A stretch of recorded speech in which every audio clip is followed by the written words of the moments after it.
cold and hunger. Never before had he experienced such a sensation. Delicate strands of rain descended from the heavens, enveloping the dark green, dense forest in a shroud of mist. Despite the dawn breaking, the surrounding light remained dim. Towering trees rose majestically. From the earth, their immense trunks, some exceeding 2 meters in diameter, bore witness to the passage of time. Bai Ming sheltered in a tree hollow, clutching a short knife with several nicks. It was unclear whether the hollow was a natural formation or the result of human intervention, yet provided him a refuge from the wind and rain.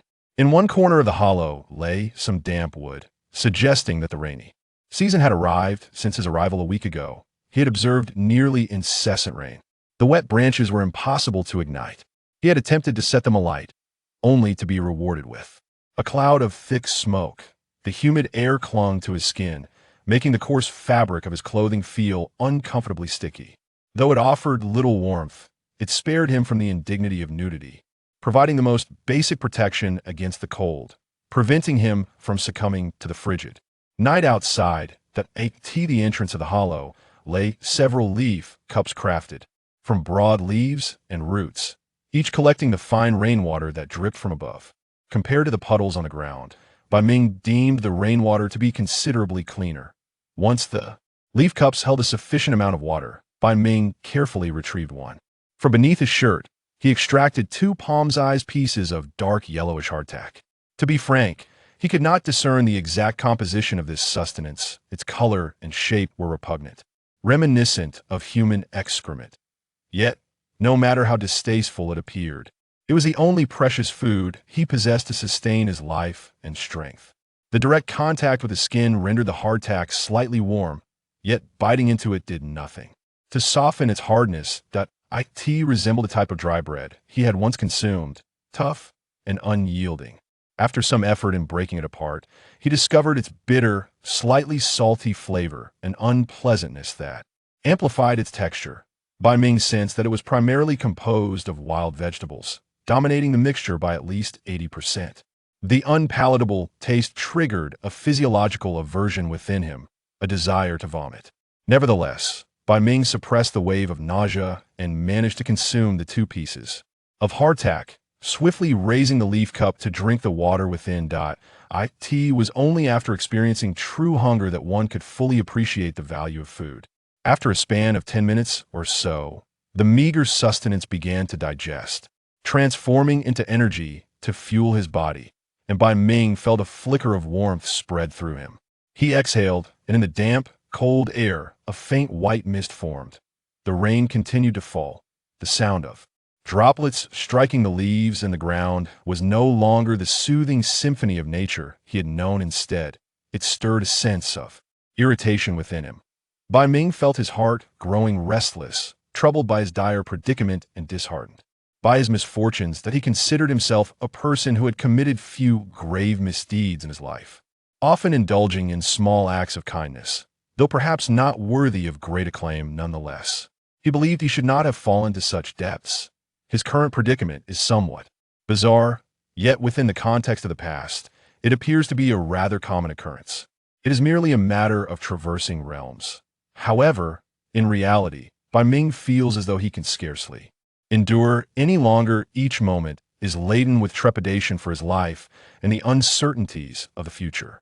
This anxiety arises from the primal instinct of survival in an unfamiliar and perilous environment, and he harbors no thoughts of ending his own life. He simply wishes to live. This world is strange, cruel, and fraught with dang-era realization Bai Ming grasped from the very first day he was transported here.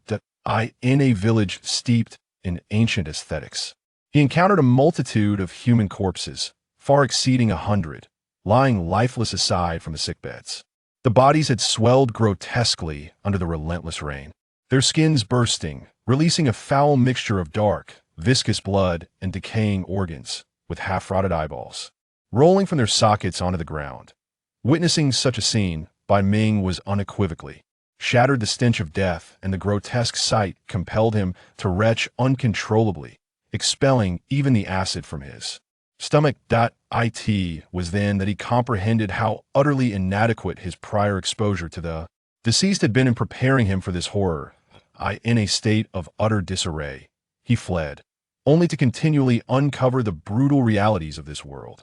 He encountered corpses strewn on the roadside, while the scant human settlements he discovered were stained with blood, engulfed in flames that even the torrential rain could not quench. That he ultimately came to a harsh realization. The lives of humans hold little value in this merciless world. Yet, he was fortunate to still be alive. The clothing, sustenance, and dagger he possessed were salvaged from a village ravaged by bandits, where remnants of humanity still lingered, though he kept his distance, wary of them. With the meager supplies he had gathered, he took refuge in a tree hollow for 3 days, as his food dwindled. He gradually understood that he could no longer remain hidden. This hollow was not a sanctuary, but a prison from which he could not indefinitely abstain from the outside world. He is an ordinary individual capable of fear, timidity, and frailty, but after confronting his fears and confronting his cowardice, he could muster the fortitude to rise above his weakness. These past few days have felt more like a mental recalibration for him. Various chaotic thoughts swirled in his mind, yet ultimately, he persevered, severing the threads of trepidation that had bound him. For the sake of survival, he resolved to summon his courage. With no clock to gauge the passage of time, he relied on the shifting light to assess the hour, estimating it to be around 8 or 9 in the morning. The rain seemed to have lessened, though it showed no sign of abating entirely in this seemingly eternal downpour. Bai Ming had relinquished hope for clear skies before he ventured forth. Fortunately, during his foraging, he had also acquired a raincoat, which he now retrieved from a wooden peg in the hollow and donned, feeling a slight increase in warmth enveloping him. Bai Ming inhaled deeply, gripping the short knife and a sharpened wooden spear as he emerged from the tree hollow. The abundant rainfall had fostered lush vegetation, with dense clusters of ferns thriving abundantly across the ground. Vines, green as serpents, coiled around the tree trunks, and as he stepped out, his feet quickly became damp. Unperturbed, Bai Ming lifted the spear to probe the terrain ahead of him. Despite the chilly, wet weather, venomous insects and snakes seemed to persist perpetually. This tree hollow was not far from the village where he had first gathered supplies. By observing the architectural style of the village and the attire of its inhabitants, he surmised that the civilization of this era had yet to evolve beyond early industrial development. In such a time, the perils of the wilderness were undeniably amplified. Venturing far from potential human dangers could lead to dire consequences due to disorientation and scarcity of resources. He navigated towards the village, relying on his memory, occasionally carving marks into the trees with his chipped short knife. The risk of being discovered by unknown figures was far outweighed by the dangers of losing his way by nature. He was not particularly adept at orienting himself. Fortunately, fortune favored him, as he was generally headed in the right direction. After walking for about 10 minutes through the forest, a narrow path, shaped by years of use, came into view. Aside from footprints, there are also wheel tracks left by draft animals. He meticulously committed the surrounding scenery and the sights he encountered to memory, for having a clear understanding of his environment would undoubtedly aid him in navigating this world. Upon discovering the path that bore signs of human activity, he became increasingly cautious, opting to traverse the edge of the path, utilizing the cover of trees and underbrush, while recalling fragments of his memories from before his departure. Before long, an ancient village emerged through the misty rain. Surrounding the village were fields marked by human cultivation, where an unfamiliar bluish-green crop thrived, a miracle, indeed, given the incessant rain that could have easily led to flooding. A few farmers, clad in raincoats, toiled in the fields and beneath the veil of rain.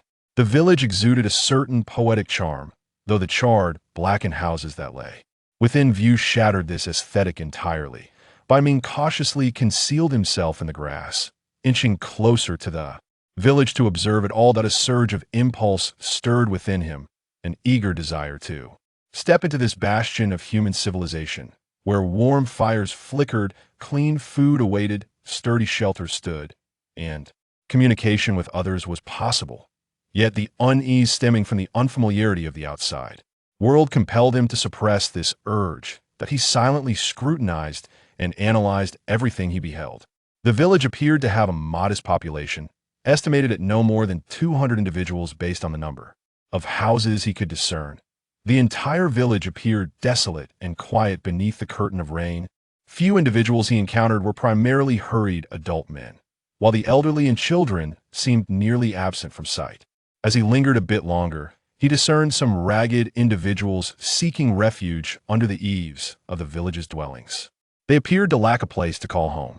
Among them were several children, likely between the ages of 8 and 10, seemingly part of the wandering populace, as evidenced by the harsh demeanor displayed by some villagers towards them.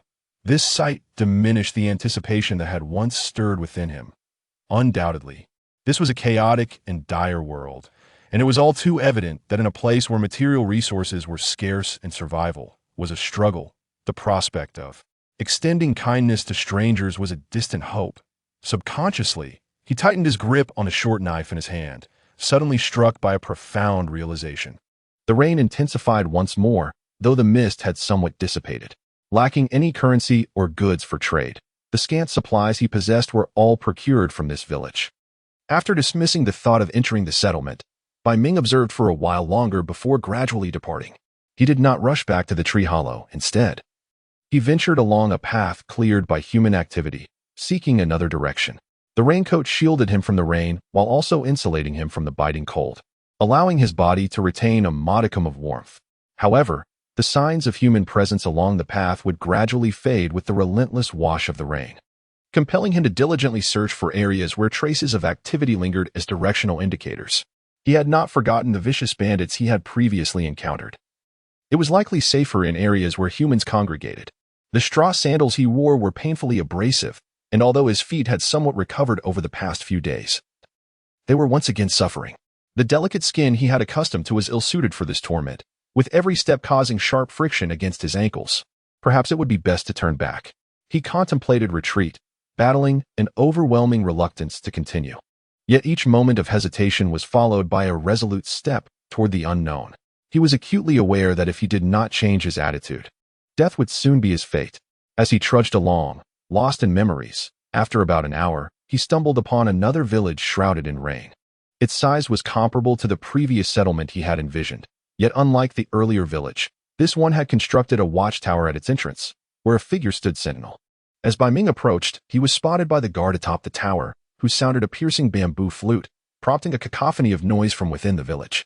Shortly thereafter, a dozen or so individuals clad in raincoats and armed with wooden spears, bows, or hoes surged out of the village, charging towards him. Instinctively, Bai Ming turned to flee in the direction he had come from. After a few hasty steps, an arrow struck the ground beside him, causing panic to surge within him. And he quickened his pace. The sounds of wind and rain grew increasingly chaotic and thunderous in his ears, accompanied by the furious shouts of pursuers behind him. Bai Ming fled in a state of desperation, running for what felt like an eternity until the sounds behind him finally faded into silence. Only then did he dare glance back, gradually coming to a halt, panting heavily, yet his mind was engulfed in confusion. What had just transpired? He was still processing the sudden threat to his life. What on earth was going on? Why were they pursuing him? He had done nothing to provoke such hostility. And that arrow, had it struck him, it could have been fatal. A wave of dread washed over him, followed by a surge of anger after the initial panic subsided. Damn it, I haven't done anything. What do you want from me? He stood there, hurling curses in the direction from which he had fled. Yet, amid his tirade, tears unexpectedly streamed down his face, as the accumulated feelings of grievance and frustration erupted once more. He could not comprehend why he had been thrust into this wretched world. Unable to comprehend why he must endure such torment, he pondered the injustice of his situation. He had committed no wrongs. Why was he the one suffering? In a state of bewilderment and helplessness, he crouched down, yearning to cry out, but no sound escaped his lips. Only tears streamed unchecked down his face. Beneath him lay a puddle, reflecting a pool of clear water, disturbed by raindrops that created ripples across its surface. He gazed into the water and saw the faint outline of his tear-streaked visage, and suddenly he tightened his grip on the short blade in his hand. I cannot continue like this. Absolutely not. All the cowardice within him was forcefully suppressed at that moment. He rose, casting a deep glance toward the direction he had fled, and turned back to retrace his steps. Inside the tree hollow, he removed his raincoat and hung it neatly, settling down in the confines of the space. Returning to the hollow brought him a measure of solace. He collected some rainwater to wash his face and sat cross-legged on the ground. Contemplating a singular thought, how to survive, he began to think calmly. To persist in this world, given his current circumstances, the tree hollow served as a relatively safe refuge, offering protection from the elements and potential predators. His clothing was sufficiently secure, in addition to the set he had gathered. He still possessed the garments and shoes he had worn when he first arrived in this world, which he had left in the hollow due to concerns about encountering the local populace, as his unusual attire could attract misfortune. With adequate clothing to shield him from the cold and retain his body heat, he need not worry about that aspect for the time being. The pressing concern now was food. The supplies he had managed to gather dwindled to just enough for the next day. This was a result of his reduced activity over the past 2 days, which allowed for some preservation. Thus, the food crisis loomed large. Clean water, however, was not a pressing worry, as the rain provided ample supply. Yet, the matter of sustenance needed urgent attention. In the long term, he could not remain in the wilderness indefinitely. Human settlements were the safest havens for survival. Yet, he faced a language barrier and possessed no valuable currency. To integrate into this world, he must address this challenge. Initially, he might masquerade as a mute to navigate social interactions, but ultimately, he would need to learn the local tongue.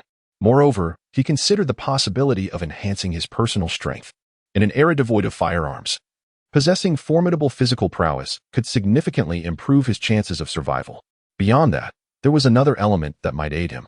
It was something he struggled to describe, for it was not a tangible object in the physical realm.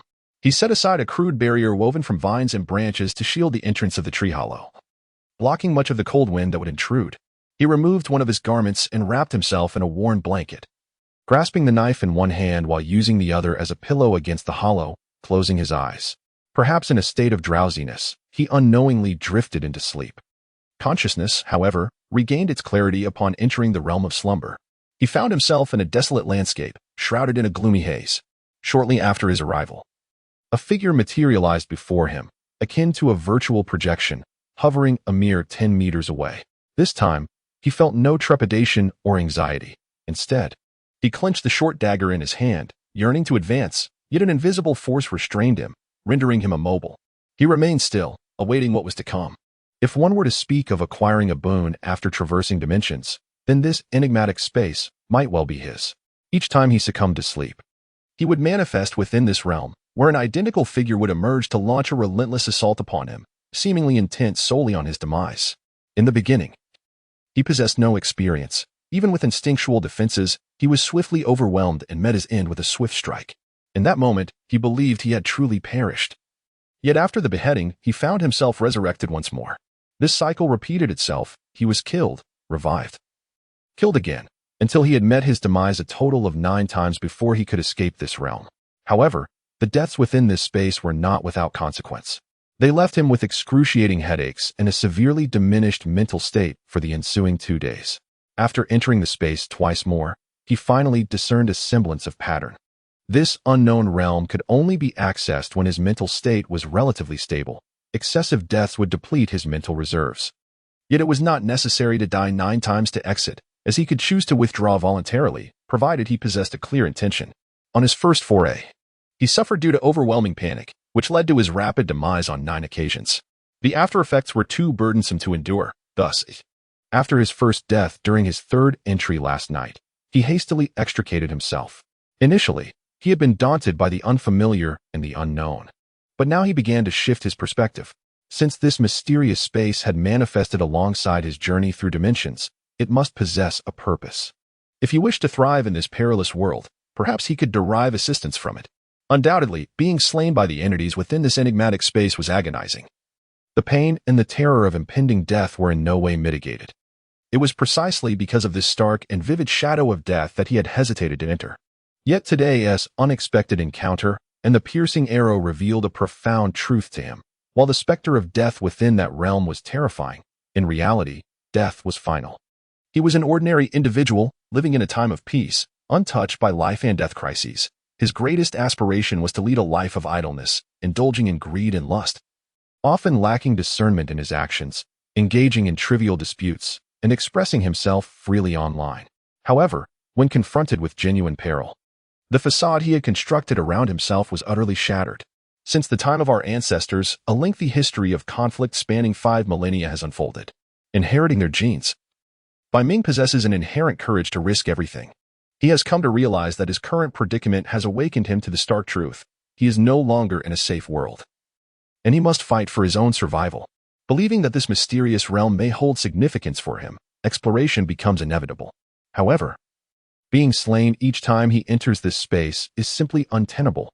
Thus, he must eliminate those who stand in his way. This enigmatic space mirrors the state of his external world. Retaining a short knife in his grasp, reminiscent of the small samurai swords he once beheld, though he has never wielded it, it is certainly better than being unarmed.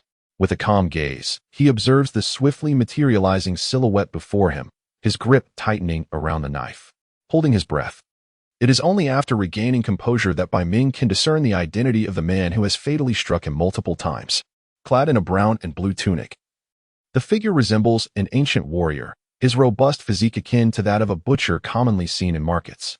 A thick beard frames his somewhat menacing visage, and in his hand, he wields a crude blade, exuding an air of ferocity. Yet, what captures Bai Ming's attention most is the man's hair.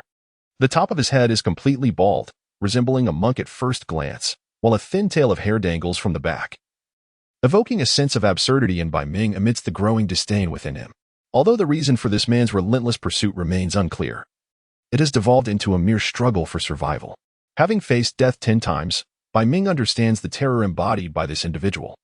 The knife he holds has severed his own head on more than one occasion, and the man's adeptness with the blade mirrors the martial artists depicted in classic tales.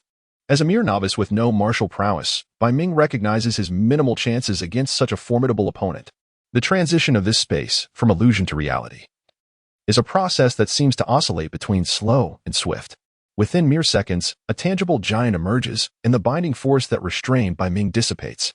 As the fierce figure materializes, he, as before, swiftly charges at Bai Ming with his blade raised, his eyes burning with fury. Yet, a closer inspection reveals an unsettling coldness within his gaze, devoid of any emotion, almost robotic in nature. As the brute approaches within 2 meters, he unleashes a thunderous roar, akin to a lightning strike, intended to intimidate Bai Ming into submission. However, after facing death multiple times, Bai Ming has steeled himself against such a sudden outburst. Suppressing the instinct to flee, he readies himself to evade the downward strike aimed at his torso, recalling the direction in which he had previously been struck, while simultaneously raising his short knife to retaliate. Yet the idea was commendable. In that fleeting moment of evasion, when he intended to wield his knife, his steps faltered, rendering the action of raising the blade moot. The strike that was initially aimed at his head transformed into a sweeping slash. Bai Ming recognized his oversight and hastily attempted to lift his short knife to block the blow. However, the blade was effortlessly knocked from his grasp, and a sharp pain pierced his chest, a crimson line appearing upon his torso.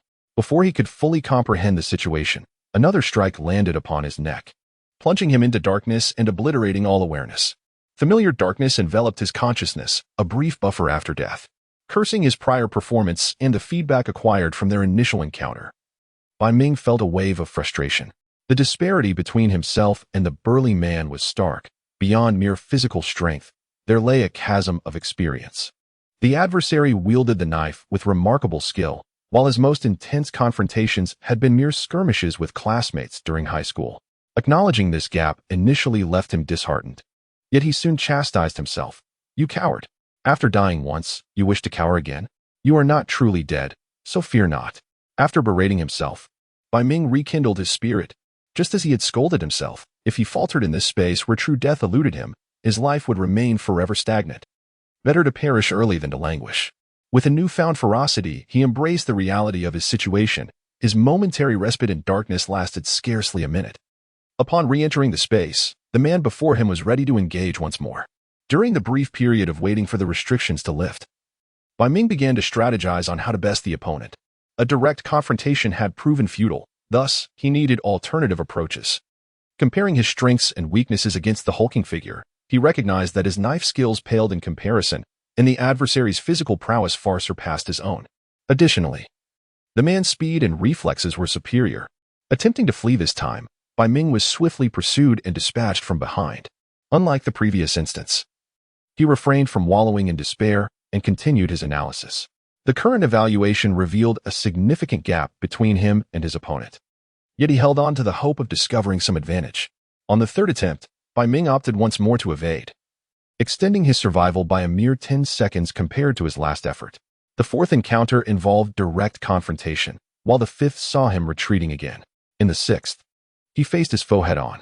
After several such encounters, Bai Ming discerned that he was inferior in strength, speed, and reflexes. However, he possessed one discernible advantage: his capacity for thought and the ability to reflect upon his failures.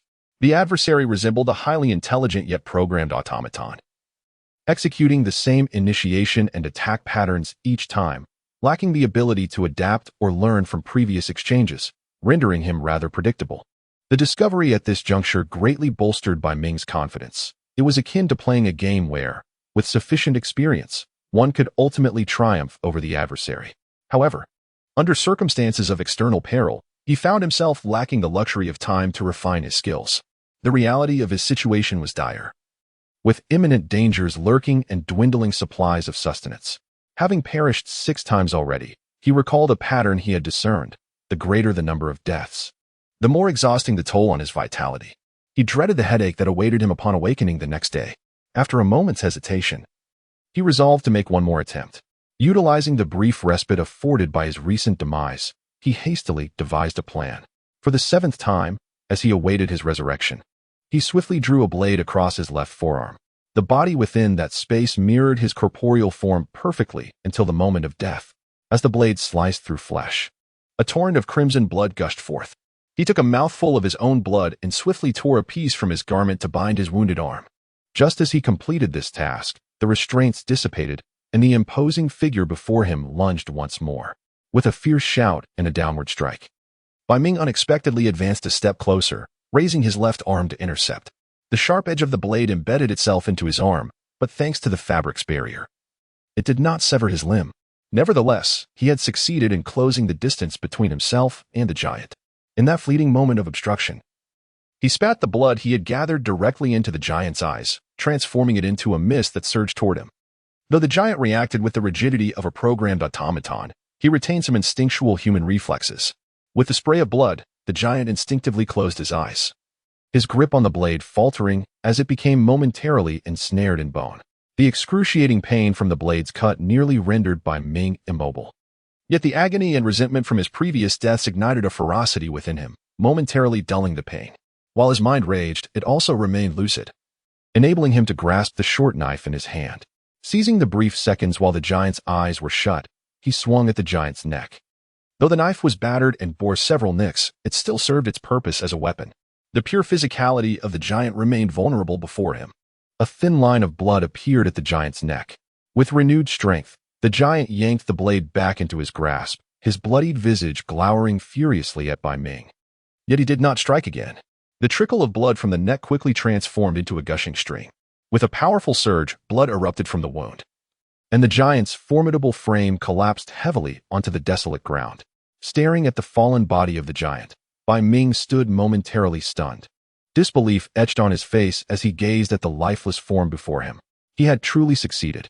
When he devised this plan, he lacked any confidence, yet astonishingly, he succeeded. In an instant, the shadows cast by previous killings evaporated. Such a formidable individual had indeed perished at his hands. He could not help but laugh heartily. However, in the next moment, the corpse on the ground vanished as if erased by an eraser, along with the bloodstains that had once marred the earth.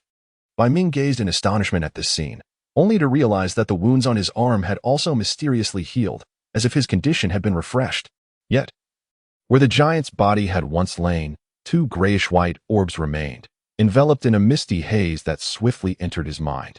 Bai Ming's vision darkened once more, and an abundance of unfamiliar information flooded his consciousness. The knife techniques previously wielded by the giant began to materialize in detail before him. This particular style was known as the 5 tigers breaking the door blade. The 5 tigers breaking the door blade is a ferocious technique derived from the 5 tigers sect, characterized by its ferocity yet imbued with a certain agility. Within it lies a series of deft maneuvers, far from the chaotic flailing of a brute. Furthermore, this blade technique is accompanied by a corresponding footwork, culminating in a complete system of martial arts. The robust man who had previously employed this technique, sporting a rat-tail hairstyle, was identified through the information that surfaced. Mao Shiba, once a notorious bandit, he was also a heroic figure against the Qing dynasty, and his ultimate skill was indeed the 5 tigers breaking the door blade. Bai Ming held a faint recollection of this character. Yet this very recollection plunged him into a myriad of perplexities regarding this realm. Setting aside the immediate confusion that seemed insurmountable, he grasped one fundamental principle. This was the mechanism bestowed upon him by the space. Defeating characters summoned by the space would grant him their legacy. This mechanism bore resemblance to the games Bai Ming had previously engaged in, where defeating monsters yielded materials and techniques. The name of the 5 tigers breaking the door blade may sound rather mundane, yet at this moment, an indescribable joy welled up within him. For him, it symbolized hope. Bai Ming understood clearly that he was nothing extraordinary, merely an utterly ordinary person. His survival in this world was largely attributed to luck and timidity. He lacked the skills to produce salt or glass, and possessed neither the eloquence nor organizational acumen to inspire others. However, in this realm, seemingly still entrenched in a feudal, cold weapon era, if he could acquire the formidable martial prowess akin to that in martial arts novels, there was no doubt he could thrive. Perhaps he could begin to believe in himself. Such was the silent affirmation he whispered to his own heart. The legacy left by Mao Shiba flickered through his mind and solidified in his memory in some form. Whenever he sought to recall it, the details emerged with clarity. After carefully reviewing this legacy, Bai Ming restrained his surging excitement, closed his eyes to gather his thoughts, and began to explore this enigmatic space. He had not forgotten his earlier intentions, and after the recent events, this realm felt even more mysterious to him. Without the interference of external factors, Bai Ming first moved towards the location where Mao Shiba had appeared, pacing back and forth in the vicinity several times, yet he found no anomalies. However, if one were to consider abnormalities, this space was rife with them. It was devoid of any signs of life. The ground was flat and desolate, with the surface composed of black, barren soil. Upon attempting to dig into the soil, he found no trace of seeds or insects, as if it were merely pure earth. After digging down 3 feet into the black soil, Bai Ming ceased this arduous task and stood up, only to quickly notice that the hole he had just excavated and the surrounding soil had returned to its original state.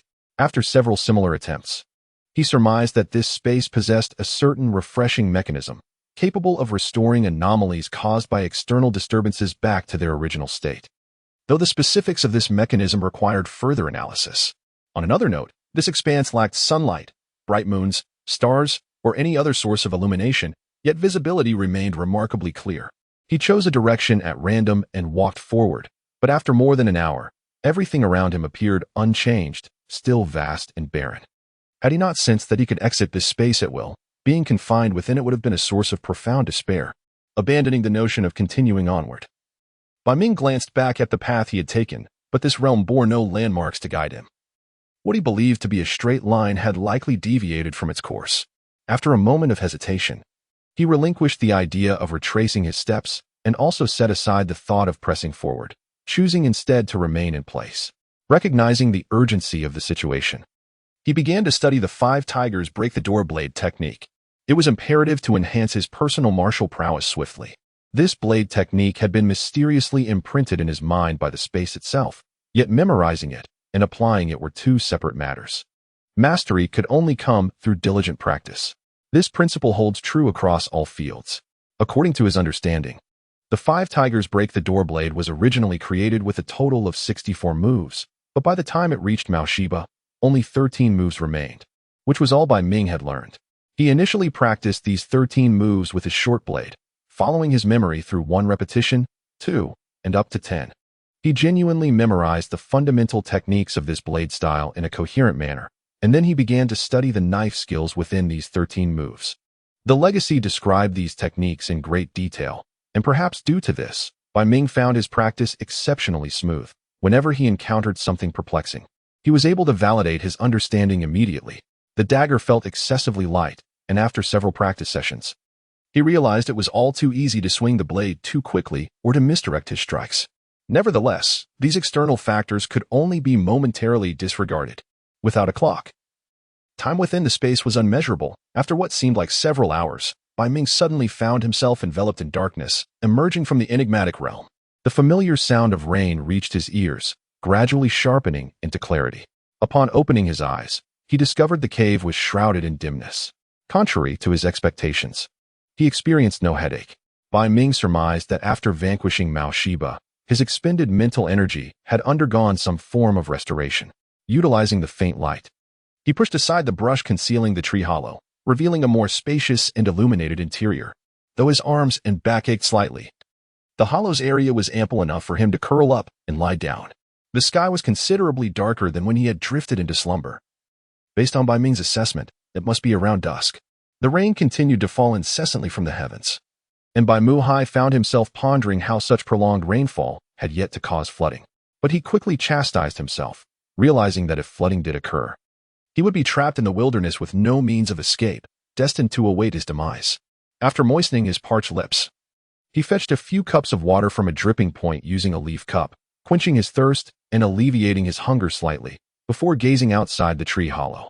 The towering trees outside remained lush and verdant, but with the dimming light, the depths of the forest took on a shadowy hue.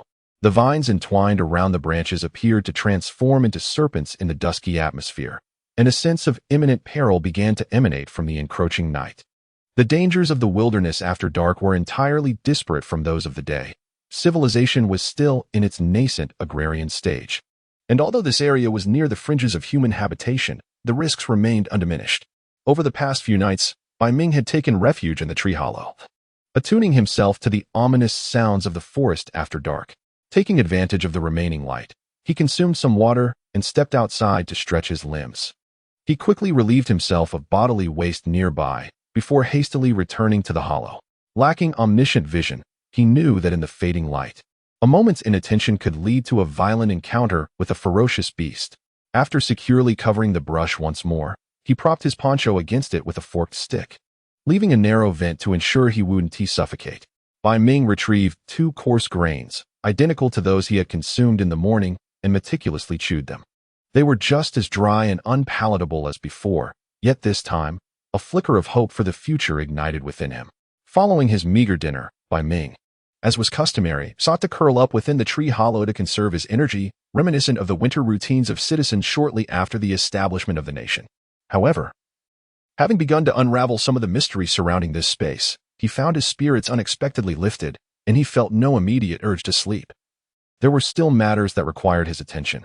Within the shadowy confines of the tree hollow, he seated himself cross-legged, leaning gently against the wooden wall, and closed his eyes anew, embarking on a journey to recollect another fragment of his knowledge. The luminous remnants left behind by the late Mao Shiba symbolized his dual legacies. 1. The 5 tigers breaking the door blade, a technique of external martial arts. The other, a discipline known as diamond chi, an esteemed practice of internal cultivation, often referred to as internal energy. Mao Shiba wielded a hefty blade weighing over 10 pounds with remarkable ease, a testament not only to his mastery of the 5 tigers breaking the door blade, but also to the profound influence of this internal art. Diamond chi, named after the indomitable diamond, embodies unwavering strength. The practice encompasses 3 tiers, each level augmenting one's physical prowess based on individual skeletal structure and physique. Upon achieving the full mastery of the 3rd tier, even those of average aptitude could, in theory, lift approximately 200 pounds with a single hand. While 200 pounds may seem modest, especially considering the strength displayed by laborers in society who often hoist even greater weights, the realization of such a feat using one hand is indeed a remarkable display of strength. Unlike the relatively unremarkable external techniques of the 5 tigers breaking the door blade, the mystique surrounding diamond chi as an extraordinary ability ignited Bai Ming's enthusiasm. For it is a common aspiration among men in the Celestial Empire to embody the spirit of a martial hero. Bai Ming lacked understanding of the intricate meridians and acupoints, as well as the concepts of energy cultivation, yet this bore little consequence. The space he inhabited meticulously elucidated the nuances of the practice, breaking down the details and essential considerations step by step, ensuring that even those of average intellect could follow along with ease. Although Bai Ming was an ordinary individual, within the context of the Celestial Empire, where those with a specialized diploma are often deemed insignificant and undergraduates are commonplace, he possessed a sharp intellect. During his training in the 5 tigers breaking the door blade, he had diligently perused the methods of diamond chi, practicing it in the interludes between his martial training. However, the oppressive silence of the space rendered him restless. Thwarting his attempts at meditation, he found himself unable to achieve tranquility. After exiting the space, despite the incessant patter of rain outside, Bai Ming, buoyed by a sense of elation, was free from the usual irritations. He revisited the memories of Diamond Chi, utilizing the techniques for calming the mind he had learned, which allowed him to successfully enter a meditative state. He recalled the subsequent steps upon achieving this state. He would sense the breath within his dantian and transform it into energy. To be candid, he had long harbored trepidation regarding this step, having often heard discussions of meridians and acupoints, yet uncertain if such elements truly existed within him. Nevertheless, he reasoned that fortune could not be so cruel. Once in meditation, he ceased his worries and focused intently on sensing the energy within his dantian. According to the records, those with commendable innate talent, upon successful meditation, might require 10 days to several weeks, or even longer, to perceive their internal energy. After entering a meditative state, Bai Ming soon sensed a subtle warmth swirling within his dantian. Was it merely an illusion? Upon opening his eyes, the sensation vanished. He closed his eyes once more, quickly returning to meditation. And again he felt the warmth within his dantian, gradually becoming more distinct. Was his talent truly so extraordinary? Bai Ming pondered this, having been accustomed to an ordinary life. He found it difficult to believe in his own exceptional gifts. Perhaps his transformation upon crossing over had granted him a so-called innate body. Or perhaps the mysterious inheritance from the spatial realm had inherently reduced the difficulty of cultivation, enhancing his innate abilities. In any case, he felt it more plausible to lean towards these explanations rather than to accept the notion of possessing innate talent. The practice of cultivating the diamond chi ceased after an hour or two, as he felt a certain fatigue in his spirit, compounded by the increasingly tumultuous sound of rain from the outside, mingled with the terrifying roars of unknown beasts echoing into the tree hollow, disrupting the necessary tranquility. Leaning against the wooden wall of the hollow, a faint beam of light filtered through a small opening, and Bai Ming gazed at that glimmer, harboring a quiet anticipation for the arrival of the next day. The following day, after moving aside the fence netting, Bai Ming emerged from the tree hollow. The sound of rain was absent, with only sporadic droplets falling from the branches above. Looking up, he saw that the dense canopy still cast a gloomy pall over the sky, likely due to the recent heavy rainfall, resulting in a lingering mist within the forest. At last, the rain had ceased momentarily. The fresh air from the wilderness, mingled with the earthy scent of damp soil, filled his nostrils. After the rain, Bai Ming felt as if he had been wearing moldy clothes in a damp room for days, yearning for a good wash. The great tree housing his hollow had sprouted several vibrant mushrooms around its base overnight, and other trees had similarly produced an abundance of fungi. He mused that they would surely make a delightful broth if cooked. Observing the mushrooms, his spirits lifted. After quenching his thirst with dew collected from low grass, Bai Ming armed himself with a short knife and wooden spear, surveying the surroundings. He then chose a spacious patch of grass to practice the 5-tiger gate blade technique with his short knife. Having practiced it over 100 times in the spatial realm the previous day, he found that the physical movements mirrored perfectly in reality. And he quickly recalled the sensations from yesterday's practice. The 5-tiger gate blade technique incorporated a breathing method that, when synchronized with the movements, stimulated the muscles of his upper body. Soon, he felt a warmth and slight soreness in certain muscle groups, yet his spirit remained invigorated. He continued practicing until he sensed a mild ache in his arm muscles, at which point he decided to pause and reconsider his training regimen. Had there been an ointment suitable for the 5 tigers breaking the door blade or a medicinal bath at this moment, recovery would have been swifter, stimulating the progress of the 5 tigers technique to effect some transformations within the body. It has been previously mentioned that the 5 tigers breaking the door blade is not merely a set of moves, but rather an external martial art. With prolonged practice, it can strengthen certain muscle groups, aligning the body's musculature with the exertion required for the 5 tigers technique. Regrettably, Bai Ming lacked this advantage. After a brief respite, he consumed 2 pieces of coarse grain. However, the meager sustenance that had barely filled his stomach days prior left him still feeling hunger pangs. A sense of despair washed over Bai Ming, for the harshness of reality overshadowed his fleeting joy. With only 2 pieces of coarse grain remaining and a 2-meal-a-day regimen, it was uncertain where tomorrow's food would come from. Should he embark on martial training, this meager provision would be utterly insufficient. Yet, if he did not hasten to elevate his martial prowess to ensure his safety, Venturing out in search of food would expose him to peril. Thus, he found himself ensnared in a vicious cycle. After contemplating for a while and letting out a sigh, he tightened his grip on the short knife. Ultimately, he needed to take risks. After resting a bit longer and feeling his strength returning, Bai Ming returned to the hollow of the tree to organize his belongings. Clad in a rain cloak, he departed the shelter to continue his exploration. With the rain having subsided, the cloak felt lighter than the previous day. Throughout his journey, Bai Ming remained vigilant, seeking any edible provisions, yet his scant knowledge of the wilderness yielded no results. After more than half an hour, he arrived at the muddy path he had reached the day before. The path was splattered with mud and dotted with puddles. Yet it posed a significantly lower risk of encountering venomous insects or snakes compared to traversing grassland, and he was less likely to trip over unexpected tangles of grass. Choosing a direction starkly contrasting to his previous exploration, Bai Ming proceeded along the dirt path. He encountered no one along the way, but after approximately half an hour, he suddenly heard voices ahead. Instinctively, he concealed himself in the nearby foliage. After a while, the voices grew fainter and more indistinct, indicating that the individuals were not approaching him directly. He cautiously resumed his journey along the path, advancing with care. Turning a corner and walking about 100 steps, he noticed clear footprints and wheel tracks imprinted in the muddy path ahead. The footprints were moving forward, suggesting a group of roughly 10 individuals, while the deep wheel tracks hinted at the transport of some cargo. Exercising caution, he deduced what he could from the evidence.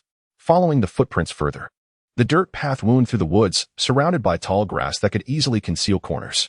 After pursuing the trail for several hundred steps, he finally caught up and spotted a group of about 10 individuals pulling 3 carts ahead. The carts were covered with a tarpaulin-like material, obscuring the contents within. When they encountered sections of the path in disrepair, the wheels sank into the ruts as they collectively urged the mules forward. Bai Ming cautiously trailed behind, soon realizing that his vigilance was unwarranted.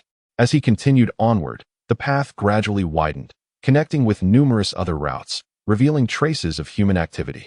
He observed groups hauling carts, scattered individuals walking together, and solitary figures carrying baskets or meandering along the side. Encounters were mostly silent, marked by a calm demeanor. After a moment's contemplation, Bai Ming sheathed his dagger and secured it within his cloak, feigning nonchalance as he walked along the road. The travelers around him seemed unperturbed by his presence. He quickened his pace, passing the original caravan and brushing past others without anyone halting him or launching an unexpected attack. A heavy sigh of relief escaped him, a weight lifting from his heart as he continued to observe the steadily increasing throng. He soon noted a curious detail. The majority of these individuals were laden with goods, all seemingly heading toward a common destination. Could they be en route to a market? He pondered.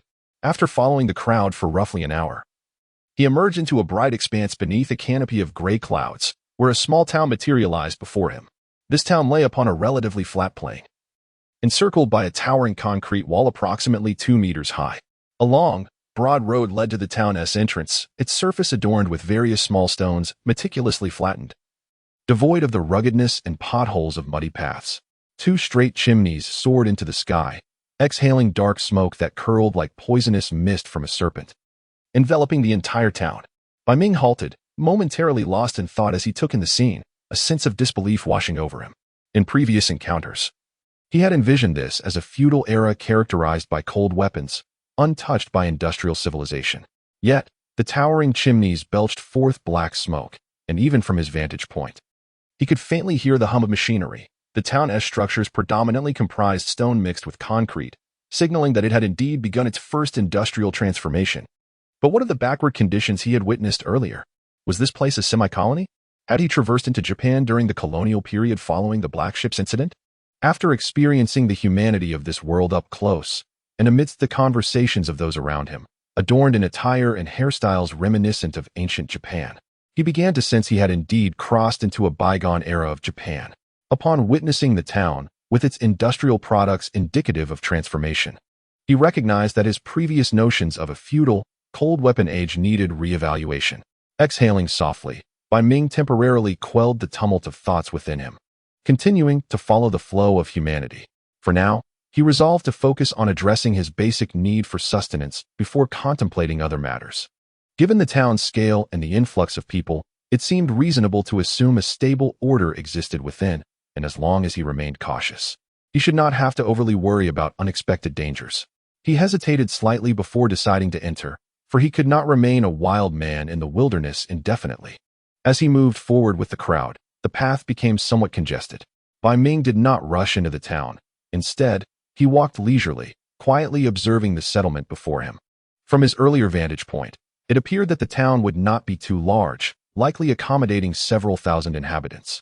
The architecture within the town hinted that this nation had embarked upon its first industrial revolution. Bai Ming surmised that such industrial progress would inevitably stimulate economic growth and expand the town's overall scale, an unavoidable trend.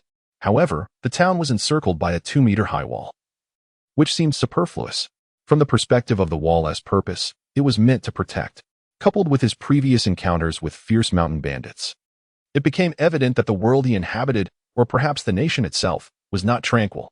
If this truly was Japan, having fallen into a semi-colonial state post-Black ships, national turmoil would not be surprising, and the establishment of concrete walls might indeed hold significance. Yet, at the entrance of the town, the guards, clad in armor reminiscent of samurai, wielded swords and bows, which left Bai Ming perplexed. In his understanding, the advancement of human industrial civilization heralded the decline of cold weapon warfare and the advent of firearms. While the continued use of cold weapons in remote villages could be fathomed, the attire and armaments of the town's official guards, given its considerable size, suggested a lingering presence of the cold weapon era, devoid of any indication of modern firearms and a logical state of affairs. However, upon reflection, Bai Ming felt a slight sense of relief. Although both cold weapons and firearms posed threats, facing solely cold weapons would mean that, after mastering martial arts, he would not have to worry about the outdated cliches of the adult world. As he approached the town's entrance, Bai Ming ceased his scanning and obediently joined the queue like an ordinary person. The soldiers stationed at the entrance did not meticulously inspect those entering or exiting, nor did they request any tolls or passes, which undoubtedly eased Bai Ming's mind, as he possessed neither. When it was his turn to enter, he positioned himself at the rear of a convoy, hoping to blend in with its members. His heart raced as he kept his head down, casting furtive glances to either side, ready to flee at the slightest disturbance, with an escape route already plotted in his mind. After a few cautious steps, Bai Ming successfully entered the town, maintaining his lowered gaze and refraining from looking around. Following the convoy for several more paces, he eventually broke free from its tail and merged into the flow of the townsfolk. As he navigated through the throng, Bai Ming finally felt at ease enough to survey the largest human gathering he had encountered since his arrival in this world. It could not be termed bustling, as he had witnessed far more vibrant locales. Perhaps it was indeed the time for the market today, as most of the individuals entering the town alongside him veered left upon arrival. After a brief walk of 3 or 4 minutes, they encountered a relatively flat campsite. The camp was filled with a cacophony of voices, with numerous figures bustling about, and various stalls displaying an assortment of goods, primarily herbs, household utensils, and culinary ingredients. The surrounding populace conversed in a language he could not comprehend, and as time passed, Bai Ming's conviction of having traversed into a region of Japan deepened. Despite his inability to understand Japanese, distinguishing between Korean and Japanese was a simple task for someone from the Celestial Empire. The familiar sounds of baka and yammeat resonated in his ears. Strangely, however, while the predominant hair color among the crowd was black, Bai Ming also observed several individuals sporting alternative hues: golden, flaxen, silver white, brown, and even pink. Some of these shades might be attributed to mixed European ancestry, yet others were perplexing in their uniqueness. Bai Ming noted that these colors appeared entirely natural, not artificially dyed. However, aside from their hair, the physical features and appearances of these individuals conformed to his prior understanding of East Asian traits. Perhaps he had indeed traversed into a parallel world resembling ancient Japan. Setting aside this trivial confusion and inquiry, Bai Ming wandered around the campsite before making his way towards the streets of the town. The streets were markedly more orderly compared to the chaos of the campsite, with shops lining both sides primarily dealing in daily necessities: firewood, rice, and salt. He even stumbled upon a flower shop. Clearly, the environment within the town was far more stable compared to the unsettling atmosphere outside, and the residents here appeared better groomed and more complete in their attire than those beyond the town's borders. As Bai Ming delved deeper into the town, his initial wariness gradually dissipated. Unbeknownst to him, he found himself in the town's center, where a considerable crowd had gathered, seemingly engrossed in something. Driven by the innate human curiosity to observe the throng, he glanced around, which appeared quite natural in the eyes of onlookers, and decided to join the gathering. Standing taller than most individuals present by a head, he managed to squeeze in closer and discerned that the crowd was actually focused on a long wooden sign erected before them. The sign bore several notes, inscribed with characters reminiscent of simplified Chinese characters, indicative of the Japanese language. It was evident that they were discussing the contents of these notes. Bai Ming scrutinized the sign. Aside from a few characters that were perhaps too complex for simplification, he recognized none, rendering him feeling akin to an illiterate. The crowd seemed to engage in discourse about the sign's message, yet as Bai Ming lingered, he realized that most, like himself, were also unfamiliar with the written words. What, then, was the purpose of their congregation here? It was evident that curiosity was not the underlying motive. Bai Ming observed that the individuals gathered here were predominantly adult males, their coarse garments and rugged visages suggesting they were neither affluent nor idle, but rather men burdened with the responsibility of providing for their families. Yet, they squandered their time congregating here, driven by a singular, fundamental notion, the prospect of profit, or rather, the opportunity to derive some benefit from this place. He speculated on the contents of the notes affixed nearby and stood silently, awaiting developments. After approximately 10 more minutes, the crowd swelled, and amidst a sudden uproar, a path parted to reveal a middle-aged man, clad in a brown garment, entering the scene. As he arrived, the previously animated discussions around him dwindled to a hush. The man approached the wooden sign, cleared his throat a few times, and slowly removed a note from its surface, beginning to read it in a deliberate manner. As he spoke, the surrounding voices faded into silence. Upon completing his reading, several men rushed forward, eagerly thumping their chests and voicing their intentions. The middle-aged man nodded, handing the note to them, and they departed with expressions of delight. He then proceeded to unveil a second note, reading it aloud, after which a similar scene unfolded with a few more men rushing to him, animatedly conversing. This cycle repeated, and soon enough, the notes displayed on the sign were nearly all read, causing the once dense crowd to thin considerably. Among the remaining individuals, Bai Ming furrowed his brow, comprehending that this was akin to a job recruitment notice. Securing stable employment would undoubtedly facilitate his integration into this world and alleviate his hunger. However, he found himself ensnared in a predicament, as he was illiterate and unable to communicate in the local language. As the notes dwindled, anxiety gnawed at him. Just as he felt at a loss, he suddenly sensed a hand tapping on his shoulder. Startled, he swiftly turned, his eyes narrowing in vigilance towards the figure behind him. A young man, slightly shorter than Bai Ming, stood there, dressed in a somewhat faded garment, draped with a poncho, his hand retracting as if caught in the act.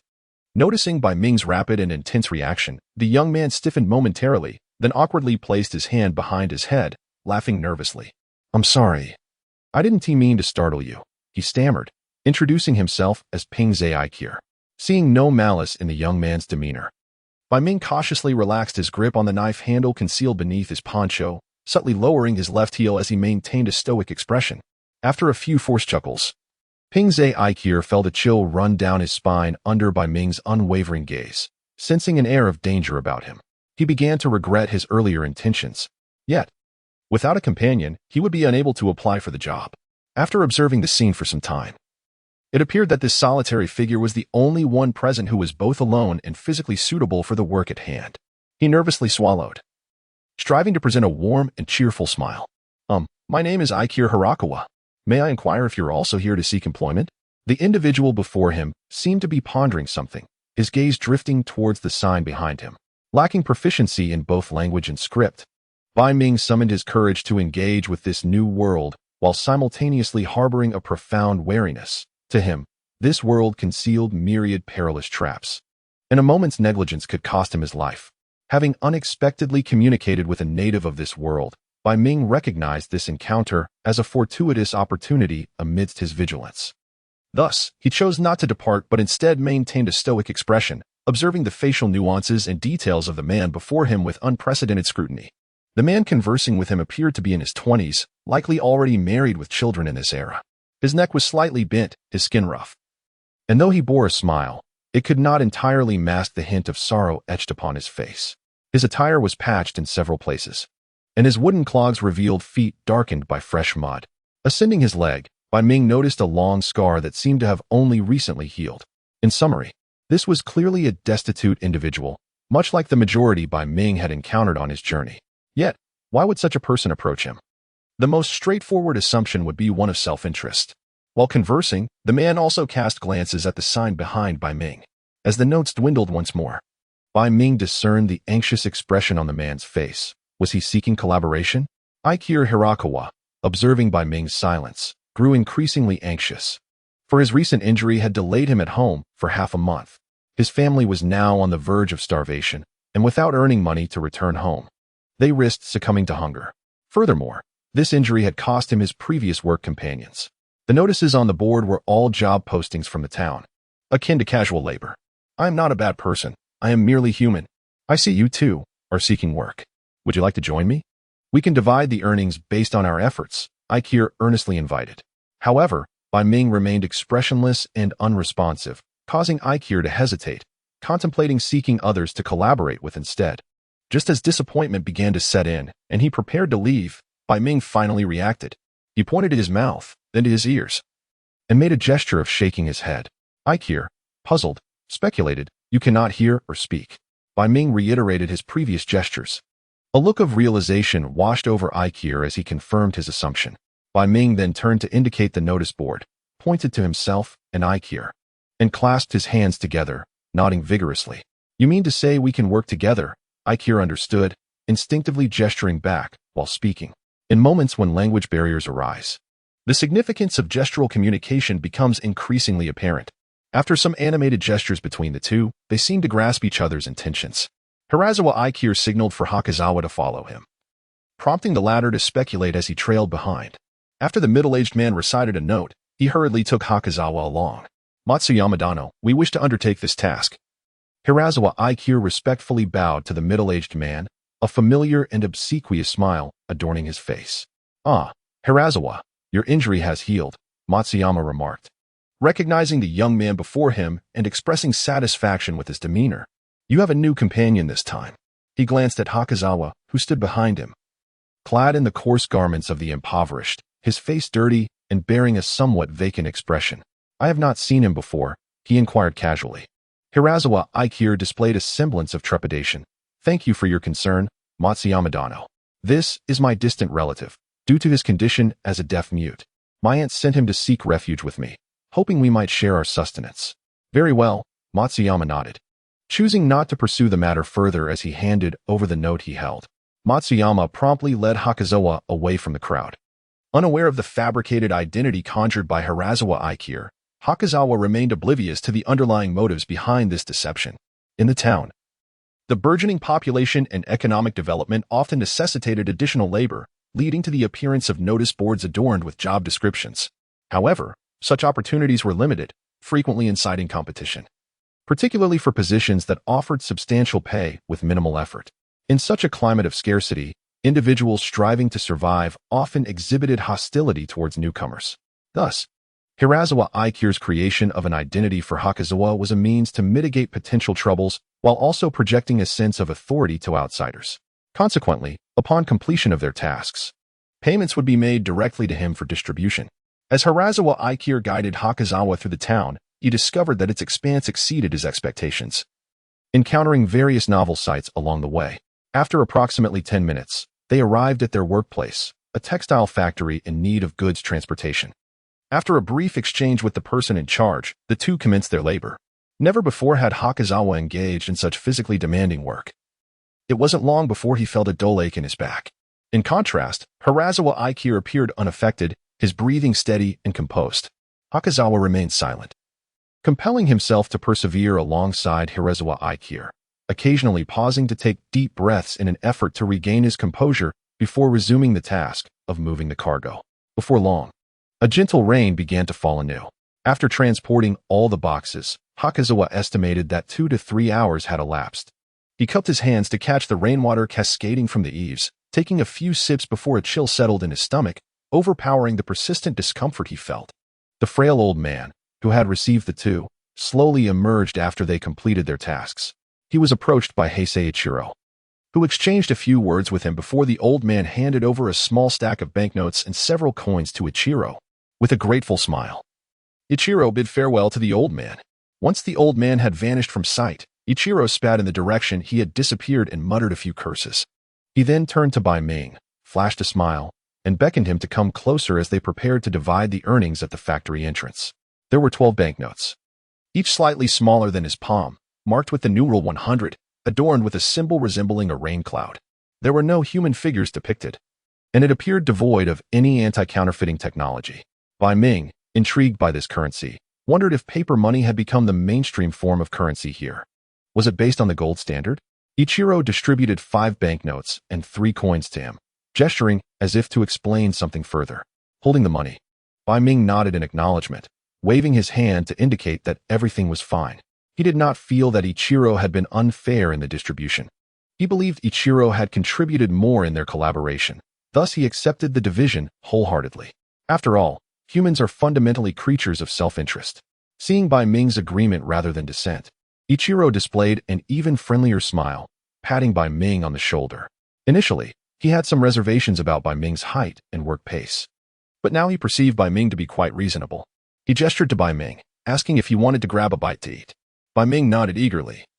And Ichiro, amused by Bai Ming's previously indifferent demeanor, chuckled heartily before leading him away from the factory. As Bai Ming followed Ichiro, he tightly clutched the money in his hand. While he was uncertain of its exact value, he recognized it as a glimmer of hope for his survival moving forward.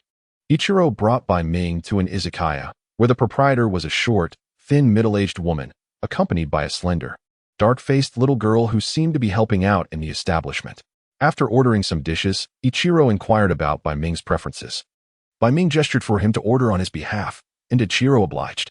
Given the late hour, the restaurant was sparsely populated, and before long, their meals were served.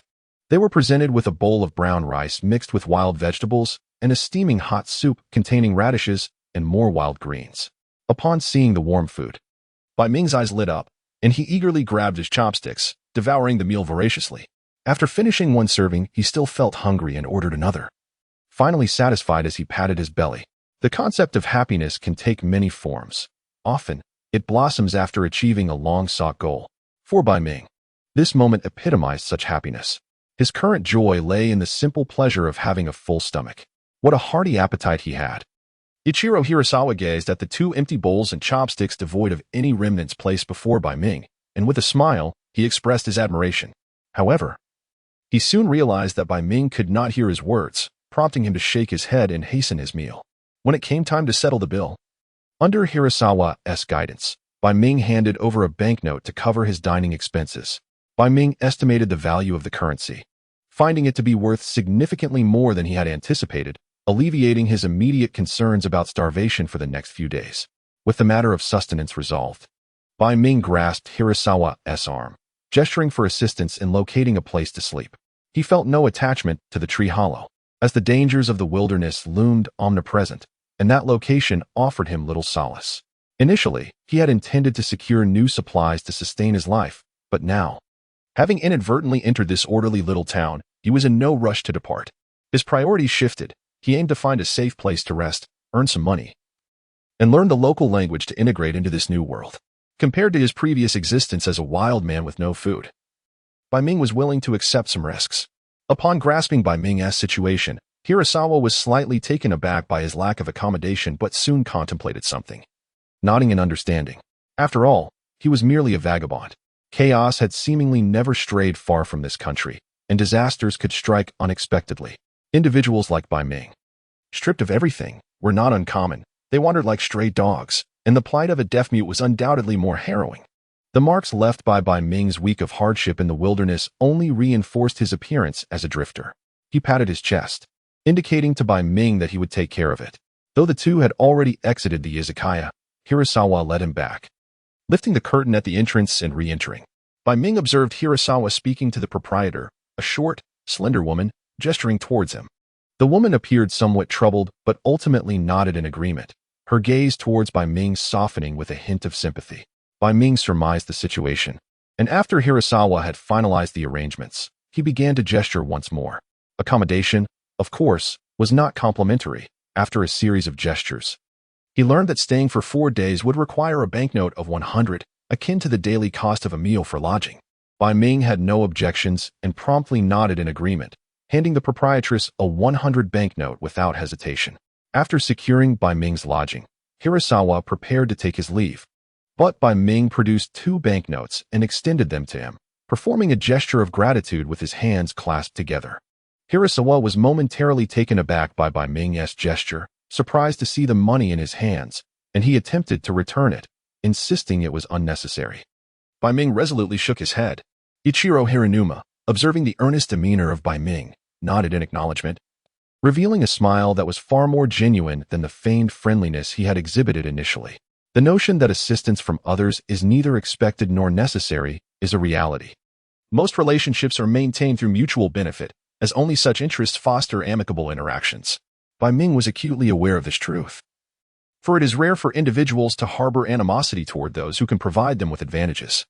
The izakaya was designed with a front area for business and a rear space for daily living.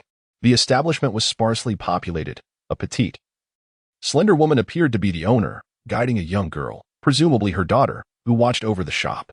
She led Bai Ming into the back room, chattering incessantly along the way, to which Bai Ming, in order to maintain his persona, remained unresponsive. Upon reaching the back room, they entered a storage area, roughly 10 square meters in size, featuring a small window for ventilation. She gestured toward the storage room and inquired, but upon seeing Bai Ming's lack of response, she mimicked a sleeping gesture. Bai Ming promptly nodded in understanding, signifying his approval. Faced with limited options, he felt a sense of contentment, as this space allowed him to lie flat, a significant improvement over curling up in a hollow tree. Seeing that Bai Ming had no objections, the slender woman immediately began tidying the room, removing various items to prepare the area for his accommodation. Bai Ming actively participated, assisting her in organizing the clutter. After approximately half an hour of diligent work, the woman fetched clean water and meticulously wiped down the floors and walls, ensuring no corner was neglected, leaving the dust thoroughly eradicated. Her meticulousness garnered Bai Ming's admiration for the proprietress. Once the cleaning was complete, she allowed the room to air out for a while, and when the residual dampness had mostly dried, she laid a tatami mat on the floor and fetched a blanket, thus officially preparing Bai Ming's rented room. After the proprietress departed, Bai Ming sat on the tatami, surveying the empty space around him, feeling a surge of satisfaction. He reassured himself that things would only improve from here. After spending some time in the room, Bai Ming left the izakaya. Now that he had settled somewhat, he needed to address the issue of communication barriers and assimilate into the community as swiftly as possible. Draped in a raincoat, he meandered through the town, both further observing and familiarizing himself with his surroundings while attempting to decipher the meanings behind snippets of conversation. Although it felt as if he were a chicken trying to understand a duck, his consciousness awakened from the darkness. The space remained desolate, devoid of any signs of life. Bai Ming gazed at the empty world, realizing he was alone. Would death prevent any resurgence? The absence of the entity known as Mao Shiba alleviated the tension that had initially gripped Bai Ming. The scenery within this space was static. Uncertain whether he had returned to the same location from which he departed yesterday, he chose a direction at random and continued his exploration. Walking through such a world can be an exceedingly solitary experience. Beyond the absence of dim light and the vastness of space at times, one feels as if ensconced in a small, dark room, akin to a prisoner confined within a space of desolation. However, due to the possibility of exiting at any moment, Bai Ming does not succumb to psychological panic in the short term. He continues his journey, which extends longer than yesterday, roughly 2 to 3 hours later. He gazes at the unchanging surroundings and relinquishes his desire for further exploration. He picks up his short blade and begins to practice the 5 tigers breaking the door technique. In the external world, one might be hindered by physical fatigue, imposing limits on practice. Yet within this space, he finds that the fatigue and injuries sustained during training are restored with each refresh. Bai Ming remains acutely aware of all he has encountered since traversing into this world. Personal martial prowess is a prerequisite for ensuring his safety. With no physical or mental exhaustion to contend with, and free from the fear of injury, he relentlessly practices the 5 tigers breaking the door technique. With each repetition, his adaptability and mastery of the technique grow stronger. By the end of the night's practice, he has become proficient in all 13 moves of the 5 tigers breaking the door and begins to delve into more intricate techniques, such as synchronizing his breath to maintain steadiness, coordinating his footwork to ensure fluid movements, and employing subtle techniques to enhance the speed and power of his strikes. He diligently practices the Vajra Chi as well, refining his meditation skills and gaining a clearer perception of his internal energy. Confident that he will soon be able to condense his energy and enter the first layer of Vajra Chi. Upon awakening, he finds the outside world shrouded in twilight. Silence broken only by the rhythmic patter of rain. The door is securely shut, and though the bedding is somewhat thin, it provides adequate warmth without any musty odor. After gazing for a while at the indistinct ceiling of the warehouse, he rises to once again sense his internal energy, accelerating his training progress.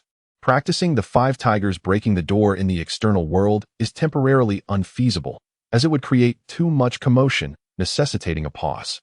After a period of sensing the Vajra Chi, Bai Ming estimates that, given his current pace, he should be able to start condensing his energy in about a week. Besides the sound of rain, other noises begin to emerge from the outside. He first hears the voice of a short, slender woman. Her footsteps pacing back and forth between the front and rear of the house as the light in his room gradually brightens. Daylight has begun to break. The tavern does not serve breakfast, but he has made arrangements with the proprietress for a morning meal, which consists of a similar concoction as yesterday: brown rice, wild vegetables, and radish porridge, accompanied by a bowl of miso soup and a few pieces of pickled vegetables. Payment is, of course, required. Shortly after finishing breakfast, Hirazawa Ichiro arrives. Upon seeing him, he exchanges a few words, one of which is likely a morning greeting. Upon encountering his employer in the morning, the first words she uttered were a peculiar greeting.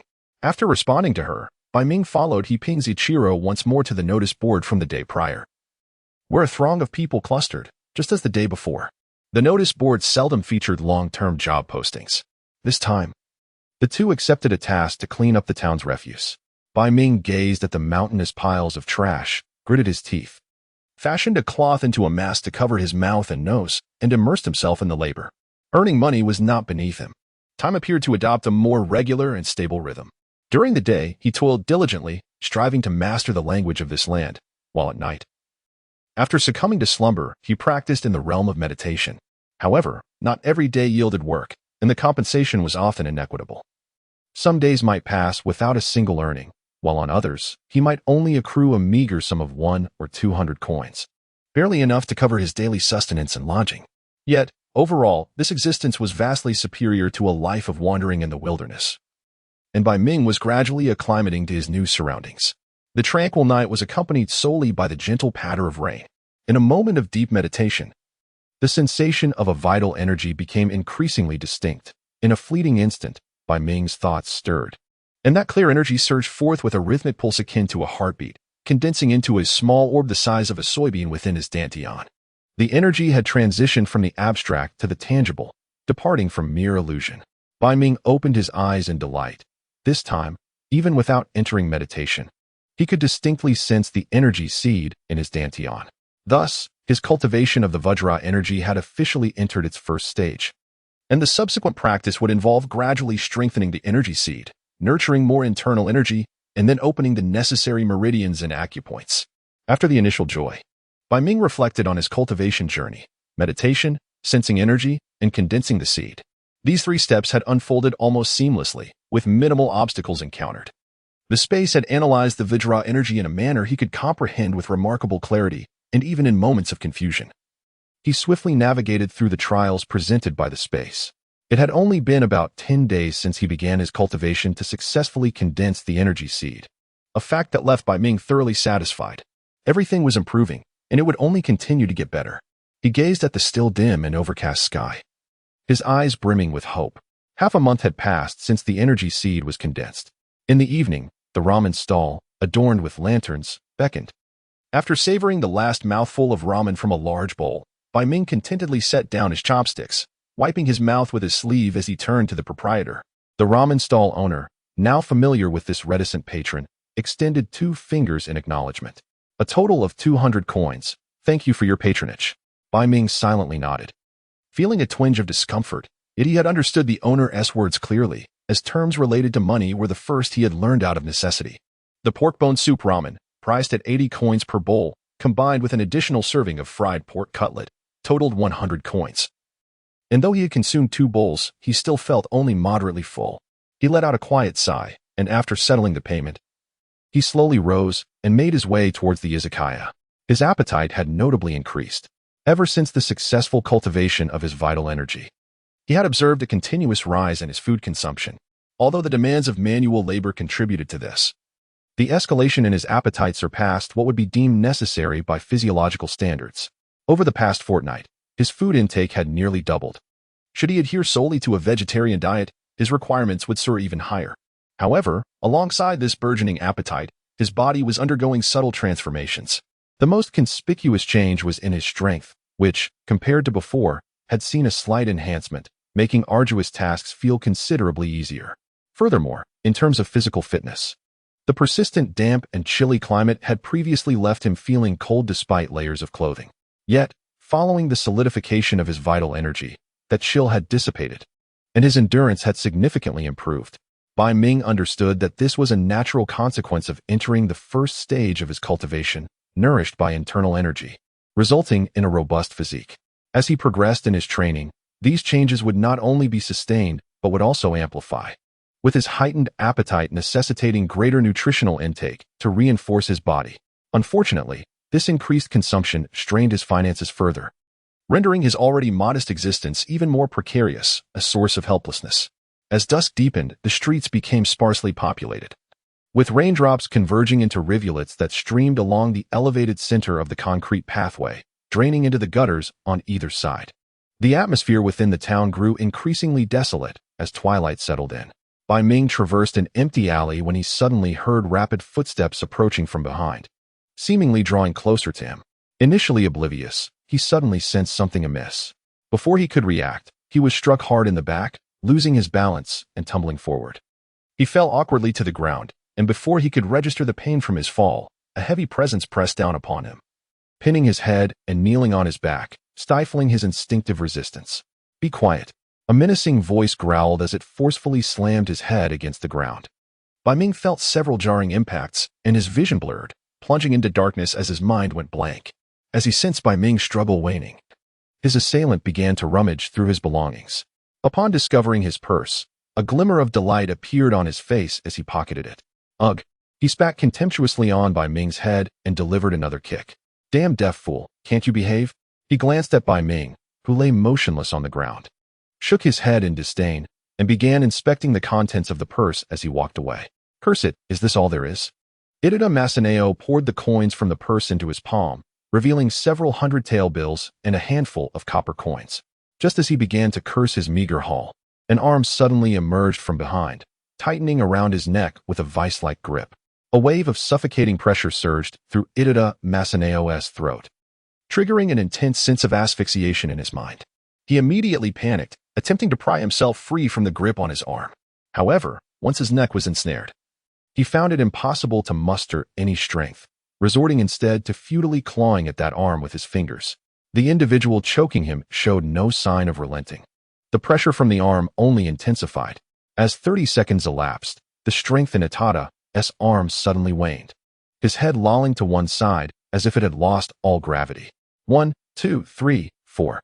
Bai Ming silently counted in his mind, recalling a question he had encountered online. How long does it take to strangle someone to death? The answer was approximately 1 minute. After counting to 120, Bai Ming released his grip. Itada's body crumpled to the ground, devoid of any reaction. A crimson hue appeared in his vision as he wiped the blood flowing from the forehead. Bai Ming, panting heavily, turned the corpse over. The face, now a grotesque shade of purple, exhibited vacant, dilated pupils and a tongue protruding grotesquely. Next to the head lay damp paper bills and coins. Bai Ming, with a calm demeanor, recognized the deceased. He was a notorious extortionist in town. Judging by the attack on him, the motive seemed painfully clear: money. He knelt down, retrieving Itada's wallet, and then rolled the damp bills into a ball.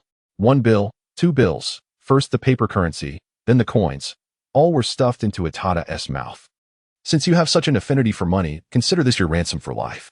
No need for thanks." After cramming all the money into Itada's mouth, Bai Ming chuckled. Though his eyes were filled with indifference, the sky darkened further, and the alley remained devoid of any other presence. Bai Ming reclaimed his wallet and vanished into the rainy night. Upon returning to the izakaya, he entered through the back door.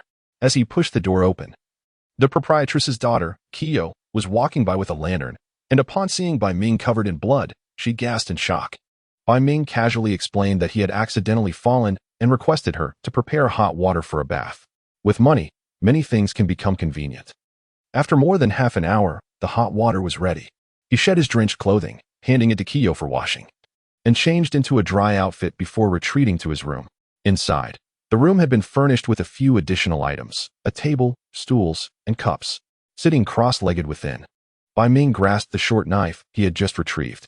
Drawing the blade from its sheath, its chipped edge glinted with a pallid light in the dim room. Bai Ming observed the short knife in silence, reflecting on how he had allowed the tranquility of his recent life to make him forget the dangers of this world. When had he begun to leave home without it? Was it during the period when he believed that everything would only improve? He scoffed, mocking his own innocence. At over 30 years of age, how could he still be so naive? This world has always been cruel and unyielding, he murmured to himself. Immersed in the deceptive tranquility of daily life, equating it with the acceptance of his own mediocrity and exploitation. Habit is indeed a formidable force. It led him to embrace his current existence, to mistakenly perceive the monotony of each day as fulfilling, leaving him devoid of any desire for change. But had he truly accepted this? Accepting a life of labor that yields scant reward, perpetually anxious about the next meal and the looming threat of eviction. Resigning himself to the oblivion of his past, becoming an indigenous inhabitant of this world? Undoubtedly, he wished to accept none of it. From a certain perspective, perhaps he ought to express gratitude to the thug who assaulted him, for it was that encounter that jolted him from his false sense of peace. With the dagger sheathed once more, Bai Ming commenced his training in the diamond energy. The energy had only slightly intensified since its initial manifestation, as his recent practice had become rather lax. Not only was his diamond energy training lacking, but he had also grown complacent with the 5-tiger breaking door blade. Merely practicing a few simple repetitions each day before departing the training space. This reflection, seemingly simplistic, lacked the profound intensity of his earlier confrontation with the elusive Mao 18. After having taken a life with his own hands, something within Bai Ming had undeniably shifted. The corpse of E.T. in Junnan was discovered in the early hours of the following day. The quaint little town, which had maintained a semblance of peace, was suddenly stirred by the death of an individual, providing ample fodder for conversation among the townsfolk. As for panic, in these chaotic times, a death was far too commonplace. Especially when the deceased was of no benefit to anyone, he quickly faded from memory after briefly becoming a topic of discussion. The officials responsible for the homicide investigation, upon discovering that the deceased was merely a scoundrel, hastily concluded the case after a cursory examination of the scene, lacking any thorough inquiry or pursuit. The proprietress and Haisawa Ichiro were aware of Bai Ming's injuries from that fateful night, yet they did not associate the incident with him, for in the minds of others, a deaf man and a mute one are instinctively underestimated and overlooked. This allowed Bai Ming, who was always ready to flee, to breathe a sigh of relief. Otherwise, he had no desire to leave this stable supply town unless absolutely necessary. After reflecting on his beliefs, nearly 2 months passed. As dawn broke, a gentle drizzle fell upon a yard overgrown with sparse, scraggly weeds. Bai Ming, wielding a simple knife, adjusted his footwork in sync with the blade's movements, etching deep footprints in the soft earth. The weighty blade glimmered with a cold light as it sliced through the air, producing a resounding whoosh that complemented Bai Ming's agile form, resembling a fierce tiger poised to pounce. Upon completing his final form, Bai Ming abruptly halted, the ferocity on his face gradually dissipating. He felt a slight ache in his muscles and exhaled deeply, releasing the stale air from his lungs. The effects of mere physical exercise were becoming increasingly insufficient for stimulating his body. As the discomfort faded, Bai Ming realized that the 5-tiger breaking door blade had ceased to provide significant challenge to his physical form. The 5-tiger's broken door blade, as a form of external martial arts, distinguishes between practice methods and combat techniques. The combat techniques are fierce and ruthless, showcasing a deadly skill set, while the practice methods involve exercises that stimulate specific muscle groups in conjunction with breathing techniques, thereby enhancing physical fitness. Despite Bai Ming's diligent training with the 5-tiger's broken door blade, which has yielded a modest improvement in his physical capabilities, the martial art itself is not particularly profound, and he has nearly reached its limits. Following a recent perilous experience, he has become more resolute in his pursuit of personal martial prowess, yet has grown somewhat impatient with the gradual, incremental improvements in his physical condition. With a silent sigh, he wiped the rainwater from the blade and turned to enter his dwelling. A month prior, he had rented this modest abode for the purpose of training. Though it is situated in a remote corner of Hachiman town with sparse human presence, it perfectly suited Bai Ming's desire for tranquility. Upon entering, the chill from the outside air swept in with him, causing the temperature inside to drop significantly. Clad in a thin garment and drenched from the rain, he felt only a lingering warmth from his recent practice, indifferent to the drop in temperature. He quickly consumed a large cup of water placed on the table, set aside his wooden blade, and busied himself at the stove. The cost of renting the room had taken a toll on his finances. Yet cooking his own meals allowed him to save on food expenses. With his current income, he managed to balance his expenditures and even save a little. After preparing a substantial pot of vegetable and lean meat porridge, accompanied by a thick whole grain pancake, Bai Ming placed a large bowl of porridge on the table, sat down, and eagerly rolled the pancake before taking a bite and drinking directly from the bowl. His appetite had significantly increased, now surpassing that of an average person by more than threefold. After finishing breakfast, he changed out of his damp clothes, hung them on the stove to dry using the residual warmth, and donned a raincoat before stepping outside. Upon reaching the notice board, he found that Hiraizumi Ichiro had not yet arrived. Bai Ming stood before the board, perusing the various notes. Over the past 3 months, driven by necessity, he had learned to understand most of the Japanese language and could engage in basic conversations. He had also acquired a modest grasp of the written language. The contents of the notes were mostly comprehensible to him, detailing an array of jobs, from babysitting and delivering messages to assisting with heavy lifting and gardening. However, most of these tasks required considerable physical labor and offered meager compensation. His gaze settled on a job at a logging site outside Hachiman town, which promised the highest pay for strenuous work, a remuneration of 30,000 ryo for a half-month's effort upon completion of the assigned tasks. Should he succeed, his currently strained finances would experience a significant alleviation. After all, during this period, whether crafting a simple blade or securing a rental property, his savings had been nearly depleted. Contemplating this, he promptly resolved to return home shortly to gather his belongings and undertake the task at hand. However, prior to that, he needed to await the arrival of Hirazawa Aikir to ascertain his opinion. Once Hirazawa had acclimatized to the environment of Yada town, his influence had diminished considerably. Nonetheless, their long-standing partnership had fostered a sense of camaraderie, and Hirazawa had proven to be equitable in the distribution of rewards, which deterred him from severing ties abruptly. After all, many endeavors necessitated collaboration. While he waited, a group of samurai clad in the attire of the town magistrate approached, causing the crowd to disperse swiftly and thin out. Bai Ming positioned himself at the periphery, following the flow of people. After affixing a notice to the board, the samurai departed, prompting the crowd to swarm eagerly toward the announcement, regardless of their ability to comprehend it, engaging in animated discussions. Bai Ming scrutinized the notice. Although some characters eluded his understanding, he gleaned the general meaning from the remarks of several literate onlookers who had gathered curiously. It appeared that a band of marauding robbers had emerged outside Yada town, thereby deteriorating local security. The notice resembled a bounty proclamation, offering a reward of 200,000 ryo for anyone capable of eliminating the bandits. Upon learning of the substantial reward, Bai Ming felt a surge of temptation. Yet upon reflecting on the inherent dangers, he shook his head inwardly and dismissed the notion. Familiarity breeds insight.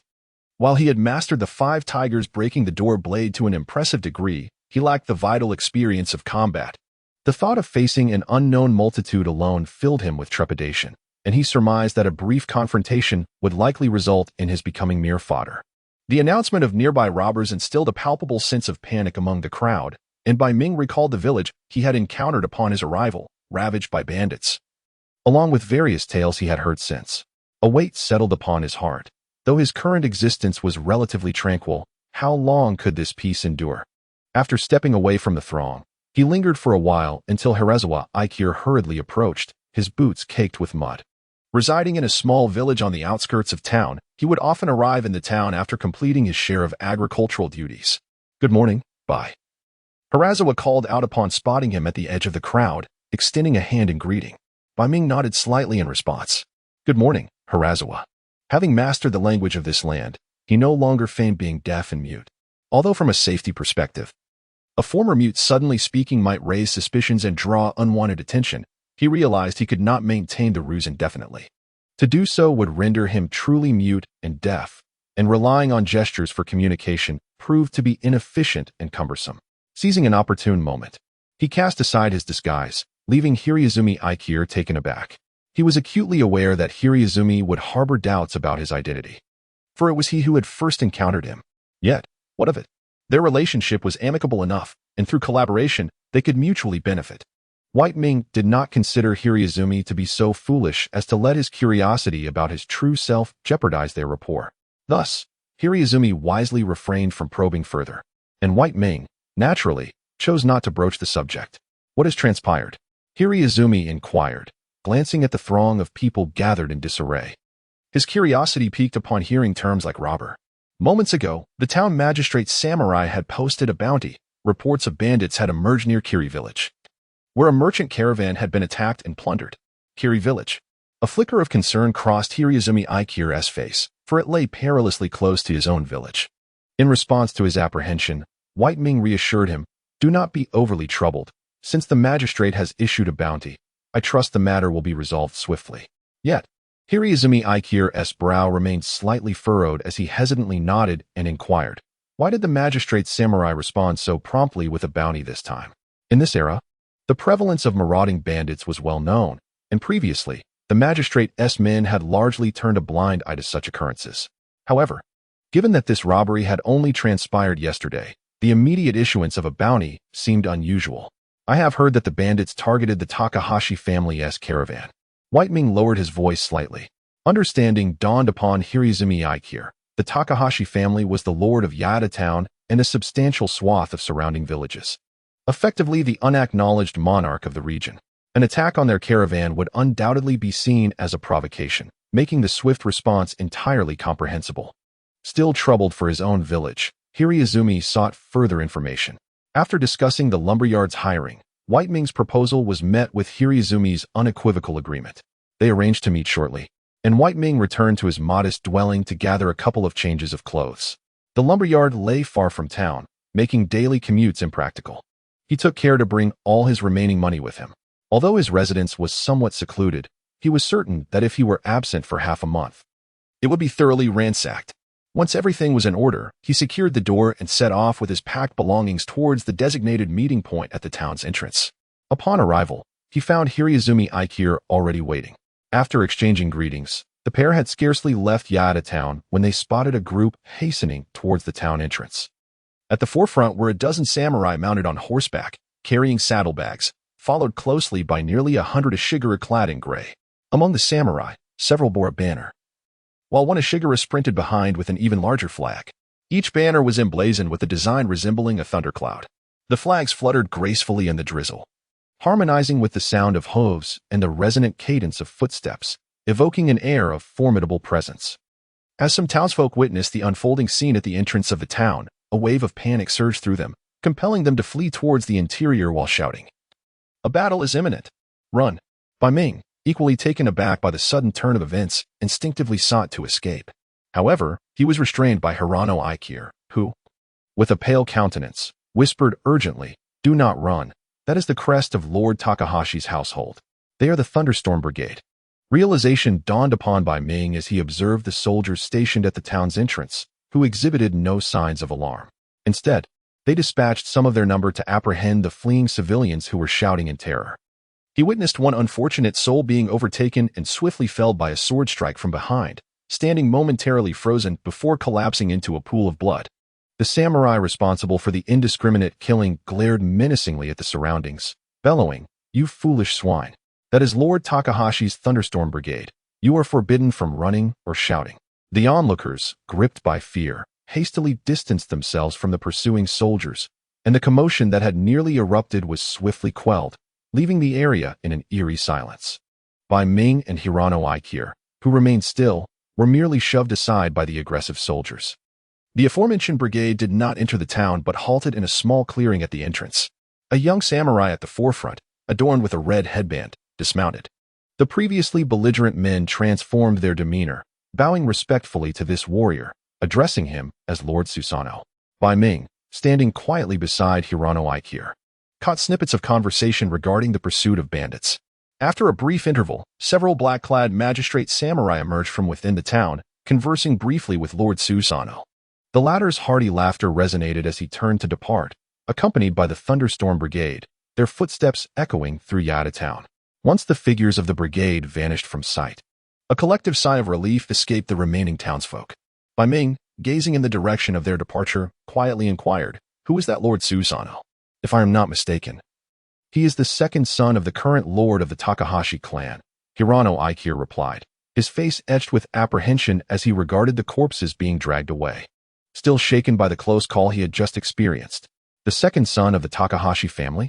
Reflecting on the recent events, Bai Ming found himself less intrigued by Susano and more captivated by the Thunderstorm Brigade under his command.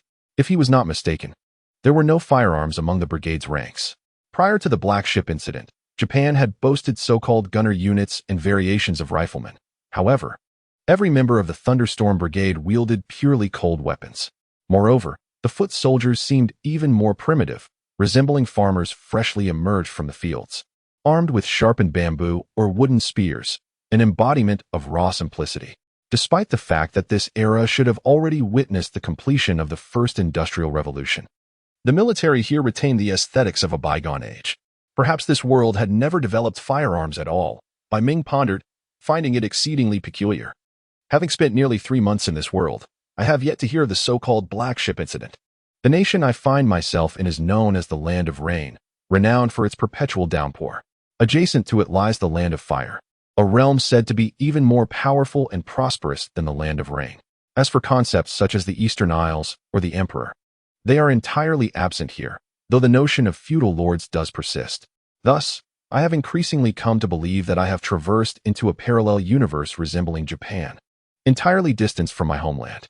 Each time this thought crosses my mind, a wave of melancholy inevitably washes over me. Prior to my journey to the lumberyard, I accompanied Ichiro Hirano back to his village. This village bore no distinction from others I had encountered in this world, with dilapidated houses exuding an air of poverty and backwardness, starkly contrasting with the burgeoning industrial landscape of the nearby town. The muddy, unkempt paths were slick with drizzle, and beneath the fine mist of rain, we halted before a low, humble dwelling. "Excuse the intrusion," I murmured as I entered, lowering my gaze. The interior was dimly lit, and I squinted slightly, gradually acclimating to the ambience. My first impressions were of disarray, narrowness, and gloom. It was my inaugural visit to Ichiro's home, and I was discovering the circumstances of his life for the first time. Surviving on his income and living comfortably was not overly challenging. Yet he bore the responsibility of supporting his mother and raising 3 children alongside his wife. Upon entering, Ichiro greeted me warmly and invited me to sit. His wife, Yumiko Harazawa, promptly served tea and a small plate of coarse snacks. "Thank you for taking care of Ichiro. I apologize for the lack of hospitality," she said sincerely. Bowing slightly, "Not at all. It is I who have intruded, and I am grateful for your brother's kindness," I replied, feeling a tinge of awkwardness. Due to my inherent disposition, I was not well versed in the nuances of social exchanges. Although I could communicate adequately in the language, my unfamiliarity with local customs and etiquette left me apprehensive about inadvertently committing a faux pas. Fortunately, Ichiro discerned my discomfort and, after a few more pleasantries, led his wife back into the inner room to discuss his impending work at the lumberyard for the next fortnight. I breathed a sigh of relief, however. My attention was soon drawn to a corner of the room where 2 larger children gazed at me with wide, curious eyes. Intrigued by the sudden arrival of this unfamiliar guest, I am not particularly adept at interacting with children. Perhaps it would be best to pretend I did not see them, as children can indeed be rather bothersome. I settled into my seat and took a sip from my tea. Yet, as fate would have it, the 2 children approached closer. "Do you want this?" I could no longer feign ignorance, as I met their imploring gazes. Narrowing my eyes in realization, I gestured toward the plate of coarse snacks. The children followed my finger and nodded eagerly at the offering. Indeed, they were children after all. Bai Ming felt a sense of relief as he distributed several pieces of the coarse pastries to the 2 children, who eagerly retreated to a corner. Joyfully munching on their treats, their cheeks puffed out like squirrels, just as Bai Ming was enjoying the ease of dealing with the 2 little rascals. A girl of about 7 or 8 emerged from the back room. Upon seeing her younger brothers indulging in the pastries meant for guests, Pingsu scolded them angrily. "You silly little fools." The 2 children, undeterred, stuck out their tongues at her and dashed out of the house in a flash.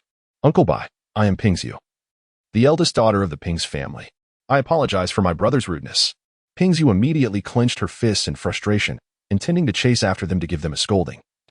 But upon noticing Bai Ming standing nearby, she straightened her expression and bowed solemnly in apology. It was my initiative to give them the pastries. They bear no responsibility in this matter. Bai Ming felt a bit awkward, but still attempted to explain on behalf of the mischievous boys. I understand, Uncle Bai. But I am certain that it was they who acted inappropriately first, Pingzu asserted firmly. As an important guest of the Ping's family, this behavior is utterly unacceptable. Please wait a moment. I will bring them over to apologize to you. Bai Ming opened his mouth to say something, but the serious-minded girl had already left the house. And he could hear her voice yelling outside, "Don't run." He shook his head and returned to his seat to sip his tea.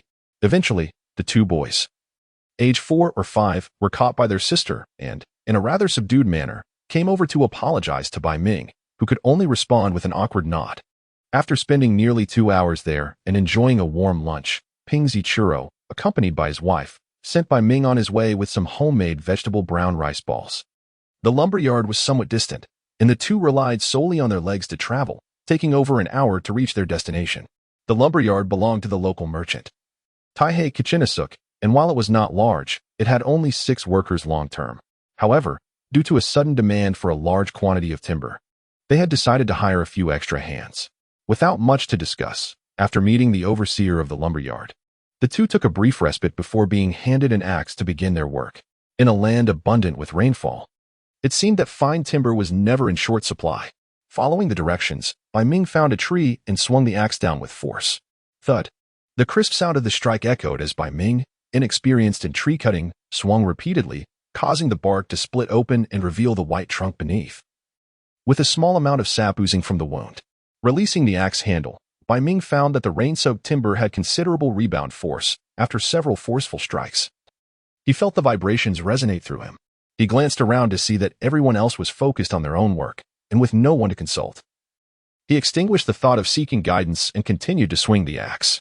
He was not aimlessly chopping. In fact, with any task, repetition would inevitably yield some insights and experience.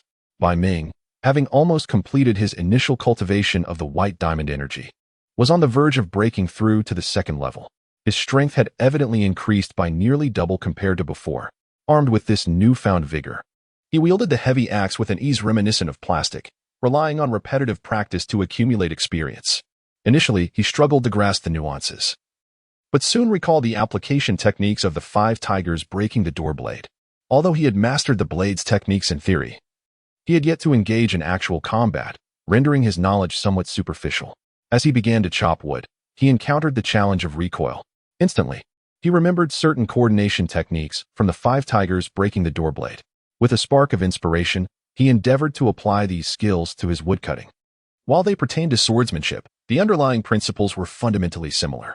After a few attempts, he adeptly managed to dissipate the force of the recoil, preventing his body from becoming numb. Once he had mastered the technique of force absorption, he was inspired to practice techniques of charging, exploding, and transforming strength, with the resilient trees now serving as excellent targets. With a resounding crash, a tree that had stood for countless years toppled to the ground, its fall echoing through the forest and drowning out the sound of the incessant rain and the rhythmic chopping of wood. Several nearby lumberjacks glanced over, surprised to see Bai Ming, the newcomer, standing beside the fallen tree. They were well aware of the difficulty involved in felling trees. In just 2 hours since his arrival, Bai Ming had brought down a towering tree with a diameter of nearly half a meter, an impressive feat indeed. Due to their unfamiliarity with him and his insistence on a do-not-disturb demeanor, none of the workers approached to offer congratulations. They simply turned back to their own tasks in silence as the familiar sound of chopping resumed throughout the expansive forest. Pingtei Kichiro, who was nearby, noticed Bai Ming's swift success and hurried over. Gazing at the fallen tree, he exclaimed in admiration, "Remarkable! You felled a tree so quickly. Surely you will complete this task in record time." The remuneration for lumbering, amounting to 30,000 taels, came with the stipulation of completing a sufficient workload. Failure to do so meant one would not receive the full reward, while conversely, early completion allowed for immediate payment. Bai Ming set the axe down on the freshly cut stump, leaning on the handle and breathing heavily. Since his cultivation had consistently enhanced his physical capabilities, he had not felt such exhaustion in quite some time. Yet, in light of his accomplishments, he found the effort to be immensely worthwhile. As the ancients said, knowledge acquired through mere reading is ultimately shallow. True understanding comes from practical experience. The wisdom of the ancients resonates with the teachings of past masters, emphasizing that the principles of martial arts cultivation are no different. What was once merely theoretical, without practical application and experience, ultimately appeared hollow and ungrounded. After exchanging a few words with Hiraizumi Aikir, Bai Ming returned to his tasks. Although the essence of the Golden Buddha primarily enhances physical strength, the inner energy cultivated also aids in the swift recovery of stamina. As the meager inner energy derived from his dantian gradually dissipated, approximately half an hour later, Bai Ming found his strength nearly restored. He resumed wielding the axe, chopping down the thicker branches of the tree on the ground to facilitate subsequent dragging.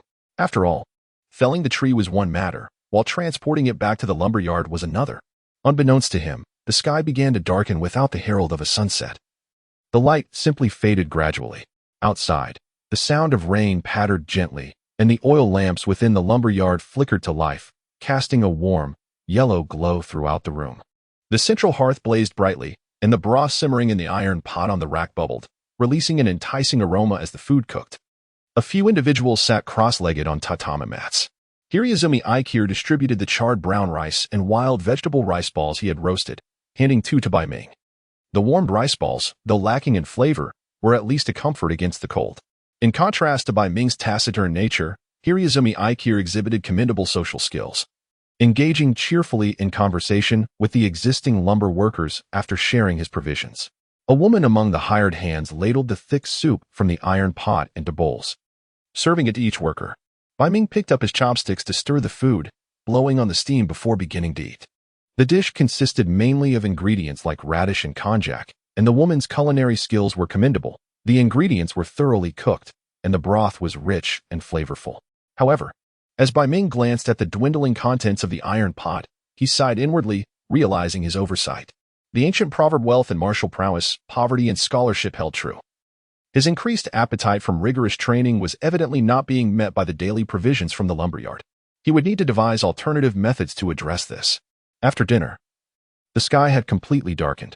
The illumination provided by lamps shattered the darkness of the night, yet the options for entertainment after dusk were woefully scant.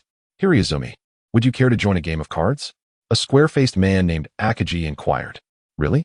Hiraizumi's interest piqued, and he rolled up his sleeves confidently, declaring, "Don't underestimate me. I am known as the ghost hand Aikir in our village."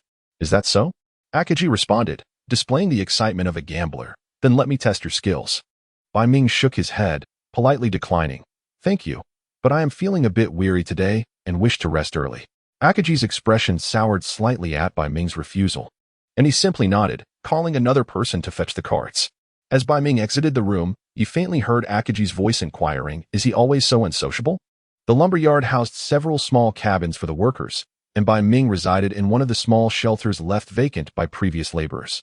As he traversed the corridor, he beheld a woman, laden with a lantern and holding an umbrella, seemingly prepared to depart. "Excuse me," Bai Ming called out to her, wishing to inquire about a matter that required some audacity.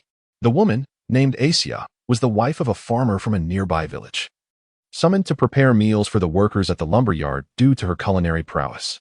"Would it be possible for you to prepare additional food for me?" After familiarizing himself with the local circumstances, Bai Ming pondered and articulated his request, explaining that his appetite exceeded the ordinary, and thus the standard portion provided by the lumberyard would not suffice. He offered to compensate her for this extra service. Asia, whose purpose for cooking at the lumberyard was indeed to earn some money, hesitated slightly at his proposal. However, upon hearing his willingness to provide remuneration, she promptly acquiesced. Once an agreement was reached, Bai Ming paid a portion of the meal fee for the following day as a reservation, and both parties felt satisfied. Bai Ming was pleased that a mere fraction of money could alleviate his predicament, although it would cost him a bit more. He recognized that such arrangements could only be made within a system of order. This realization was also why, despite being a stranger to this world, he preferred to embrace certain risks rather than return to the wilderness and reside in a tree hollow upon entering Yada town. The wooden cabin bore a damp and musty odor, reminiscent of his days in the tree hollow. He hung the lantern, and in the dim corners, he faintly discerned traces of moss growth. He propped open the window to allow for ventilation. The nocturnal forest breeze, imbued with moisture, wafted into the cabin. dispersing much of the stagnant, decayed scent. After a sufficient airing, Bai Ming lowered the window and began to prepare his bedding. Once he had tidied up, he commenced his evening practice of the Vajrachi. With focused mind and concentrated spirit, he entered a meditative state. Over the past 3 months, his cultivation of the Vajrachi had progressed remarkably. His dantian, once barren save for the essence of qi, was now brimming with strands of internal energy derived from his own essence. In truth, the rapidity of this advancement astonished even Bai Ming. Had he not personally cultivated it, he might have believed he had ingested some potent elixir. After all, it had taken Miao Shiba over a decade to reach a similar level.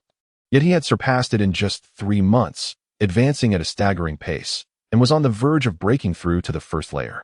To Bai Ming, it felt as though the difficulty of cultivation had lessened. What once might have been a challenge rated at 100 now seemed to have diminished to merely 1. However, aside from personal attributes such as innate talent, intelligence, and constitution, the reduction in difficulty might be attributed to some external factors. His mind, while in deep meditation, became more acute, perceiving the fluctuations of internal energy within his dantian from a third-person perspective. The first layer of Vajrachi involved the transformation of ethereal energy into a solid essence. If the derivation of internal energy belonged to this layer, then the second layer pertained to the conventional notion in martial arts literature of unblocking meridians. It is worth noting that unblocking meridians does not entail creating pathways from nothingness. In truth, the human body's meridians are inherently open. Without the circulation of qi and blood, one would naturally perish. To perceive the unblocking of the meridians in a more profound sense is akin to the act of road construction. It is the transformation of a dilapidated, treacherous path into a robust and expansive highway, facilitating swift passage. The first level of diamond energy entails the consolidation of vital energy to nurture internal strength. Akin to preparatory work before embarking on the journey of cultivation, where one accumulates both human and material resources. When the accumulation reaches a sufficient threshold, one is poised to commence their labor. The 12 primary meridians traverse the entirety of the human body, serving as the principal conduits for the circulation of qi and blood, connecting the internal organs and limbs, and are categorized into the 3 yin meridians and 3 yang meridians of the hands and feet. The second level of diamond energy encompasses the comprehensive cultivation of the 3 yin meridians of the hands and feet, commencing with the Han-Tai-Lung meridian. Successfully unblocking the Han-Tai-Lung meridian signifies the initiation of the second level of diamond energy. A month prior, Bai Ming had already embarked on the cultivation of the Han-Tai-Lung meridian. With meticulous focus, he guided the internal energy from his dantian into the Han-Tai-Lung meridian, a process that unfolded slowly. Throughout this endeavor, his internal energy was gradually expended, methodically clearing the once constricted and narrow meridian, nurturing its stability to better accommodate the flow of diamond energy. This process is indeed a delicate and gradual undertaking, which is why Bai Ming equated the unblocking of the meridians to road construction. It bears an uncanny resemblance. When one constructs a road, considerations must be made regarding its width and solidity to ensure that subsequent vehicles can traverse it smoothly, avoiding the perils of a bumpy ride that could further deteriorate the path and damage the vehicle. Thus, careful thought and planning are paramount during the unblocking of the meridians. The most critical factor is the proper manipulation of energy to avoid damaging the meridian itself. Any significant injury could lead to chronic ailments, hindering future cultivation, while a minor injury would necessitate a lengthy recovery period for the meridian. Therefore, the process of unblocking the meridians is a laborious and protracted endeavor. In such moments, the unique properties of space play a significant role. Thanks to the spatial refresh mechanism, Bai Ming could experiment repeatedly to unblock the Han-Tai-Lung meridian without concern for adverse consequences, thereby amassing a wealth of experience. Guided by this knowledge in his practical cultivation, he successfully circumvented the most formidable obstacles, and the unblocking of the Han-Tai-Lung meridian progressed smoothly. Now just a step away from completion. This evening, Bai Ming planned to exert himself to finally unblock the Han-Tai-Lung meridian. Under the experimental conditions in the spatial realm, he had already achieved success yesterday, so he felt no anxiety. As his internal energy was gradually consumed, the last remnants of obstruction in the Han-Tai-Lung meridian were slowly dissipated. After a concentrated effort lasting over half an hour, the final obstruction suddenly vanished, akin to a stubborn boulder being removed from the path of flowing water. Instantly, his internal energy surged through the entirety of the Han-Tai-Lung meridian. marking a formal breakthrough into the second level of diamond energy. Suddenly, a violent coughing erupted from within the forest. Bai Ming covered his mouth, coughing fiercely, the abrupt fit disrupting his rhythmic chopping. From several meters away, Hiranuma Ikaru inquired, "Are you all right, Bai?" "It's nothing. Just caught a chill yesterday," Bai Ming replied. Bai Ming shook his head, followed by a violent bout of coughing. A metallic taste filled his throat, and he expelled a thick, coal-black phlegm, instantly feeling a surge of relief in his lungs. He ground the phlegm underfoot and resumed wielding his axe to fell trees. Yet, mere minutes later, another fit of severe coughing erupted. This affliction had begun the previous evening. The Tying Lung Meridian is one of the 12 principal meridians of the human body. Once unblocked, it signifies a swifter circulation of qi and blood, thereby impacting the lungs that are closely related. Under the vigorous flow of the King Kong energy, the toxic substances that had long accumulated in his lungs began to be instinctively expelled, manifesting as an inexplicable, intermittent cough, although he felt akin to a consumptive specter. The burgeoning health of his body brought an innate sense of joy to his heart and mind. However, this transformation caused the workers in the lumberyard to distance themselves from Bai Ming, their gazes tinged with disdain. Bai Ming remained indifferent, for he was not one to seek validation from others to affirm his worth. To attain unparalleled martial prowess, one must endure the pains that ordinary people find unbearable. Regardless of the sweltering summer or the biting winter, he hummed a cheerful tune to himself, his axe striking heavily forward. The transformations in his body after the breakthrough of the King Kong energy were not limited to this. His physique grew increasingly robust, the muscles in his arms, legs, and torso became firmer, and his skin thickened. His once fitted clothes began to feel constricting. The axe, already light, felt as if it were but a sheet of paper in his grasp. With a simple deep breath, he could effortlessly hold his breath for about 5 minutes. The remarkable qualities of King Kong energy, as the pinnacle of internal cultivation, began to manifest, primarily enhancing his strength and constitution. It was said that King Kong stands tall like a mountain, unyielding. Correspondingly, his appetite increased as well. The modest savings he had were entirely consumed by copious amounts of meat filling his belly. Fortunately, the remuneration from this job would sustain him for a short while. However, money always seemed insufficient. The changes in his physique went unnoticed by others, and as his body transformed, Bai Ming continued to hone various force techniques while chopping wood. On the 9th day of his lumberjack endeavor, Bai Ming finished his work early. The overseer at the lumberyard provided him with a completion certificate, as he would need it to collect his payment in Hachiman Town due to the merchant's presence there. After concluding his work, Bai Ming felt no desire to linger. He had practiced nearly all the techniques he intended to. He had grown weary of this place. After exchanging a few words with Yiping Zichiro, he gathered his belongings and left the lumberyard. The remaining workers sighed in relief at his departure. Bai Ming's rapid and substantial workload had resulted in them receiving several reprimands from the overseer. Aside from Xia, who had profited significantly from Bai Ming's efforts, others felt a twinge of reluctance at his leaving. She stood within the timber yard, where rain cascaded like a curtain, gazing at the departing figure, that robust silhouette, her thighs instinctively tightening in silence. Unbeknownst to her, Bai Ming, the subject of her daydreams, was journeying back alone, an uncommon occurrence after a long while. Yet his heart no longer harbored panic or confusion. After traversing a fair distance, he suddenly halted, lifting his gaze to one side. The dense trees obstructed his view into the depths of the forest, while the sound of rain masked most other noises. He turned his attention to the upper part of the tree trunks. Was it merely an illusion? A flicker of doubt crossed his eyes. He felt as if someone had just passed through that very spot. Meanwhile, unseen by him in the forest ahead, a dark figure leaped nimbly above the tree trunks, moving with remarkable speed and agility, effortlessly evading the intricate branches as it advanced rapidly. Bai Ming returned to Hachiman Town before nightfall. Upon entering the town, he sensed a notable change had occurred in his absence. The guards at the entrance, initially merely ornamental, had taken on a stricter demeanor, meticulously questioning every person entering the town. Furthermore, the atmosphere within the town felt considerably oppressive and desolate. Typically bustling at this hour, the streets were now eerily quiet, with only a few scattered individuals meandering about, and most shops shuttered. He arrived at the izakaya where he had previously lodged, but unsurprisingly, its door was shut, the entrance curtain drawn. He knocked lightly, and after a brief moment, a somewhat anxious female voice emerged from within. "Who is it?" "It's me, Bai." Upon hearing his response, the proprietress, Aju, sighed in relief upon seeing Bai Ming at the door, swiftly pulling him inside and securing the door once more. "What brings you here? Do you not realize it's dangerous to be out in the town under lockdown?" Aju inquired.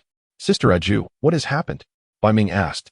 Confusion etched across his face, recalling how the guards had brusquely ushered him inside, urging him to return home quickly and avoid lingering outside. Sensing that something significant had transpired in Hachiman Town, his keen awareness of danger compelled him to seek answers, prompting him to visit the izakaya. "Are you unaware of what has transpired?" Aju questioned, her brow furrowing in perplexity. "I have just returned from working at the timber yard outside the town with Brother Hiranuma." Bai Ming clarified. "Ah, I see." Aju nodded knowingly, gesturing to the younger girl, Chika, behind her, and sighed. "Were you aware that Lord Takahashi's second son, Lord Sunio, had been dispatched to the vicinity of Kawa village to deal with bandits?" Bai Ming nodded, recalling that a bandit raid had targeted Lord Takahashi's merchant convoy, accompanied by a bounty announcement.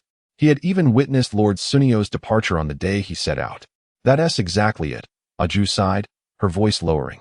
"What you do not know is that news arrived the following day reporting the deaths of Lord Sunio and the entirety of the Raime squad." Upon hearing this, Bai Ming felt a slight shock in his heart. Takahashi Sayano had set out with unwavering confidence, yet now he had perished. Rumor had it that among the band of marauders lurked wandering ninjas, and it was precisely due to Sayano's ignorance of this fact that he fell victim to a ninja's throwing dart, which subsequently led to the demise of all the remaining samurai and ultimately to the crushing defeat of the Thunder Team. Ninjas? This was not the first time Bai Ming had encountered the term, though his knowledge of them was scant. From what he had gathered, ninjas were shrouded in mystery and possessed formidable prowess, with entire villages dedicated to their training. Their primary objective was to accomplish their missions, disregarding any principles or means. However, he had never witnessed one firsthand, so he regarded such tales as mere curiosities. Yet now, as he heard the rumors of ninjas once more, rumors that were alarmingly close to home and had begun to affect his own life, he found himself increasingly intrigued. Were ninjas merely ordinary individuals turned assassins, or did they, like him, possess access to extraordinary powers? He inquired of the proprietress about the origin of this rumor, only to discover that its exact source had become obscured over time. It had simply spread like wildfire through the town, with Aju having heard it from someone in a neighboring shop. Furthermore, there were whispers that the bandits planned to raid Hachiman Town, which was the root of the current atmosphere of fear and martial law in the town. After careful contemplation, Bai Ming concluded that the imposition of martial law primarily affected his ability to earn a living. Fortunately, he was on the verge of receiving a sum that would sustain him for some time. This matter was tangential to his own affairs, so he resolved to remain at home and await the lifting of the curfew. He patted his stomach, which was beginning to grumble, and turned to the proprietress. "Aju, could you prepare a dinner for me?" Following a meal at Aju's, Bai Ming returned directly to his lodgings, holding the lantern he had borrowed from her. He took out his key to unlock the door, but as soon as his hand touched the lock, it fell to the ground with a clatter. Bai Ming paused, picked it up, and discovered that the keyhole had been damaged. Entering the house, he was greeted by a damp and chilly atmosphere devoid of any human presence. In the dim light, the interior was in disarray. The belongings he had left behind were strewn about haphazardly. He took a deep breath, suppressing a flicker of irritation, and hung the lantern by the window before bending down to tidy up. Due to the poor lighting, he could only make a cursory effort to restore order before beginning his evening training. The physical feedback from the golden body chi circulating through his Taiyin lung meridian had improved significantly. Bai Ming estimated that his strength had increased by approximately 40% compared to when he had not yet achieved this flow. This was nothing short of a remarkable enhancement. Even the mere activation of a single meridian had yielded such a substantial improvement. If he were to connect all 12 meridians, his physical capabilities would undoubtedly surpass the so-called limits of the human body from his past life. Although the martial arts system had begun to decline by the time Bai Ming traversed into that era, it remained an enigmatic treasure for ordinary individuals, as it was one of the earliest extraordinary systems found in various novels. The astonishing nature of acquiring a legacy of diamond chi internal cultivation from Mao Shiba sparked Bai Ming's imagination about the legendary martial arts. Regrettably, since that one significant event, the space had remained devoid of any further activity. With a tranquil mind, Bai Ming immersed himself once more into his cultivation practice. After taking on the Taiyin Lung Classic, the next step was to connect with the Handyaming Large Intestine Classic. Drawing upon the wealth of experience gained from trial and error within the space, Bai Ming steadily advanced along the path of this connection. The cultivation of the first section of the Han Tien Lung Classic had taken approximately a month, and it would take about a year to fully connect all 12 meridians. This pace was remarkably swift compared to Mao Shiba, who was still at the first layer of Diamond Qi. However, without diligent practice, complete mastery would remain a distant goal. The information he learned upon returning to the town spurred him further. This world was fraught with danger, and only by rapidly enhancing his strength could he attain a greater sense of security. In the flickering candlelight, Bai Ming sat cross-legged, his silhouette cast into a large shadow that engulfed much of the wall behind him.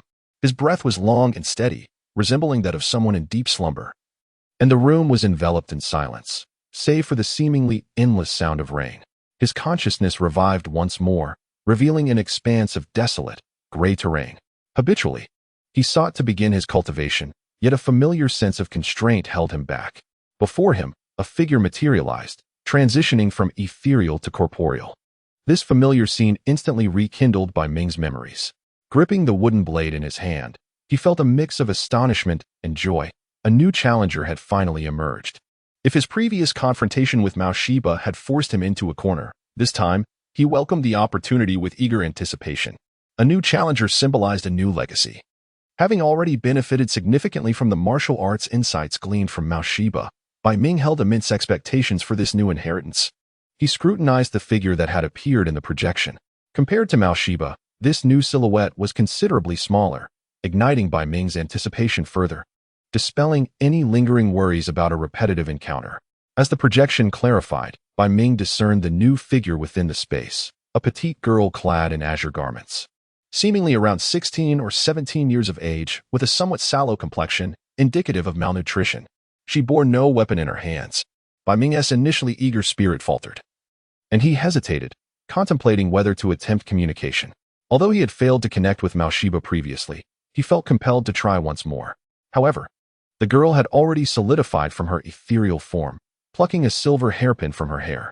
With a swift motion, she hurled the hairpin toward Bai Ming, who felt a sharp pain in his throat as the silver pin accurately pierced the center of his neck.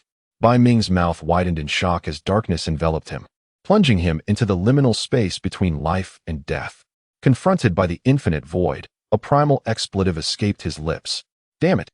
Upon reviving, he cast aside any hesitation, deeming further communication unnecessary. As the restraints dissipated, he let out a fierce roar and lunged forward with his blade, intent on striking down the girl before him.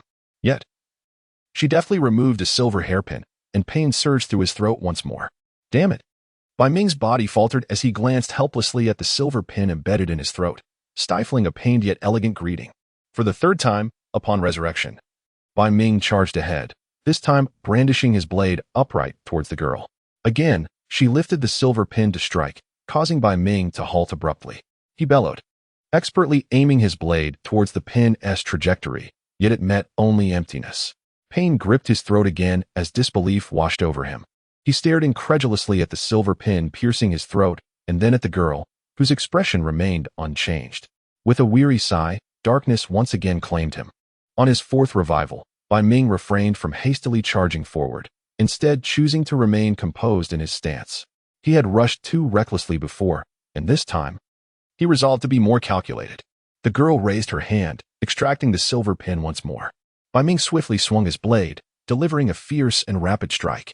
Yet, the familiar pain returned to his throat as he pressed onward, taking 2 or 3 steps before collapsing to the ground.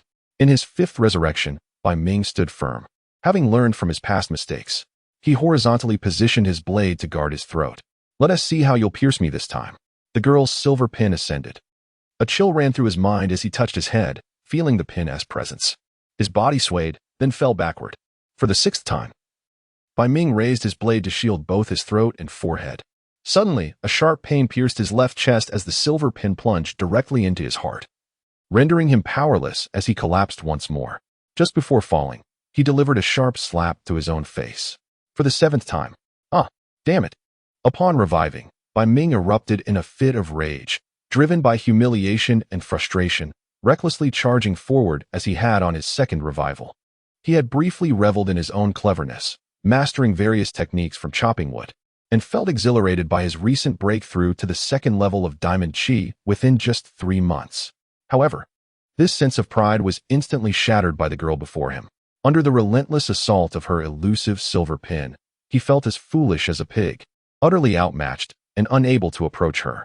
What infuriated him more was his own stupidity in attempting to block the silver pin with his blade, leaving him utterly mortified upon realizing his foolishness after being struck down.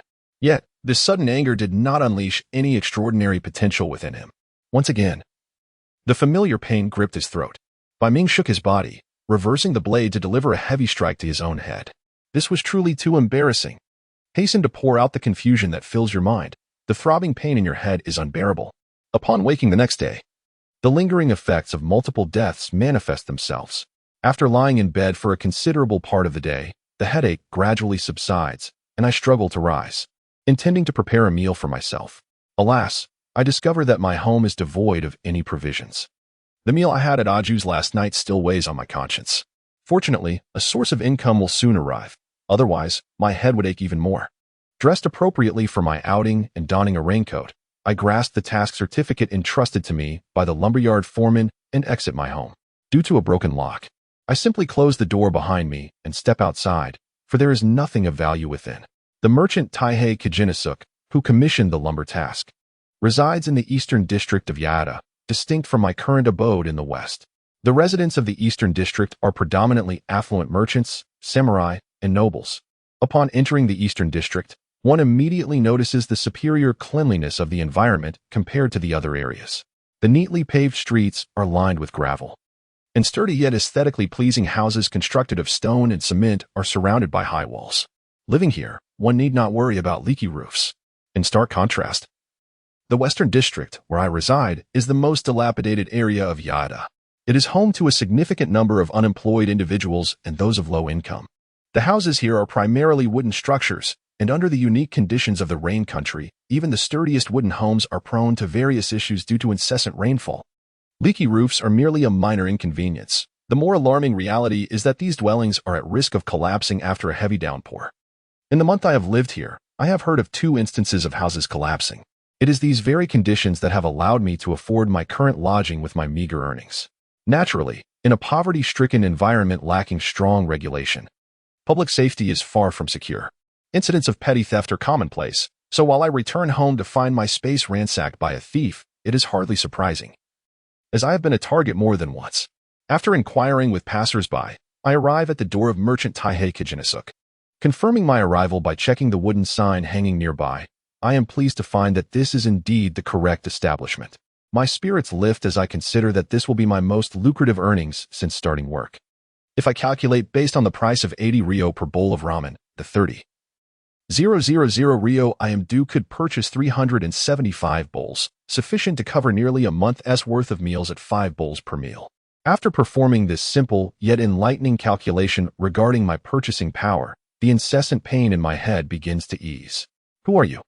A servant guarding the door inquires as I linger. Upon noticing my hesitation, the doorkeeper approaches to usher me away. I am Bai, a resident of the Western District, here to collect the reward for completing Lord Taihei's lumber task. May I inquire if Lord Taihei is at home? Bai Ming withdrew the task certificate and recounted that he initially sought the shop of Tai Ping Ji, but upon learning that Tai Ping had ceased operations, he found himself here.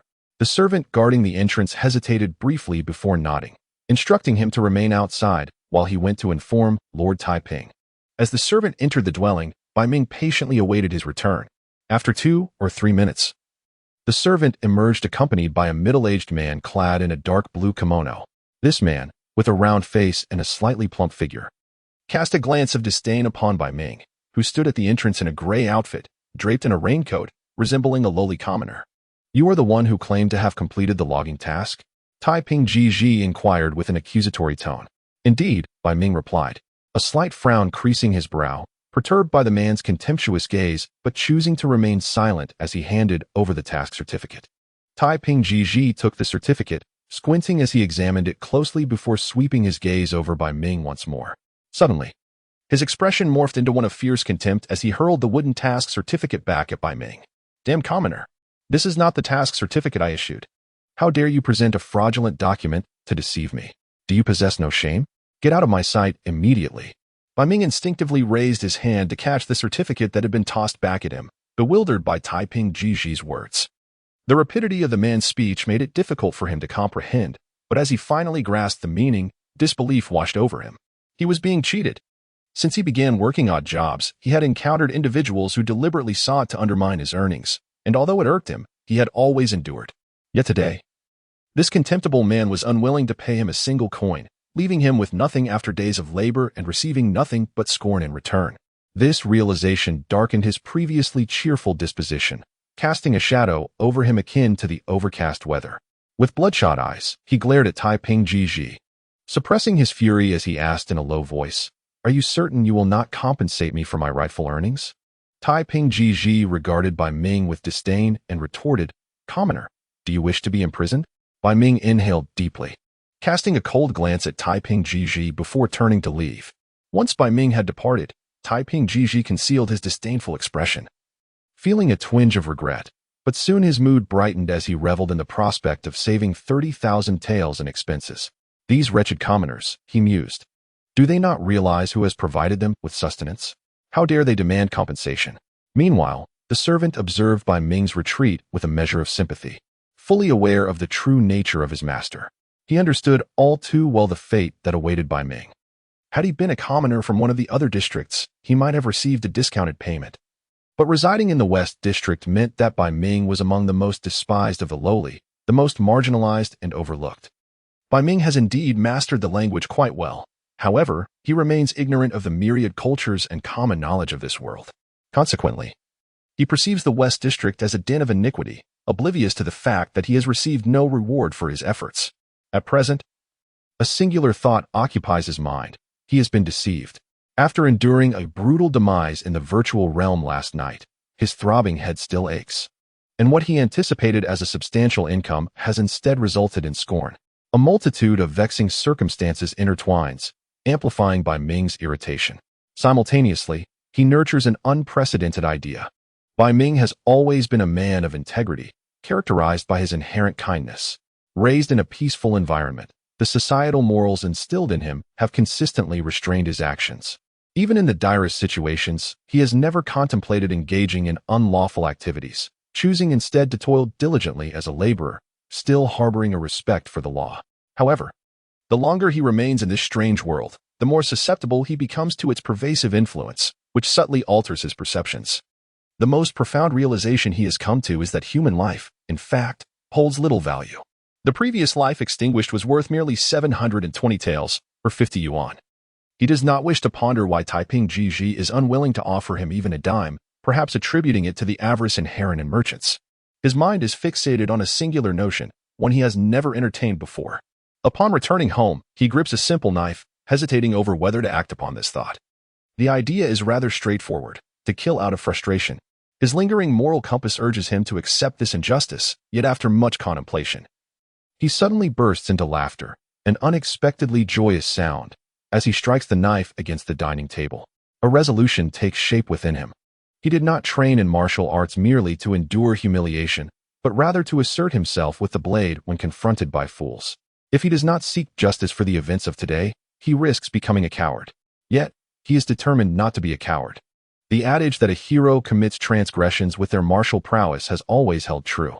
Having made his decision, he waits at home, allowing time to pass while enduring hunger, for he lacks the funds for a meal. As dusk descends into the darkness of night, he pushes open the door and steps outside once more.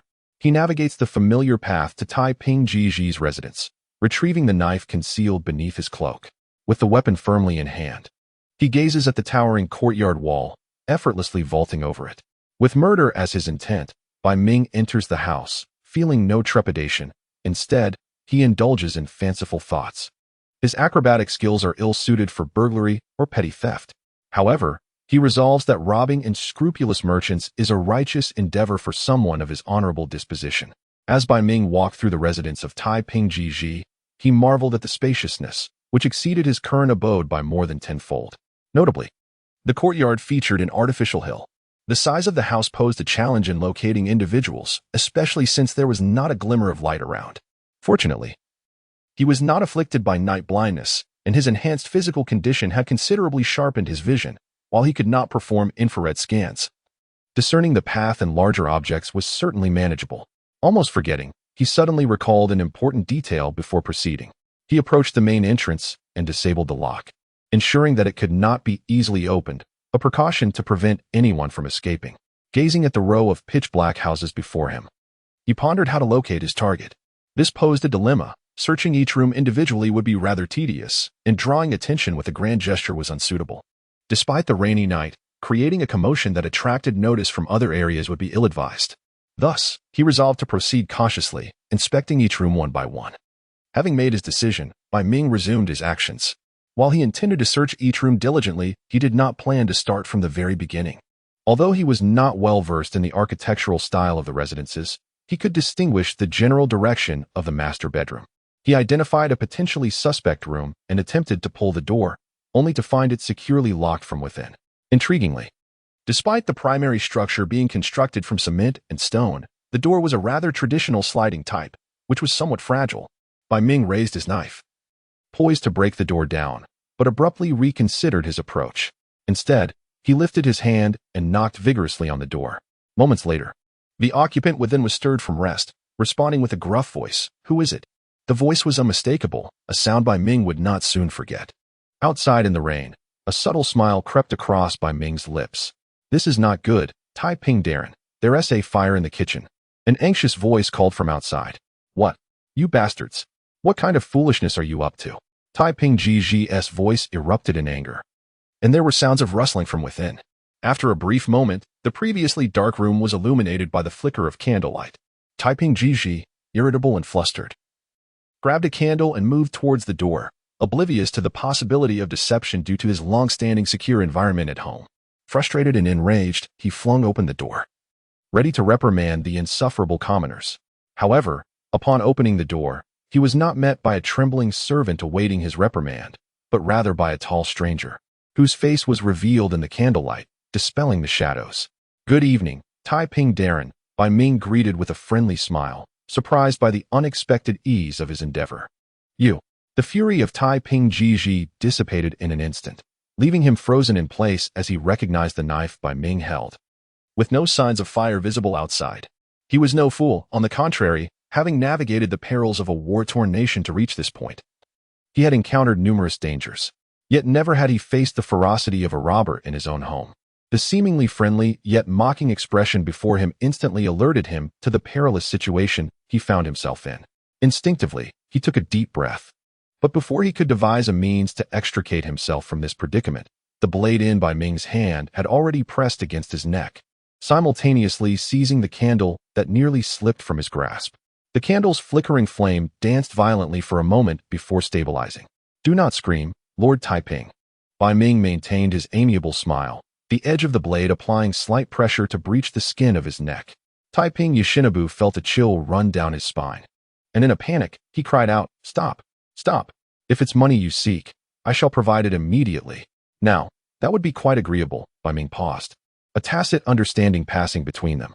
A faint smile of appeasement appeared on Tai Ping Yoshinobu's face, and just as he prepared to respond, a piercing female scream erupted from behind him. The candle fell to the ground, plunging the room into darkness once more. Bai Ming withdrew his knife and, in a rush, collided with Tai Ping Yoshinobu, sending him sprawling to the floor. The blade glimmered ominously in the shadows, and the scream abruptly ceased. Lying on the ground, Tai Ping Yoshinobu felt a warm liquid splatter across his face. Trembling, he wiped it away, the sweet metallic scent of iron instantly revealing its nature. Hanako, his beloved wife of many years, had been slain by the very man before him. A pained and anguished cry escaped his throat as he crawled towards the direction of the scream, reaching out to touch a soft body growing cold. "Hanako," he whispered, caressing her face in a desperate attempt to awaken her, only to find his hands smeared with more of the warm, viscous liquid. He had taken a life once again. In the fleeting moment before the candlelight extinguished, Bai Ming distinctly saw his blade carve a gaping wound upon the woman's body. A tumult of emotions stirred within him. Though he had come prepared to kill, ending the life of a woman seemingly unrelated to him left an uncomfortable heaviness in his heart. Call it sentimentality if one wished. After all, he was no monster who found joy in murder. In the enveloping darkness, he observed Taiping Yoshinobu crawl to his wife's side, cradling her in a futile attempt to revive her, his brow furrowing slightly. What a dramatic scene, making him appear as the villain. Narrowing his eyes, he focused on the fallen candle, preparing to bend down and retrieve it, when a chilling blade sliced through the air towards him. Sensing the imminent danger, Bai Ming's instincts kicked in, his body bristling with adrenaline as his arm muscles tensed, and he countered the attack with a swift strike of his own. The sharp clang of metal reverberated through the air. The force of his counterattack seemed to take the assailant by surprise, causing them to stagger back a few steps, momentarily disrupting their rhythm. Bai Ming seized the opportunity, lunging forward with his gaze fixed intently on the retreating shadow.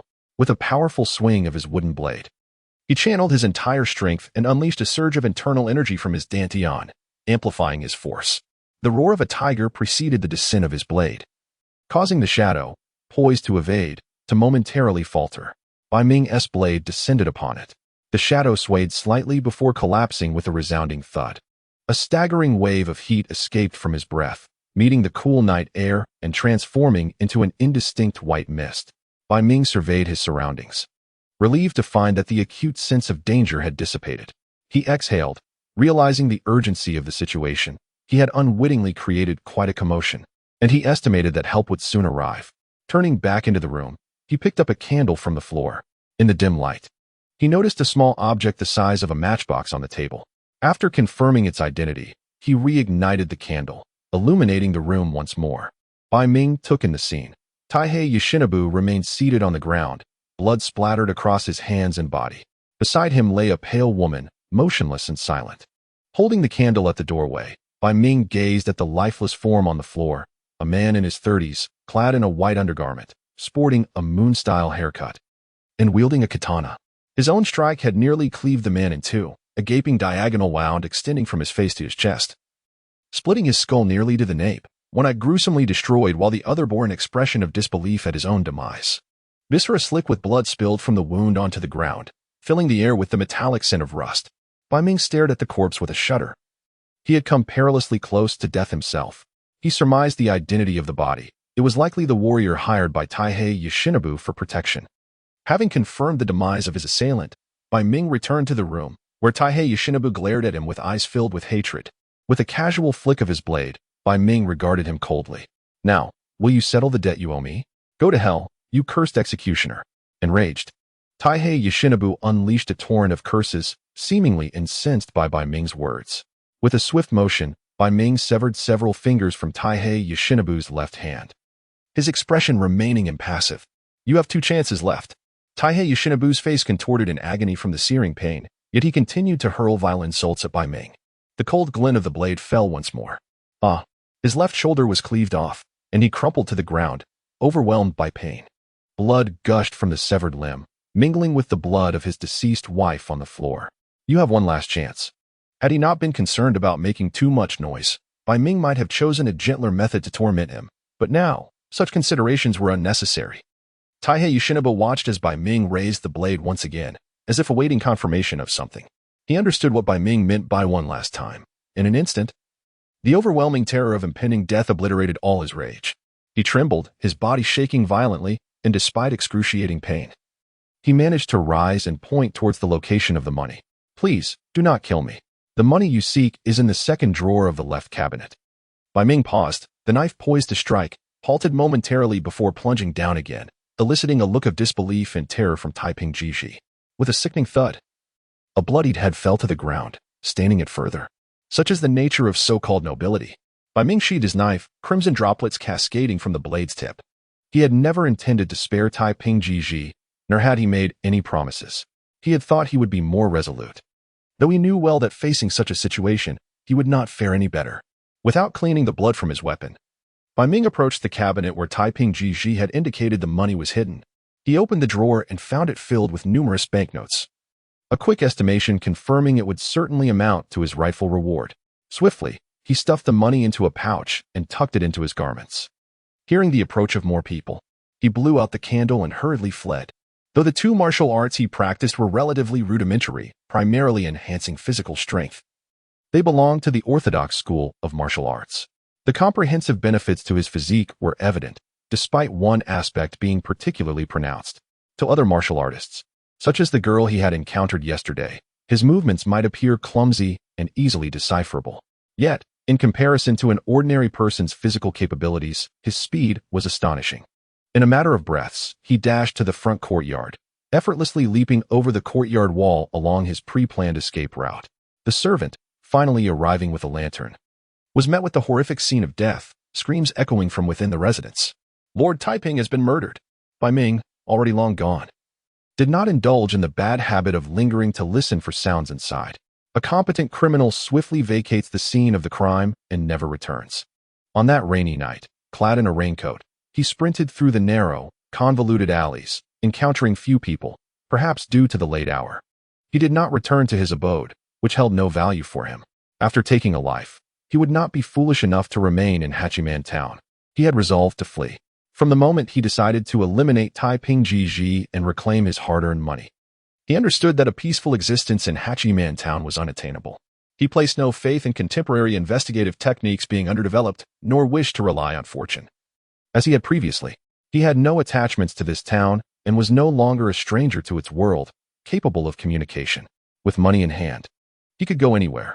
However, before that, he needed to settle one matter. He first made his way to the izakaya, where he still owed the owner, a Jew, a meal.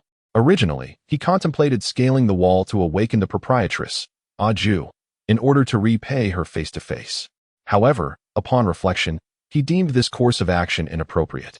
Instead, he opted to slip the money through the crack in the door, generously offering more than necessary as a token of gratitude for her previous kindness. After accomplishing this task, he intended to depart immediately, but was suddenly reminded that he had not eaten all day. He rekindled the candle in the izakaya's kitchen and prepared himself a meal. Once he savored a satisfying repast, he felt the energy expended during his earlier exertions replenished, and the throbbing pain in his head seemed to subside. He left a sum of money in the kitchen as payment for the meal before scaling the wall once more to exit. As his figure vanished from the wall's edge, the door to Aju's bedroom creaked open slightly. Cautiously, she emerged, wielding a stick and scanning the empty wall, the izakaya now enveloped in silence, devoid of any peculiar sounds. Holding a candle, she circled the kitchen and discovered the banknotes laid out there, with additional notes also on the counter in the guest area. After a quick assessment, she found approximately 20,000, her expression a mixture of surprise and anxiety as she gazed at the money. At that moment, her daughter, Xiaoqian, tugged at her sleeve and whispered, "Mom, that person seemed to be Uncle Bai." Upon hearing her daughter's words, Aju, clutching the bills, contemplated her next move. She knelt down to Xiaoqian and earnestly instructed, "Listen, Xiaoqian, you must not tell anyone about tonight's events. Do you understand?" Xiaoqian, eyeing the money in her mother's hand, nodded solemnly in agreement. After leaving the izakaya, Bai Ming headed towards the western district. He did not rush to flee. Based on his understanding of this era, it was unlikely that the local magistrate's men would locate him so swiftly in a single night. He returned briefly to his residence to pack his bedding and a few garments, then cautiously made his way to another vacant house in the western district, where he entered and fell into a light slumber. Even in flight, one must not act recklessly. Running out of town in the dead of night would lead him into a wilderness of trees and grass, with no shelter from the rain, an imprudent endeavor indeed.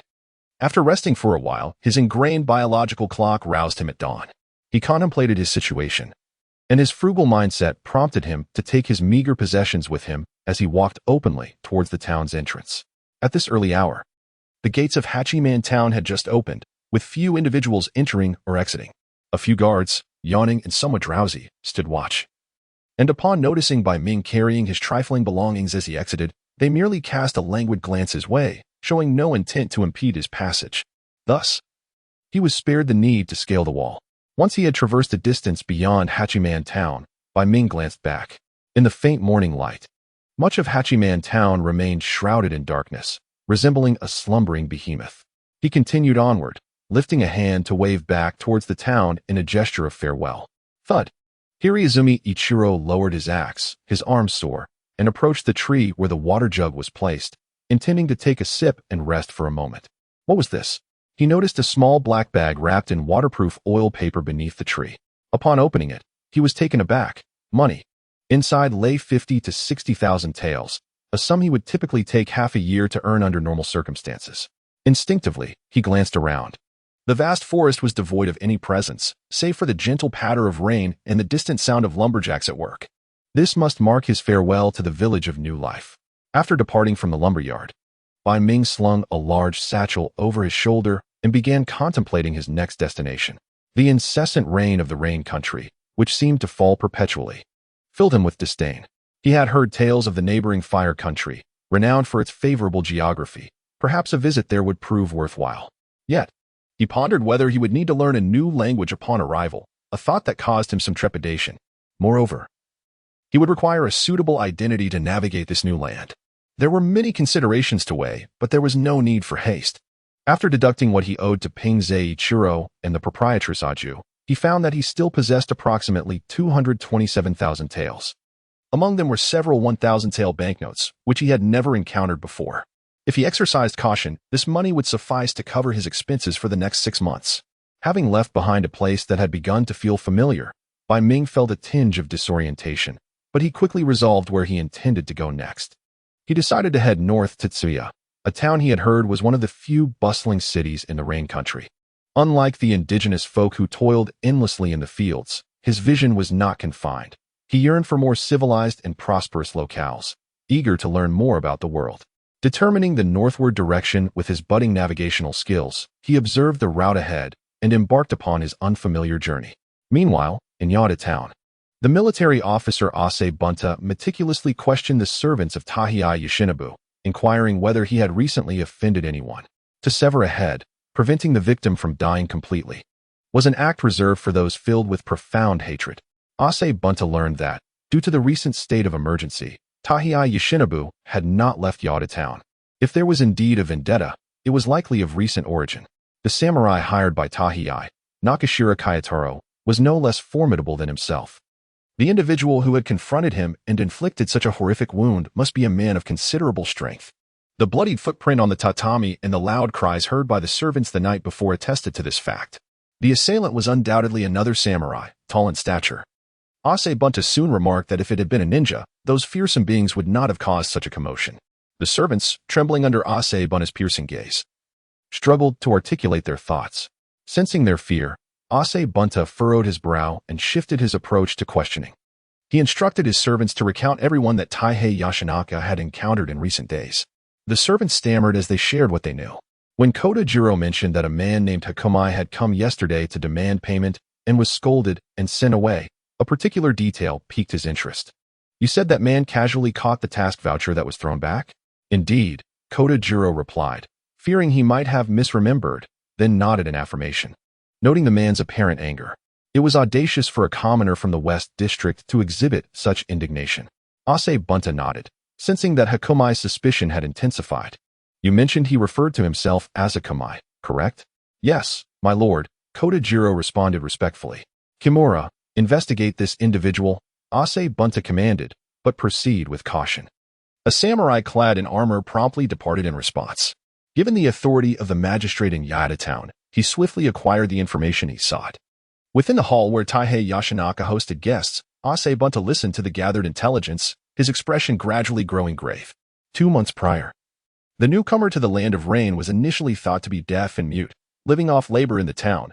Witnesses reported seeing him practicing sword techniques, and he had departed the town early that morning. All signs suggested that this self-proclaimed Hakumai harbored some unknown secret. Could he be a spy from another nation? Kimura inquired. Ase Bunta shook his head. If he were a spy, what purpose would he serve here? The Hidden Rain village would be his destination. Informed the Taihei family. It is almost certain that this Hakumai killed Taihei Yashinaka. Could this be related to the bandits who attacked the Thunderbolt squad? Kimura suddenly added. In that case, Ase Bunta pondered momentarily before concluding that while it may not be entirely dismissible, he should report to Lord Takahashi. That evening, an additional bounty notice appeared at the underground exchange. Name, Hakumai location, Land of Rain intelligence, suspected connection to the Red Demon Bandit Group. Responsible for the murder of charcoal merchant Taihei Yashinaka in Yada town, armament, heavy sword bounty, 500,000 Rio. The rain of the Land of Rain seemed to fall perpetually. As night approached, Hakumai ceased his journey and sought shelter in a nearby village. Of course, he was neither a wandering ascetic nor a sorcerer capable of dispelling demons. Thus he could not expect free lodging.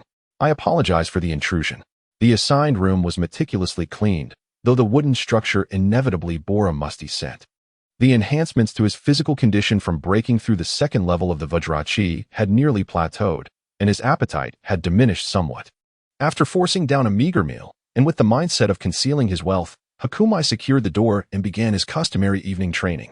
He first practiced the Vajrachi, channeling it through the second meridian until his internal energy was nearly depleted. Then he entered a spatial realm to commence a new phase of training. His consciousness gradually emerged from a fleeting haze into clarity. Upon opening his eyes, he beheld the familiar desolation of the barren land. The girl who had slain him 7 times 2 days prior was once again projected by the space. He needed to devise a swift solution to deal with her. Having learned from his previous lesson, Bai Ming dared not underestimate the girl before him. The pressure she exerted upon him was reminiscent of the initial dominance that Mao Shiba had over him prior to his martial training. Nevertheless, he possessed the courage to wield his blade, as he had done before. His thoughts grew heavy as he pondered how best to swiftly resolve his encounter with the girl.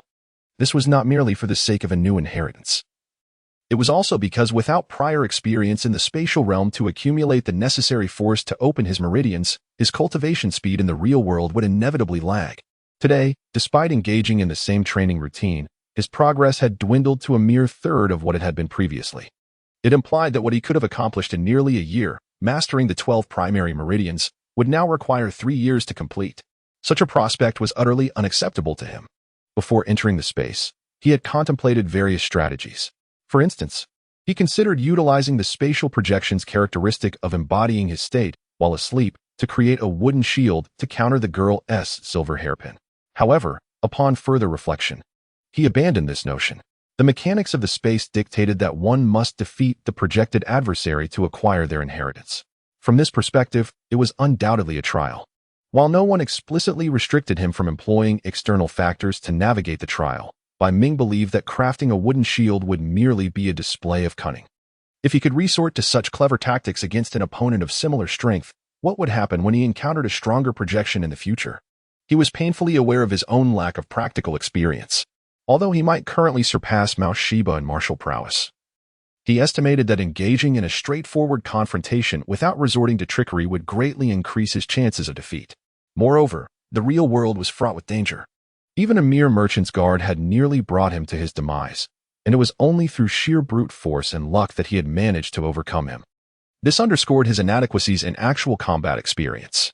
Thus, Bai Ming ultimately resolved to forego cleverness and confront the challenge head-on to enhance his combat experience. Taking a deep breath, he cast aside all negative emotions stemming from his prior defeat and regarded the girl with a calm demeanor. The projection of the girl had solidified from its ethereal form. With her delicate fingers, she removed the silver hairpin from her hair and, with a flick of her wrist, sent it flying towards him.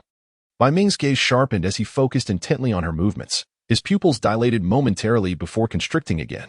Instinctively, he swung his wooden blade with ferocity. Tiger's roar. In an instant, it felt as though his body surged with power, his muscles rippling as he unleashed a blade imbued with the resonance of a tiger's roar. Strike. Alas, as he felt the emptiness of a missed strike, he saw the blade narrowly graze past the silver hairpin. The rush of the blade's wind caused the hairpin to tremble slightly, altering its trajectory. To his astonishment, the anticipated outcome of being pierced in the throat by the hairpin did not materialize. Instead, it veered off course, merely grazing his neck and leaving a thin line of blood in its wake. Now it was my turn. Having successfully passed the first obstacle, Bai Ming slightly bent his legs, unleashing his strength as he lunged toward the girl, all the while remaining acutely vigilant of her subsequent actions. Yet, the girl stood there coldly, seemingly devoid of any movement. What was happening? A flicker of confusion crossed his mind. Was it a ruse? Or perhaps disdain? No matter. If she truly possessed such limited ability, he would dispatch her with a single strike. Disregarding that fleeting doubt, Bai Ming quickened his pace. And as he approached within 4 or 5 steps of the girl, a sudden hum resonated. It felt as though his head had been struck by a heavy blow. Darkness enveloped him, and a dizzying sensation surged forth, causing him to stumble and crash heavily to the ground. What was happening? In the moment of revival, Bai Ming was filled with questions, pondering when his opponent had made her move, as he had distinctly seen her remain motionless. With this uncertainty lingering, Bai Ming resurrected for the second time. For the second attempt, the silver hairpin flew forth, and once again, Bai Ming swung his blade as before. However, this time, the silver hairpin plunged directly into his throat. Damn it, I got distracted. Bai Ming swiftly recognized that his greatest folly in this failure was his lack of focus. On his third attempt, he resolved to cast aside the chaotic thoughts swirling in his mind and concentrated intently on the approaching silver hairpin. With his focus sharpened, he suddenly perceived the hairpin moving more slowly. His hand instinctively wielded the blade, and almost simultaneously, he anticipated the outcome. It would work. Bang! For the first time, the silver hairpin collided directly with the edge of his blade, spinning backward and falling to the ground before the girl.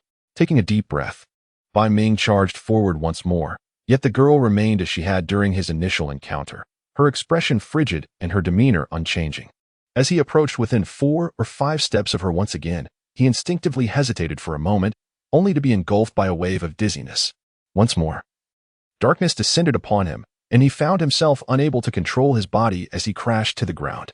Just as before, he collapsed without any forewarning. He was certain he had not witnessed any signs of the girl striking again, yet he fell, his body unscathed. It seemed there could only be one explanation. On his 4th attempt, indeed, after the silver hairpin was released, Bai Ming noticed a faint powder dispersing from it. After deflecting the hairpin, he refrained from immediately lunging forward. Instead, he stood still, meticulously attuning himself to the changes within his body. After a few fleeting moments, a sudden, sharp sting ignited in his lungs, as though the qi within his dantian had been stimulated, becoming agitated as if sensing an impending danger. After 6 fleeting moments, the familiar sensation of dizziness washed over him, his vision abruptly fading to black as he fell once more, the girl remaining stationary throughout the ordeal. Indeed, it was poison?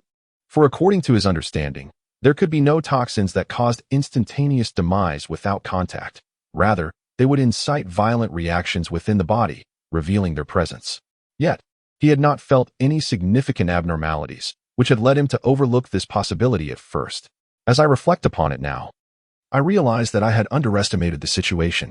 However, having confirmed the adversary's covert actions, I now know how to proceed. Yet, who could this opponent be? He pondered over memories from various martial arts novels and films he had watched, attempting to discern the identity of the young girl. Yet, upon reviving once more, he remained at a loss. On the 5th occasion, just before the restrictions dissipated, Bai Ming cautiously inhaled. With the experience from his first attempt, the second strike to dislodge the silver hairpin became effortless. He then held his breath and lunged towards the girl. As he drew nearer, she finally made a move. The girl swiftly evaded Bai Ming's descending blade and, in a fluid motion, struck at his abdomen with her palm. Bai Ming hurriedly attempted to dodge, but her agility was astonishing, and her strike was entirely unanticipated. The impact landed directly on him, causing a sharp pain in his midsection. His internal energy instinctively surged to counter some of the force, yet it also threw his breathing into disarray. In an instant, a wave of weakness and numbness washed over him, and the girl did not relent. She followed up with several more strikes. His crude blade was knocked from his grasp, rendering his body as immobile as a wooden training dummy, incapable of mounting an effective counterattack. Mere seconds later, that familiar sensation of dizziness enveloped him once again. Bai Ming sighed deeply within, succumbing to the inevitable and collapsing. The following day, a familiar ache returned to his head. However, compared to the previous day, it seemed considerably more bearable. After numerous deaths, he had begun to discern a pattern. The more frequently he perished, the more severe the subsequent repercussions, particularly the headaches. It appeared that for every death, the intensity of the pain doubled. After dying 5 times, he was not bedridden for half a day, but his spirit was undeniably diminished. After having breakfast, he resumed his journey. The proximity to Bahan Town necessitated that he distance himself quickly. Despite his somewhat diminished state, his stamina allowed him to cover 70 or 80 miles in a single day. By evening, he sought refuge in a village for the night, then entered his inner space to practice once more. He realized that neglecting to address his shortcomings was the height of folly. Consequently, Bai Ming opted to forego his crude blade and engage the girl in close combat, relying solely on his fists and feet. The previous day's encounter had imparted a crucial lesson. While weapons may be sharp, they are useless if they fail to connect. His martial prowess, whether with fists or weapons, was woefully inadequate. Thus, what was to be done about his weakness? He resolved to train diligently, although he lacked experience. The foundation of the 5 tigers breaking the door blade was still within him. While this external martial art primarily focused on blade techniques, It also encompassed methods of practice and combat applications. It would be absurd to claim that one could no longer utilize a martial art simply because they were without a weapon. The 5 tigers breaking the door blade also included elements pertaining to hand-to-hand combat. Previously, with no opponents to challenge him, he had thought he understood the art, yet he was merely aware of its existence without grasping its essence. Now, with the girl serving as a training partner, he began to make steady progress through the relentless exchanges of blows, and he advanced rapidly, for failure meant death. Though the adverse effects of death have been significantly mitigated within the realm, the inevitable terror faced at the moment of death continues to evoke a profound disturbance within Bai Ming's soul. Thus, by day, Bai Ming tirelessly journeys forward, and by night, he enters the realm to relentlessly challenge the young girl, honing his practical combat experience, in a desperate bid to prolong his existence before the onset of toxins. Bai Ming's techniques evolve from grandiose displays to increasingly succinct and incisive maneuvers. Gradually, he begins to engage in a tangible back-and-forth with the girl, gaining insight into her shifting movements, thereby avoiding the chaotic disarray that once befell him amidst her agile transitions. Through learning, imitation, understanding, and integration, he faces repeated failures and deaths. With each encounter, he extends his survival time by 1 minute, 2 minutes, 3 minutes, until, ultimately, after persevering for 5 minutes, Bai Ming is fully capable of matching the rhythm of the girl's assaults. He manages to counter her effectively, yet he remains helpless against the toxins she wields, leading to his inevitable demise after 5 minutes. Nevertheless, this achievement is sufficient. Realizing that his ability to enhance his personal strength within a short span is limited, Bai Ming resolves to conclude his current endeavors. The progress of his cultivation in the indomitable energy has recently stagnated. Upon re-entering the realm, he wields a wooden saber, swiftly cleaving a silver hairpin and closing the distance to the girl. With a decisive stroke, he disregards her evasive maneuvers, inflicting a deep gash across her chest from which blood gushes forth. The simplicity of the act exceeds even his expectations, having deduced the nuances of her combat style. He effortlessly ends the entanglement that has persisted for nearly half a month.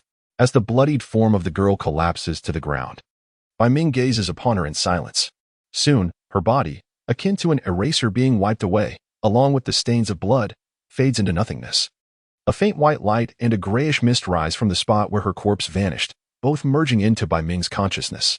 An influx of new ancestral knowledge begins to illuminate his mind. Through this inheritance, Bai Ming finally discovers the identity of the girl, Cheng Lingsu. Named after the text Lingxiu and Suwen, a disciple of Master Wuching, she was the beloved companion of Hu Fei from Fei Hu.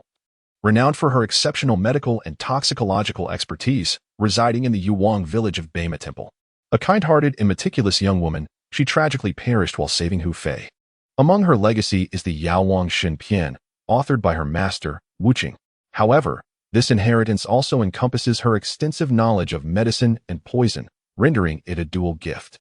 After perusing the various toxicological techniques mastered by Cheng Lingsu, Bai Ming breaks into a cold sweat. Had her martial prowess been even slightly superior, or had they not been within the realm, he could have met his end 1,000 times over without ever drawing near her. The techniques she wielded were unfathomably formidable and profoundly terrifying. According to Bai Ming's analysis of the characteristics of toxins, Cheng Lingsu only carries 2 or 3 types of poison, even though her knowledge of toxicology exceeds 100 varieties. Among these, there are more than 10 highly toxic substances, such as the renowned crane's red and peacock gall. Interestingly, the most lethal of all, the 7-star begonia, seems not to be among her possessions. Thus, the projection of Cheng Lingsu from the spatial realm is, in fact, a diminished version of her true self. Furthermore, the second inheritance is known as the plum blossom palm, which emphasizes grace and lightness, making it a martial art well-suited for women. It can be considered an advanced internal martial discipline, complete with specialized internal techniques and corresponding martial moves, serving as a common method for Cheng Lingsu in combat. Both inheritances represent significant gains for Bai Ming, yet his primary interest lies with the first inheritance. Driven simply by the delight of a healer's curiosity, as dawn broke, Bai Ming awoke, stretching with a sense of contentment.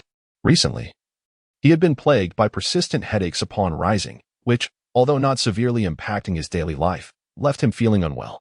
However, that discomfort seemed to have come to an end. Reflecting on this brought him a sense of nostalgia, but more importantly, an inner joy.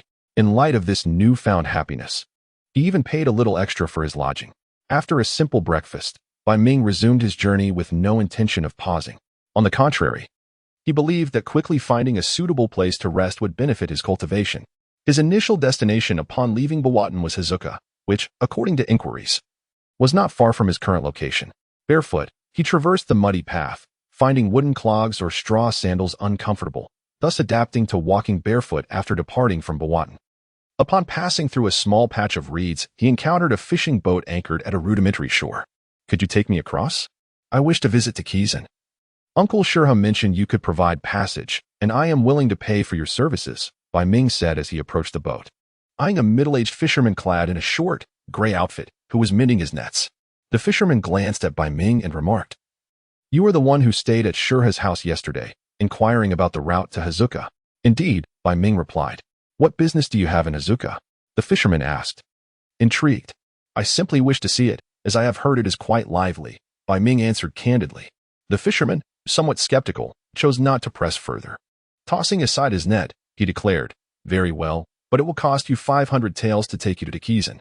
"Agreed," Bai Ming responded readily, surprising the fisherman, who scrutinized him before saying nothing more. Once aboard, the fisherman untied the boat from the wooden post on the shore, using a bamboo pole to row towards the river's center. The unique climate of the rain country, characterized by incessant rainfall, has endowed this nation with an abundance of freshwater resources. In this climatic environment, the abundant moisture fosters the vigorous growth of diverse vegetation, simultaneously giving rise to numerous inland lakes and an intricate network of waterways across the rain country.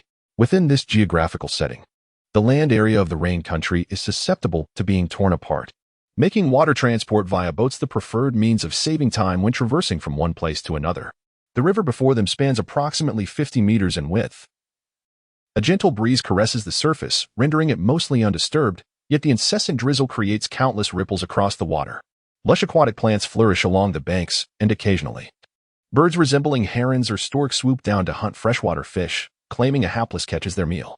After guiding the boat to the center of the river, the middle-aged fisherman merely steers the vessel, allowing the current to carry them downstream. After drifting for about 10 minutes, the fisherman suddenly called out, "Sir, could you please hand me the bamboo pole? There are plenty of fish here, and I would like to cast a net." Bai Ming, seated within the boat's cabin, gazed at the scenic river view and shook his head in refusal.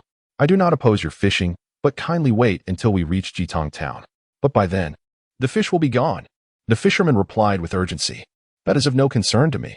I have paid you," Bai Ming retorted coldly. Hearing this, De Jiang Yilang shot a resentful glance at Bai Ming and fell silent. As the boat continued onward for another 2 minutes, Bai Ming was suddenly startled by a loud splash. Looking towards the bow, he found the fisherman had vanished, having lost his balance without the bamboo pole, causing the boat to spin in the center of the river. With a resigned sigh, Bai Ming approached the bow and peered into the water. Suddenly, a figure surged from the depths, reaching out to grasp Bai Ming and pull him into the river.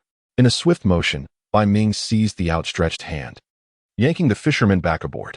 He pinned the man's upper body down with his foot to prevent escape, while his other hand brandished a knife, its sharp blade grazing the man's face and drawing forth a stream of crimson blood. "Do you wish to live or die?" Bai Ming's voice was devoid of emotion. Throughout his journey, he had encountered similar predicaments time and again. The reasoning was simple. Observing a traveler inquiring about the way to the Crane house, who appeared to be well off, would naturally incite thoughts of exploitation. The treachery of human nature knows no bounds. Had Bai Ming not maintained his vigilance, honed his senses through martial training, and developed an innate awareness of malice, he might have succumbed to such treacherous schemes. "Please, spare me. I beg you, sir." De Jiang Yilang, like those subdued before him, began to plead for mercy. In previous encounters, Bai Ming would have dismissed such pleas and executed them without hesitation. Yet now, surrounded by the expanse of the river, he realized he could not swim. "If you attempt any more tricks, your head will roll," he coldly threatened him. Forcing him into the cabin, where he bound his legs with rough ropes, creating restraints akin to shackles, and tied several tight knots, ensuring they could not be undone easily. He then searched De Jiang along, confiscating all his belongings, and tethered him with a rope. Thus, if De Jiang Yilang attempted any tricks and jumped into the water, it would only lead to his own demise. With these preparations complete, ensuring De Jiang Yilang was virtually incapable of escaping his grasp, Bai Ming felt reassured enough to allow him to return to the bow of the boat to row.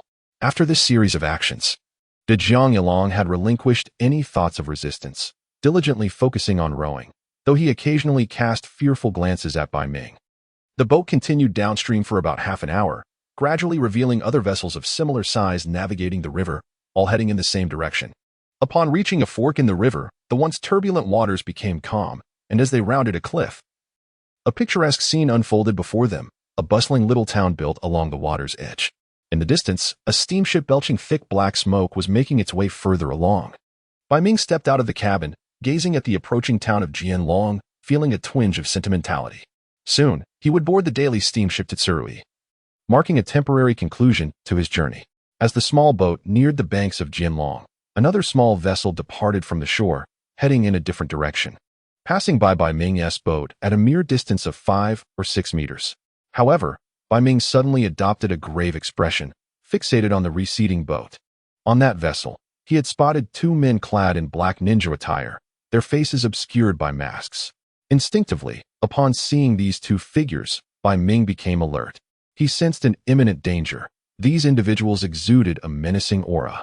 The chill emanating from them was not a mere fade, but a disquieting coldness that sent shivers down one's spine, a palpable aura of murderous intent. In summary, it was a concept that seemed ethereal, yet was tangibly real. With his heightened sensitivity in previous encounters with the murderous intent directed toward him by Mao Shiba and Chang Lingsu, Bai Ming could effortlessly discern the lethal presence surrounding these 2 men. It was not a targeted malevolence, but rather a natural consequence of having taken countless lives. It appeared that De Jiang was also shaken. He ceased rowing and quietly said to Bai Ming, "Those are the ninjas from Rain Hidden Village." Ninjas. Bai Ming could surmise the nature of their attire without De Jiang's prompting. Yet the mention of Rain Hidden Village struck a familiar chord within him, evoking an inexplicable recognition. He instinctively sensed the significance of this matter. "What is Rain Hidden Village? Please, tell me in detail," he inquired, not pressuring De Jiang to hasten ashore, but rather asking earnestly. Surprised by Bai Ming's inquiry, De Jiang, now apprehensive of Bai Ming's earlier display of prowess, swallowed hard and stated, "Yuan Village is a hidden village in our land of rain, currently led by Lord Hanzo of the Salamander. Under his protection, we are shielded from invasions by other nations." A thunderous realization struck Bai Ming like a bolt of lightning. While the mention of Yuan Village had seemed vaguely familiar, associating it with Hanzo brought forth a terrifying possibility. He might have traversed into the realm of a manga titled Naruto. Suddenly, many of his previous bewilderments began to coalesce into clarity. The geographical and climatic warmth of the land of fire, adjacent to the land of rain, contrasted starkly with the harsh, rainless deserts of the land of wind. This peculiar cultural system and the level of civilization development led him to believe he had entered a parallel world resembling Japan. However, upon reflection, his earlier confusions found their explanations. This world was one where individual martial prowess could shatter mountains, unleash torrents of water and fire, and even enable the creation of moons, and engage in perilous time-space travel. If not for the incongruity of the art style, this realm could easily be perceived as a fantasy world. Initially, Bai Ming had thought his abilities would suffice for self-preservation, yet now, considering the narratives he had somewhat grasped, he realized that regardless of his training, he would likely end up as mere cannon fodder in the later stages of the story. This thought ignited a profound sense of unease within him. He needed to cultivate greater means of self-defense. As the small boat reached the shore, Bai Ming leaped ashore, tossing 500 Rio in paper currency to De Jiang, as previously agreed.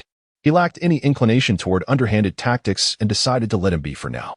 Although Jintaki town lay adjacent to the water, most of its structures were situated at higher elevations further from the riverbank, designed to avert flooding during torrential rains. As a pivotal hub for local waterway traffic, Jintaki town bustled with far more activity than Hachiman town. Firstly, the throngs of people were densely packed, with a myriad of goods lining the waterfront.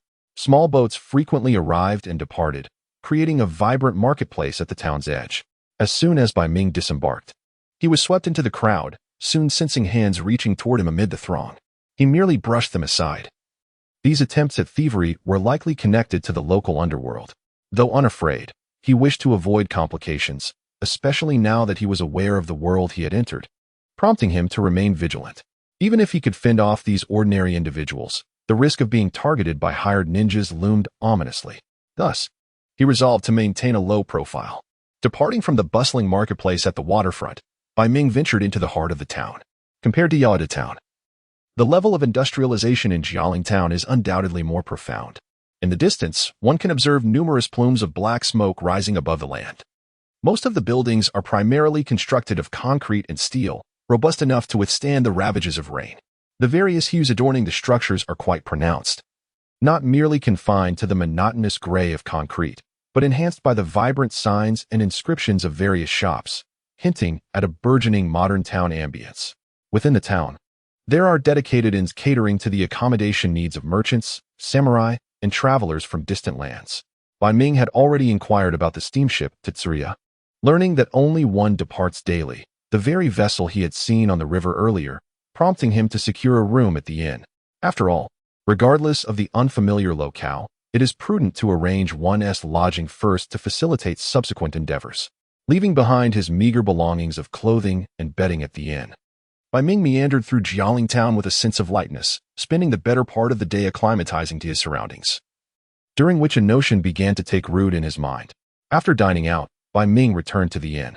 Upon entering his modest single room, the proprietor kindly provided a candle and matches. The confined space made the flickering light appear even more luminous.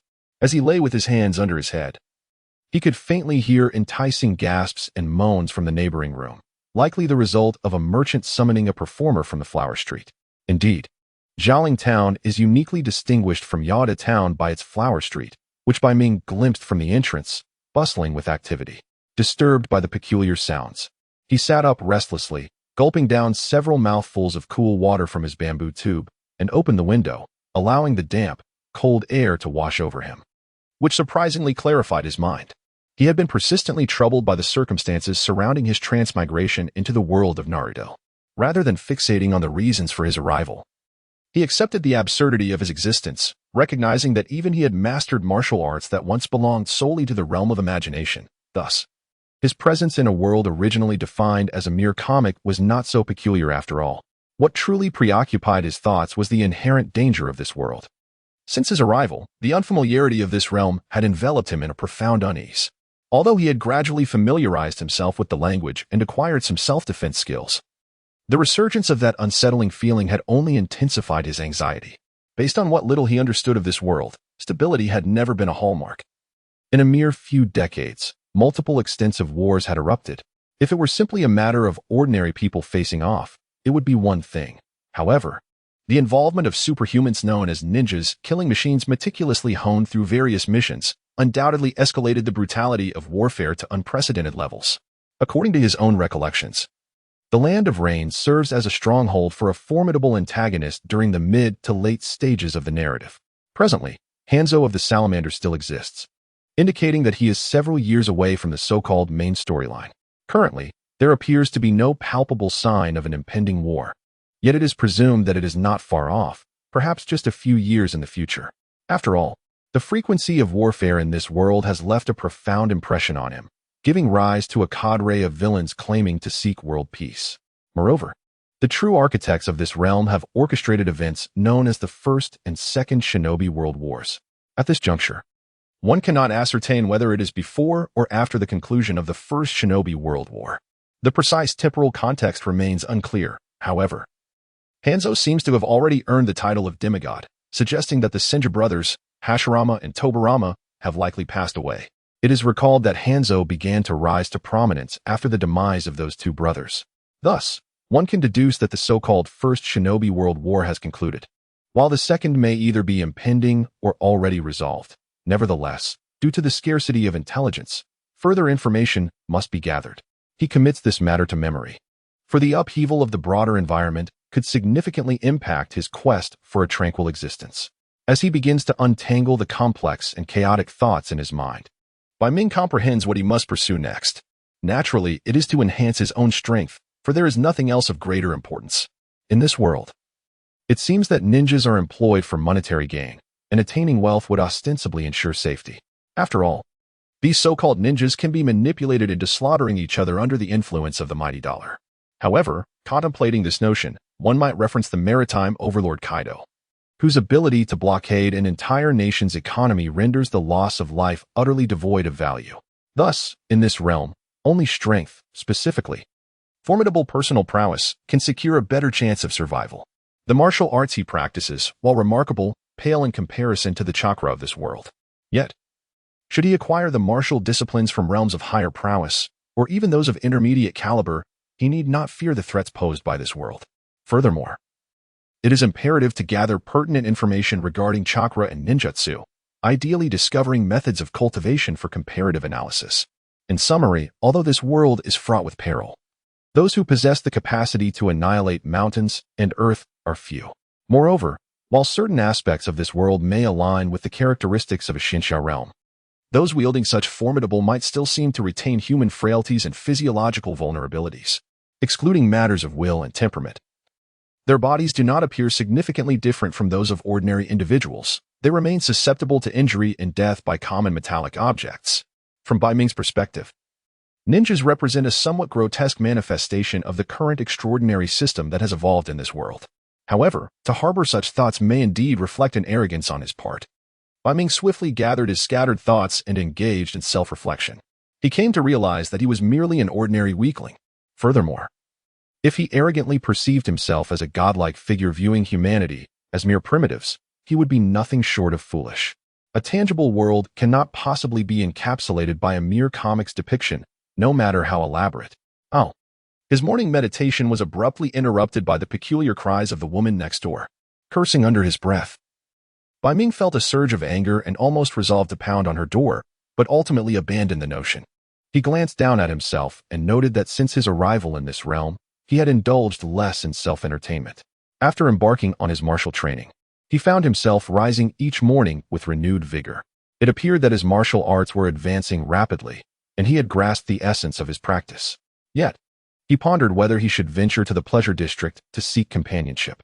Shaking his head to dispel such thoughts, Bai Ming questioned whether his repeated defeats by Chang Ling Su had left him somewhat unhinged. The idea of seeking women was a stark departure from his resolve. As he recalled the adage that desire can be a double-edged sword, one must understand that with a heart unencumbered by romantic distractions, one can wield the sword with clarity. He was determined to pursue the supreme martial path and would not be ensnared by mere carnal temptations. Ultimately, with immense willpower, he subdued his urges without the use of his hands, resulting in a clearer mind. The overcast sky outside began to brighten slightly. After repacking his bedding and garments into a large bundle, Bai Ming had breakfast at the inn and departed with his belongings. The fare for the boat to Hiwu was 3,000 taels, which amounted to roughly 5 days' worth of his food expenses. With a pang of regret, he paid the fare and boarded the steamship. The vessel was sparsely populated. A dozen or so passengers stood scattered along the deck, starkly contrasting with Bai Ming, who appeared disheveled and burdened with his large sack. The other passengers were well-groomed, adorned in fine attire and expensive accessories, as if they belonged to entirely different worlds. Ignoring the curious glances cast his way, Bai Ming sought a secluded corner to await the ship's departure in peace. With a thunderous roar of steam, dark smoke billowed from the ship's chimney as it slowly pulled away from the dock, journeying into the distance.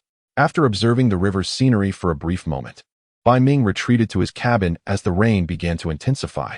He had purchased some fruits and snacks in Jinglong town, and since he could not practice martial arts on board nor engage in any work, he allowed himself a moment of relaxation during the voyage. The ship sailed smoothly for over 3 hours without any unforeseen incidents. Finally, Hiwu came into view. From the deck, Bai Ming beheld a city of trapezoidal buildings emerging under the hazy sky.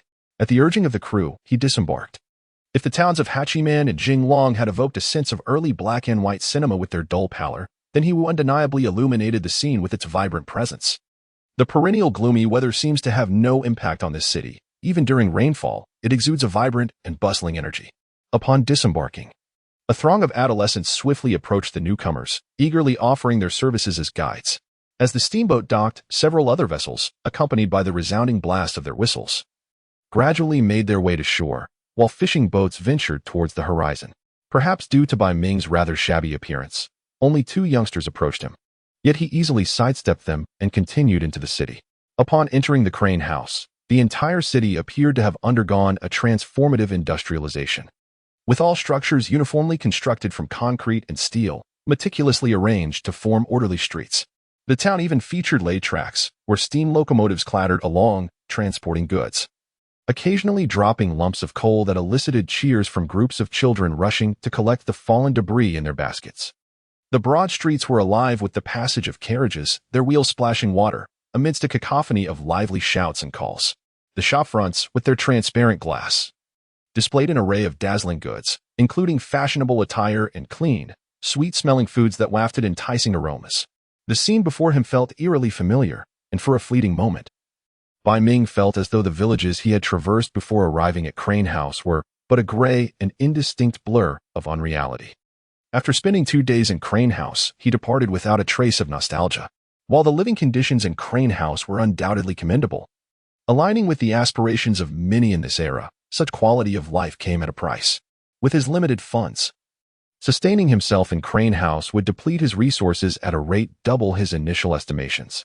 Had he not learned of this world's incorporation of the Naruto universe, he might have been indifferent to the prospect of working while honing his martial skills. However, he could no longer afford the luxury of such a dual pursuit. Time was of the essence. He needed to swiftly enhance his abilities before the impending turmoil ensued. Only through such preparation could he hope to ensure his own survival.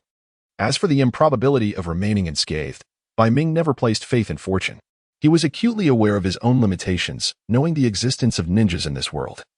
He was certain that he would inevitably engage with them, just as he could not complacently live as an anonymous, lowly peasant. He could not forsake the pursuit of understanding the extraordinary systems of this realm. It was essential to recognize that within this world's extraordinary framework, one could potentially attain immortality and eternal life. In the mundane world of Blue Star, a striking adage echoed, regardless of one's status, be it emperor, general, or unparalleled beauty, who could truly escape death. Currently, the spatial mechanism had only revealed lower-tier martial arts, until the limits of this space were clarified. Any opportunity that could lead to immortality must not be overlooked. In certain respects, this embodies Bai Ming's ambition, akin to that of Orochimaru. Arriving at Jialing Town after departing from Heiyu, Bai Ming found himself in this transient settlement. As a town renowned for its developed water transport, Jialing Town boasted a bustling flow of people connecting dozens of surrounding villages. While it could not rival Heiyu in terms of prosperity, the cost of living here was notably more affordable. Additionally, it offered the possibility of finding tranquil spaces, something that was quite difficult to acquire in Heiyu, where suitable places for cultivation came at a premium. After dedicating a day to finding a residence with the assistance of local experts, Bai Ming rented a house near the Flower Street. He then spent 2 days tidying up the place and reacquainting himself with the town's environment. A sign was hung outside his rented abode, Qingyao Pharmacy. True to its name, Bai Ming had crafted an identity for himself as a pharmacist. The opening of Qingyao Pharmacy did not incite any significant stir in Jialing Town. Aside from a few nearby residents who took note, they soon dismissed it, as a pharmacy often remained closed for a substantial part of the day, sometimes even for the entirety of it. Hardly a cause for concern. In summary, more than 10 days into its operation, not a single person had come seeking medical attention or medicine. Bai Ming was quite content with this. For the hurried establishment of his pharmacy meant he had no stock and was still in the midst of mastering the knowledge from the divine pharmacopoeia. Should someone come for treatment, he would be at a loss. Another night passed. Bai Ming had relinquished his hopes for a tranquil moonlit night, as the land of rain had left him with a profound impression of seemingly endless, drizzling rain and a perpetually overcast sky. With a deep breath, he expelled the stale air from his chest and delightedly opened his eyes. The sound of rain outside became clearer, and he could faintly sense the breathing of an old dog resting beneath the eaves. His vision appeared to sharpen, allowing him to discern the moss growing in the corners of the room and the subtle movements of creeping insects. Within his dantian, his internal energy flowed effortlessly through the Han-Tien lung meridian and the Han-Yang-Ming large intestine meridian without any hindrance. Compared to his earlier evening practice, his vital energy had surged even more. The second Han-Yang-Ming large intestine meridian had officially been connected. Bai Ming quietly sensed the changes within his body, aware that in the coming days, his appetite would significantly increase, and correspondingly, the enhancement of his physical constitution following the breakthrough of the second meridian would also soon be realized. Having devoted approximately 4 months to formal cultivation, he was quite satisfied with the pace of breaking through 2 meridians. Although he felt a certain urgency regarding the impending chaos of war, the amount of internal energy that could be converted in a single day was limited. Aside from further refining his Vajra Chi, Bai Ming had made significant gains in absorbing and learning from the legacy left by Chang Lingsu. After all, medicine and martial arts are intertwined. While the feedback from Vajrachi's training was detailed, it had its limitations. In contrast, the inheritance left by Chang Lingsu provided Bai Ming with many unfamiliar insights, offering a clearer and more detailed understanding of the connections and meanings related to the body's meridians, acupoints, organs, and the essence, energy, and spirit. In the span of a fortnight, Bai Ming managed to traverse approximately 2/3 of the Han-Yangming large intestine meridian, reaping considerable benefits from this endeavor. However, the consequence of unblocking the Han-Yangming large intestine meridian was an increase in bowel movements, leading to a staggering 20 instances of diarrhea in a single day, which persisted for 5 or 6 days, nearly leaving him utterly drained. Yet, this phenomenon was unavoidable. It was merely a manifestation of the invigorated qi and blood flow within the Han-Yangming large intestine meridian, which subsequently enhanced intestinal functions and initiated a detoxification process. The accumulated toxins were continuously expelled from his body, and although Bai Ming appeared significantly emaciated after just a few days, he felt a newfound lightness in his body after resuming a regular diet once the intensive detoxification ceased. Additionally, he found that his food intake had not only failed to increase, but had actually diminished slightly compared to before. Bai Ming surmised that the opening of the Han-Yangming large intestine meridian had likely improved his body's efficiency in absorbing energy from food, thus resulting in a reduced appetite. This revelation provided some solace to Bai Ming, who had recently been troubled by concerns regarding the longevity of his remaining funds. As dawn broke, the bustling marketplace at the mouth of the Long River was already teeming with people engaged in lively commerce. Bai Ming, barefoot and clad in a simple garment, traversed the throng with a bamboo basket slung over his shoulder and an umbrella in hand. Observing the various wares displayed on the ground by nearby villagers, it was akin to perusing an online marketplace. Many items piqued his curiosity, yet mindful of his limited finances, he curbed the impulse to indulge in frivolous purchases. His attention was drawn to the herb known as bone-corroding grass. Stopping before a vendor's stall, he gazed at the dozen or so plants on display. This particular herb is toxic in isolation, capable of causing bone pain or even fractures. But when combined with other medicinal ingredients, it could fortify the skeletal structure. Although it was not an herb he required personally, he deemed it prudent to acquire it. Even if he could not concoct a bone-strengthening formula, it could serve as a component in another type of poison. The vendor, a local villager, had inadvertently collected the herb while foraging for wild vegetables, and without further scrutiny, had decided to sell it. Bai Ming spent 50 taels to purchase the assortment of bone-corroding grass along with 2 servings of wild vegetables, continuing his exploration of the marketplace in search of additional medicinal ingredients. However, after 3 circuits around the market, his bamboo basket yielded only a meager harvest. Despite the industrial transformation of the city, the populace of the Rain country still relied primarily on herbal remedies during times of illness. Through extensive trial and error over the years, certain individuals had identified the efficacy of common herbs suited to the unique environmental conditions of the Rain country, particularly for ailments such as wind cold or joint pain. As these conditions were prevalent, the herbs circulating in the market predominantly consisted of a few well-known varieties. Yet, Bai Ming sought other types of herbs, particularly those that would aid him in his cultivation. It seemed he would need to venture into the wild to seek out the herbs he desired. Glancing at the scant contents of his bamboo basket, Bai Ming let out a resigned sigh and turned away. Upon returning to his abode, Bai Ming noticed several small, shivering figures clad in thin garments huddled beneath the eaves of the Qingyao workshop. Their fearful glances upon seeing him prompted them to scurry away. Bai Ming, casting a brief glance in their direction, uttered no words and instead proceeded to tidy up the items he had brought back from the wilderness. His first priority was to gather essential supplies, clean water and food, followed by tools for self-defense, such as a crude blade. Beyond these necessities, he found little else worth taking, as he did not intend to linger in the wild for an extended period. He planned to return for rest in the evening. Once he had organized his belongings, Bai Ming stepped outside, locked the door, and hesitated momentarily before placing a small bundle at the spot where the little figures had lingered. With his umbrella unfurled, he departed with haste. After Bai Ming had walked some distance, the 3 small figures, having emerged from their hiding places, returned to the scene. They spotted the bundle he had left on the ground, which was fashioned from a broad leaf and crudely tied with its veins. Curiosity ignited. They picked it up and unwrapped it, revealing 9 coarse grain rice balls. Exchanging glances, they gulped in unison and swiftly divided the rice balls into 3 portions, devouring them with great eagerness, clearly having endured a lengthy period of hunger. A gentle drizzle fell as Bai Ming, barefoot and carrying a bamboo basket, ventured northward from the town of Lingzhen, his demeanor relaxed and content, akin to a wanderer enjoying the springtime. Following a narrow path marked by previous travelers, he navigated the rugged terrain into the mountains. As he entered the embrace of the forest, the cacophony of steam machines from the factories in the town faded to a mere whisper. Relying on the knowledge of herb gathering imparted by the divine canon of herbal medicine, Bai Ming meticulously searched for useful medicinal plants while remaining vigilant to the shifting surroundings. Although he was still at the forest's edge, close to human activity where fierce beasts were uncommon, he understood that carelessness could lead to unforeseen dangers, and a slow reaction in such moments could cost him dearly. Though his martial abilities surpassed those of the average person, he remained a carbon-based being. Recklessness could still lead to his demise.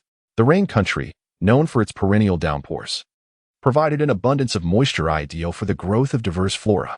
The vegetation within the forest thrived, and Bai Ming quickly discovered several herbs of significant value. To the common folk of the rain country, these herbs might appear as mere weeds by the roadside, yet in the hands of Bai Ming, who had diligently studied systematic herbalism, their potential was greatly amplified. Suddenly, a black and red segmented creature scurried hastily beneath a leaf. With swift reflexes, Bai Ming seized the evidently toxic creature using a pair of makeshift chopsticks fashioned from twigs, placing it carefully into a bamboo tube, sealing it meticulously before securing it to his waist. His belt already bore 7 or 8 similar tubes, each containing various venomous snakes and insects he had captured. The divine canon of herbal medicine contained numerous medical texts, but it also encompassed a wealth of knowledge regarding toxicology, including the utilization of both plant and biological toxins. The solitary might of an individual is invariably limited.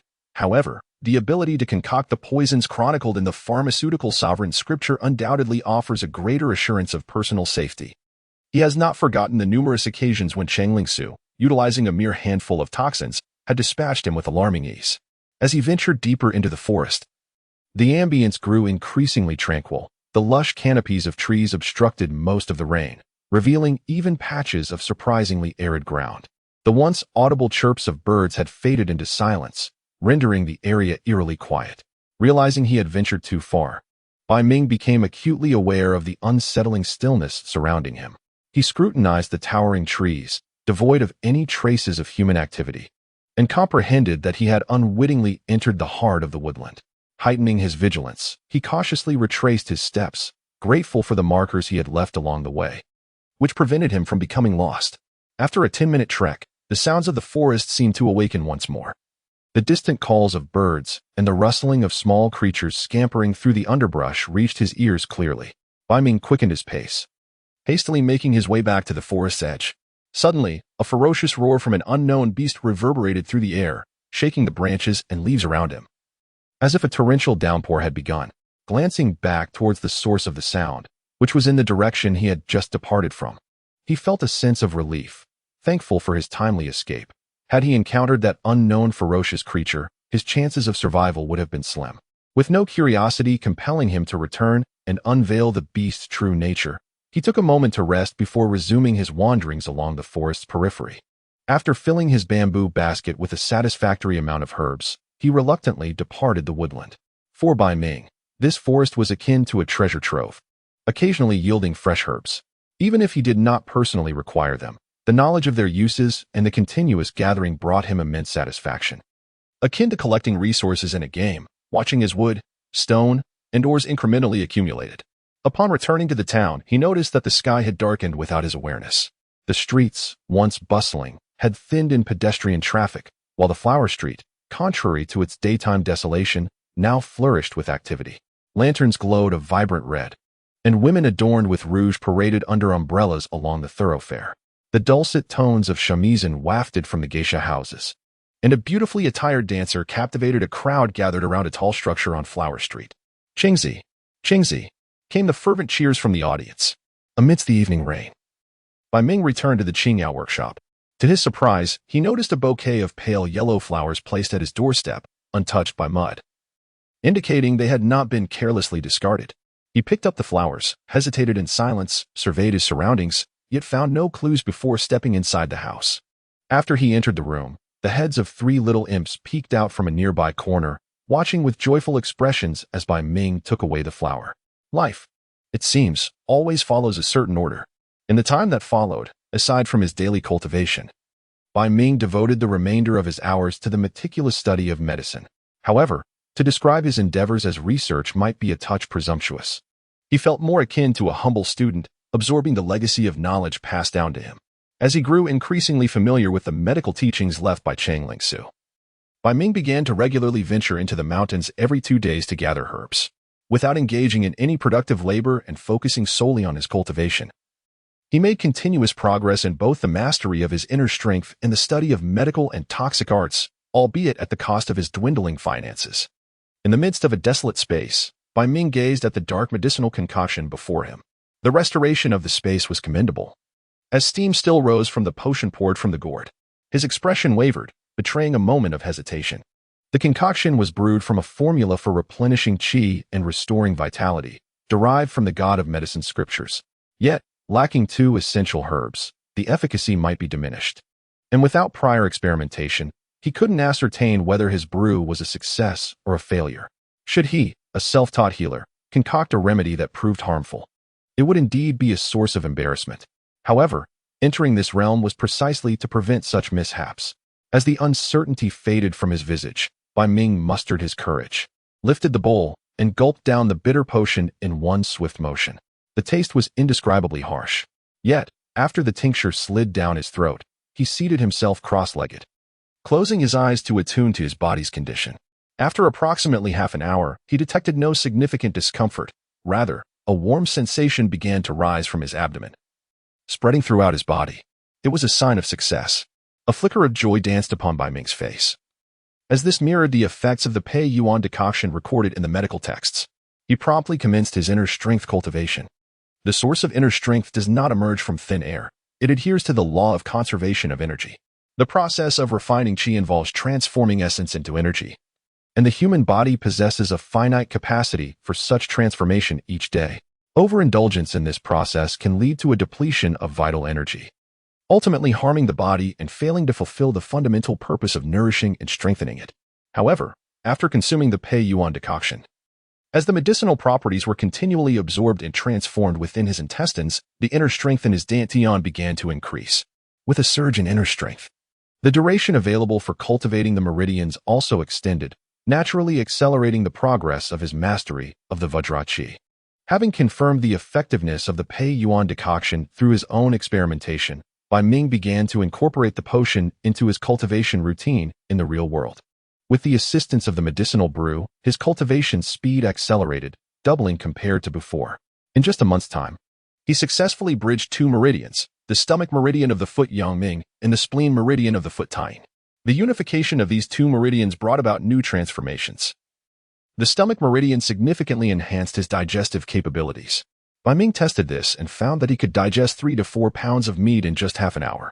The spleen meridian of the foot Taiying enhances the efficiency of transforming the postnatal essence contained in food into vital energy and blood by approximately 10%, which in turn accelerates Bai Ming's subsequent cultivation progress, fostering a virtuous cycle. In early July, Bai Ming gazed at a small stack of banknotes on the table, scratching his head in mild distress, feeling an irritating itch on his scalp. The meager sum before him, 23,600 taels, was all that he could salvage from rummaging through his belongings and searching his home. While it might suffice for half a month of meals, should he require medicinal soups for treatment as before, it would only last about a week. Reluctantly confronting his financial predicament once more, he dismissed the thought of taking on a job. The idea of working flashed through his mind briefly, but he quickly abandoned it. Previously, he had been ignorant of this world and lacked any skills to leverage, which compelled him to labor physically. However, returning to such work now would yield insufficient funds to cover his daily expenses, undoubtedly delaying his cultivation progress. If all else fails, he might as well open his business. Bai Ming surveyed the neatly arranged medicine cabinet, stocked with herbs he had dried using a special method. After all, he had initially established the shop with such a possibility in mind. Speaking to himself, he reflected that he had studied the inherited medical texts thoroughly and had committed much to memory, Conducting numerous experiments on himself, he should be capable. With the foundational experience provided by Chang Lingsu, he felt prepared. Having made his decision, Bai Ming promptly opened the shop to avoid reaching a state of utter destitution. There were no firecrackers nor any grand announcements. The Qingyao pharmacy, having been closed for nearly 2 months, finally commenced operations. As the door swung open, Bai Ming settled inside, awaiting customers. Confident in his medical skills, he believed that even a terminal patient could be given a reprieve, and thus he patiently awaited visitors. Yet, as the morning passed into afternoon, the pharmacy remained desolate, devoid of any patrons. Such a scenario was to be expected on the first day of business, he consoled himself, and closed the door. The following days saw the same disheartening emptiness, with the money drawer on the counter appearing increasingly barren and his funds dwindling by nearly half. Bai Ming could no longer suppress his anxiety. Could it be that he was destined to labor once more? With a resigned sigh, he placed several rice balls at the usual spot by the entrance and retreated inside, watching the sky darken as fewer pedestrians passed by, none glancing his way. Perhaps tomorrow he could announce a promotion, offering free consultations alongside eggs. This whimsical idea seemed foolish and embarrassing upon reflection. With another sigh of resignation, Bai Ming lit the windproof lanterns within the shop and approached the door to remove the medicinal flag hanging outside. "Pharmacist, where art thou?" As the door swung open, a young man with pronounced bags under his eyes strode in, seemingly oblivious to Bai Ming's presence, and began to shout without restraint. It was rather rude. Bai Ming, feeling a twinge of annoyance, fixed a glare upon the youth and patted his shoulder, asserting, "I am the apothecary of this establishment and also its proprietor. What brings you here?" Should he dare to mention extortion, Bai Ming would not hesitate to eliminate him. The young man brushed Bai Ming's hand aside, scrutinizing him with a hint of skepticism. "Are you truly an apothecary?" "Of course," Bai Ming replied, his gaze growing increasingly unfriendly. Hameo Nagahiro, however, remained oblivious to Bai Ming's unfriendly demeanor.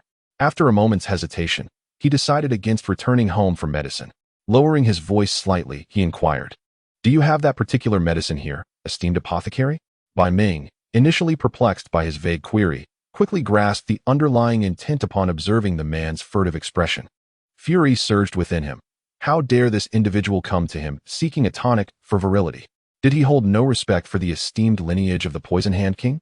"So, you desire a potency enhancer, do you?" A knowing smile crept across Bai Ming's face as he nodded, realizing he had a customer seeking a health tonic. "Rest assured, we have just what you need." However, Bai Ming rubbed his thumb and forefinger together, emphasizing the matter of payment. Upon hearing the mention of money, Hameo Nagahiro furrowed his brow, a hint of wariness in his tone. "What is your price?" 1,000 taels, Bai Ming declared, extending a single finger, boldly stating, "That includes 3 packets. 1 packet will ensure you can engage 7 times in a single night, and you will awaken the next day feeling refreshed." "Are you truly an apothecary?" Hameo Nagahiro questioned, disbelief evident in his voice. The best medicine he had previously tried allowed him only 3 encounters in a night, and it was not inexpensive. Bai Ming's so-called exorbitant price seemed rather ordinary to him. Bai Ming, with unwavering confidence, replied, "I studied under a master known as the Thousand-Hand Medicine King, whose expertise encompasses 1,000 remedies for every ailment. So, tell me, do you doubt my medical prowess? If you find it lacking, you may return the medicine for a refund." This statement swayed Hameo Nagahiro, who nodded in agreement. "I will take a portion." Bai Ming's smile broadened, his demeanor warm as he gestured, "Please, have a seat here and extend your hand." Though puzzled, Hameo Nagahiro complied, sitting on a nearby chair and placing his hand on the adjacent table. Bai Ming gently placed his fingers on the man's pulse, conducting a brief examination while observing his complexion. This individual exhibited significant kidney deficiency, undoubtedly grappling with premature ejaculation. A proper remedy was imperative to uphold his reputation, however diminished it might currently be. After formulating a prescription in his mind, he turned to the medicinal cabinet, retrieving 7 or 8 herbs, which he crushed into powder within a mortar. He then divided the mixture into 3 portions, sealing each in a small piece of paper. All done, he proclaimed. "Take it with warm water, and it will take effect within half an hour. I assure you, you will be satisfied. This concoction has been specially prepared for you. Next time, the price will not be the same." Bai Ming handed the 3 small packets to Hameo Nagahiro, outlining the instructions for use, and then, with a beaming smile, extended his hands in a welcoming gesture. Hameo Nagahiro found himself momentarily dazzled by the prescription prepared by Bai Ming on the spot. Doubts began to creep into his mind, making him question whether he had been deceived. As he contemplated a refusal, he noticed Bai Ming leaning slightly forward, his broad chest presenting an imposing presence. A spark of realization flashed in Hameo's mind. Turning down the offer would likely bring him misfortune. He swallowed hard, refraining from further words, and obediently took the medicine package, handing over the money to Bai Ming, unable to articulate the sudden trepidation he felt before the apothecary. Upon receiving the payment, Bai Ming's smile softened, and he graciously said, "Thank you, dear customer. Is there anything else you need?" "No, that will be all," Hameo replied curtly, eager to exit. "Take care, and do visit again." Bai Ming waved goodbye warmly to his first customer. Once Hameo had distanced himself toward the flower street, Bai Ming glanced at the money in his hand, letting out a helpless sigh, a twinge of discomfort stirring within him. He had never anticipated that the first visitor to his herbal shop would seek to purchase aphrodisiacs. Nevertheless, the money was genuine, excluding costs. Most of the herbs had been foraged by himself, rendering them nearly free of expense. A couple of items had been procured from other merchants, incurring some costs, yet he had still managed to earn around 800 taels after factoring in his labor. This would suffice for his meals and rent for the following day. He tossed the money into the cash drawer, and upon noticing another customer, Bai Ming carefully stored away the herbal flag and closed the door, concluding the day's business. The following day arrived, and the morning passed in quiet solitude, devoid of any visitors. By mid-afternoon, around 3 or 4 o'clock, an ennui-laden Bai Ming sat behind the counter, jotting notes from his memory of herbal texts. Suddenly, the young man who had purchased the aphrodisiac the previous night entered, accompanied by 2 peers. Upon entering the shop, Hameo rushed forward as if encountering a savior. "Apothecary, please provide me with 10 more doses of the medicine from last night." Bai Ming observed Hameo's earnest demeanor alongside his companions and began to calculate in his mind. A smile naturally graced his face. "Ah, the medicine? Certainly.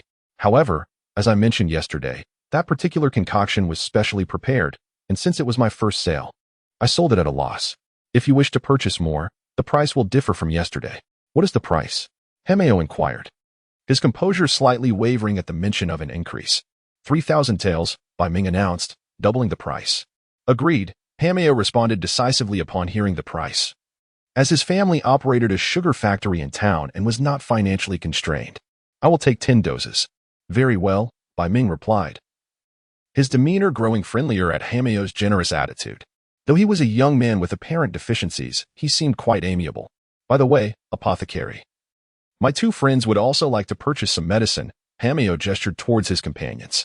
"The price remains the same." Bai Ming's smile broadened, becoming even more welcoming. "Please, have a seat, gentlemen. I will take your pulses." 2 sons of wealthy merchants, who followed Bimiao Nagahiro, initially harbored skepticism towards the modest apothecary he had brought them to. However, after spending the previous day in his company, where the geisha he had summoned performed until the early hours, the allure of such experiences led them to accompany him, albeit with lingering doubts.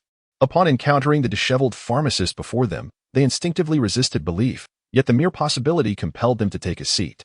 Bai Ming took their pulses, and, upon assessing Bimiao Nagahiro's condition, deteriorated by a life of indulgence, prescribed them medicine. After receiving payment, the duo purchased only a single portion. Bai Ming, unperturbed, anticipated their return the following day, confident in his judgment. While collecting Bimiao Nagahiro's payment, he discreetly returned 20,000 taels, explaining, in response to the puzzled look, that since he had brought 2 additional clients, he would honor the previous pricing. Furthermore, he assured Nagahiro that should he continue to attract more patrons or bring in other business, he would always extend the most favorable rates. Though 20,000 taels was not a significant sum for Nagahiro, Bai Ming's rationale and generous offer brought him joy, as individuals are often fond of those who contribute to their prosperity. After bidding farewell to the trio, Bai Ming noticed that the evening passed without any further customers, marking yet another slow day in business.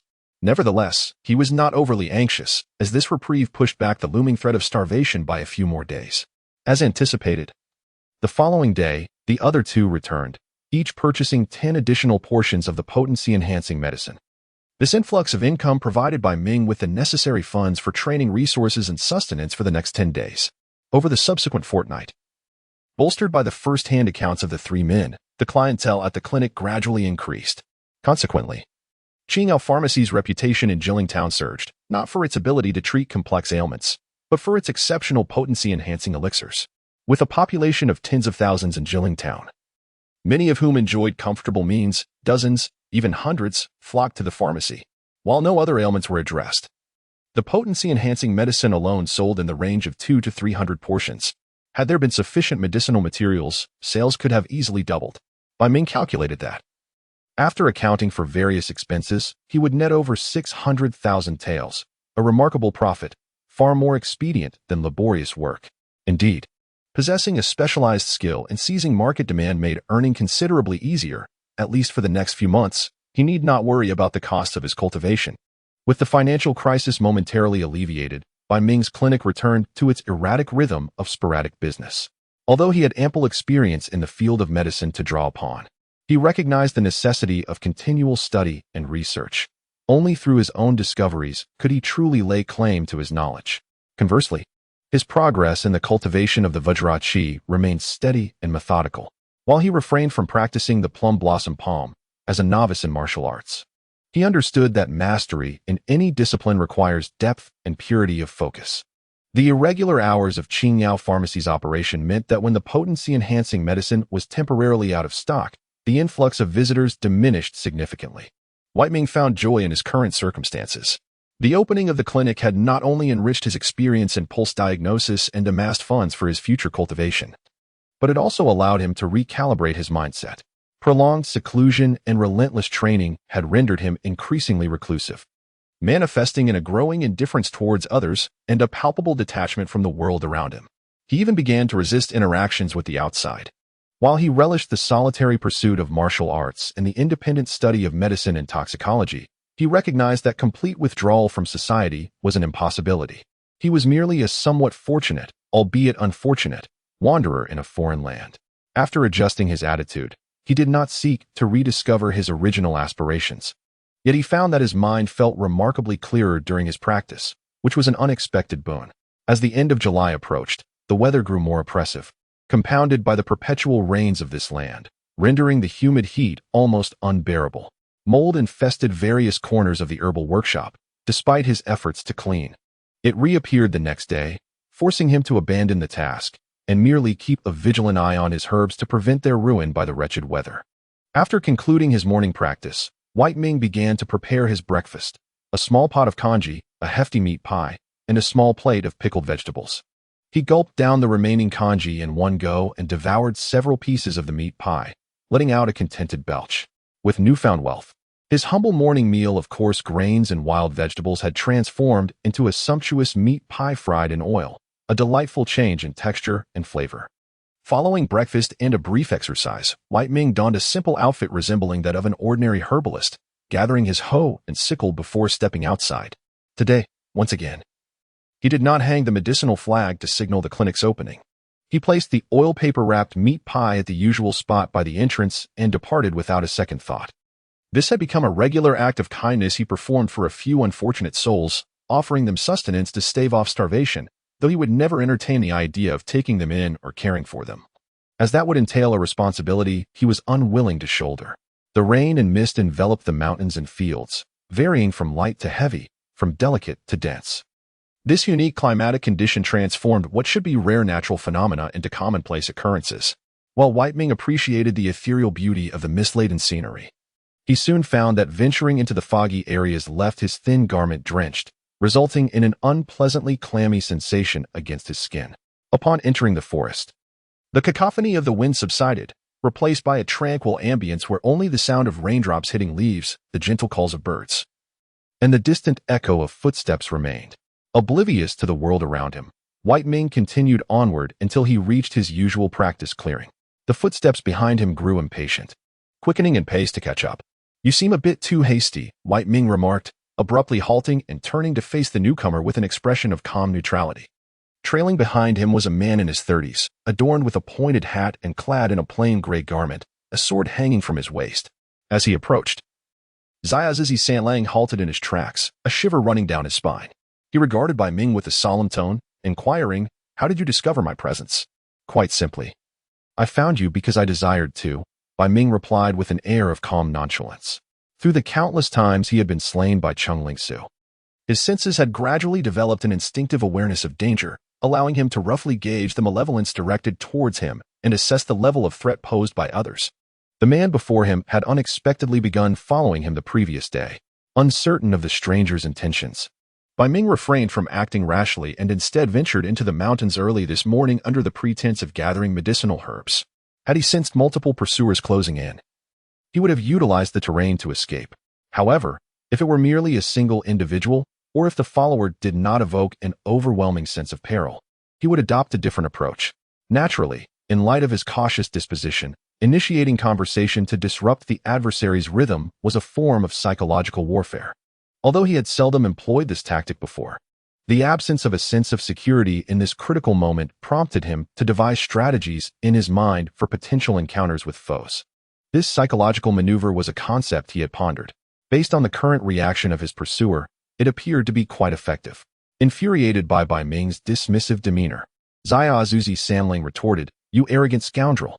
I am aware of your past, having slain a lowly warrior, but I am entirely different from those disgraceful wretches." Slain a warrior? Bai Ming mused internally, initially contemplating whether his recent ventures into selling aphrodisiacs had incited envy, prompting an attempt to abduct him, the hapless apothecary. However, upon hearing the man's words, he realized he had overthought the situation. It was connected to a matter he had nearly forgotten. Could this be a hired revenge from the Taiping family? Bai Ming reflected. Bemused by the fact that he had traveled so far yet was still pursued, such misfortune was indeed remarkable. The Taiping family? Bai Ming's mention caught Zaya Azuzi Sanling off guard, leading him to momentarily falter before recalling something. "Ah, I remember now. The intelligence indicated that you were responsible for the death of the merchant family employed by that warrior. I am not affiliated with them, though I do have a share of the bounty." Drawing his sword from its sheath, Zaya Azuzi Sanling declared, "Regrettably, due to your audacious words, I have decided against further conversation. One strike shall suffice to end this." With that, he propelled himself forward, bending low as he surged towards Bai Ming. The distance between them was a mere 10 meters, yet in a heartbeat, he closed the gap. As he wielded his sword, poised to deliver a diagonal slash from below, he suddenly leapt, raising his blade high to deliver a powerful downward strike aimed at Bai Ming's neck, intent on severing his head cleanly. The dark cloud blade style. Diagonal moon slash. Before accepting the second inheritance, Bai Ming's psychological resilience and practical experience were insufficient, and he might have been flustered by the sudden assault. However, at this moment, Bai Ming merely sidestepped gracefully to evade the slash of the blade. Such a broad and vigorous attack is prone to momentary pauses, a consequence of human physical limitations. Take sure did not underestimate Bai Ming. On the contrary, he unleashed a lethal maneuver right from the outset. Ordinary warriors, even when well prepared, could easily lose their heads against his unexpectedly shifting strikes. Yet, Bai Ming had honed his close-quarters combat skills to perfection, allowing him to not only evade but also seize the opportunity to counterattack. Before Take sure could transition to another move, Bai Ming struck his weapon-bearing hand with a swift blow. Suddenly, Take sure felt an intense burning pain radiate through his hand, causing him to instinctively release the blade. At that moment, Bai Ming let out a thunderous roar, tiger's roar. This sudden exclamation resonated like a ferocious tiger leaping from the forest, delivering a deafening growl to its prey. The 5 tigers breaking the door technique incorporates elements of sound mastery, emphasizing surprise and a voice like a bell. While it may not compare to the deadly lion's roar, which can kill with sound alone, Bai Ming's powerful shout, infused with internal energy, left Take sure momentarily stunned, nearly causing him to collapse. A strong hand gripped his throat, jolting him back to awareness. Bai Ming lifted him off the ground, his feet dangling helplessly. As Take sure instinctively struggled, flailing in a desperate attempt to break free. "You are far too weak," Bai Ming remarked, slightly shaking his head, surprised by the frailty of the man before him, which prompted a moment of vigilance. Tightening his grip slightly, Take sure's vision darkened, and his hands fell limply as he succumbed to unconsciousness. Once Take sure had lost consciousness, Bai Ming dragged him by the collar, as one might carry a piece of cargo into the depths of the forest. After approximately 10 minutes of walking, a wooden cabin emerged ahead. This was a refuge Bai Ming had constructed for himself while foraging for herbs. In such an era, one inevitably learns various skills. The cabin retained a fresh hue, and as he approached, the sharp scent of freshly cut wood filled the air. Bai Ming had merely erected a temporary resting place. Seeking no luxury, before entering the cabin, Bai Ming noted that the small traps he had previously set had not been triggered, indicating that no one had inadvertently stumbled upon his hideout. He pushed open the door, unceremoniously tossing Take-Sure onto the ground. He removed his raincoat and retrieved a vial of medicine, placing it near Take-Sure's nose to administer an antidote, preventing him from perishing before the interrogation could commence. Although his instinctual danger perception indicated that the threat posed by Take-Sure was minimal, Bai Ming prudently undertook several precautionary measures, including administering poison without a sound as Take-Sure followed him. After alleviating part of the toxin, he produced another vial and allowed him to inhale its contents through his nostrils, subsequently applying pressure to his acupoints. Awakened by Bai Ming, Xiaozhuji Sanlang opened his eyes with a somewhat dazed expression. However, upon noticing Bai Ming's proximity, he instinctively attempted to rise, only managing to lift his upper body slightly before collapsing weakly. What on earth was happening? He felt an overwhelming heaviness throughout his body, utterly devoid of strength, and the previous surge of energy could only be attributed to the residual effects of the drug. Is this surprising? It was merely a common soporific. Observing Xiaozhuji Sanlang's reaction, Bai Ming realized the drug had taken effect. He casually explained this, producing a silver needle to pierce the muscles at the joints, testing the extent of the drug's efficacy. Upon discovering that the muscle relaxation had reached a level that even innate reflexes could not overcome, he nodded in satisfaction.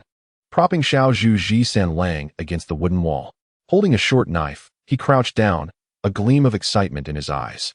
All right, from this moment on, I shall inquire, and you shall respond. However, I almost hope you remain silent, for I have yet to experience the art of interrogation. The act of interrogation, regardless of whether the subject is a man or a woman, is quite an exhilarating affair. After Bai Ming asked him twice and severed 2 of his fingers, the pain nearly causing him to faint, Xiaozhuji Sanlang frantically nodded. I will speak, he declared. He was neither a hardened warrior nor a person of unwavering conviction. He swiftly accepted reality and chose to cooperate. Bai Ming felt a twinge of regret, for this was merely an appetizer. He had far more elaborate plans to execute. The expression of disappointment on Bai Ming's face sent a chill through Xiaozhuji Sanlang's heart. This man was likely a madman. The exchange of gold? Thanks to Xiaozhuji Sanlang's cooperation, the interrogation proceeded smoothly.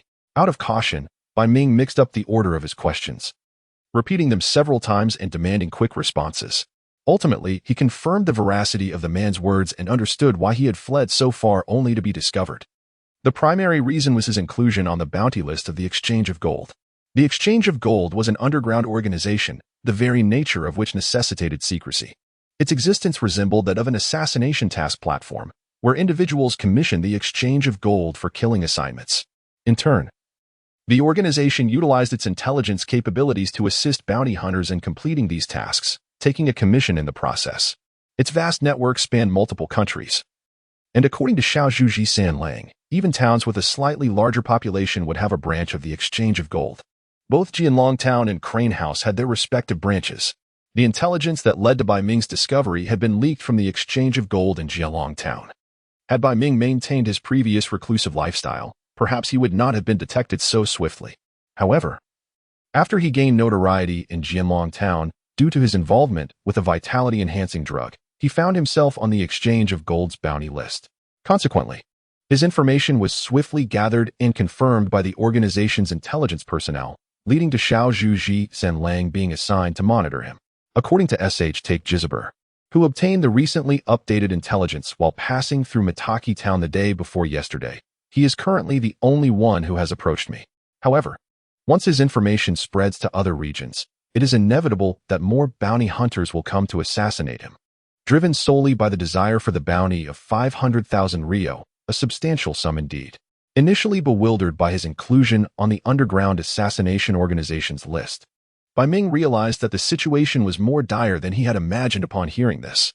Is there any way to have my name removed from the bounty list? He inquired directly.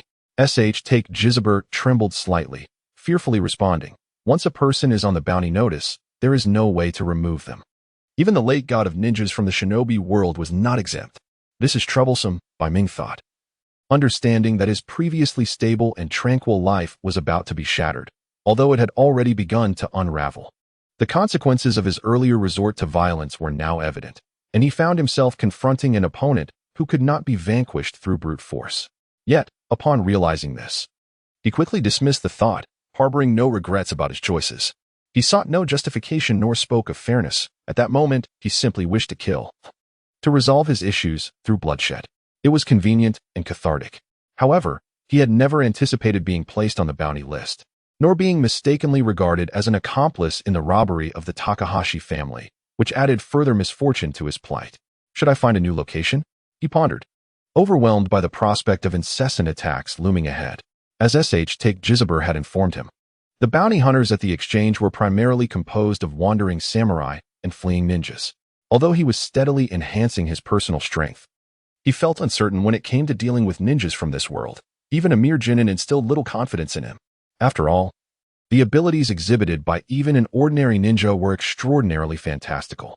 Techniques such as the shadow clone technique, the body replacement technique, and the transformation technique were essential skills for any genin, based on the limited knowledge he possessed.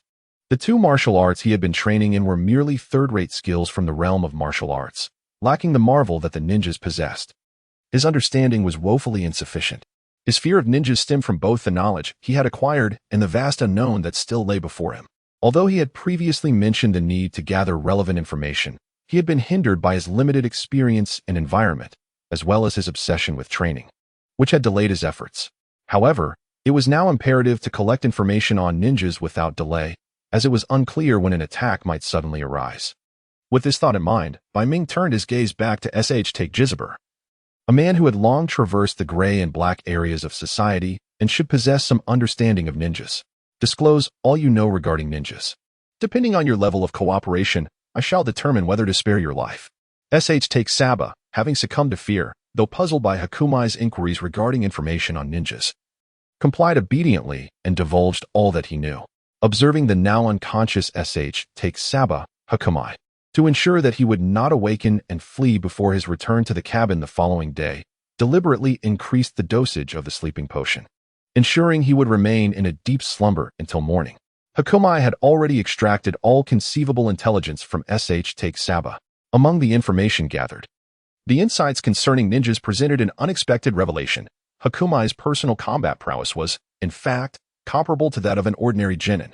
In Hakumai's perspective, having been privy to certain narratives, he had long associated the ninja profession with a lesser version of the cultivation system.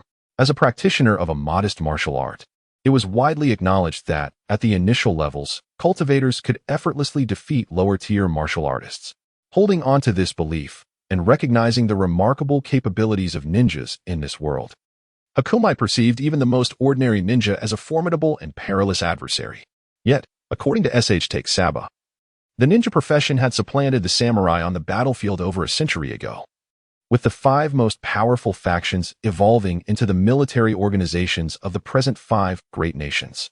However, from his encounters with ninjas, Saba maintained that they were still fundamentally ordinary individuals, prone to the same mistakes and sorrows as any common person, and susceptible to death as well. Having engaged in combat with ninjas, Take Saba, having survived, could be deemed the victor. He asserted that most ninjas relied on ambushes, sudden strikes, assassination, and poison as their primary combat methods, suggesting that avoiding their sneak attacks and deceptive techniques made direct confrontation manageable. This aligns with the common perception of ninjas held by many. This revelation prompted Hakumai to reconsider whether he had been overly apprehensive about ninjas, potentially impairing his capacity for rational judgment. However, the genin he was familiar with were indeed quite intimidating. Blindly adhering to preconceived notions can lead to erroneous conclusions. He and Take Saba diverged in their views on ninjas, yet this disparity stemmed from differences in their information. Hakumai's understanding of the upper limits of ninjas, derived from the manga Naruto, justified his trepidation. Conversely, as an ordinary wandering warrior, Take Saba had encountered primarily average genin, making his assertions seem less peculiar. His perspective, as an indigenous inhabitant of this world, lent a high degree of authenticity and credibility to the information regarding ninjas, thus filling a small void in Hakumai's understanding of this aspect. After all, manga is fundamentally a genre that captures the fervor of youth, with much of its narrative substance encapsulated within. Bai Ming, intrigued by the multitude of memes circulating online regarding Naruto, found himself drawn to the story after a cursory search, captivated enough to peruse a portion of it. However, he only managed to complete the plot up until the conclusion of the Chunin exams, acquiring the remainder of his understanding through the discussions of netizens. As the conversation shifted, Bai Ming began to ponder his predicament of being a wanted man. Concerning the underground currency exchange, based on his recollections and the information relayed by Shoju Saburo, its existence appeared shrouded in mystery. Its purpose seemed to be a direct counteraction against the prevailing ninja village system. The exchange, akin to the meager bounties placed on him, was a result of his unintentional offense against an aristocrat from the Land of Rain. In fact, over 90% of the bounties issued by the exchange pertained to members of various ninja villages. Indeed, from the highest-ranking Kage of each village to even the most obscure ninja, all were subject to bounties, meticulously priced by the exchange. Such practices, if the leaders of the 5 great ninja villages claimed ignorance, would undoubtedly be a fabrication. Yet, the exchange continued to operate brazenly, raising the question of how it maintained such stability and influence across multiple nations without fear of reprisal. Moreover, as a facilitator for assassins, it usurped business from the ninja villages, yet it remained unscathed. It is worth noting that the numerous wars that erupted between the ninja villages were largely driven by resource scarcity, the pursuit of greater renown, and the competition for more mission assignments. This underlying factor has been a recurring theme in the manga, given the cutthroat nature of this business rivalry. The survival of the exchange speaks volumes about its formidable backing. As for the entities supporting the exchange, whether they be immensely wealthy merchants, powerful officials, or the feudal lords of the 5 great nations, delving into this aspect held no significance for Bai Ming. Presently, the most pressing concern was his status as a target on the exchange's bounty list. Upon further reflection, he realized that the situation was far more troublesome than he had initially anticipated. If he possessed formidable strength, the ability to move mountains and part seas, he could dismiss this predicament entirely, perhaps even uproot the exchange itself. Alas, he was merely a novice, having trained for only half a year, capable of handling a few ruffians or low-ranking ninjas from small villages, but anything beyond that was beyond his reach. Thus, with his location already compromised and the imminent threat of bounty hunters looming, the prospect of fleeing seemed unavoidable. However, should he choose to flee again, he would have to weigh his options far more carefully than before, particularly concerning the possibility of being recognized yet again. It was clear that he could not perpetually evade his pursuers. Such a delay in his cultivation would inevitably hinder his progress, for in this world, only a steadily increasing martial prowess could provide him with a profound sense of security. In circumstances where his cultivation was at risk of being impeded, a reckless flight was simply not an option. Of course, he could opt to retreat to a remote village for a few years.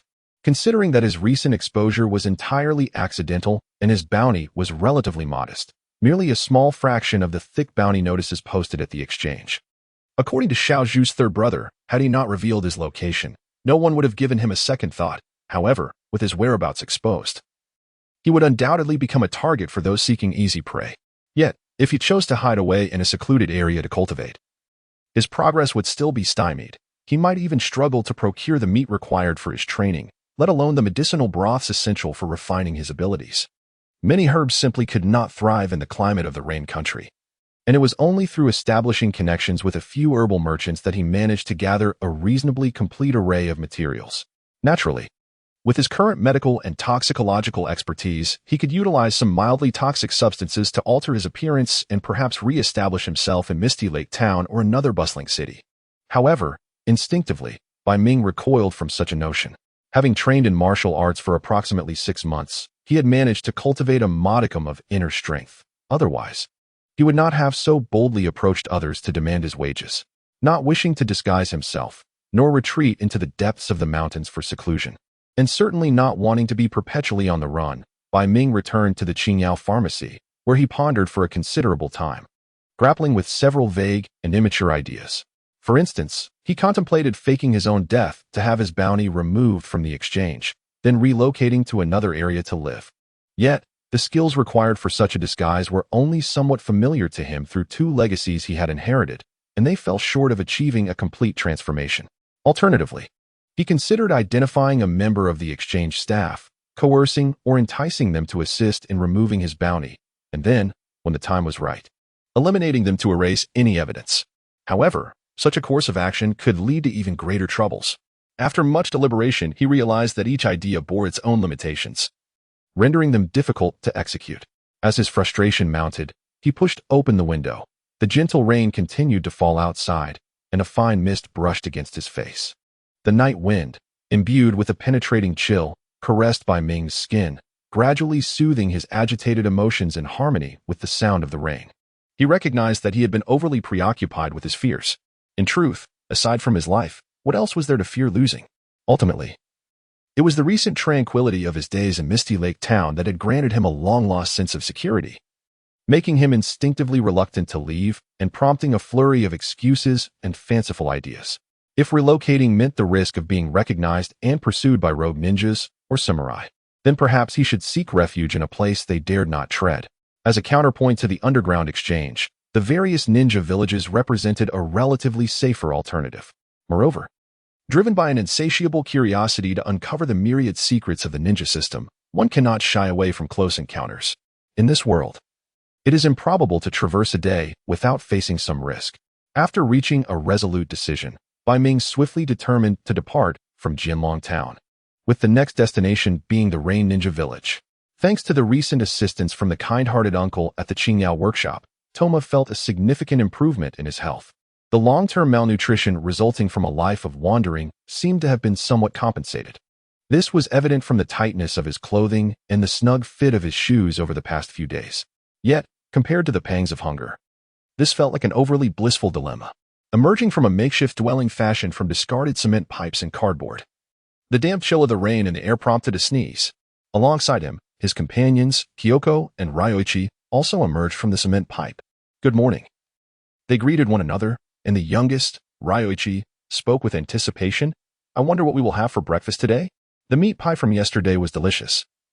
I hope we can have it again." "Ryoichi, let us not be too greedy," Kyoko chided gently as she attempted to tame her wild, fiery red hair, making it appear more manageable. "Uncle Bai has been generous to share food with us, and we should be grateful for whatever it is." "Indeed, Uncle Bai has already done so much for us," Toma echoed, although he lamented their inability to repay the kindness shown by their benefactor. His late parents had instilled in him the importance of reciprocating the goodwill of those who help. However, Bai Ming had only ever offered a few words of charity, and his shop was often closed, leaving Toma at a loss for an opportunity to express his gratitude. "I understand. Uncle Bai is a good man," Ryoichi replied, somewhat dejected as he lowered his head, but that meat pie was truly delicious. Toma and Kyoko exchanged knowing glances, shaking their heads. To them, the youngest Ryoichi still exhibited a degree of immaturity, resembling a little brother who lacked understanding, prompting them to care for him more in their daily lives. Yet, aside from his minor shortcomings, Ryoichi was actually a remarkably thoughtful child, though his tender age still retained a hint of childhood innocence. "Are we ready? Do you have all the money with you?"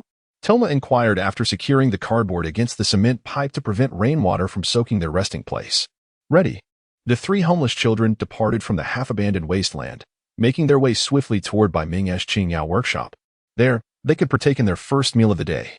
And with the energy derived from that nourishment, they intended to seek out meager employment opportunities at the bulletin board.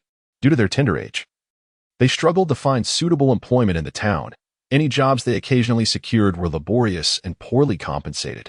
However, for these individuals, who previously had no other source of income, this represented a significant change. In earlier times, often going hungry, they spent most of their days scavenging for food. It was not uncommon for them to resort to stealing out of desperation, and although they had been chased countless times for their transgressions, most managed to escape by sheer luck. On the rare occasions they were caught, they would face severe beatings, sometimes leaving them incapacitated on the ground for days. Aspiring to support themselves through hard work, like the adult Bai Ming, seemed utterly unattainable. Factories in town that favored employing child laborers would not consider them, as such employment was stable, and the factory owners typically looked down upon their status as street urchins. However, after Bai Ming began to generously distribute food to them, they found a semblance of regularity in their sustenance, often having enough to last a day, and sometimes even enough to carry over to the next. This newfound nourishment granted them the strength and energy to seek odd jobs, striving to save money. After all, not many are born with a penchant for thievery. Arriving near the herbal shop, they they noticed a few other children of similar age lingering nearby, who, upon seeing them approach, walked away with a hint of disappointment. Although it might seem harsh, in order to secure the privilege of receiving Bai Ming's food donations, the trio had fought numerous times with other homeless children to maintain their claim to the offerings from the herbal shop. They hid behind a building adjacent to the shop, waiting for Bai Ming to leave the food in their familiar spot. Initially, their fear of being scolded by Bai Ming kept them at bay. As children like them often faced disdain from others, thieves was the label most commonly attached to them. However, as they became more accustomed to Bai Ming, they still hesitated to present themselves before him, fearing it might disrupt the delicate balance of their unspoken understanding. Uncertain of Bai Ming's true feelings towards them, they recognized him as a good person, yet he had, perhaps unintentionally, conveyed a reluctance to engage with them. Children who managed to survive on the streets inevitably hone their ability to read social cues, so in pursuit of that precious food, they refrained from jeopardizing the tacit arrangement between them. As they patiently awaited his arrival, smoke began to rise from the herbal shop's chimney. Although it quickly dissipated in the rain, it was first noticed by the sharp-eyed Liang Yi, who tugged at the other's sleeves, signaling them to look. They stood expectantly on one side. As was customary, after a while, the door of the herbal shop creaked open. Bai Ming emerged empty-handed, and the children, keenly aware of this, felt their spirits sink. Was there none today? Or perhaps none ever again? Just as their hopes waned, Bai Ming suddenly waved in their direction. Look. Toma, is Bai Uncle calling us? Akiko said with some uncertainty. Tama gazed in the direction where Bai Ming was beckoning, glancing left and right, and found no one else lurking there apart from themselves. Could it truly be them he was searching for? Suddenly feeling a surge of anxiety, he looked at the disheartened Liang Yi and gently patted him, summoning his courage to approach Bai Ming. Fortunately, their gamble paid off. Bai Ming was indeed calling for them. As he beheld the trio of children, each differing in height, standing before him, those little ones he often extended his generosity towards, Bai Ming hesitated for a moment before saying, Please, come inside. I have matters to discuss with you. Exchanging glances, the group mustered their courage and collectively followed Bai Ming into the Qingyao pharmacy. To alleviate their tension, Bai Ming left the door ajar instead of closing it, taking a few steps back and forth in the living room before turning to the three bewildered children. Would you three be willing to become my disciples? Last night, after deciding to leave Jiling Town, Bai Ming began a long-overdue self-reflection. As an ordinary individual, he possessed an unremarkable character and abilities, devoid of the distinctiveness of a heroic figure or any particular expertise. Yet, one redeeming quality he possessed was the capacity for self-reflection, enabling him to analyze the myriad experiences he had recently undergone and his actions within them. Most of the time, his conclusions led to the realization that he had acted foolishly and should adopt a different approach, although this awareness rarely deterred him from repeating his mistakes. After all, humans are creatures prone to the folly of repeating errors. However, his persistent blunders were partly due to the absence of an immediate imperative for change in his previous societal environment. Now, however, the social landscape he inhabited was drastically altered. Whether or not this was the world of Naruto, it was one where safety, order, and peace were hardly guaranteed, a realm where societal laws were starkly evident, and the value of life, often touted as paramount, could be trivially bought with mere coins in a world where life was deemed even less valuable. In such a world, self-reflection necessitated a drive for personal transformation. Reflecting on the past 6 months, from the perspective of an ordinary person, he realized he had fared quite well. Yet, in this world, mere ordinariness rendered survival exceedingly challenging. Thus, through the lens of self-analysis, he deemed his past half-year to be excessively chaotic, with events intertwining like a tangled web, lacking a clear objective. Even when there was a semblance of order, it was poorly delineated, and he had been overwhelmingly passive, affording himself scant opportunities for growth. A tempest of thoughts surged within his mind as he resolved to alter every aspect of himself. First, he aimed to transform his mindset, broadening his perspective. He should approach life with a more rational and organized thought process, planning his future rather than blindly reacting to the transient changes in his surroundings. Once he shifted his way of thinking, he needed to clarify a core principle. What did he truly desire, and what were his fundamental needs? Initially, the desire was to simply survive, to attain a sense of security, and indeed, this longing for safety remains unchanged. However, upon realizing that this world resembles that of Naruto, a new aspiration emerged, the pursuit of immortality and eternal life. This realm possesses the technology and conditions necessary to achieve such an existence. The original core need and the subsequent desire are not contradictory. Both reflect a fundamental fear of death and an earnest wish to live longer. Yet, the paradox lies in the fact that the means to attain immortality do not rest in his hands. In any world, information pertaining to longevity is exceedingly precious. As an outsider, devoid of any foundation and not particularly powerful, the realization of this latter desire appears virtually impossible. Moreover, the quest for immortality is fraught with unpredictable perils that could very well lead to his demise, thereby contradicting his primary wish to live. Thus, he found himself pondering whether he possessed the courage to risk his life in pursuit of eternal life. Before ascertaining the extent to which the subsequent space might yield its rewards, Bai Ming posed this question to himself. After a lengthy period of contemplation, he finally unified his thoughts, affirming his willingness to brave the risks for the sake of longevity and acknowledging the possibility of death along this path. With a clear understanding of his core desire, the next step was to strive earnestly towards it, merely waiting for the technology of immortality to arrive at his doorstep. Akin to fishing for 3 days and sunbathing for 2 was utterly unrealistic. Achieving his aspirations would require tremendous strength that encompasses not only personal prowess but also the collective resources of manpower, financial capital, and material wealth. The probability of acquiring the technology for immortality single-handedly was exceedingly low. With a shift in his mindset, he began to employ a more rational approach, no longer confining his thoughts to his own capabilities. Furthermore, even if he were to attain exceptional combat skills or fortunate insights regarding the technology of immortality, the task of refining and researching it would not be a simple endeavor. History has never recounted instances where one could effortlessly achieve eternal life merely by obtaining the relevant information. Even Qin Shi Huang required an extensive collection of resources to concoct his elixir of immortality. Unless an individual transcends to a certain level, the value they can create and the power they can exert will always pale in comparison to that of a collective. Therefore, he must commence the establishment of his own faction. Regardless of his lack of experience, action is imperative. Should he fail once, he must try again. If he fails a second time, he must attempt a third. He, who has been nurtured by Marxist-Leninist education and has perused the works of Mao, alongside a myriad of films, television series, and novels, should be capable of forming a formidable power of his own. Furthermore, it is imperative to continue enhancing one's personal prowess, as this remains a crucial element. In this world, there exist individuals who can dominate through their solitary strength, even possessing the capacity to alter the course of wars and influence the destinies of nations. Presently, the most significant resource for augmenting personal power derives from the martial arts system inherited from the realm of space. However, in relation to this martial arts framework, Bai Ming has recognized a flaw in his perspective. He has approached the system with a limited viewpoint.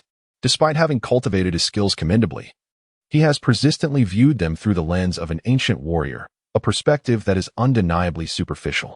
In this moment of introspection, he realizes that he has yet to explore and develop the numerous potentials within martial arts. Although he possesses a certain numerical acuity and has absorbed a plethora of information online, he has failed to judiciously employ his intellect to innovate and research his own martial arts system. Furthermore, he can only vaguely speculate about the true extent of his physical capabilities, which is wholly unacceptable. Through self-reflection and analysis, he acknowledges that there are many aspects requiring transformation. However, the current societal environment compels him to expedite his personal evolution. Undoubtedly, this will be a painful journey, yet he has no alternative. Regarding the establishment of power, the foremost requirement is to have trustworthy individuals. Bai Ming, having long secluded himself with minimal communication with the outside world, finds it challenging to identify reliable companions, especially since he knows so few familiar faces. Nevertheless, he recalls the 3 youngsters to whom he has extended kindness. Although they are relatively young, the foundation of his benevolence provides a basis for attempting to recruit them as his initial allies. This thought ultimately led to the scene this morning when he unexpectedly declared his intention to accept them as disciples. The trio, who had been anxiously awaiting his words, were collectively taken aback when Bai Ming announced his desire to have them as his pupils. It was Kyoko who reacted the fastest. She immediately knelt and bowed, exclaiming, "We are willing, master." Tamamo and Ryoichi quickly followed suit, realizing that this was an opportunity to alter their fates. Grasping this chance meant they would no longer have to endure a life of aimless wandering. "Thank you, master, for granting us this opportunity. We are truly eager to accept." Observing the 3 kneeling before him, fervently bowing their heads, Bai Ming cleared his throat and said, "All right, enough of the bows, please rise." After a few more bows, the trio helped each other up, standing tall with foreheads slightly bruised but bright-eyed with anticipation as they regarded Bai Ming. "Now that you are my disciples, let us introduce ourselves. We cannot remain strangers to one another. I am Bai Ming, 30 years of age, with a modicum of medical knowledge and some martial arts experience. And you?" Bai Ming offered a brief introduction. "Master, I am Tamamo, 14 years old. Master, I am Kyoko Sakura, 13 years old. Master, I am Ryuichi Oki, 10 years old." As Bai Ming gazed at the several youngsters before him, who were no more than adolescents clad in tattered, soiled garments and exhibiting sallow complexions, he let out a gentle sigh. He pondered whether his decision to accept them as disciples was right or misguided. Nevertheless, he concluded that being under his guidance was far preferable to their aimless wandering, which could lead to starvation or violence at any moment. After a round of introductions, an awkward silence enveloped the group. Bai Ming had previously mentored interns and had been addressed as a teacher, yet the current circumstances felt entirely different. He reflected on his impulsive nature, often acting on whims without reservation, yet he rarely regretted his choices. Although uncertain about the future dynamics of their relationship, he decided it was best to allow them some time to tidy themselves up first. Observing the ragged and filthy attire of the youths, Bai Ming retrieved 5,000 taels from his belongings and handed them to the eldest, Doma. "Since you are now my disciples, you must not continue in such a state of dress. Go and procure yourselves several suitable outfits." Upon receiving the substantial sum, the trio hesitated momentarily but nodded in agreement after hearing Bai Ming's directive, then departed from the Qingyao workshop. Bai Ming settled onto a stool, pouring himself a cup of tea as he patiently awaited their return. Though his action seemed rather abrupt, he regarded this as a test. If the allure of the money distracted them from returning, it would signify that they were unworthy of his mentorship, and he would merely have forfeited 5,000 taels. Approximately half an hour later, the three returned, each carrying several sets of clothing wrapped in oiled paper bags. Doma handed the remaining money back to Bai Ming. "Teacher, this is excess money. I apologize for the expense incurred." Bai Ming waved his hand dismissively, indicating that it was of no consequence. Glancing at the surplus amount, which totaled 4,160 taels, he inspected the garments within the bags, noting their inexpensive quality, priced at about 100 taels per set. He returned the surplus to Doma, stating, "Since this was allocated for your clothing, the entirety of this sum belongs to you. Divide the excess among yourselves as pocket money." However, Doma protested, "But teacher, this is far too generous." He hurriedly attempted to return the funds. Bai Ming's expression grew stern, and his tone sharpened slightly. "Enough. What I have given you is yours, and I insist you do not refuse it further. There is a bathing area in the back courtyard. Please heat some water. Wash yourselves and change into your new clothes before joining me for a meal." After ensuring the arrangements were made for the trio to head to the back courtyard, Bai Ming nodded with satisfaction. This exchange of funds also served as a second evaluation. Throughout both instances, he had closely observed their reactions. Upon receiving the money, they displayed a clear moment of temptation, yet their ability to resist greed and return to him indicated a measure of wisdom. They recognized the greater significance of their situation and were not blinded by momentary gains, which pleased Bai Ming immensely. As for the possibility of being deceived by Dali, Bai Ming himself could hardly withstand the pressure from Dali, hence he did not entertain such thoughts. After their second encounter, Toma expressed his intention to return something to himself, and the other two did not exhibit any signs of dissent, indicating a harmonious relationship among the trio, capable of mutual trust in one another's decisions. This alleviated Bai Ming from the burden of mediating their relationships in the future. Overall, the current display of camaraderie convinced him of their potential for development. While the others were bathing, Bai Ming ventured out to procure some supplies. Upon returning an hour later, he found them all freshly bathed and dressed in new garments. Standing before him, the three had previously suffered from prolonged malnutrition, their heights generally being below average. However, after a thorough cleansing, they appeared significantly more presentable, no longer resembling waifs.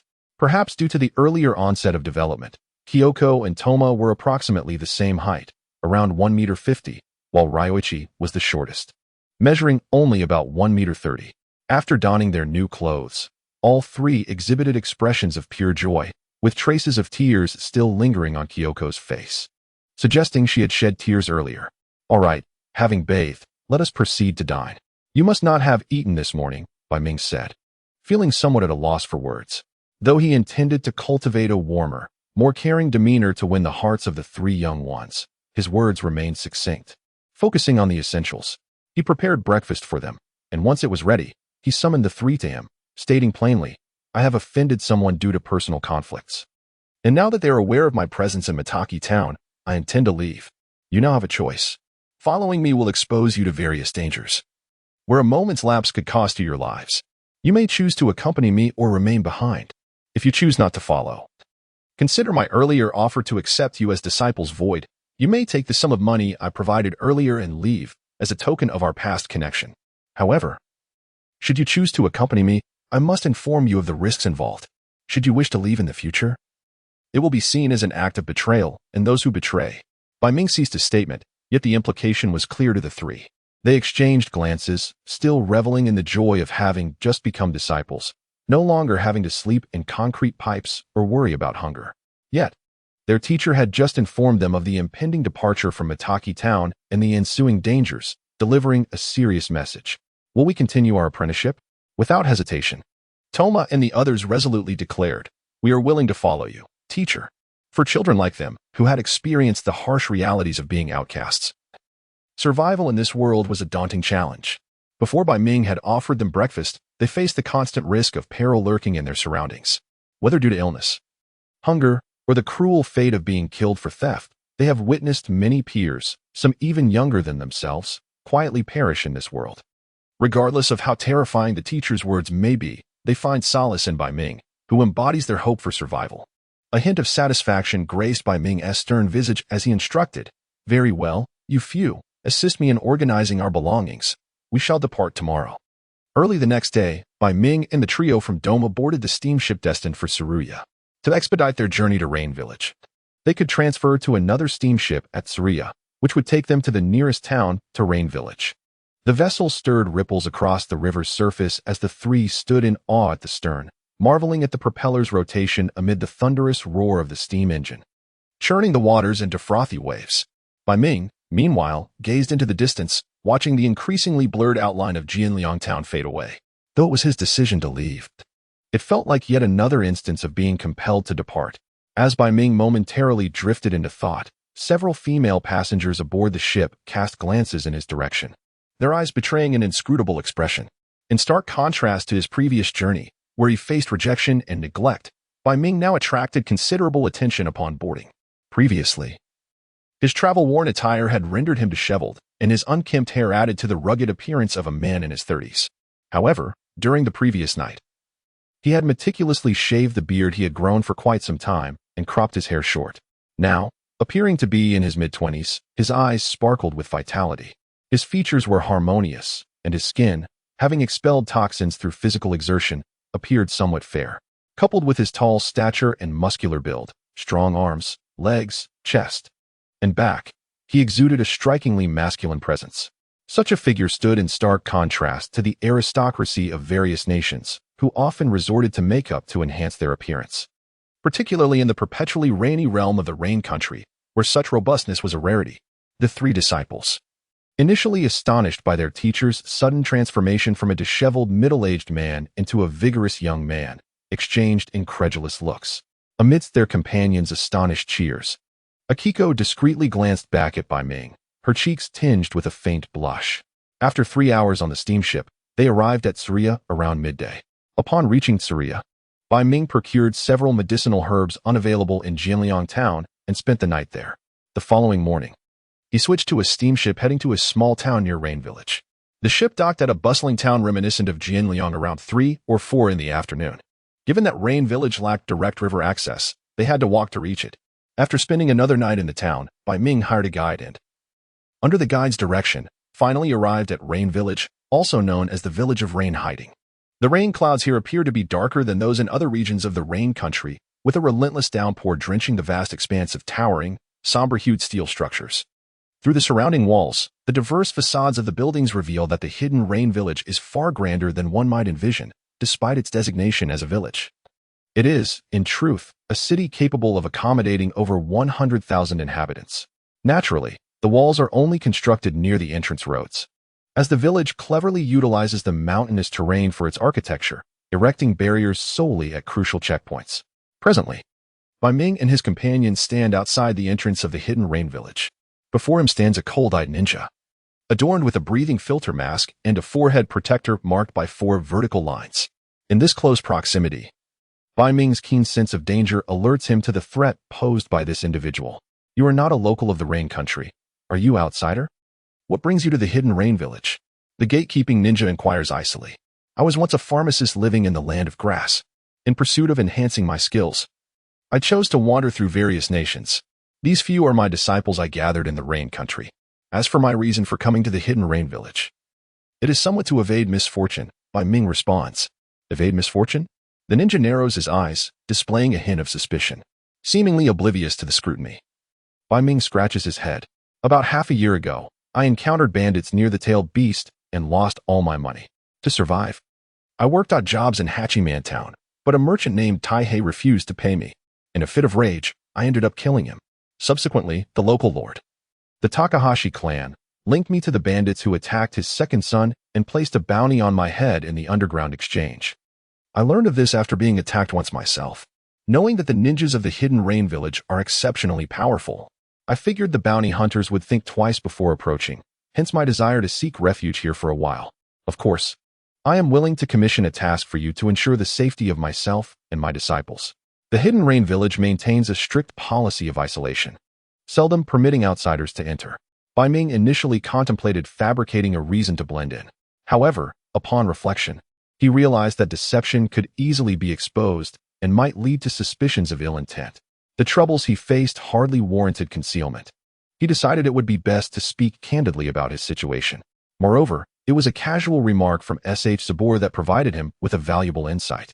The ninjas of the village and the bounty hunters share greater similarities than he had anticipated. Both operate akin to mercenaries, completing tasks for remuneration.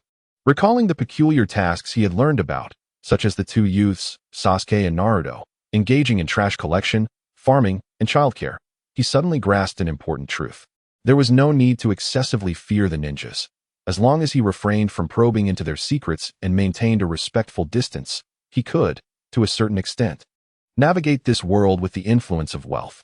After all, to safeguard their livelihoods, ninjas, no matter how formidable, will instinctively uphold the task and reward system, adhering to its established rules. Even in the absence of the later antagonist organization Akatsuki, one would find it rather disconcerting that they would resort to undertaking various illicit tasks to amass funds. Upon reflection, it becomes apparent that such behavior tarnishes the reputation of villainy. With the objective of world destruction, why would they engage in such earnest endeavors for monetary accumulation? Instead of clandestinely exerting force to dominate influential merchants, they could have effortlessly raised the necessary funds long ago. It piques Bai Ming's curiosity as to why a faction bent on obliterating the world would prioritize financial preparation before enacting their malevolent plans. Do they possess some peculiar need for wealth? This is utterly perplexing, perhaps indicative of certain cognitive constraints imposed by societal structures and environments. Upon hearing Bai Ming's directives regarding the issuance of a mission, the previously stern-faced ninja displayed a notable softening of demeanor. He summoned a companion, whispering a few words before resuming his inquiries about other matters concerning Bai Ming. After a brief interlude of approximately 10 minutes, the departing companion returned with information. The interrogating ninja nodded in acknowledgement, casting a glance at the visibly anxious Tamamo and others, indicating that there had been no concealment on their part. He apologized for the earlier rudeness and extended a welcome to the hidden rain village, addressing Bai Ming as Lord Pharmacist. Bai Ming responded with a warm smile, expressing understanding for their strict adherence to regulations, as it was ultimately for the safety of their village.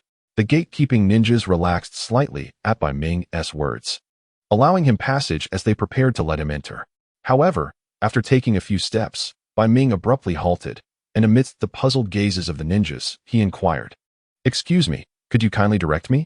I wish to first visit your mission hall to issue a task." Upon entering the hidden rain village, the sky was shrouded in a gray haze, with plumes of black smoke billowing from the chimneys of numerous factories. Oddly shaped tower-like structures were adorned with an array of iron pipes of varying lengths and diameters, seemingly intertwining to connect the entire city. This was, without a doubt, the most bizarrely styled city Bai Ming had encountered since his arrival in this world. The streets were remarkably clean, devoid of any standing water. Thanks to a well-constructed drainage system, an impressive feat compared to other towns he had visited, where deficiencies often led to murky puddles dotting the thoroughfares. The residents, for the most part, donned lightweight raincoats or carried umbrellas, and the bustling pedestrians moved with brisk urgency. As Bai Ming traversed the streets, he could hear the ringing of bells signaling the commencement or change of shifts within the factories. After a journey of over 20 minutes from the entrance, Bai Ming arrived at the administrative hall designated for task assignments in the hidden rain village. The hall was spacious, featuring a transparent revolving glass door at the entrance. Inside, the layout resembled that of job fairs Bai Ming had previously attended, with 2 rows divided by signs indicating mission assignments. More than 20 ninjas, devoid of breathing masks yet adorned with the hidden rain village's forehead protectors, occupied long tables on the opposite side. Those wishing to issue a task could sit before them and articulate their requests.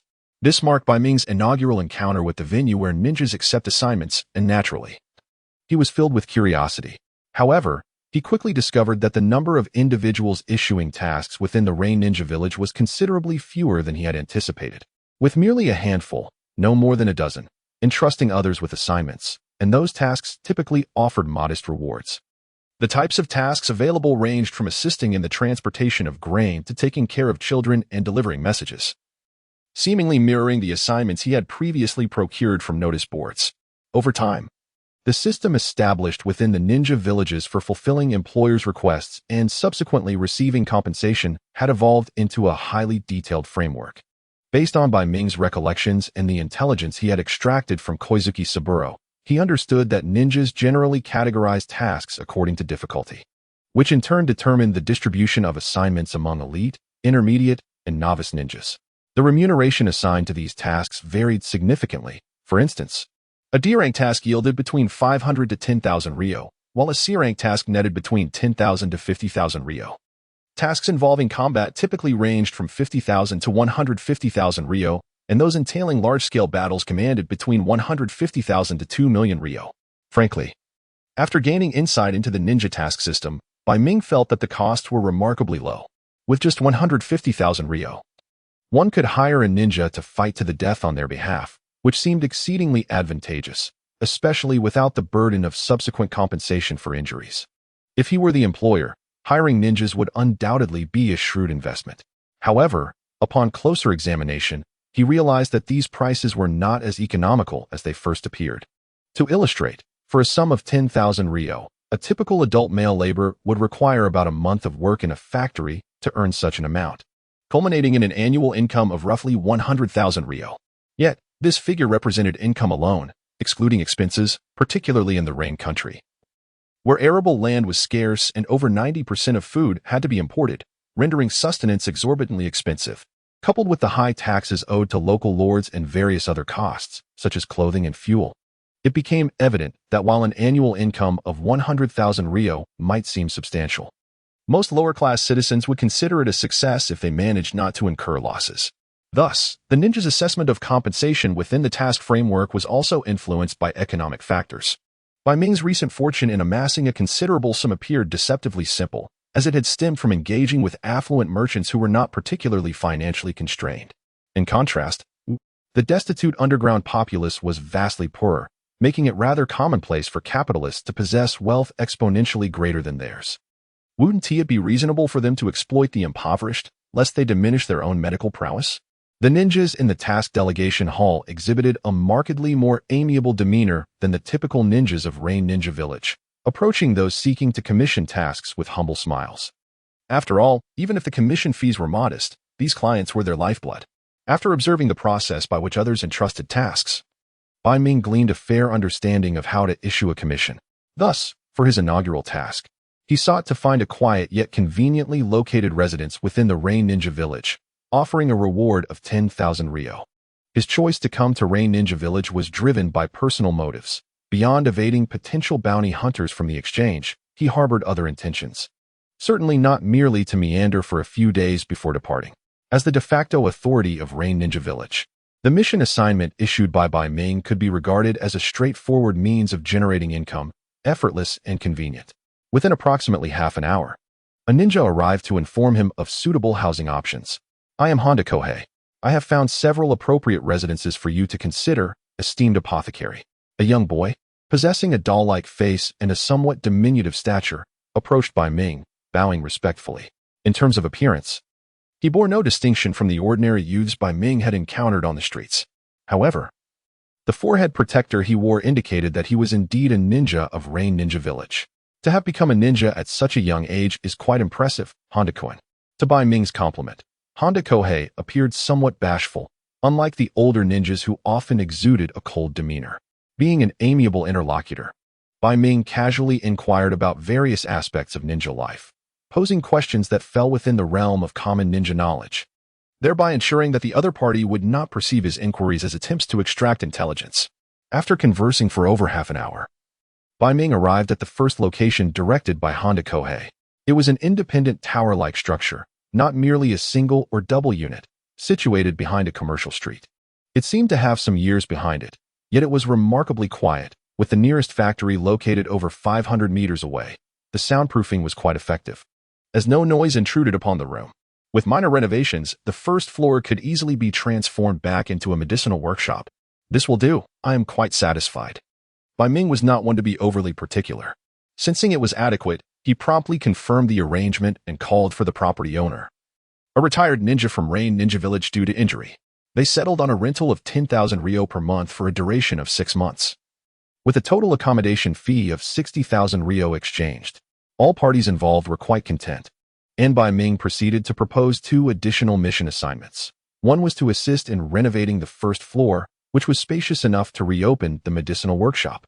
Having learned from past experiences, he resolved not to wait until funds were depleted before seeking financial solutions. Moreover, the necessity for his earnings would only increase, as his medical practice was currently his primary source of income. Additionally, he wished to engage someone to teach his disciples the art of calligraphy. Since the dawn of civilization, humanity has sought methods to record and pass on information. Written language emerged as a convenient medium in this process. In any world, when civilization evolves to a certain degree, the necessity for writing will naturally give rise to it. Serving as a vessel for information, it encapsulates the wisdom and experiences of those who came before, alleviating future generations from the need to rediscover knowledge and inadvertently fostering the advancement of civilization. Undoubtedly, the significance of literacy in enlightening minds cannot be overlooked.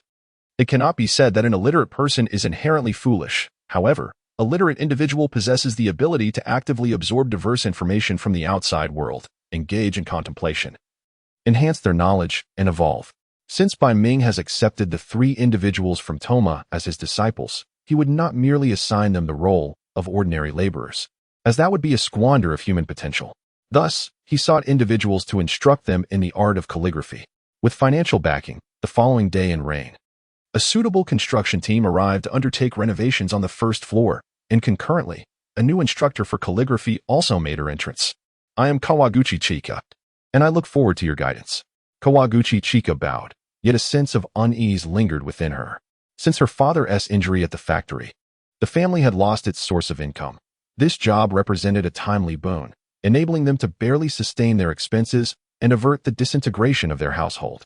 However, would the present employer require a woman? Despite the Industrial Revolution commencing across the globe, the discrimination and oppression of women have not ceased. Bai Ming observed the woman before him, likely in her 20s, clad in a black dress, slender in build, with an oval face and a fair complexion.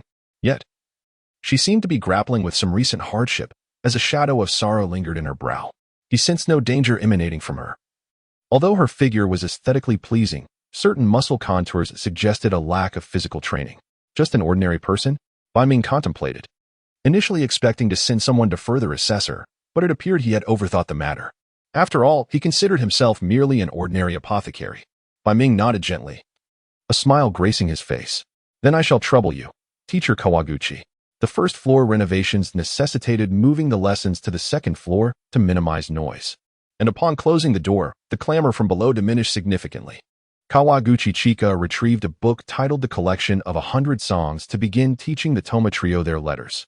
This book serves a purpose akin to that of the 3-character classic, utilized in the Land of Rain and other nations as a primer for children's literacy, featuring simple and memorable verses interwoven with folk knowledge. Mr. Turtle, Bai Ming listened as Kawaguchi Chika, first assessed the students' foundational knowledge, then hummed a lively tune to help them recall the melody, subsequently breaking down the lyrics line by line to elucidate the meaning of each character. Although Bai Ming had previously self-studied and recognized most characters, he still had gaps in his knowledge, and he gleaned considerable insight from Kawaguchi Chika's explanations. After 3 hours of instruction, Bai Ming addressed Kawaguchi Chika. "Teacher Kawaguchi, your teaching is commendable, as per the remuneration outlined in my task commission. Would a monthly payment of 5,000 taels with 3 hours of instruction each day be agreeable?" "Really?" Kawaguchi Chika exclaimed, bowing deeply in delight. "Thank you. Thank you so much, Mr. Bai. I am in dire need of this position." It seemed she was indeed facing economic difficulties. Bai Ming pondered thoughtfully, casting a sidelong glance as he endeavored to erase from his mind the vivid image of the fair and crimson scenery he had just witnessed. One couldn't help but wonder why the world had yet to embrace the existence of bras. Kawaguchi Chinatsu, blissfully unaware of her wardrobe malfunction, was halted by Bai Ming after they had finalized their contract. He presented her with an envelope. "What is this?" she inquired, feeling the thickness of the envelope and beginning to suspect its contents. "It's your first month's salary," Bai Ming replied with a gentle smile. "Is there a problem?" "Thank you very much," Kawaguchi Chinatsu exclaimed, bowing once more before departing with a light step. Indeed, it would be more prudent to procure a bra. Once Kawaguchi Chinatsu had left, Bai Ming instructed a few disciples to diligently review what they had learned before ascending to the 3rd floor and returning to his bedroom. He had already tidied the space meticulously the previous day. The moss that had clung to the ceiling had vanished. Although the room appeared somewhat austere due to the absence of furniture, it was overall quite clean and orderly. Sitting at his desk, Bai Ming dipped his pen into the inkwell, reflecting momentarily before commencing to write on a blank sheet of paper. Current plans: 1. Successfully infiltrate the Rain Ninja Village, completed. 2. Acquire the chakra refinement technique of ninjas, incomplete. 3. Gather intelligence on ninjas, including personal combat abilities and various jutsu information, in progress. 4. Locate a member of the Uzumaki clan, Nagato, incomplete note. It is advisable to cultivate some degree of friendship and obtain a sample of his blood. 5. Enhance personal combat abilities, in progress. 6. Maintain a capital reserve of 1 million, in progress.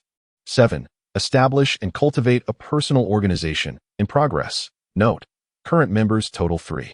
Bai Ming meticulously listed the numerous plans he urgently needed to synchronize or complete, pausing at the 4th item to underline it with a 5-pointed star as a priority.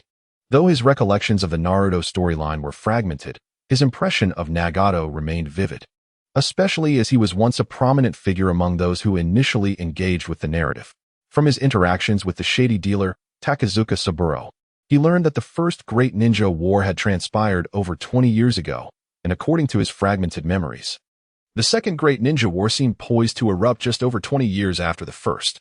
However, he struggled to recall the specific circumstances surrounding the onset of the second war, only vaguely remembering significant events such as the legendary Sannin being bestowed their titles by Hanzo, and the tragic fate of Chiyo's son and daughter-in-law at the hands of Konoha's White Fang. As a defeated nation, the Rain Country, represented by Nagato, suffered immense loss during this conflict, orchestrated by Uchiha Madara. He regretted having skimmed through information in a haphazard manner, focusing solely on the excitement of the plot rather than its intricate details, which now left him somewhat bewildered when attempting to piece together the narrative. Bai Ming rapped his knuckles against his forehead. Much of the information regarding Naruto was constructed from the fragments of his increasingly sharpened memory.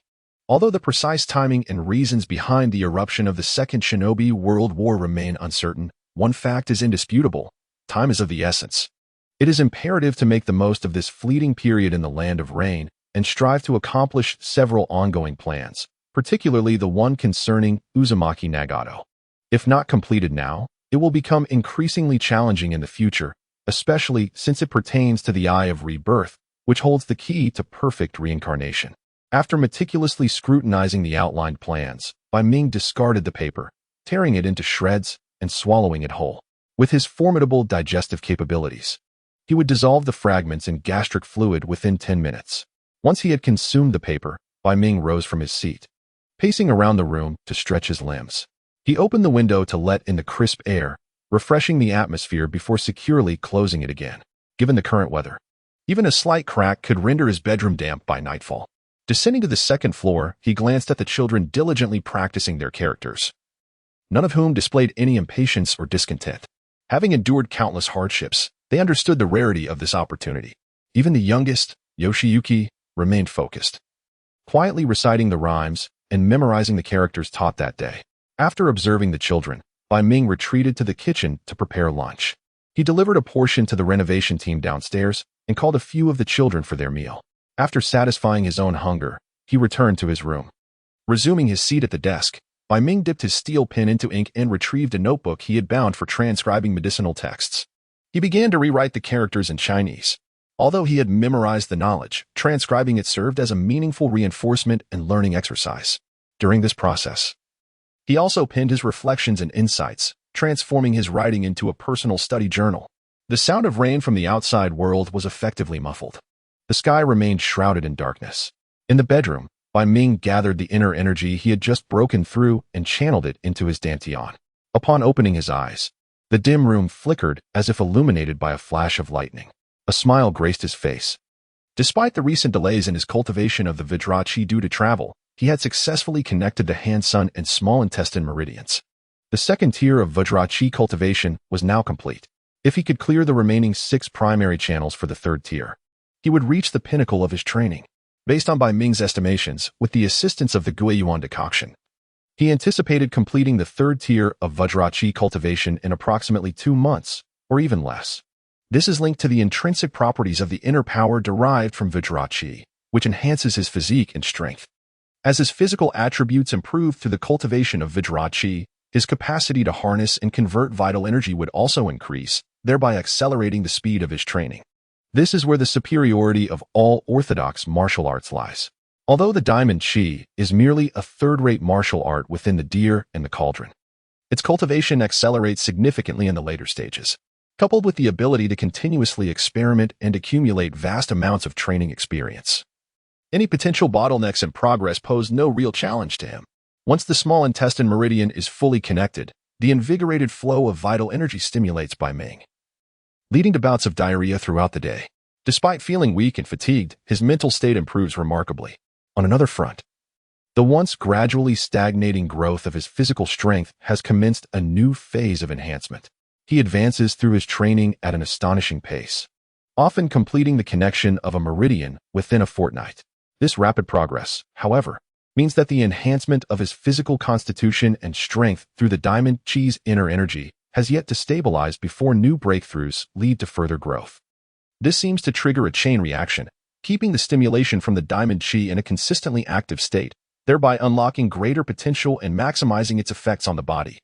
For instance, while it is theoretically required to achieve mastery in diamond chi to possess a single-arm strength of approximately 200 pounds, Bai Ming, even before breaking through to the second level and merely having connected the 5th primary meridian, already exhibits strength that typically only a fully developed individual would possess. Of course, this may also relate to the differences in their respective worlds. After all, the realm depicted in Naruto is undoubtedly a high-energy world, whereas the deer and the cauldron exists within a low martial arts setting, where even walking on water is beyond reach. In a low martial arts plane, the development of martial techniques aimed at stimulating potential and breaking the limits of the human body can be vastly enhanced in a world rich in chakra, natural energy, or, as one might say, spiritual energy. However, with continuous improvements comes the necessity for him to dedicate extra time each day to adapt to these changes, lest a moment's carelessness result in destruction or injury. This, too, can be considered a rather bothersome side effect. After 5 days, the construction team completed the renovations on the first floor. The medicinal banner was once again hung at the entrance, and the Qingyao pharmacy reopened its doors, though still without any patients. During these days, Bai Ming also took the time to familiarize himself with the surrounding environment. Though eager to find traces of Nagato, he is left with only the knowledge of his name and the distinctive red hair characteristic of the Uzumaki clan. The village hidden in the rain, while nominally a village, is in reality a vast city capable of accommodating a population of 100,000. In such a metropolis, locating a mere ordinary child amidst over 10,000 inhabitants poses an extraordinary challenge, especially without attracting undue attention. It would be unfortunate if a certain elderly individual with a penchant for dancing were to take notice. At this juncture, Uchiha Madara should have already placed his Rinnegan upon Nagato, employing White Zetsu to keep a constant watch. Patience is essential, there is no need to rush. In his heart, he repeatedly reminded himself that Bai Ming must patiently seek the whereabouts of Nagato. The progress made by the group from Tama was quite remarkable, thanks to you, Teacher Kawai. After yet another lesson, Bai Ming expressed his gratitude to Kawai Chinatsu, who had come to bid farewell. As he observed a few little ones scratching their heads in deep concentration while writing. "It is my duty," Kawai Chinatsu replied earnestly, harboring a profound sense of gratitude towards the man before her. "By the way, it seems your father was injured some time ago. If you don't mind, may I take a look?" Bai Ming suddenly recalled something. "I can't possibly impose," Kawai Chinatsu quickly declined. "Mr. Bai, you are so busy." However, noticing the emptiness at the entrance, she became aware of her own indiscretion and felt a bit embarrassed. Bai Ming chuckled, dismissing any offense taken. "Though my medical skills are rather modest, I would be glad to assist if I can. Moreover, if I am able to heal your father, perhaps the business at the pharmacy might improve." "I truly appreciate your kindness," Kawai Chinatsu said, bowing deeply in gratitude. "Tama, I will step out for a moment. Keep an eye on the house," Bai Ming called upstairs before stepping out with a medicine box, followed by Kawai Chinatsu. As soon as they exited, the three little ones dashed down from upstairs, hiding at the door to watch Bai Ming and Kawai Chinatsu depart. "Teacher Kawai and the master seem quite well matched," Tama remarked, stroking his chin with an air of maturity. "Indeed, and Teacher Kawai is a very gentle woman. If she were to become the master's wife, perhaps we could learn to read without any fees," Ryo agreed, nodding in affirmation. "What do you think, Akiko?" Ryo inquired, glancing at the silent Akiko. "I believe Teacher Kawai does not match the master," Akiko huffed, turning back to the stairs. "You better hurry up and learn your letters. That way, you can save the master some money. He has already spent a great deal on us." "Why did Akiko suddenly get angry?" Ryo asked, puzzled as he looked at Tama. Tama shrugged and casually replied, "Perhaps it is jealousy." Kawai Chinatsu's home was a short distance from the Qingao pharmacy. Bai Ming's pharmacy was located in District West 3, while she resided in District West 1. Due to the perpetual rainfall, measures had been taken to address the water accumulation caused by excessive precipitation. In addition to an extensive drainage system constructed with numerous steel pipes, deep channels were excavated throughout the city to serve as outlets for drainage. These channels crisscrossed the entire city, and following their expansion and widening, they transformed into small rivers, resembling a spider's web that spread across most of the rain-hidden village. Consequently, aside from walking or using horse-drawn carriages, small boats became another convenient mode of transportation within the village. The fares were also reasonable, allowing one to board at any point for just 5 to 10 taels and disembark at any point as well. The small boats glided serenely over the narrow river, passing by another nearby vessel. After navigating for a distance of about 100 meters, they came to a halt at a riverside entrance in District West 1. Kawai Chinatsu lived in an apartment that was grayish-black on the outside, with visibly rusted steel pipes affixed to the building's walls, suggesting it had seen better days. Despite the excellence of the drainage system, the ground inevitably remains marred by uneven patches that accumulate murky water. Apologies for the dismal environment. Observing mud splattering onto her white pants, Kawaguchi Chika once again expressed her regret. "It's quite all right. Such occurrences are merely commonplace in the land of rain." Just as she was about to ascend the stairs, a nearby woman suddenly called out to her, "Chika, your father has just collapsed unexpectedly and has been taken to Dr. IC." Upon hearing this, Kawaguchi Chika's heart raced with anxiety. Before she could utter a word, Hakwam promptly said, "Lead the way. Let us hasten to see him." Without a moment's hesitation, Chika nodded and began to jog, with Hakwam closely trailing behind her. Within a few minutes, they arrived at Dr. ISE's clinic, which was bustling with more patients compared to the desolate pharmacy of Hakwam. In a small room inside, they found Dr. ISE attending to Chika's father, who appeared to be a few years older than her. Just as Chika exhaled a sigh of relief upon seeing her father regain consciousness, Hakwam's attention shifted to another young boy with red hair in the room. Had Dr. ISE just called him? Nagato. The boy, known as Nagato, bore a striking red mane. What a remarkable coincidence. Hakwam scrutinized the youth before him, who seemed even younger than Ryo, possessing a countenance that exuded a distinctly timid demeanor.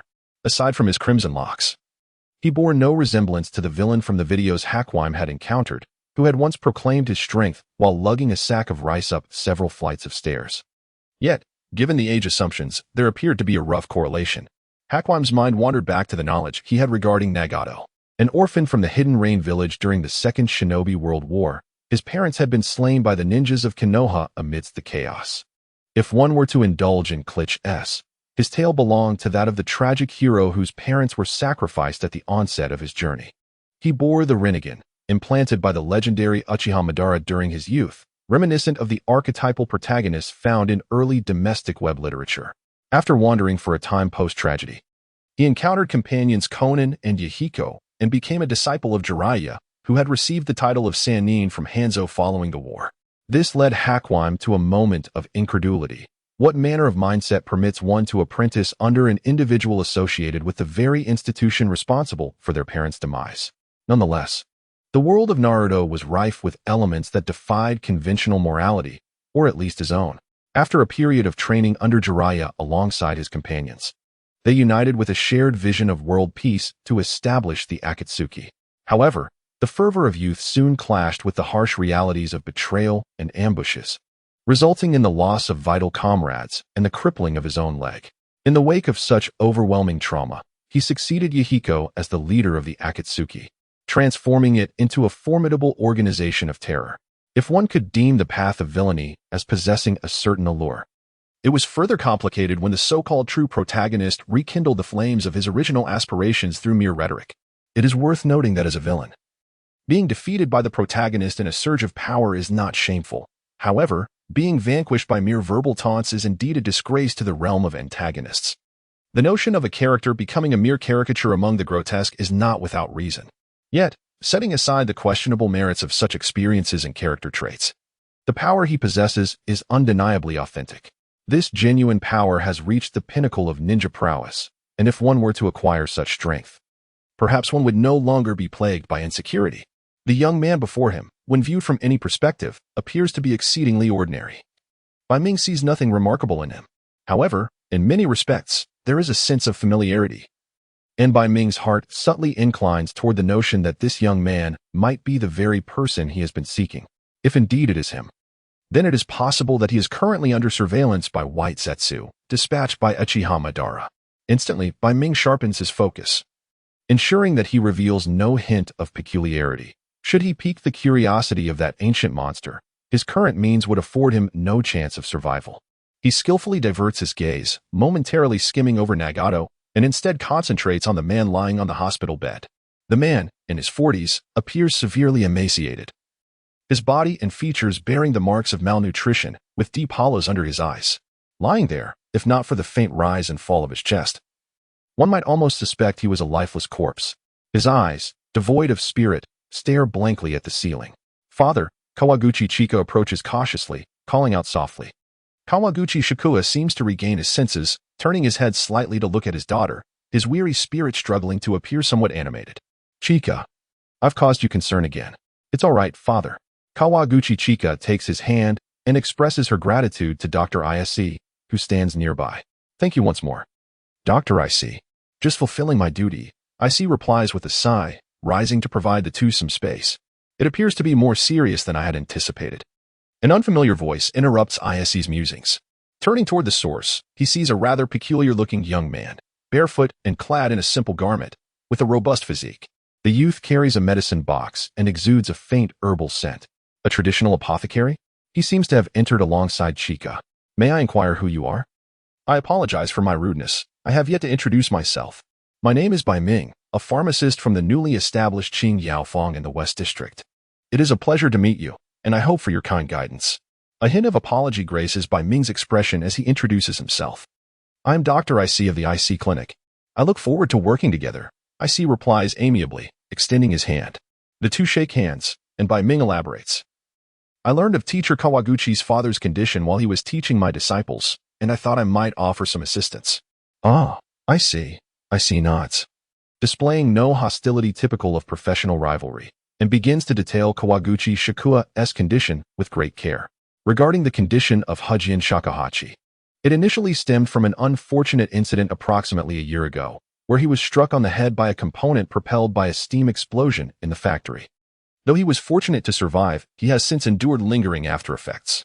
It began with intermittent headaches, initially mild in intensity, yet as time progressed, the pain intensified significantly, adversely impacting his daily life. In a state of unbearable discomfort, he resorted to analgesics for relief.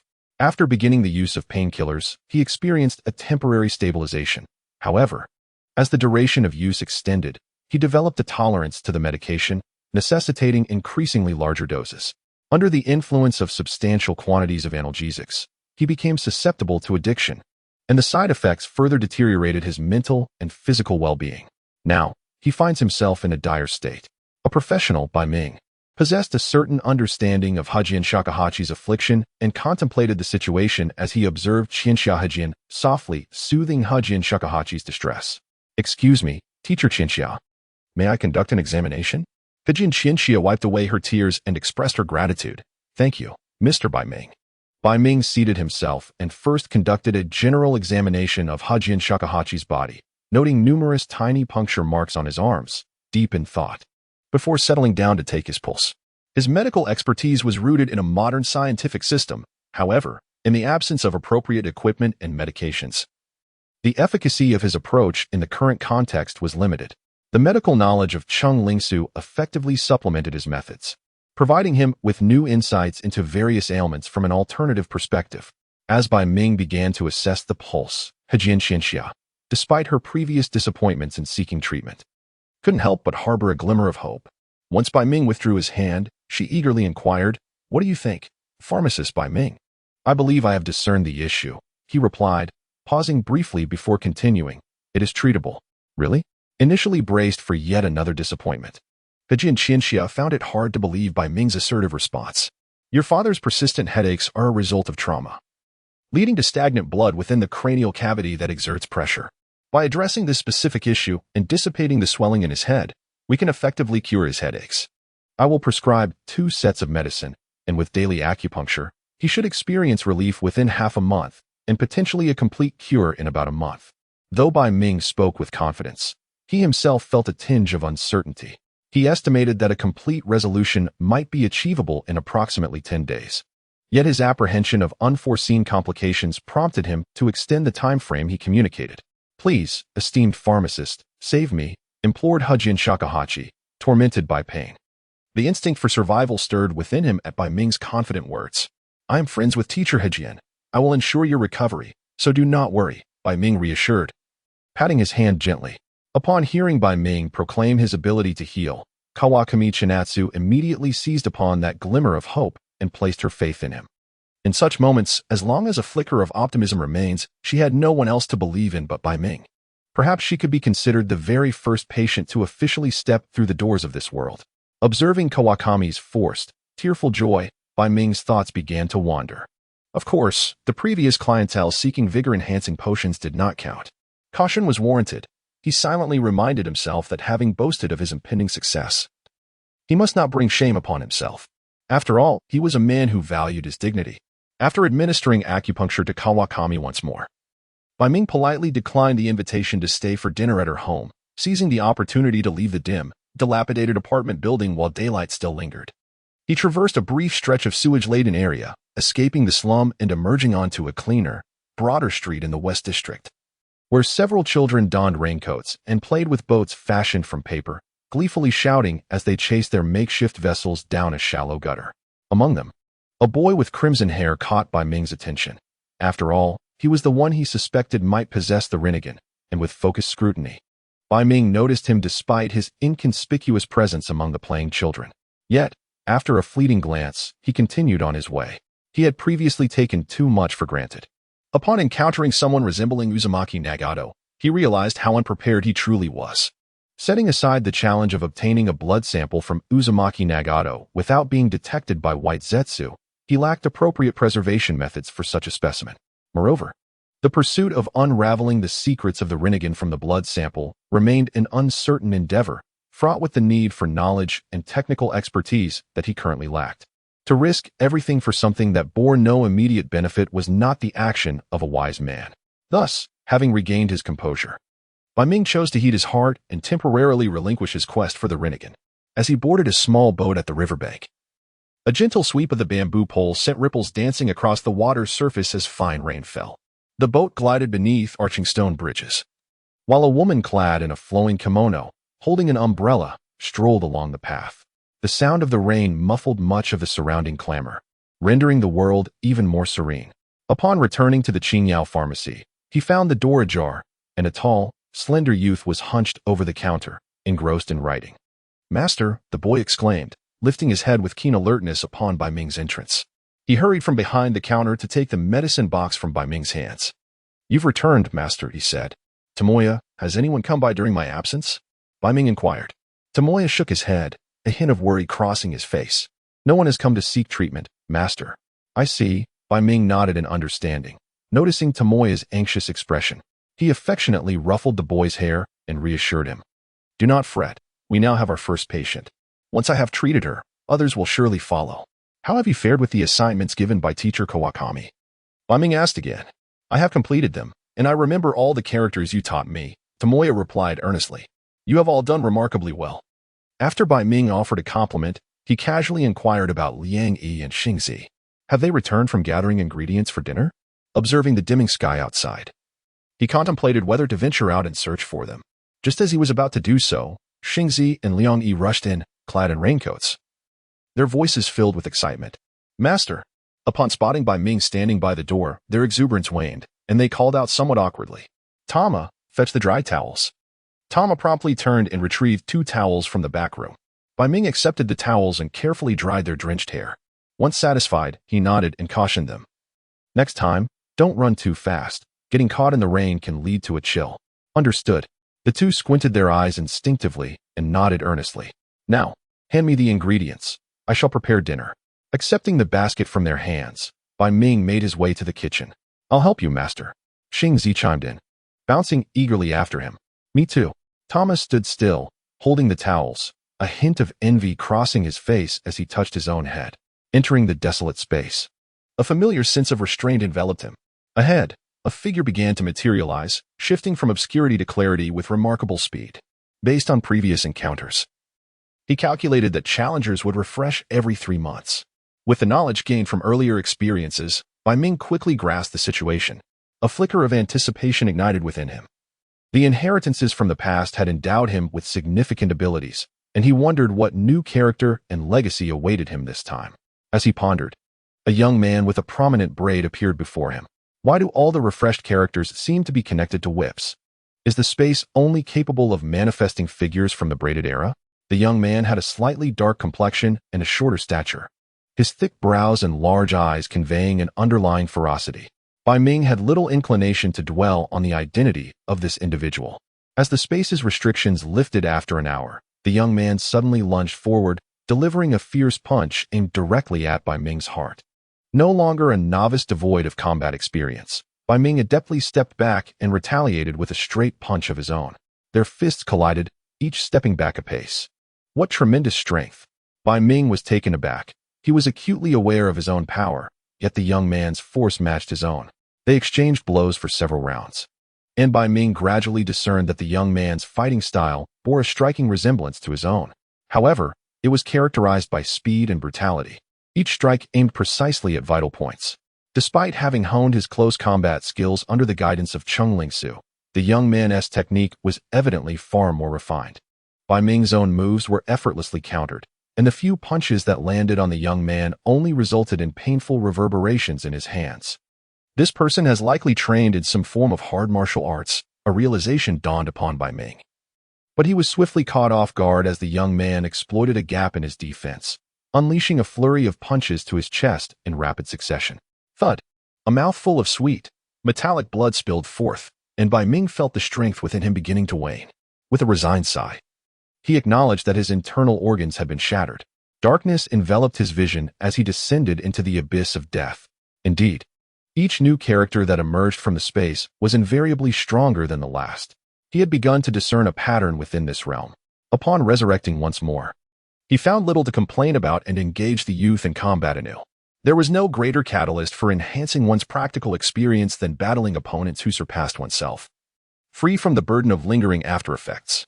After 3 encounters, Bai Ming sensed a notable improvement in his martial arts proficiency compared to before. Concurrently, he became aware of the unprecedented vitality of his diamond qi circulating vigorously within him, invigorating both his energy and strength. shattering the limits he had previously set for himself. Previously, he had been constrained by Chung Ling-Su's toxins, never having experienced such a sensation. Yet now, Bai Ming came to a profound realization: martial prowess is cultivated through practice and forged in combat. Sometimes, immersing oneself in training paled in comparison to engaging in a real fight. With the dawn breaking, Bai Ming, having perished in the realm multiple times, found himself somewhat dispirited upon waking. However, the prospect of new challengers invigorated him, and his personal strength could once again ascend. After preparing a concoction from the herbs he had gathered, he consumed the medicinal brew in one swift gulp. The potency of the elixir facilitated his morning cultivation, advancing his mastery of the diamond qi further. Yet, he noted that the efficacy of the nourishing tonic was waning. Although it was merely a restorative potion, excessive consumption would inevitably lead to a resistance developing. It was foreseeable that as time progressed, the tonic's effectiveness would diminish, resulting in a slower pace of internal cultivation. Nevertheless, by increasing the dosage, he could maintain his current training speed for the time being, albeit at a significantly higher expense for the materials. Bai Ming calculated that he could still support his progression to the third layer of diamond qi before developing substantial resistance to the tonic. After preparing breakfast, he found Toma and the others already awake and seated at the dining table. Their eyes brightened as Bai Ming brought in the meal. Over time, the trio had grown less cautious in their demeanor towards him. "Good morning, master," they greeted, and after exchanging pleasantries, they began to eat. Sitting at the same table, Bai Ming assumed the role of a patriarch, distributing the breakfast. Once they finished, he suddenly declared, "From today onward, you shall learn to identify medicinal herbs with me." "Really, master?" Toma and the others exclaimed in delight. Having spent nearly half a month in Bai Ming's company, they had grown fond of him. Initially, he had expressed an intention to take them as disciples, yet for a long while, there had been no indication of him imparting any teachings, leaving them anxious about whether they met his expectations or if he had reconsidered their status as potential students. Bai Ming suddenly announced that he would begin teaching them to identify medicinal herbs, prompting a chorus of cheers from the young ones. For them, it felt as though Bai Ming had acknowledged them more fully. Such recognition meant that their current lives would not stray too far from them. Shortly after breakfast, He Jian Xianxia arrived on time to commence lessons for the three, while Bai Ming returned to his bedroom for a brief rest, feeling considerably rejuvenated afterward. Once He Jian Xianxia concluded today's class, Bai Ming instructed Toma and the others to continue watching over the house, despite the lack of business, and accompanied He Jian Xianxia to her residence in Zone 3.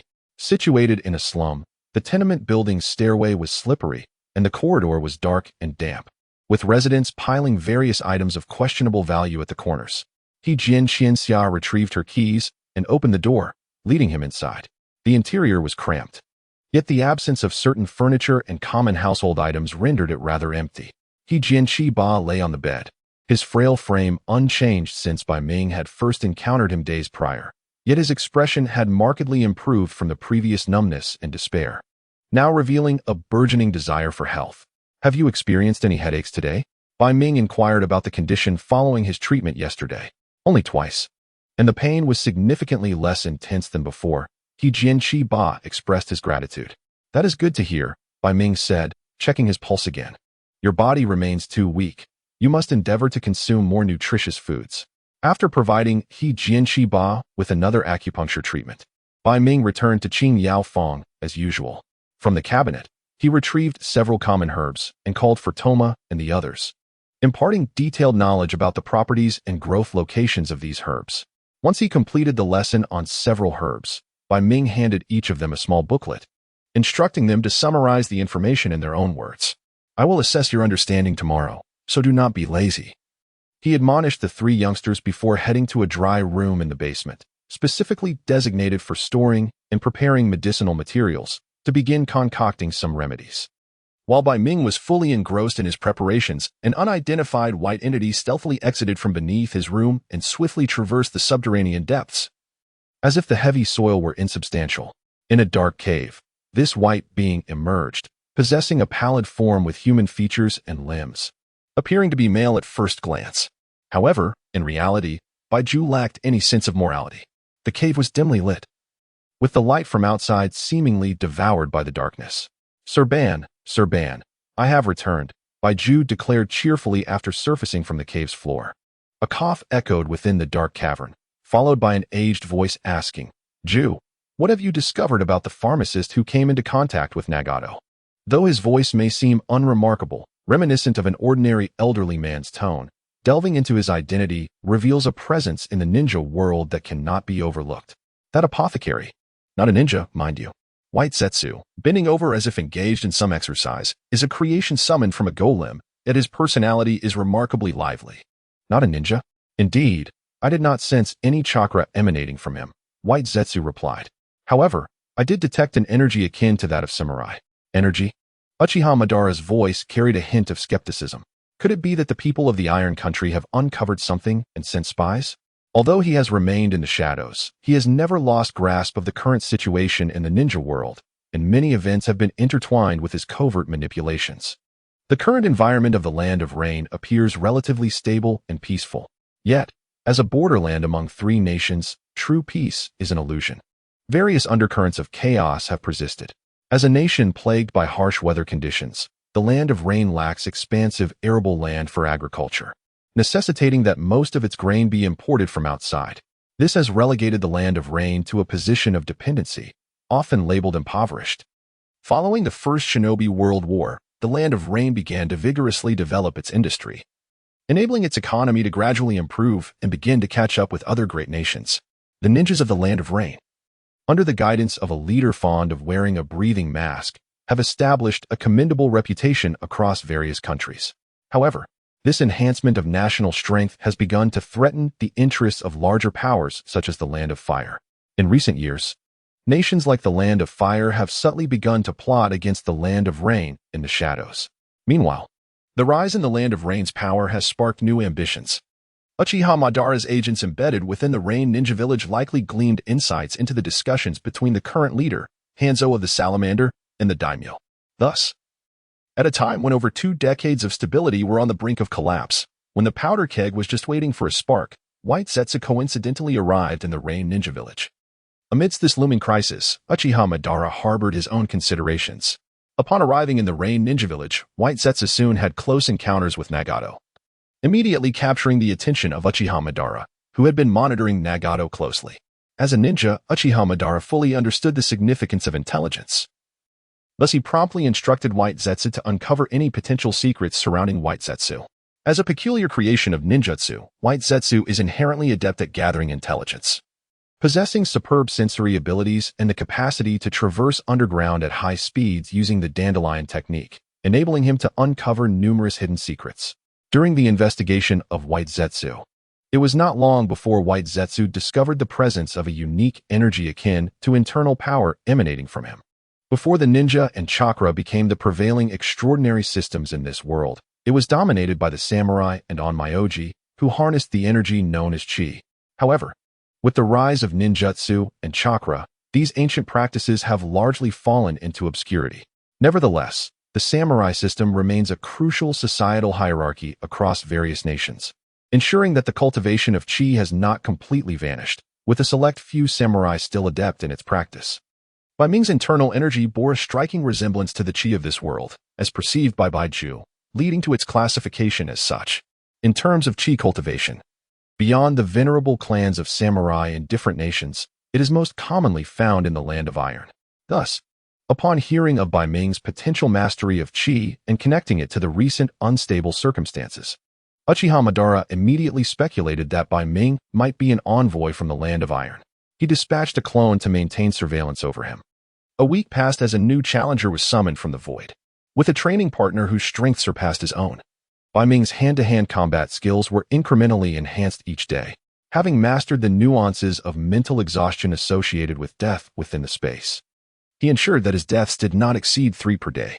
Amidst the continuous high-intensity combat, Bai Ming failed to recognize the identity of his challenger. Yet he was irresistibly drawn to the formidable martial prowess of the youth. The sensation of landing powerful blows against a foe who stood unyielding, only to have his own hands jarred in the process, was exhilarating. The sheer brutality of overwhelming strength, capable of delivering fatal strikes, was intoxicating. As a man, there lay an intrinsic allure towards violence. This visceral confrontation stimulated the latent aggressive instincts within Bai Ming.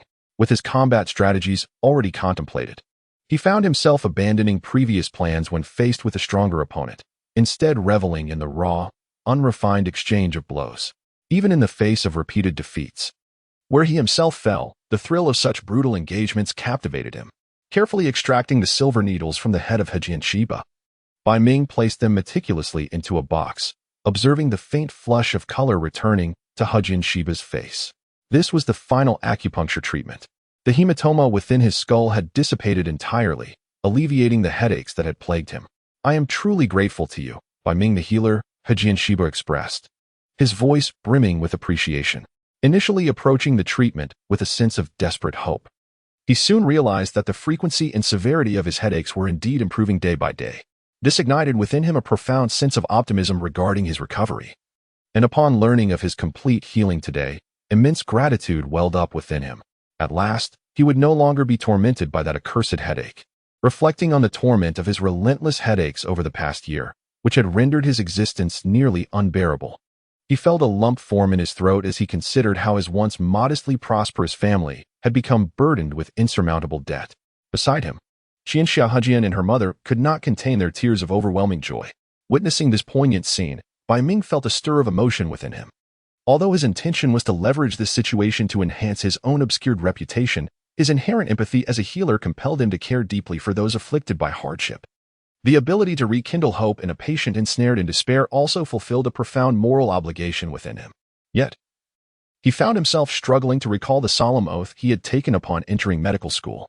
Once the Hejian family's emotions had stabilized, Bai Ming continued, reiterating previous statements about the severe depletion of the patient's health, which necessitated a gradual recovery process. He presented a carefully prepared packet of herbs to Qianxia Hejian, advising her to brew them for her father's recovery.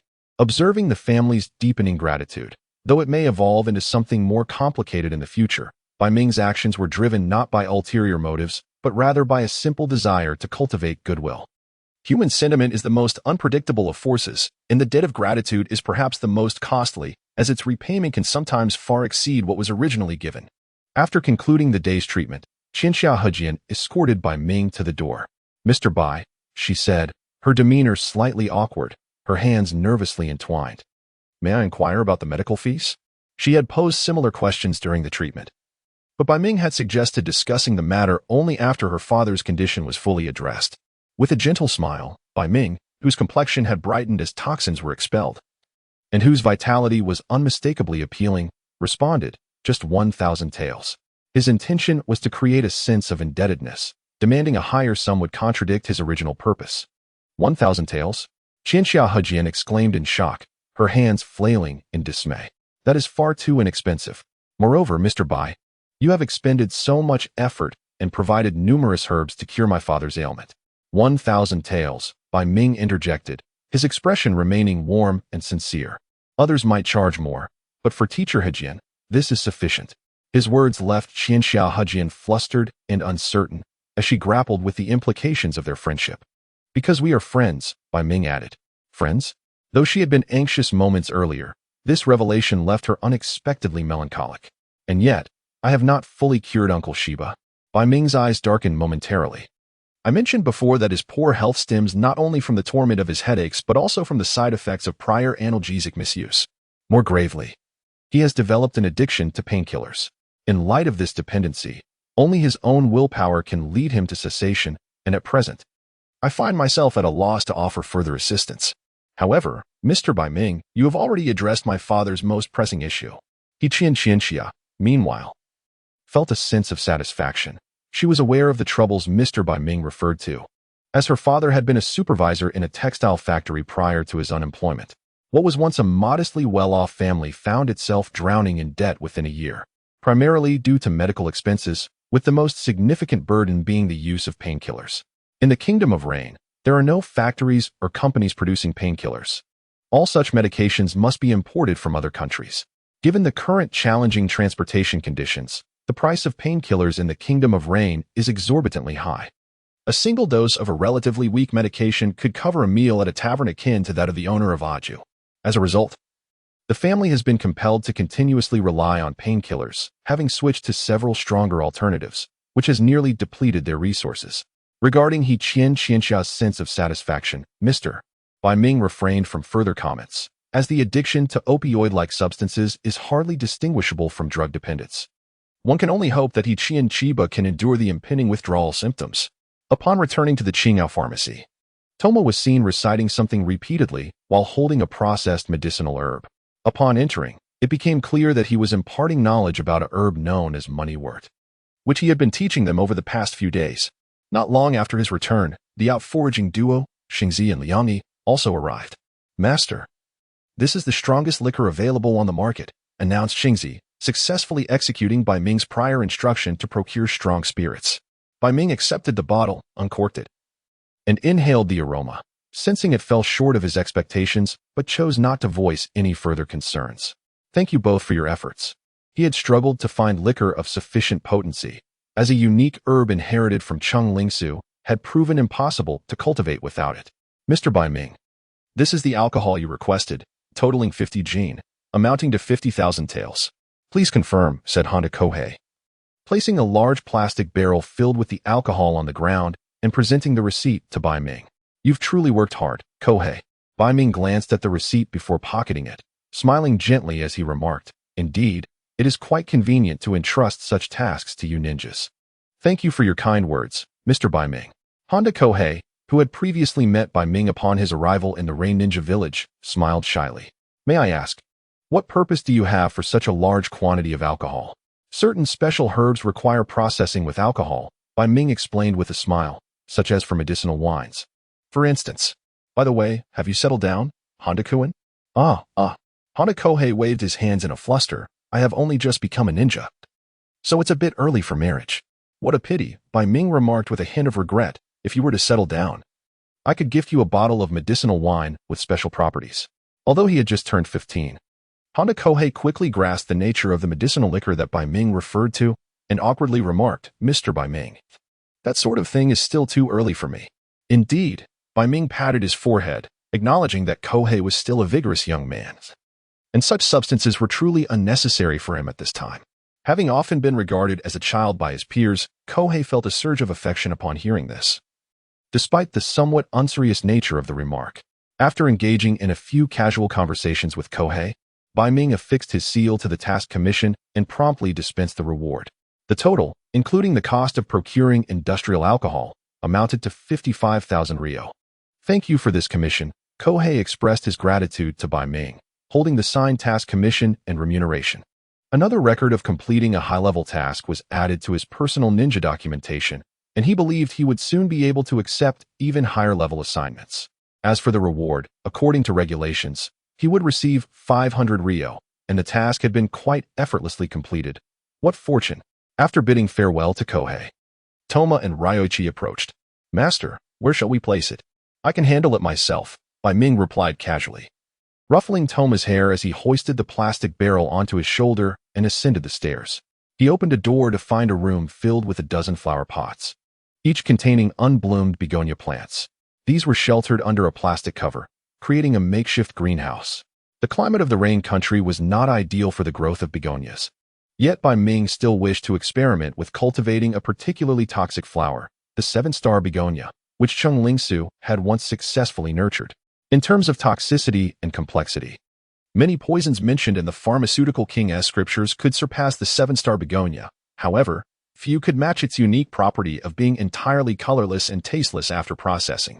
The industrial alcohol, being of much higher potency than the spirits used by Cheng Lingsu, should suffice as a substitute. Upon opening the lid, a pungent scent of alcohol permeated the room. Bai Ming poured a portion into a small basin and used a spoon to irrigate the unbloomed begonia plants with the potent liquor. Following the successful treatment of He Jian's headache, it seemed that the fame of the Qingyao pharmacy had spread somewhat, as several individuals began to visit daily for medical assistance. Most presented with common ailments such as colds, fevers, and diarrhea, nothing particularly complex. While the profits were modest, they were a welcome change compared to the previous period of no income, though expenses still outweighed earnings. During his leisure, Bai Ming took the time to jot down accounts. Reflecting on the adage that wealth favors the martial while the learned remain impoverished, there was indeed some truth to it. He also felt fortunate that his second inheritance was from Cheng Lingsu, whose medical skills provided him with a means of earning in this world. Otherwise, his current capabilities would be significantly diminished. Of course, there was also the possibility that, due to financial constraints in maintaining his cultivation, he might resort to a path of robbing the rich to aid the poor. Upon returning home, he prepared the medicine to be taken 3 times a day before meals, ensuring to avoid drinking untreated water. He handed the medicine package to the reluctant man, while a timid little girl, around 7 or 8 years old, bowed deeply in gratitude, saying, "Thank you, esteemed pharmacist." The man returned the bow and departed the Qingyao workshop with his daughter. As Bai Ming surveyed the now empty room, he took a sip of the slightly cold tea, retrieved a ledger, and began to jot down the details of the man and his ailment. Even in this alternate world, he was still tasked with documenting medical histories, which felt rather disheartening. However, it was a comfort that no one scrutinized the quality of his records. He could write as he pleased, which undeniably brought him a sense of ease. Although he only encountered patients with mild and common symptoms, Bai Ming still gleaned valuable insights. True mastery of knowledge comes only through practical experience. Outside, the rain drummed incessantly. After completing the patient's medical history, Bai Ming rested his chin on one hand and closed his eyes for a brief respite. Just then, Hejian Xianxia, who had been teaching Dumo and the others new characters, descended the stairs and, upon witnessing the scene, instinctively softened her footsteps. After a moment's hesitation, she placed a box on the counter in front of Bai Ming and quietly slipped away. A while later, Bai Ming opened his eyes and noticed the box on the counter. Inside was a piece of yokon. He had sensed Hejian Qianxia's actions earlier but had chosen not to open his eyes. He picked up a piece of yokon and placed it in his mouth. The texture was exquisite, dissolving pleasantly after a few chews, with a delightful subtle sweetness. The remainder of the day passed without any further patience, and it was a tranquil day overall. After dinner, Bai Ming was engrossed in a book in his bedroom when, abruptly, he heard urgent knocking from downstairs. Lighting a lantern, he descended the stairs and, before even opening the door, was met with a strong metallic scent of blood wafting in from outside. He sensed 3 individuals waiting there. One of the presences felt somewhat familiar. It was Honda Kohei, whom he had encountered a few days prior, while the other 2 were strangers. Among them, one appeared weak and the bloodied scent emanated from him, suggesting they were not there to cause trouble. With a sense of calm, Bai Ming opened the door, and the 3 ninjas rushed in. "Mr. Bai Ming, please help him." Honda Kohei and another adult ninja supported the injured one, speaking hurriedly. Bai Ming took a quick glance at the injured ninja, who appeared to be around the same age as Honda Kohei, his chest stained with blood, unconscious and being forcibly held up. "Follow me." Although he was unsure why a ninja would seek refuge in his care, Bai Ming decisively accepted the responsibility. "Master?" A few youngsters, seemingly awakened by the earlier knocking, stood at the stairway, their expressions tense. "Dumo, you all go back to sleep. It's nothing to worry about." He led Honda Kohei and the others to the quiet room, instructing them to lay the injured ninja on the bed. He handed the lantern to Honda Kohei, who held it aloft, illuminating the scene as Bai Ming tore open the injured ninja's clothing to assess the wounds. The garment upon his chest was nearly saturated with blood. A black dagger-like short blade embedded directly into the area near the heart on his left side. This was undoubtedly the most perilous wound he bore. A kunai? Bai Ming had indeed encountered this standard weapon before, typically favored by ninjas as a common concealed armament. Yet now, this kunai had found its way into the hands of another ninja from Amigakure. A flicker of doubt ignited within Bai Ming as he observed the other ninjas who had arrived, each bearing the marks of a recent skirmish, even exhibiting signs of abrasions. During daylight, one might speculate that these injuries were the result of training mishaps. However, at this late hour, a more sinister enemy must be considered. It was alarming that a ninja from within Amigakure itself could be ambushed, potentially by another ninja. As Bai Ming pondered this unsettling possibility, he felt a nascent understanding begin to form. Nevertheless, the immediate priority was to render aid. Delay could prove fatal. As a martial artist, it was not uncommon for him to possess knowledge of pressure point techniques, and as a seasoned physician navigating the underbelly of society, proficiency in methods to staunch bleeding was even more expected. In the realm of martial arts, violence and bloodshed were rampant. Consequently, while Bai Ming had limited experience in treating various puncture wounds as a former internist, Chung Lingsu's expertise in such matters was considerable. He extended his finger, which moved with the swiftness of lightning, deftly pressing several points upon the injured man's chest. A surge of internal energy coursed through the force of his touch, sealing the acupuncture points surrounding the wound. The visible blood flow, which had been incessantly oozing from the injury, began to subside. Bai Ming then rummaged through his medicinal cabinet. Retrieving the hemostatic powder he had previously prepared, originally intended for his own use, now repurposed for another. As he uncorked the vial, he uttered a command, "Pull." Before Handbook Bai could react, an adult ninja swiftly extracted the kunai from the victim's chest. "Sensei," Handbook Bai instinctively called out. Upon the removal of the kunai, residual blood from the severed vessels erupted under the pressure of the surrounding muscle. Bai Ming swiftly applied the hemostatic powder to the wound, effectively halting the bleeding. He then grasped the man's chin, pouring the remaining half vial of powder into his mouth, followed by a small bowl of water to facilitate swallowing, sealing the man's jaw shut. As the body instinctively swallowed, the powder dissolved and was absorbed into the stomach. Bai Ming produced silver needles, his hands moving with the precision of an artisan embroidering fabric, as he deftly inserted each needle into specific acupuncture points. Feiyu, Zhongfu, Yangwan, Xinu, Fengfu, and Shinju. With each needle's placement, he flicked his fingers against them, causing them to quiver, resonating in harmony with the previously arranged needles, gradually producing a sound akin to the gentle humming of bees within the room. The once fading breath of the injured began to stabilize, progressively rising to a safe threshold. Ajia. As Bai Ming administered his treatment, Handbook Bai gazed at his companion lying on the bed, filled with remorse and guilt. Had it not been for his impulsivity, Ajia would not have sustained injuries while attempting to save him. Under the guidance of his mentor, Kido Nobuyoshi, was somewhat taken aback as he observed Hakumai. He discerned that his disciple's injuries had begun to stabilize, and his life was no longer in imminent danger. To his surprise, there existed a healer of such remarkable skill in this place. Previously, when Shoyasuk had sustained his injuries, a sense of dread had engulfed him, as he had presumed the young man would not survive.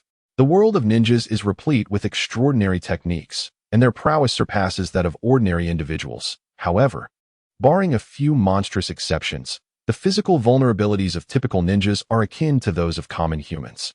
An injury near the cardiovascular region adjacent to the heart is exceedingly grave, and as of now, the ninja realm lacks specialized medical ninjas. When a ninja is injured, there are typically two courses of action. If the wound is minor, they may tend to it themselves before seeking treatment from a designated healer within the village. If the injury is severe and beyond self-treatment, they are left to await their demise. Ninjas are not merely errand runners. They are representatives of their nation's military might. When faced with peril, over 90% of the threats they encounter emanate from rival ninjas. In the event of hostility during a mission, negotiations for peaceful coexistence are non-existent. It is invariably a matter of life and death in pursuit of the mission's objectives. During this period, Hakumai gradually comprehended that a failed mission could tarnish the reputation of their village. Should failures accumulate and spread, their survival as mercenary-like beings would face dire consequences. Indeed, ninjas require sustenance. While Shoyasuk's injuries were not insurmountable within the village, a pressing issue remained: time. In such a critical condition, every second is perilous. And by the time Shoyasuk could be transported to a healer capable of treating him, it would be too late. It was then that Honda Kyohei recalled that Hakumai had recently opened a modest apothecary nearby, and with a glimmer of hope, he sought assistance. To his astonishment, the seemingly ordinary apothecary possessed extraordinary medical expertise. Sensing that Shoyasuk's vital signs had stabilized, Hakumai carefully extracted the silver needles and returned them to their case. "Is he all right, Mr. Hakumai?" Honda Kyohei, who had been anxiously suppressing his urge to inquire, immediately asked as Hakumai concluded his treatment. "The situation has stabilized," Hakumai replied, wiping the blood from Shoyasuk's body with a towel. "He lost a considerable amount of blood, which has caused him to remain unconscious for the time being. But he should awaken shortly. However, his injuries are severe, and he must rest adequately. For at least the next 6 months, he should avoid any strenuous activities. Truly. Thank you so much, Uncle Hakumai." Hearing that his companion had been saved, Kyohei, in his excitement, overlooked Hakumai's subsequent words. Beside him, Kido Nobuyoshi, who had been wearing a respirator since their meeting, displayed a warm smile on his otherwise stern countenance. "You have worked hard, Hakumai the healer. It was merely a small exertion on my part. After all, I have already troubled you quite a bit." Hakumai replied lightly as he rinsed the blood from his hands at the sink. "Moreover, I currently reside here, and the tranquility and peace of Yurin village owe much to your contributions. It brings me great joy to be of assistance to you." Bai Ming's words stirred a faint ripple within Mikashinya, whereas his initial motivation stemmed from gratitude for saving his comrades and a desire to befriend an esteemed physician. He now found himself acknowledging Bai Ming in a slightly melodramatic fashion. By the way, if you do not mind, please accept these 2 bottles of medicinal wine for your trial.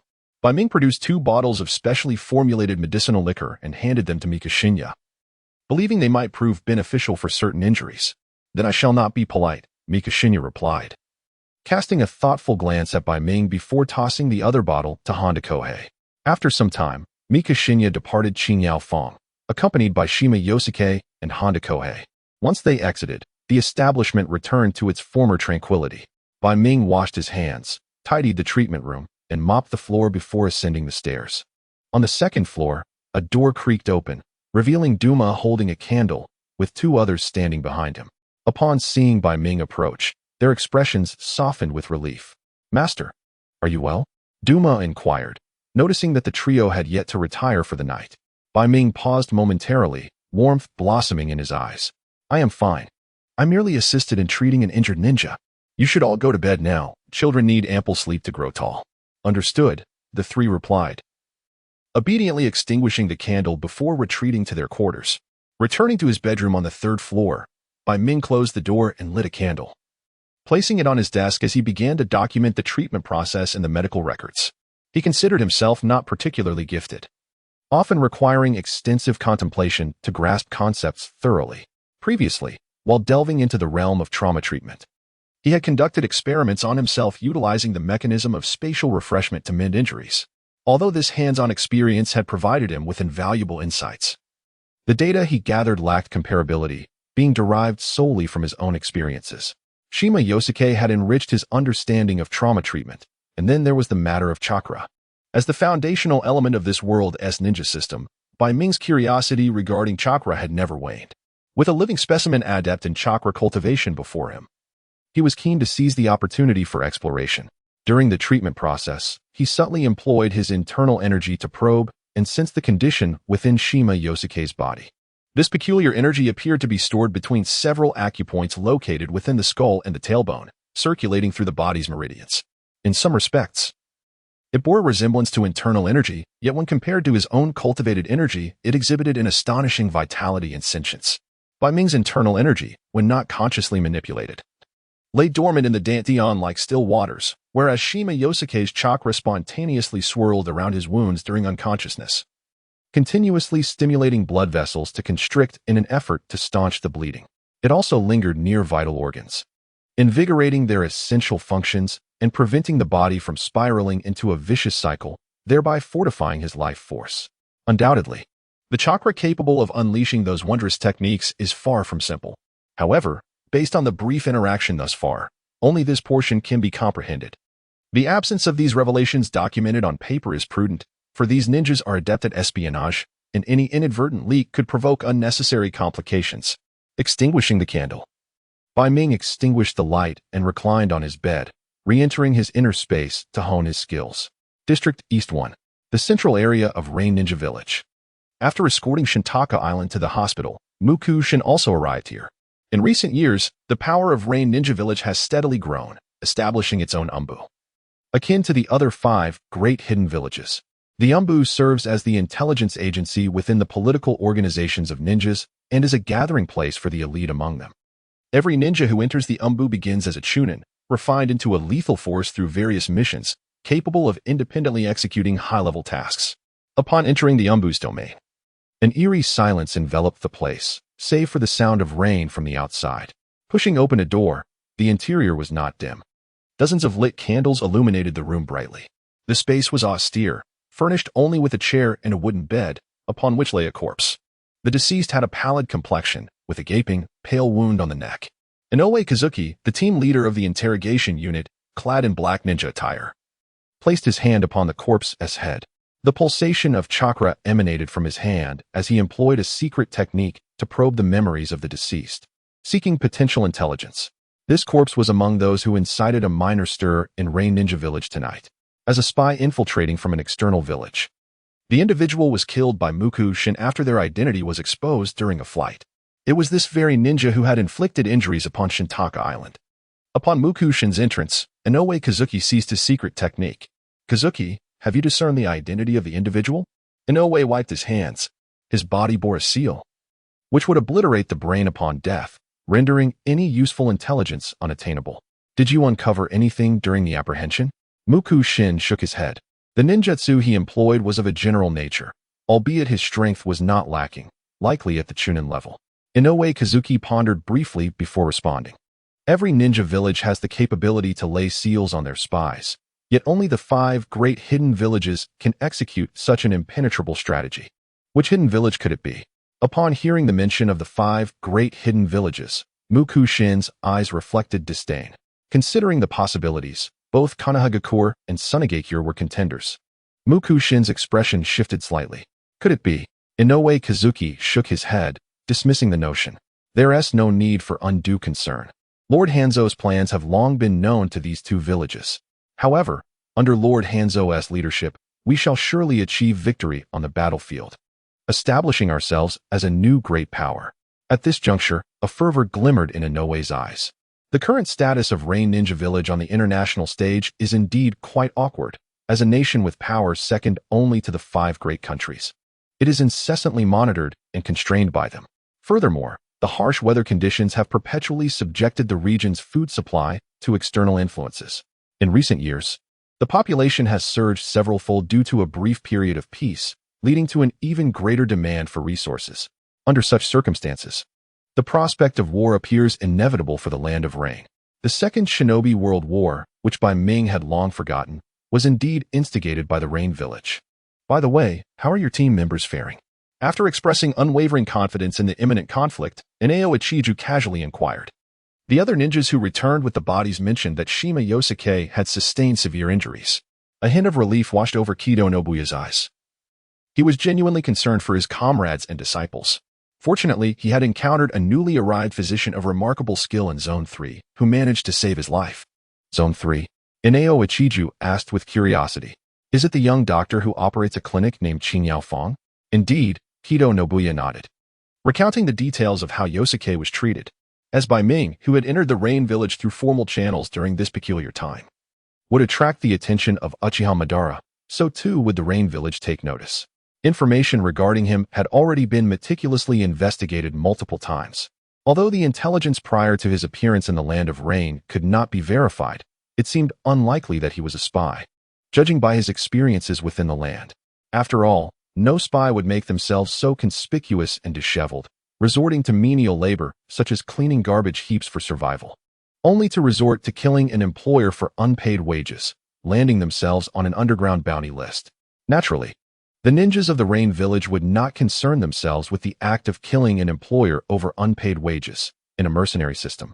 They abhorred having their compensation withheld or being subjected to petty grievances after completing a task. After Kido Nobuya finished narrating the events, Inao Ichiju pondered for a moment. I understand what you're saying. A skilled physician could be worth trying to cultivate a relationship with. After leaving the Umbu, Kido Nobuya returned home to rest for the night. The following day, after breakfast, he visited the hospital to check on Shima Yosuke. Upon entering the ward, he discovered that another disciple had already arrived. He had removed most of Yosuke's clothing and was applying something to his body, the air thick with an acrid and peculiar medicinal scent. What are you doing? Kido Nobuya, wearing a breathing mask to filter the overwhelming odor, couldn't help but inquire as a vein throbbed at his temple. Sensei, I'm applying the medicinal liquor that Uncle Bai Ming gave to Igia, replied Honda Kohei, waving his hand in cheerful greeting upon seeing Kido Nobuya. Medicinal liquor? Kido Nobuya recalled the medicinal liquor that Bai Ming had gifted them the previous day. Indeed, the medicinal liquor from Uncle Bai Ming is quite excellent, far superior to the secret potion you previously provided, Honda Kohei exclaimed as he shook the glass bottle. After applying it last night, I felt no pain at all today.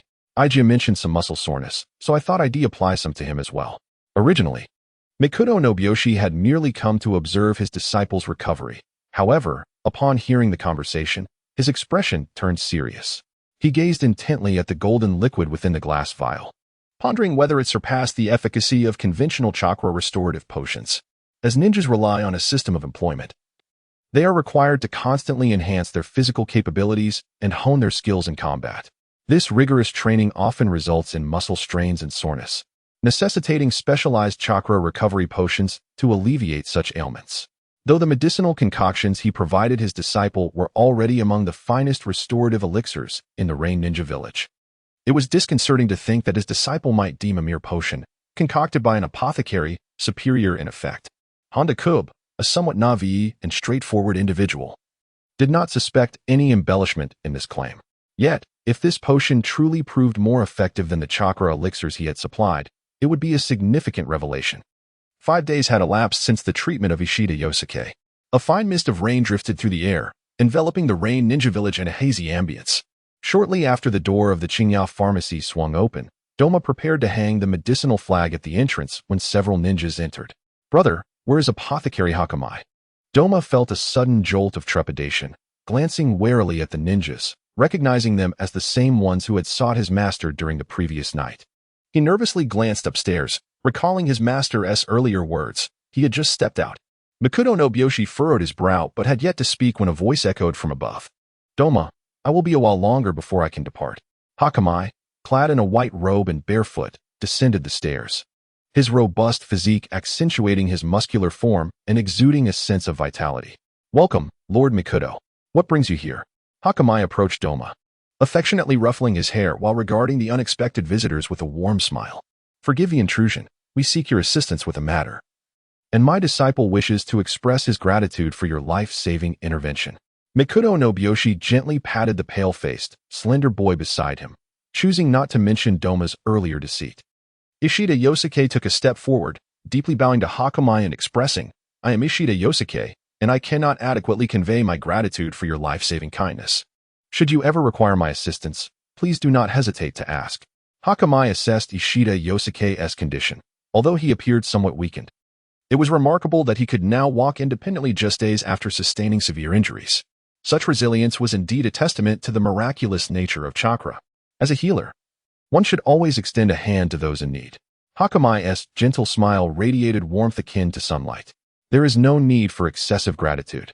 Your recovery is not solely my doing. I simply did what was within my capacity, and witnessing your return to health brings me immense joy." This benevolent demeanor and compassionate rhetoric instantly garnered respect from the others present. "Apothecary Hakamai, your kind-heartedness is truly admirable. However, the debt of gratitude for your second chance at life is one that Ishida Yosuke must acknowledge," Mikuto no Byoshi stated solemnly. "Indeed," Ishida Yosuke affirmed earnestly, "I shall forever remember your kindness." Bai Ming offered a wry smile, tinged with a hint of helplessness. "By the way, Bai Ming the apothecary, here is something for you." Muku Shin also produced a task commission and handed it to Bai Ming. Upon inspection, Bai Ming discovered it was a guarantee of his safety issued upon his entry into the Rain Ninja village. When he first arrived, he had candidly confessed that he was fleeing disaster, although the Rain Ninja village agreed to take him in. The price of this sanctuary was a monthly protection fee of 50,000 taels. "In recognition of your assistance to our Rain Ninja village, we are pleased to welcome skilled practitioners like yourself to our community. This task has been officially annulled," Muku Shin expressed goodwill, accompanying it with the return of Bai Ming's first month's protection fee. "Is that so?" Bai Ming accepted the voided commission and the 50,000 taels, hesitating briefly before a smile graced his face. Indeed, he had made the right choice in coming to the Rain Ninja village. "If you are not in a hurry, please join me for a cup of tea." Observing Muku Shin's satisfied expression upon receiving the money, Bai Ming invited him, signaling for Toma to prepare the tea. "It would be my pleasure." The group settled into the quiet room, where Toma soon brought forth fragrant tea and exquisite delicacies. Ishiang Kai and Honda Kohei, still possessing youthful spirits, busied themselves with the treats, while Toma stood attentively by Bai Ming's side, observing the light-hearted conversation between him and Muku Shin. After some time, Muku Shin revealed his true purpose. "Bai Ming the apothecary, I apologize for the intrusion, but there is another matter I wish to discuss with you. Please proceed." Bai Ming maintained his gentle smile. Muku Shin hesitated momentarily before stating, "The medicinal wine you gifted to me and Kohei last time. Would you be willing to sell us some? Additionally, we would like to procure the hemostatic medicine used by Akai." Bai Ming pondered for a moment. Muku Shin's sudden act of kindness had hinted at an underlying request, yet the nature of the request was merely to purchase some medicine. His previous gesture of gifting was intended to foster goodwill. He had not anticipated that the recipient would regard his offerings with such significance. These two medicines were but common concoctions derived from the pharmaceutical king scriptures, effective yet unremarkable. Why the keen interest? Nevertheless, recognizing their need, he discerned an opportunity he had not foreseen. After feigning a slight pause, he decisively replied, "Yes, I shall sell them. Not only that, but I have been grappling with financial strains recently, and I have considered revamping my promotional efforts for the invigorating tonic. As for Mukushin's intentions regarding the medicines, or the plans of the Rain Ninja Village, they mattered not. Even if they deciphered the formulas, he held little concern. After all, Mukushin had referred to himself as we, which added a layer of intrigue, contrasting with the apparent indifference of his two disciples. More importantly, he recognized a promising opportunity unfolding before him. Initially, there was a degree of hesitation and concern regarding Bai Ming, yet upon hearing his affirmative response, Mudo-shin felt a wave of relief wash over him. Bai Ming, lacking pertinent intelligence, did not delve deeply into the matter. However, unbeknownst to him, Yunnan village was quietly preparing for war. With ninjas having supplanted conventional armies as the predominant representation of military prowess across nations, despite their extraordinary physical capabilities, they remained vulnerable to fatigue and injury as carbon-based life forms. Consequently, the accumulation of war supplies in this regard became imperative. Bai Ming's medicinal liquor merely alleviated muscle pain and expedited physical recovery. He perceived it as unremarkable. Yet, upon comparison with Yunnan village's internal chakra elixirs, he discovered that the efficacy of his concoction surpassed that of their own. In the context of ninjas who engage in activities requiring immense stamina and agility, Bai Ming's medicinal liquor naturally attracted attention. Resorting to coercive measures to extract the formula was not the preferred course of action for a political entity operating in the open. Moreover, the potential negative consequences of such actions were not something they were willing to bear. More importantly, the prospect of profit had not yet compelled them to breach their principles. Regarding the hemostatic agent, after assessing the healing progress of Ishiyu's wounds, Mudo-shin proposed a follow-up procurement. Bai Ming had struck it rich, truly rich. The volume of purchases for his wound ointment and medicinal liquor far exceeded his expectations. Initially, they procured 300 units of each, and after laboring for over half a month to fulfill this order, he anticipated a lull. However, mere days later, Mudo-shin returned with a request to significantly increase the order. This time, the demand was for 10,000 units of each. The delivery timeline stipulated that 5,000 units must be delivered within 6 months, while the remaining 5,000 could be deferred for 3 additional months, to be completed within 9 months. At a valuation of 3,000 taels per unit for the wound ointment and 2,000 taels per unit for the medicinal liquor, the total transaction amounted to 50 million taels, yielding an approximate profit of 20 million after deducting costs. Thus, Bai Ming readily agreed to sell his formulas. Indeed, he sold the formulas for both medicines. Not selling was not an option. As a solitary individual, fulfilling an order of 10,000 units was utterly unfeasible, even with the assistance of 3 apprentices at the pharmacy. Furthermore, such a substantial demand indicated that it was not merely Mudo-shin's personal requirement, but rather a necessity for the entire Yunnan village organization, underscoring their serious consideration of these 2 medicinal products. Alone and lacking any formidable backing, the potential for significant trouble loomed should Yunnan village decide to act against him. Consequently, after careful contemplation upon receiving the new order, he ultimately resolved to sell the formulas. After all, they were an unexpected windfall unearthed from Chang Lingsu's legacy, evoking a sentiment akin to a child selling their father's land without remorse. Mr. Bai Ming, regarding your sale of the 2 formulas to us, this is the draft contract. Please take a look. Upon returning to the central office building of the Rain Shinobi Village, a middle-aged ninja presented a contract document to Bai Ming. Inside, Muhu Xian Yi and 2 unfamiliar ninjas were also present. Bai Ming accepted the document, scrutinized it meticulously, and, after confirming that there were no oversights, nodded and signed his name before passing it back. The middle-aged ninja, somewhat surprised, accepted the contract, which resembled a summoning contract and held a degree of binding authority. Bai Ming's signature indicated that any further objections were rendered moot. The contract also included 2 exceptional elixirs capable of aiding in training and staunching external wounds, which held considerable value, especially since their production cost was lower than that of ordinary chakra potions. Once the contract was executed, the middle-aged ninja produced 2 chests filled with currency, amounting to a total of 40 million ryo. Bai Ming opened the chest, and his heart raced at the sight.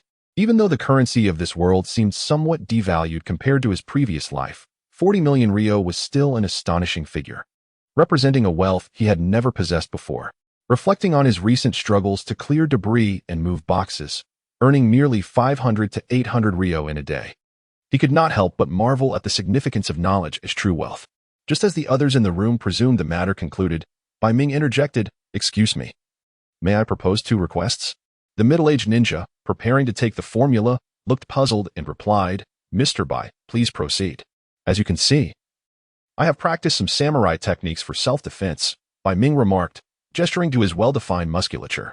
"Yet, time and again, I have witnessed the formidable power of ninjas, far surpassing that of samurai. Therefore, I wish to inquire if you could sell me a method for chakra refinement. Additionally, I would like to employ one of your members to instruct me in chakra cultivation." Initially expecting Bai Ming to make more demanding requests, the middle-aged ninja, Yamashita Masataka, chuckled. "This is entirely feasible. You need not purchase it. I can personally gift you a chakra training method. Moreover, Xinyi, as you have a good rapport with Mr. Bai, I entrust you to teach him for 1 hour each day over the next month as a complimentary addition to our transaction." In this era, seeking to enhance one's strength was not an unusual pursuit. "I am immensely grateful," Bai Ming expressed, his face lighting up with joy. "What is your second request?" Yamashita inquired. "I wish to engage in further transactions with your village," Bai Ming stated with a serious demeanor. Upon returning to Qingyao Pharmacy, in addition to the 2 chests, he had acquired 2 scrolls, one detailing a chakra cultivation technique, and the other containing common knowledge among ninjas. Once in his bedroom, Bai Ming eagerly opened the scroll on chakra refinement and began to study it intently. Merely gazing upon the chakra cultivation method, Bai Ming's brows knitted into a frown, reminiscent of the complexities found within martial arts manuals. Much like those texts laden with esoteric terminology, this chakra cultivation method also contained numerous specialized terms, which, despite some aspects being articulated plainly, severely hindered Bai Ming's comprehension. Reluctantly, he set it aside and opened another scroll. This one documented a wealth of fundamental knowledge pertaining to the world of ninjas, far more detailed than the cautious inquiries he had previously made to Honda Kohei. With the aid of his prior memories, the intricate framework of ninja society began to crystallize in his mind. According to contemporary understanding, the 5 great ninja villages were led by the Kage, followed by the ranks of Jonin, Chunin, and Genin. Each ninja's rank was determined by the quantity of missions undertaken and performance assessments, ensuring that the ninjas from the 5 major villages, including those from the Land of Rain, possessed genuine capabilities. Generally speaking, ninjas of higher ranks exerted a dominating superiority over their lower-ranked counterparts. However, this hierarchy was not absolute. The ninja world was rife with peculiarities, such as bloodline limits and extraordinary ninja tools, which could elevate a ninja's abilities beyond their established tier, posing threats even to those of superior rank. After all, although ninjas boasted physical attributes far surpassing those of ordinary humans, they remained carbon-based beings susceptible to injury, bleeding, and death, especially given that the ninja combat style primarily revolves around stealth and lethal strikes, with only a few exceptional cases like the Reikage from Kumobakure. Ninjas typically possessed high offensive capabilities but fragile defenses. A successful surprise attack could leave them gravely wounded, if not dead. Thus, when encountering a ninja in an adversarial context, one must not only contend with their exquisite assassination skills, but also remain vigilant against the potential for unexpected and unreasonable counterattacks. After absorbing this fundamental knowledge, Bai Ming began to formulate hypotheses based on these characteristics. Consequently, when dealing with ninjas, it is paramount to exert oneself fully and swiftly eliminate them, preventing any chance of a comeback. Furthermore, acquiring skills in external martial arts, such as the indestructible Vajrat technique, would render him immune to the initial wave of damage from most ninja ambushes. "I regret to inform you, Bai, that you do not possess the aptitude to become a ninja," spoke Muku Shinya with a gentle candor. Bai Ming felt a twinge of disappointment at Muku's assessment, but ultimately accepted the reality. Since their transaction, Muku Shinya had been instructing him in chakra cultivation for a week, during which Bai Ming had successfully grasped the method. In the realm of chakra cultivation, chakra was defined as a fusion of spiritual and physical energy, the latter extracted from the body's 180 trillion cells. Through meditation, he was able to distill physical energy from these cells, a process fundamentally akin to the principles underlying his own cultivation of inner strength. Under Muku Shinya's guidance, he also delved deeper into the diverse properties and characteristics of chakra, witnessing the wondrous applications of ninjutsu through Muku Shinya's demonstrations. According to Bai Ming's preliminary analysis, the similarities between chakra and internal energy are striking. Both are reliant on the meridian and acupoint systems, extracting bodily energy and transforming it into a unique form of extraordinary energy in a remarkably similar manner. However, what distinguishes chakra is that its composition encompasses not only bodily energy, but also a blend of spiritual energy. It is the harmonious amalgamation of spiritual and bodily energy that truly constitutes chakra. Ninjas possess an almost instinctive capacity to perceive and cultivate this layer of spiritual energy.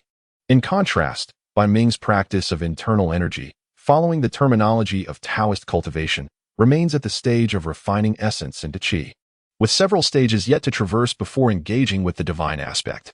This distinction marks the most significant divergence between his internal energy system, the qi system of warriors in this world, and the chakra system, the ability to effortlessly initiate spiritual cultivation, refine, and even manipulate a certain degree of ethereal, intangible spiritual energy combined with bodily energy to form chakra is what truly signifies ninja talent, setting them apart from ordinary individuals. Otherwise, merely refining cellular energy would render one a physical technique ninja, devoid of the capacity to unleash any wondrous ninjutsu. After boldly allowing Muku Shinya a glimpse into his internal energy cultivation, Muku Shinya echoed this sentiment, suggesting, "You might consider becoming a physical technique ninja. Although I am not particularly adept in that area, with your physical attributes, you could certainly specialize as a ninja in physical techniques." Bai Ming expressed his gratitude. Yet a hint of unmasked disappointment flickered in his eyes. Nevertheless, his voice remained warm and resonant, complemented by his gentle smile, which endeared him to others effortlessly. Over the course of their interactions, Bai Ming and Muku Shinya had developed a solid friendship, facilitated by Bai Ming's intentional camaraderie. Observing his friend's dismay, Muku Shinya felt a twinge of guilt. Since he could not cultivate chakra to become a true ninja, Bai Ming resolved to focus on the training of qi. His disappointment transformed into a sense of liberation as he inquired, "If possible, could you assist me in testing whether Toma and the others possess the potential to become ninjas?" "Of course," replied Muku Shinya, readily agreeing despite his lingering guilt. After Muku Shinya departed, Bai Ming's gaze grew contemplative. 2 days prior to Muku Shinya's revelation about his lack of ninja talent, Bai Ming had already come to terms with the reality of his own limitations. He was far from foolish. He was acutely aware of his inability to cultivate chakra. However, the opportunity for guidance from A.J. Nin of the Rain Ninja Village was exceedingly rare.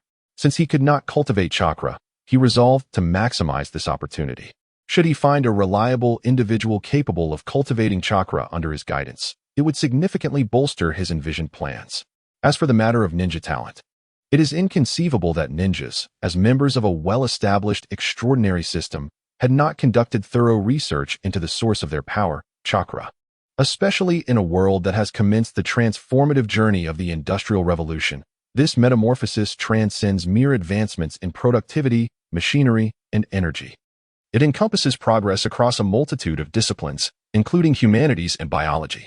From the perspective of the ninja, one must possess an innate talent to manipulate what is fundamentally a mere ethereal definition of spiritual energy. Individuals with such capabilities are deemed exceptionally gifted. However, constrained by technological limitations, they remain unable to trace the true essence and origins of chakra. Yet, as an otherworldly visitor, Hakumai possesses insights into the origins of ninja chakra. The essence of chakra is derived from the divine fruit of the god tree, planted on this planet by Kagaya Tsutsuki, the mother of the sage of 6 paths. Kagaya Tsutsuki is, in essence, an extraterrestrial being with advanced technology capable of interstellar colonization and plunder. The talents of ninjas exhibit a degree of genetic inheritance. According to Hakumai's conjecture, it is likely that the god tree has imparted some latent, unobservable genetic or deeper influences upon humanity on this planet, giving rise to those who can manipulate spiritual energy at an ordinary human level, known as ninjas. Through the organization of the Sage of 6 Paths, the extraordinary energy source known as chakra and the remarkable system of ninjas were established. However, since he cannot currently cultivate chakra or delve deeper into the extraordinary system of ninjas, Hakumai resolves to hone his existing extraordinary abilities, particularly in martial arts. The cultivation of his diamond chi is down to just one remaining meridian. Once he opens this last pathway, he will completely connect the 12 primary channels. Contemplating this, a glimmer of anticipation sparkled in Hakumai's eyes. The talent assessment for the 3 disciples of Tomo soon commenced, yet unexpectedly. None of them exhibited the gift of a ninja. Particularly for Kyoko, Hakumai had harbored some hope. She might possess the bloodline of the Uzumaki clan. Given the striking resemblance of her hair color to Nagato's, both sharing a deep crimson hue, when he decided to adopt the 3, this possibility had indeed influenced his willingness to take them in as disciples. However, this fantasy has undoubtedly been shattered. Truly, one cannot expect such fortuitous occurrences, where merely adopting a child from the street would result in extraordinary talent. With the realization that Tomo's 3 disciples lacked such gifts, Hakumai momentarily relinquished his aspirations regarding ninjas. His plans upon arriving in Rain Ninja Village have been successfully fulfilled. He has acquired chakra extraction techniques, amassed a considerable sum of money, and located clues regarding Nagato's whereabouts, gaining a deeper understanding of ninjas. Nevertheless, his efforts in establishing his own influence and formulating strategies have seen no significant changes, save for the 3 young disciples he is nurturing. Meanwhile, the influx of patients visiting the Qingyao clinic has been steadily increasing. Owing to Hakumai's exceptional medical skills, he can swiftly resolve nearly any ailment, and his fees are exceedingly reasonable, showing kindness towards impoverished patients. Under these circumstances, Hakumai's reputation has begun to extend beyond the Western District, gaining recognition in several other regions as well. Although he has been busier than ever, his medical expertise and absorption of the knowledge left by Chung Lingsu have continuously improved with each passing day. Recently, food prices in the market have risen significantly. During dinner, the ever-complaining apricot, who was responsible for purchasing ingredients, lamented about the rising food prices. The speaker was oblivious, yet the listener was attentive. Bai Ming, who was savoring an unknown fried meat cutlet, raised his head and inquired about when the increase in food prices had commenced. About a week ago, Apricot replied after a moment's thought. Bai Ming, lost in contemplation, refrained from further comment and continued his meal. After dinner, Bai Ming returned to his bedroom. The room, once sparse, now appeared transformed with the addition of 3 bookshelves, brimming with a myriad of scrolls, books, and even newspapers. Most of these scrolls and tomes bore a pristine exterior, with only a few showing signs of age. 20 million ryo. Bai Ming mused as he touched the spines of these volumes, a flicker of regret crossing his eyes. He had sold 2 formulas for 40 million ryo, and in return, these books and scrolls had cost him 20 million ryo. Yet, when weighed against his gains, it seemed worthwhile. Though he had gleaned some understanding of this world through that comic, the reality was far too intricate to be encapsulated by mere illustrations. This world was not like the information age of his previous life, where one could effortlessly find almost any information online. Instead, it still relied on primitive transportation and scroll-based communication, rendering information flow scarce. Most individuals' perceptions of the world remained confined to their villages and the surrounding areas. Despite Bai Ming's continuous efforts to gather external information since his arrival, he still lacked a comprehensive understanding of this realm. However, that gap was now being filled. Through trade with the Rain Ninja Village, he exchanged all information that was neither confidential nor particularly valuable to them. As a ninja, with a vocation that demanded exceptional intelligence-gathering abilities, Bai Ming acquired a wealth of information that proved immensely beneficial. With this newfound knowledge, he finally grasped the broader context of his environment. He became acquainted with all the nations in the ninja world, their geographical locations, historical backgrounds, current rulers, cultural environments, and customs, significantly enriching his intellectual reservoir. Yet, with increased understanding came deeper questions. Unrolling a scroll, he revealed a rudimentary map depicting his location in the Land of Rain. Alongside the shapes and positions of other nations, such as the Land of Fire and the Land of Wind, Bai Ming was not a dullard. In fact, he had learned to approach problems from multiple angles. The saying goes, a falling leaf heralds the arrival of autumn. As he scrutinized the map, a serious expression crossed his face. Was war on the horizon? With a prophetic sense, he intuitively grasped the looming conflict. It was no surprise that the Rain Ninja Village required a copious supply of hemostatic medicine and medicinal wine. But the urgency of the demand implied preparations for an impending event. The inexplicable rise in food prices could also be interpreted as a forewarning of what was to come. He boldly began to speculate that war was imminent, which caused him some distress. Bai Ming contemplated the possibility of conflict, should war erupt. he would undoubtedly find himself ensnared in a perilous environment. However, this danger could not be circumvented simply by distancing himself from other nations. Although Bai Ming had never experienced war firsthand, numerous literary works and films had long recounted its brutality. The notion that one might revel in war was a hallmark of madness. It was time for him to prepare. How? The pests in the village had been largely eradicated, but a few remained deeply hidden, making them difficult to unearth. In the hidden division of Yurin village, several captains were discussing the recent efforts to eliminate spies lurking within the village with the commander of the secret division. War was unavoidable and imminent. While other nations were aware of the ambitions of the Rain country, they remained ignorant of the specific timing of Yurin village's decision to initiate conflict. Under these circumstances, the primary task of the secret division had become the eradication of infiltrating spies to safeguard crucial intelligence from leaking.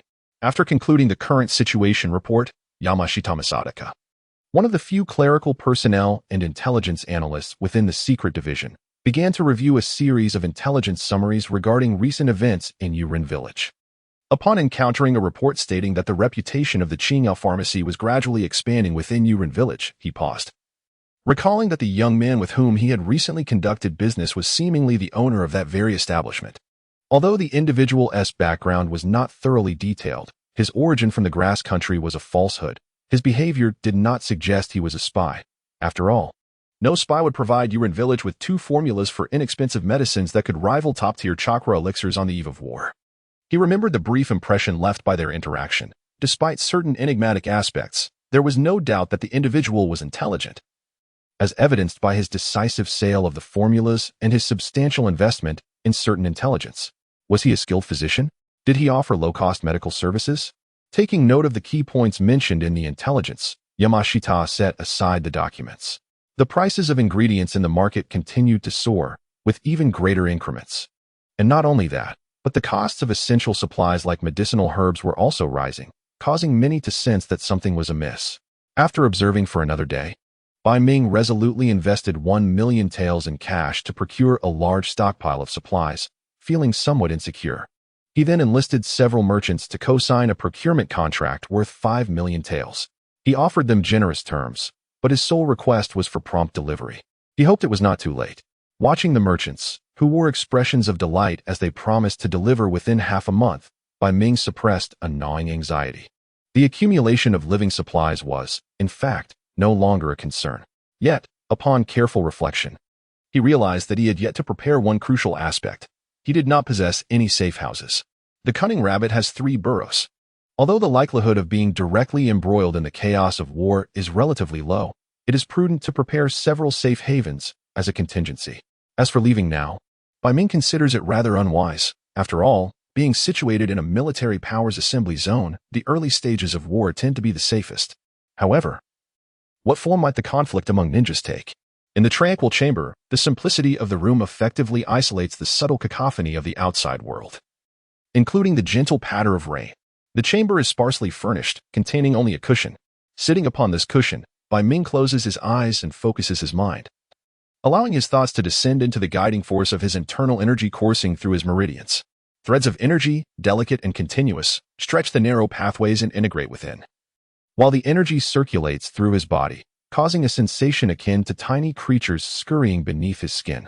Nevertheless, the flow of energy has nearly completed a full cycle. At this moment of surging undercurrents, Bai Ming remains steadfast in his practice, intensifying his efforts. After swiftly connecting the remaining meridians, he stands on the precipice of achieving the 3rd level of his diamond energy mastery. Despite the recent period spent honing his martial skills, unable to simulate training in his space to achieve a breakthrough, he is no longer a novice in cultivation. He is confidently poised to complete the circulation of the 12 primary meridians, without considering the possibility of failure, as the vibrant energy surged within him like a thunderclap. He concentrated fiercely. The majority of his internal strength burst forth, shattering the final obstruction of the liver meridian. The fierce energy then consumed the innate vitality summoned from the nearby acupoints, propelling forward with renewed vigor. The 12 primary meridians were thoroughly connected, flowing seamlessly into the lung meridian, completing the cycle of a small circulation, with internal energy ceaselessly traversing through the pathways. In an instant, his senses magnified once more. and the once isolated tranquility of the chamber now resonated with the seemingly endless sound of rain from the land of rain, as well as the rhythmic breaths of his companions in the adjacent room and the snoring of a neighbor. This heightened perception was fleeting. Quickly retracting as Bai Ming leapt to his feet, exhilarated by the seemingly boundless energy surging within him, laughing joyously. At long last, he had fully mastered the diamond energy. After nearly 9 months, he had transformed from an ordinary individual into one who had achieved mastery over the diamond energy, successfully connecting the 12 primary meridians. This strength, within the world of the deer and the cauldron, could be considered of second-tier caliber. However, when combined with the immense power that the diamond energy granted him, he would undoubtedly rank among the pinnacle of second-tier warriors. In the world of the deer and the cauldron, a typical martial arts realm, the classification of martial prowess is straightforward. From masters downward, there exists first tier, second tier, third tier, and those who do not fit into any tier. Although it may seem that 2 levels still separate him from the pinnacle of mastery in the realm of the deer and the cauldron, the notion of a true master is, in fact, obsolete. The most distinguished figures within the martial world include Qin Jinan, Feng Shifan, and the venerable Jiunan.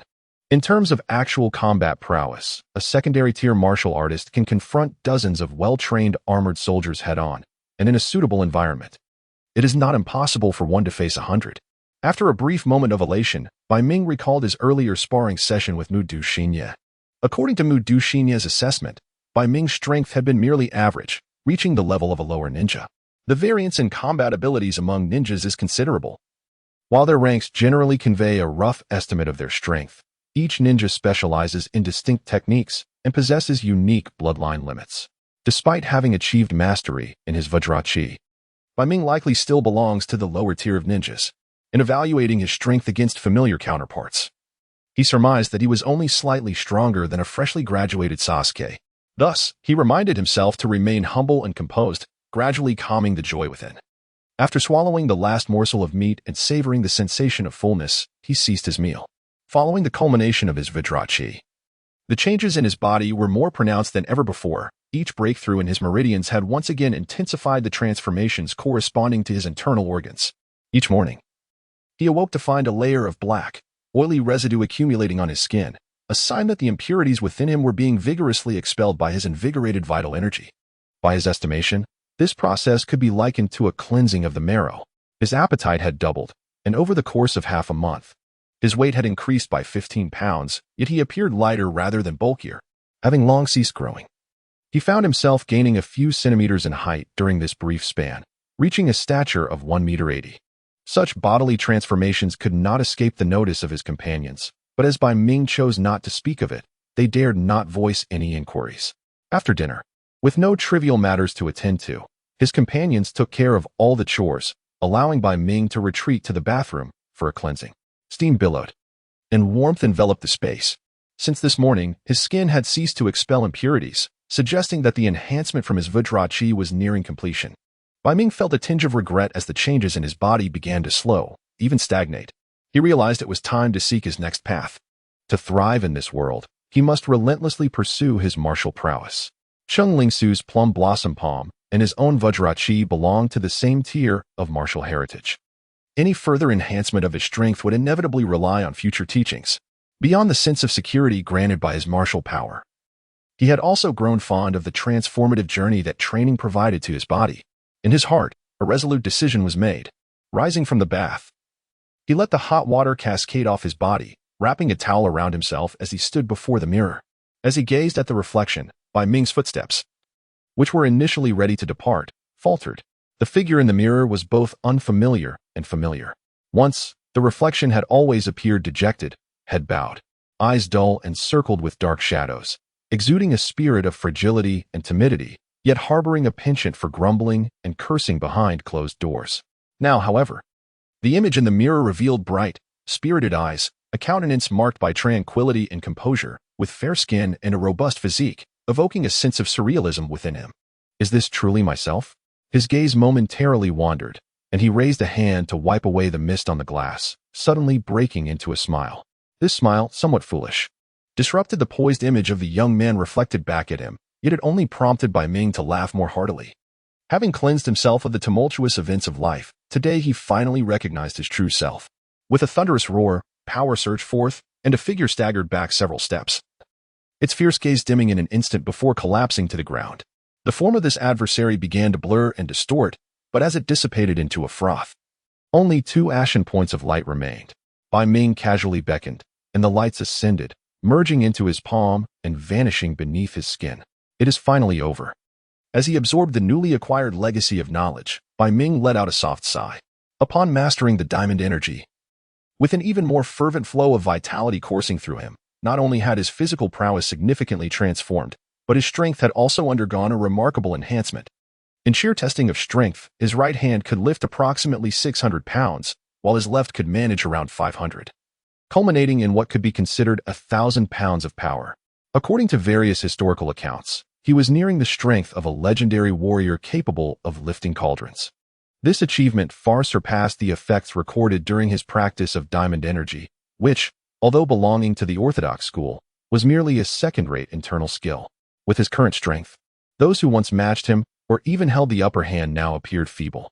Without employing any techniques to amplify his force, merely throwing a punch pierced through the opponent's once formidable defenses as if they were mere film, crushing the sternum and embedding it within the lungs, thus concluding nearly 3 months of relentless struggle. I have grown stronger, yet in this world, I remain woefully inadequate. The levels attained by those ninjas in my memories render each of my advancements seemingly insignificant. However, having progressed from an ordinary individual to this point in less than a year, one must ponder the heights I could reach with more time and superior martial arts. Setting aside his musings about the future, Bai Ming began to probe the new legacy of knowledge within his mind. One of the 10 tigers of Shaolin, Feng Shiyu? It is indeed he. No wonder such a fierce aura emanates from him. As a disciple of Shaolin during the reign of Emperor Qianlong, he carved out a remarkable reputation among the younger generation through sheer perseverance and prowess. He bequeathed 2 legacies, one of which is the iron cloth shirt, a discipline rooted in external martial arts and the cornerstone of Feng Shiyu's formidable skills. It is this very technique that enabled him to disregard the physical force of most opponents, ultimately leading to their demise, as exemplified by the notorious Lei Laohu. However, this external skill is not without its flaws. Even at its peak, there remains a critical vulnerability. The notion of being impervious to blades and spears is a fallacy, revealing the limitations of martial arts mastery. It merely mitigates the impact of physical strikes to a certain extent, should the opponent's force exceed a specific threshold. This technique may be forcefully overcome. While it may seem somewhat inadequate, it compensates for a shortcoming in his martial training. After meticulously revisiting the nuances of the iron cloth shirt, Bai Ming turned his attention to the second inheritance. This legacy is significantly more intricate than the first, encompassing a compendium of essences of Shaolin Fist, which details the training methods for a dozen or so Shaolin boxing styles, each accompanied by corresponding techniques for cultivating internal energy. Styles such as Luohan Fist, Six Harmonies Fist, Plum Blossom Fist, Vajra Fist, and Tiger Subduing Fist are included. From the perspective of martial arts hierarchy, the techniques recorded in the essences of Shaolin Fist are predominantly of a third-rate caliber, akin to the 5 tigers breaking the door blade he initially practiced. Throughout his recent encounters with Feng Shiyu, he has already mastered many of these techniques, requiring only a few careful reviews and practice sessions to achieve complete proficiency.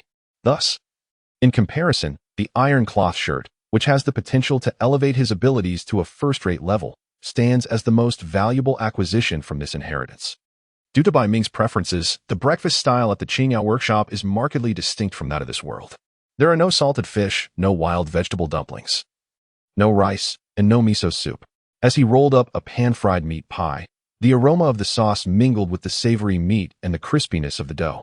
With a satisfying bite, a look of contentment spread across his face. Culinary delights invariably uplift the spirit. Though lacking the innate talent for chakra cultivation, Xingzi has swiftly mastered the culinary arts. After just a few attempts, she has been able to create dishes that cater to her palate and has officially taken charge of the cooking at the Qingyao workshop. The gentle patter of the rain has a soothing effect, dispelling much of the restlessness. Shortly after breakfast, He Jian Qianxia entered, her brow marred by an unmistakable trace of sorrow, which she made an effort to conceal. After greeting Bai Ming, she ascended the stairs to tutor Domo and a few others in writing. Bai Ming surmised the cause of her distress. The prices of ingredients in the market have been escalating continuously, more than doubling compared to previous times. The climate of the Land of Rain is inherently unsuitable for agricultural development, leading the nation to rely heavily on imported grains. In such a backward societal system and transportation environment, the price of the food that has been trafficked into the market is inherently high. Comparatively, Bai Ming, who enjoys a daily supply of meat and rice, finds his meals to be more sumptuous than those of many minor aristocrats in this world. Amidst the severe fluctuations in food prices, the lives of many have suddenly become arduous. The meager wages earned through strenuous labor are insufficient to satiate an entire family's hunger, while the relentless toil drains most of one's physical strength, thus initiating a vicious cycle. However, under these circumstances, Yuren village has not curbed the market prices of grain. Instead, it has opted to allow the natural order to prevail. Although the specific internal conditions of the Yuren village ninja regime remain unclear from Bai Ming's perspective, it is undoubtedly inadequate. Perhaps this reflects a fundamental flaw in the ninja organizations, which tend to lean towards violence while lacking in domestic governance capabilities. Benefiting from this situation, the popularity of the Qingyao pharmacy, which had shown slight improvement, has once again waned. For the vast majority, when survival becomes a challenge, seeking medical treatment transforms into a luxury. The pharmacy's reputation primarily rests among the impoverished in the Western District. For the affluent, their comfortable lives naturally insulate them from most common ailments, and any minor health issues can be addressed by trusted physicians, rendering the services of an obscure pharmacist unnecessary. In recent days, only a handful of individuals have come to seek treatment at the Qingyao pharmacy. Although the lack of business has deprived Bai Ming of opportunities to practice, he, having recently acquired a new inheritance, is pleased to utilize this idle time to delve into the knowledge he has just obtained. The ominous premonitions of crisis leave no room for complacency in his heart.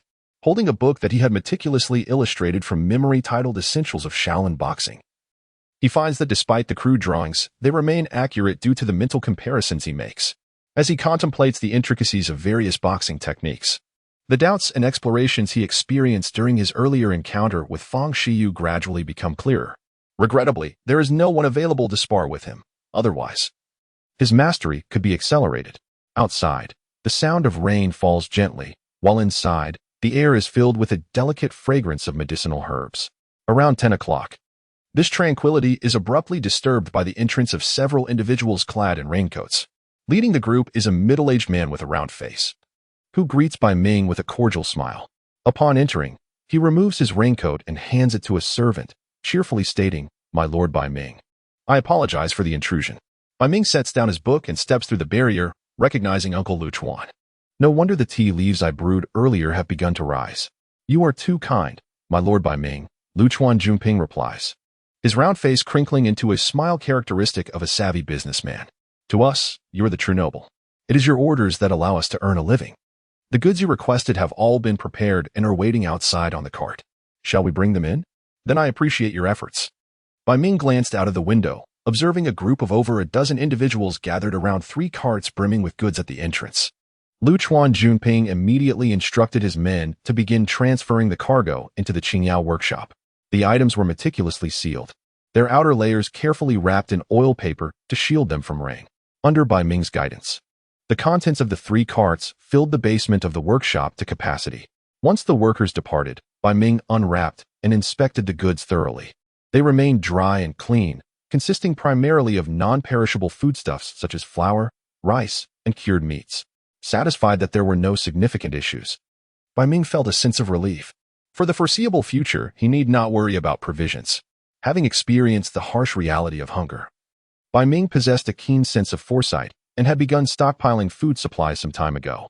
Should war break out, the current social order would undoubtedly face severe challenges. While essential goods might be scarce for a time, overall, starvation would not be a death sentence. Although Yuren village had undergone industrial changes, its social structure remained entrenched in feudalism. Even before the specter of war loomed, during his travels throughout the Rain country, Bai Ming had witnessed many succumbing to starvation. With a sufficient stockpile of provisions to last 2 to 3 years, Bai Ming felt a greater sense of security. After leaving the basement, he promptly settled the final payment with Lu Chuan Junping. Once he bid farewell to Junping and his entourage, Bai Ming took the contract he had previously drafted, tore it into pieces, and discarded it in the wastebasket. This batch of food was indeed the last, and the overall process had gone smoothly. He was grateful that his earlier sales of medicinal formulas had yielded substantial profits. Otherwise, he would have been troubled by the current situation. Money is a valuable asset. While it may not be omnipotent, its absence can lead to dire consequences. This principle holds true in any realm. The 40 million taels he had earned from selling the medicinal formulas had quickly diminished, with 20 million taels spent on what amounted to protection fees. 6 million taels on food and other necessities, and additional minor expenses accumulating over time, leaving him with just over 11 million taels. Although the purchasing power of money in this world is inferior to that of the renminbi, 40 million taels is still a considerable fortune. It seemed that money flowed to him easily, but departed just as swiftly. Moving forward, Bai Ming resolved to exercise prudence in his spending. Reflecting on his initial arrival in this world with empty pockets, laboring for a mere 1,000 taels to clear refuse. Aware of his recent extravagant tendencies, he pledged to rein in his expenditures. As the boatman delivered him to the lakeshore, Bai Ming expressed his gratitude, paid the fare, and disembarked. "Thank you, esteemed apothecary. I shall arrive on time to collect you," the boatman replied, glancing at the 100-tael bill in his hand with appreciation. The small vessel gradually receded, vanishing into the mist over the lake, which sprawled wide and enveloped in a shroud of hazy rain, cloaking the entire surface and the surrounding forest in a mystical veil. Here lies the periphery of the range shinobi village, a settlement distinguished by its unique geographical location. To the east, the shinobi have ingeniously constructed a checkpoint, serving as the primary gateway for ingress and egress. The other three sides are fortified by the exceptional climate of the land of rain, which, through the careful manipulation of precipitation, has fostered the formation of a vast lake surrounding the village, creating a natural barrier. Generally speaking, access to the inner sanctum of the range shinobi village is a formidable challenge for all but those possessing esoteric techniques, such as the future Jiraiya. For most ninjas, traversing the lake stealthily is an arduous endeavor. Moreover, entering through the official checkpoint often compromises one's anonymity. Adjusting the slightly loosened medicinal pouch upon his shoulder, Hakumai ventured into the depths of the adjacent forest. After an extended absence from the bustling town of Takigakure, he resumed his foraging for herbs in the wild. Although financial means now allowed him to procure many medicinal plants expediently, thus sparing him from the rigors of outdoor expeditions, certain rare herbs remained elusive, either difficult to obtain or best acquired through personal effort. Furthermore, given the nature of this otherworldly realm, venturing out to identify unfamiliar flora and explore their medicinal properties also constituted a form of cultivation. It is said that the land of rain, blessed with abundant rainfall, harbors a rich diversity of vegetation, naturally conducive to the growth of many shade-loving and moisture-seeking herbs. Coupled with the scarcity of medical resources in this era, a plethora of untapped herbs awaits harvest in the wild. In a short span, Hakumai had gathered nearly half a basket of herbs and, using a small glass vial, collected some venomous insects and serpents. Fortunately, he encountered no ferocious beasts, primarily due to his cautious demeanor, as he navigated the forest periphery. As his understanding of this world deepened, so too did his awareness of its inherent dangers. Beyond human habitation, the wilderness teems with ferocious creatures, some of which transcend the conventional understanding of ordinary beasts due to the presence of chakra and extraordinary energy. Certain predators embody characteristics akin to mythical entities, endowed with various peculiar abilities, posing a greater peril than most ninjas. Herbs form the foundation of medicine. In traditional Chinese medicine, herbal plants predominantly constitute the materia medica. A competent healer must not only recognize the names of numerous common herbs and memorize various prescriptions, but must also possess the acumen to develop and identify new remedies. The medical knowledge that Hakumai inherited from Changlingsu, while infused with the extraordinary qualities characteristic of martial arts, constitutes a comprehensive system of knowledge. Guidelines for discerning new remedies are indeed recorded in medical texts, typically classified by natural attributes or functional properties. This world, distinct in its offerings, revealed to Hakumai during his foraging that it serves as an inexhaustible treasure trove for any healer. Many ancient texts, which document extinct or rare herbs, seem readily available here. Alongside a myriad of wondrous flora, venomous creatures, and bizarre geological formations. Upon encountering something of interest, Bai Ming would diligently gather it, for his moral compass forbade him from utilizing others as subjects for experimentation. However, within the confines of his own space, he felt justified in experimenting on himself to discern the properties and toxicities of new herbs, their flavors, and their medicinal pathways. As the day waned, he had spent a considerable time harvesting, filling his basket with an array of herbs. The expedition went smoothly, and under Bai Ming's careful vigilance, he encountered no unforeseen dangers. As for the usual perils of insects and serpents that would pose a threat to ordinary individuals, they held no fear for him. Returning to the lakeshore, the small boat that had previously ferried him was patiently awaiting his return. Once aboard, he propelled the vessel gently toward the direction of Yurin village. Sitting within the boat, he watched the forest recede from view, feeling a slight sense of relief. Was he merely observing? Shortly after disembarking into the woods, Bai Ming's keen instincts had sensed someone was tracking him. Initially, he felt a twinge of concern and remained on guard. However, as time passed without any action from the observer, and after revealing their location through his subtle tactics, he surmised it to be a ninja from Yurin village monitoring him. This area was likely one of Yurin village's defensive perimeters, so it was not surprising to be under such scrutiny. Fortunately, he harbored no ill intentions and was not a spy from another nation, thus alleviating much of his concern. In the following days, Bai Ming continued his herb gathering, with the observer merely watching from a distance, allowing him to relax further. On another day of collecting herbs, upon returning to the Qingyao workshop in the afternoon, Bai Ming processed the majority of his findings, setting aside a few to wash and combine with other ingredients, which he then simmered in 2 large earthenware jars. After more than half an hour of boiling, he poured out the dark medicinal liquid and made his way to the bathroom. Within, he had installed a large iron tub, custom-made over the past few days. Filled with steaming hot water, he poured the pitch-black concoction into the tub, and as the steam rose, the once clear water became murky, filling the air with a pungent aroma. "Keep watch outside. Do not let anyone disturb me," he instructed Toma and the others before closing the door. He disrobed, took a deep breath, and submerged his entire body, including his head, beneath the surface. Almost instantly, aside from a slight sensation of heat, a tingling pain began to radiate from his skin, gradually penetrating into his flesh and marrow. This prickling sensation intensified, akin to being besieged by countless ants.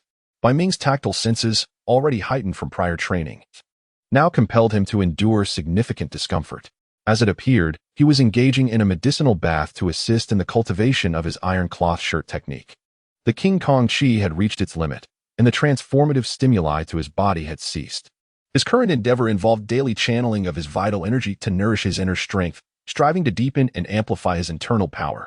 To continue his substantial enhancement of strength, Bai Ming naturally focused his attention on the iron cloth shirt, a common martial arts technique often depicted in wuxia novels.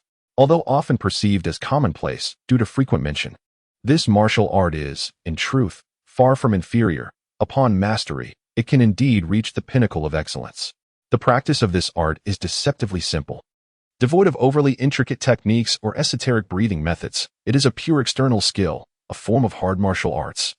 Yet it is easy to learn but difficult to master. The arduous effort required for its cultivation is substantial. Training in martial arts is a daunting endeavor, particularly for external styles. In winter, one trains amidst the biting cold. In summer, one perseveres through the sweltering heat. There must be no prolonged interruptions in the practice of external martial arts. Simply put, external training harnesses external stimuli to induce changes in the body's skin and sinews. And these transformations must occur gradually, not too swiftly, nor too slowly. Rapid alterations beyond normal limits can lead to deformities and injuries, while sluggish progress may result in fatigue and stagnation, sometimes even regression after prolonged breaks. Moreover, those who achieve success in external martial arts often find their peak performance during their youth. Upon entering middle age, the majority experience a swift decline in physical condition. In contrast, although internal martial arts present a challenging entry, once one attains proficiency in a balanced practice, the pace of cultivation can accelerate, with bodily attributes being enhanced by internal energy, rivaling the efficacy of external styles. For instance, Bai Ming's practice of diamond qi exemplifies this. Unless one ages significantly, personal strength tends to grow with the passage of time. Yet, there are inherent advantages and disadvantages between the two. While I may lean towards internal cultivation, any enhancement to my abilities during this period is beneficial, thanks to the benefits derived from diamond qi. Bai Ming's lung capacity allows him to hold his breath for an astonishing quarter of an hour. This marks his first experience with the medicinal bath intended for the cultivation of iron shirt. It itches. Oh, how it itches. The deep-seated itch penetrates to the marrow, compelling Bai Ming countless times to resist the urge to emerge from the bath. Yet, contrary to his expectations, his nerves and willpower undergo a transformation through relentless struggle within that confined space. The torment that should have been unbearable is endured deeply, lasting until the effects of the medicinal bath subside. Rising from the tub, the penetrating itch dissipates, replaced by an unprecedented vitality coursing through his body. Bai Ming dons loose garments and enters the tranquil room designated for practice. Within the quiet chamber stands an iron post. Taking a deep breath, he capitalizes on the surge of energy and begins practicing iron shirt. Utilizing the rebound and firmness of the post, it is not long before his skin reddens. The residual properties of the medicinal bath are swiftly absorbed, gradually stimulating certain areas of his skin to become coarser, his muscles to tighten, and his sinews to harden. Conventionally, practitioners of iron shirt first train and then utilize medicinal baths for recovery.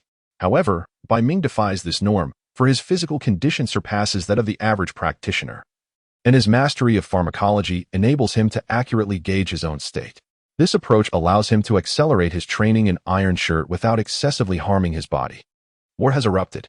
On the third day of commencing the training for the iron cloth, Bai Ming was taken aback by the sudden news of war while he was preparing to venture out as usual to gather herbs. The announcement was abrupt and entirely unforeseen. Based on Bai Ming's prior understanding of the timeline set by the Rain Ninja Village for preparing medicinal supplies, he anticipated at least 2 more months of tranquility. However, circumstances had shifted dramatically. Rumors within the village indicated that the Land of Fire had invaded the borders of the Land of Rain the previous day. Although the esteemed ninja leaders of the Rain Ninja Village had received orders from the feudal lord to defend against the invasion, an overwhelming wave of panic undoubtedly erupted within the village. The speculations that had circulated previously were now confirmed. The inhabitants of the Land of Rain experienced the harrowing terror and suffering of war far more acutely than Bai Ming could imagine, compared to their neighbor, the Land of Grass. The situation for the Land of Rain was even more dire. Its geographical position bordered the Land of Fire, the Land of Wind, and the Land of Earth. Furthermore, due to environmental factors, although the land was fertile, it could not produce an ample supply of grain. Thus, among the smaller nations, the Land of Rain had consistently been the weakest. This was until the emergence of a singular individual who altered the nation as precarious standing on the international stage, Hanzo of the Salamander. Rising to prominence during the First Great Ninja War, Hanzo was a figure of remarkable renown. As the era of the god of shinobi and Uchiha Madara began to fade, Hanzo, a ninja of humble origins, established the Rain Ninja Village without the advantage of any renowned bloodline limits or innate talents. He ascended to the pinnacle of ninja prowess and earned the title of demigod of the ninja world, a testament to his formidable strength. It was due to Hanzo that the reputation of the Rain Ninja Village and the Land of Rain began to resonate across multiple nations, subtly hinting at its potential to evolve into a new great power. However, with the increasing prominence of the Land of Rain, various nations grew wary, and neighboring powers, particularly the 3 major countries, began to collectively suppress the nation's development. They intervened in the internal affairs of the Land of Rain and controlled the importation of grain, leading to a market where demand consistently outstripped supply. Consequently, while other nations flourished during the peace that followed the First Great Ninja War, the Land of Rain was plagued by internal strife, poverty, and hunger, which seemed to persist without cease. Even the vigorous industrial development within the Rain Ninja Village could not remedy this situation. For instance, the notorious Red Oni bandit group, which Bai Ming was once thought to be associated with, was, in fact, a manifestation of a certain faction within the Land of Rain that covertly incited chaos among local lords. Such occurrences were not uncommon within the Land of Rain, exacerbating the already stark economic divide. The impoverished had no place to call home, while the wealthy thrived. Amidst these circumstances, the Land of Rain significantly enhanced its military framework. As the strength of the Rain Ninja Village grew, plans for external expansion were underway to alleviate internal discord. Yet, the sudden invasion by the Land of Fire thwarted these preparations. In the central area of the Rain Ninja Village, atop the ninja building, in a once spacious and sparsely populated room, a dozen elite ninjas adorned with the headbands of the Rain Village stood densely clustered, the atmosphere within heavy with tension. The intelligence received yesterday regarding the sudden invasion by the Land of Fire ignited a fervent anger among these upper echelons. Although preparations for war had been ongoing, the primary ambition of the Rain Village had not been directed towards the great nations, but rather towards the neighboring land of grass. After all, the ninja villages of the land of grass were relatively weak, lacking the incessant rainfall that characterized the land of rain, making it an ideal target for expansion. Of course, the Rain Village had anticipated potential interference from the Leaf Village and other ninja factions. Yet they had not foreseen that the brazen incursion by the Leaf would shatter all of their meticulously laid plans. Moreover, the latest intelligence revealed that the Sand Village from the Land of Wind had dispatched ninjas to infiltrate the borders of the Land of Rain from the north, resulting in the fall of Jia Rain City, a stronghold manned by Rain Village ninjas. Furthermore, reports indicated that the Rock Village from the Land of Earth appeared to be stirring, showing signs of mobilizing reinforcements. The situation had rapidly deteriorated, placing the Land of Rain in a perilous predicament. While all ninjas of the Rain Village considered their strength to be on par with any other ninja village, even a modicum of discernment would reveal that they were ill-equipped to withstand the might of the three great nations. Initially, the Rain Village had anticipated confrontations with either the Leaf or the Rock ninjas, envisioning that after subduing the Land of Grass, they could contend with the minor ninja forces of the other two nations, leaving the subsequent international negotiations to their feudal lord to mitigate the repercussions of annexing the Land of Grass. However, it was now abundantly clear that their previous assumptions, though optimistic, were naive. In recent years, not only had the Land of Rain grown dissatisfied with its standing in the international arena, but the other major nations, aside from the fertile Land of Leaf, were equally discontent with their territorial influence. In this state of heightened tension, the Second Shinobi World War was merely awaiting a spark. And unexpectedly, that spark was ignited by the unlikely Leaf Village. The room fell into a profound silence, yet within that silence lay an undercurrent of unspoken anxiety. At the center of this gathering stood a tall, imposing figure, a middle-aged man clad in a breathing mask, exuding an aura of formidable terror. This man was none other than the revered figure in the hearts of all Rain Village ninjas, Hanzo of the Salamander. Hanzo silently reflected on the intelligence he had received, meticulously analyzing the current situation. The invasions by the Leaf and Sand villages had not been accompanied by any declarations of war. In a manner of speaking, this constituted a form of coercion and intimidation. If he were to abandon his plans for the annexation of the Land of Grass and allow the Leaf or Sand ninjas to operate unimpeded along the borders of the Land of Rain for a period, they would likely withdraw, and the ensuing conflict would dissipate into nothingness. However, such a course of action would irrevocably tarnish the image that the Rain Village had painstakingly cultivated on the international stage over the years. To understand, ninjas primarily rely on a system of employment for their livelihoods. When the reputation of a ninja village is tarnished, it becomes labeled as untrustworthy, leading to graver consequences. At that point, the strength of the Rain Ninja Village would inevitably suffer tremendous losses. However, if war were to be chosen, Hanzo of the Salamander felt a heavy gloom settle over him, concluding that he, or rather the Rain Ninja Village, would certainly face defeat. Despite having reached the pinnacle of strength within the ninja world, there were still formidable adversaries that could match him. Whether it be the illustrious ninja from Konoha, the enduring Tsuchikage of the Earth Country, or even the Reikage of the Cloud Village, all were worthy rivals. To confront three opponents alone, Hanzo sighed deeply. Konoha, Suna. IWA, the opportunity had been squandered.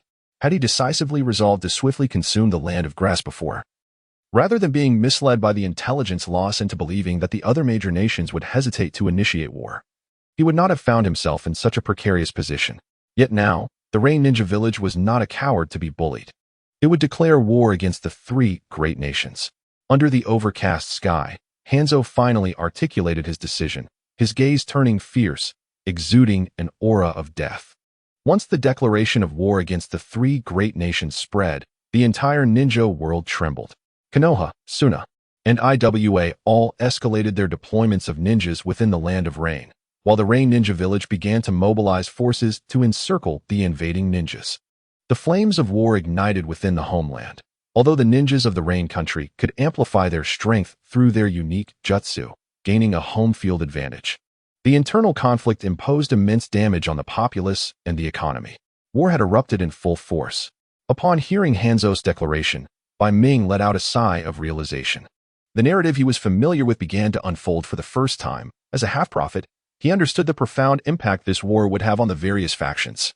The Rain Country would face total defeat in this conflict, while the Wind Country would engage the Fire Country. Konoha's white fang would rise to prominence and would slay the parents of a later character, Scorpion, on the battlefield, sowing seeds of enmity. In the future, the legendary title of the Konoha Three Ninjas would also be conferred upon them by Hanzo of the Salamander during this war.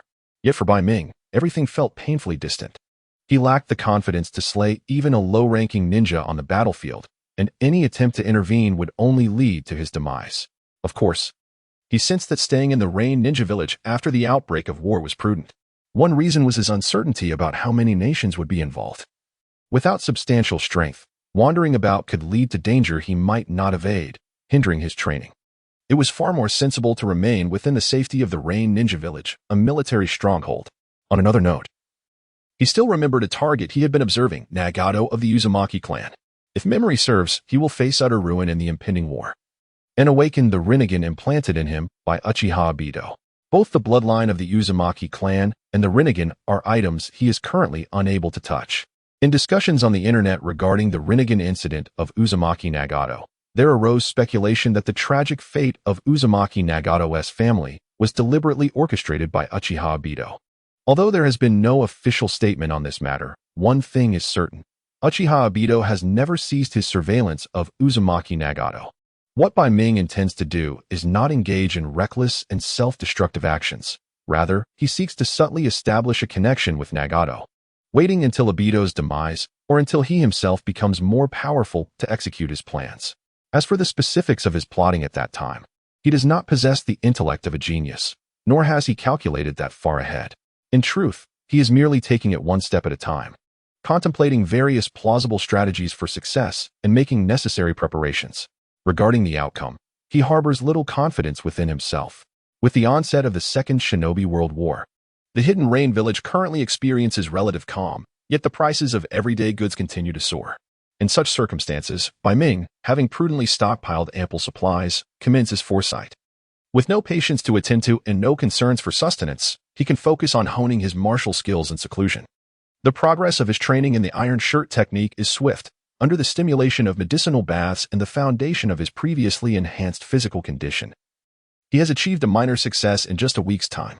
As a purely external martial art, the iron shirt does not possess the hierarchical divisions seen in the diamond chi. It is merely categorized into entry-level, minor success, and major success. In fact, unless for the purpose of self-assessment, such distinctions are largely unnecessary.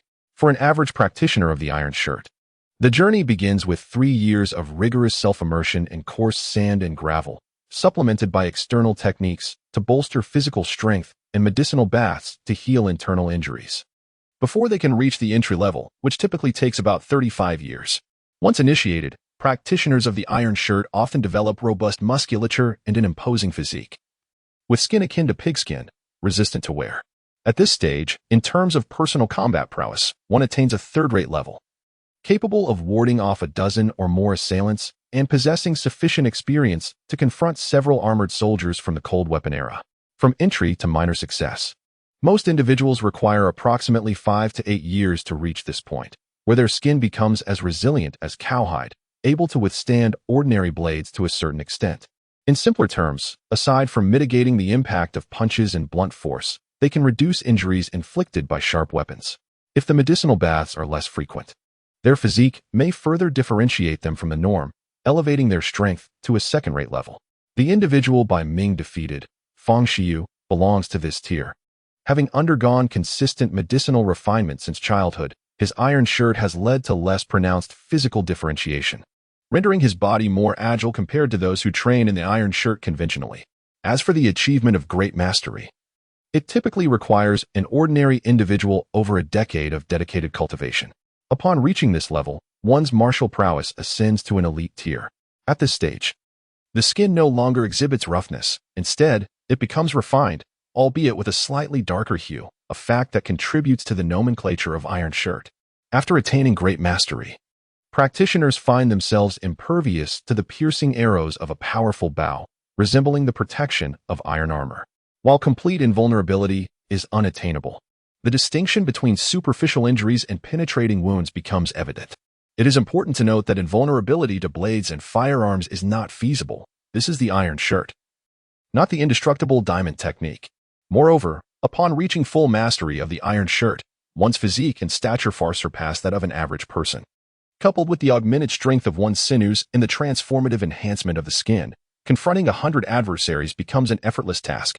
Bai Ming's rapid progress in cultivating the iron shirt stems from his prior attainment of Diamond Chi, which elevated him to the rank of a second-tier martial artist. Due to his swift breakthroughs, his sinews and physical prowess rival that of first-tier practitioners. The primary attributes bestowed by the cultivation of the iron shirt, aside from its seemingly remarkable defensive capabilities, include a significant enhancement of one's sinews and physique, an aspect that is often overlooked yet profoundly challenging.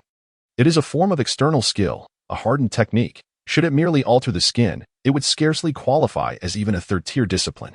Thus, with an already formidable physique, Bai Ming's cultivation of the iron shirt is akin to constructing a grand edifice.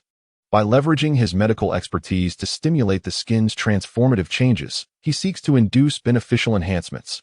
Although the feedback from the iron shirt cultivation, given his nearly first-tier physique, proves difficult to stimulate further. In pursuit of his cultivation, Bai Ming has never relaxed his efforts, consistently striving to advance his strength in anticipation of future crises. Yet, amidst his training, he has begun to contemplate an idea he had previously considered. The adage one person's plan is short, two people's plan is long. Alongside many hands make light work, underscores the significance of collective strength. Ultimately, unless one possesses near-omnipotent powers akin to those of celestial beings, the advantages and effects generated by a group within human civilization, composed of ordinary carbon-based life forms, will invariably surpass those of individuals. Previously, Bai Ming had contemplated forming his own organization. In the modern world, establishing a group primarily centered on violence easily leads to a classification as a criminal entity, facing the iron fist of the law. However, in this world, the formation of a violent organization is entirely commonplace, as the very essence of this realm is one of survival of the fittest, where human life is regarded as expendable, and those wielding extraordinary powers subdue countless ordinary individuals. Failing to recognize this essence would result in the establishment of an organization devoid of protective strength, ultimately seeking profit under the illusion of peaceful coexistence, leading only to its swift destruction. Previously, Bai Ming refrained from imparting martial arts knowledge to the Tama group, primarily due to his limited time, having not fully grasped his foundational techniques, and to further assess the temperaments of the Tama individuals, causing a delay in his teachings. In the future, he hoped to guide the three individuals in mastering the chakra system, aiming to bolster his own deficiencies in this realm and to facilitate more conducive conditions for researching chakra. However, much to his dismay, the trio, much like himself, lacked the innate talent for chakra cultivation. Faced with such a predicament, Bai Ming was compelled to reconsider imparting martial arts knowledge to Toma and the others. Fortuitously, he had recently acquired a legacy that included several Shaolin boxing techniques categorized as third-rate martial arts. As these techniques did not infringe upon his foundational principles, he felt at ease in sharing them. Having reached a resolution, Bai Ming wasted no time. The day after achieving a minor success in the iron shirt technique, he convened in the hall of the Qingyao workshop. After a brief afternoon slumber, Toma and his companions arrived punctually before Bai Ming. Since the commencement of their studies in pharmacology, they typically spent their mornings with Hujing Chica learning literacy and their afternoons under Bai Ming's tutelage in basic pharmacological principles. Although the materials seemed tedious, it represented a rare opportunity that most individuals of their era could scarcely hope to encounter. Fully aware of the significance of this knowledge, Toma and his companions approached their studies with utmost diligence, ready to invest significant effort. Despite not being particularly gifted, they managed to keep pace with the curriculum, which elicited a sense of satisfaction from Bai Ming. In his own youth, he often required prodding to engage in learning, and he certainly did not wish for his students to reflect his past shortcomings. When his disciples demonstrated their willingness to strive, it eased his burdens as a mentor. Master, observing the three disciples standing respectfully before him, Bai Ming casually picked up a ruler he had fashioned from a medicinal herb he had collected days prior. The ruler, smooth and jade-like, was about the thickness of a thumb and a meter in length. As he held the ruler, the disciples instinctively placed their hands behind their backs, their gazes wavering, having experienced its sting on their palms in recent days. Bai Ming noticed this subtle detail and smiled inwardly, dismissing their small gestures. He waved the ruler in front of his disciples, initially posing several questions regarding the identification of medicinal herbs they had studied over the past few days. Their correct responses prompted him to nod in approval as he said, "You have performed admirably. Today, we shall temporarily set aside the art of herb identification, and I shall teach you something new." Toma and the others exchanged puzzled glances, but Bai Ming was direct, stating, "As you are aware, in addition to my knowledge of traditional medicine, I possess certain martial skills for self-defense. With the onset of war and the escalating chaos in this world, it is prudent that I equip you with some martial techniques, enabling you to defend yourselves to some extent." "Thank you, master." Upon hearing Bai Ming's intention to teach them martial arts, Toma and Ryoichi initially struggled to believe it. However, once the realization sank in, they erupted into joyous exclamations, kneeling at Bai Ming's feet in gratitude and reverence. The disciples were determined not to betray the kindness of their mentor. As orphans, they had endured countless disdainful gazes and hostility after the loss of their parents, and in their struggle for survival, they had often neglected their dignity. Upon encountering Bai Ming, their tumultuous existence was transformed.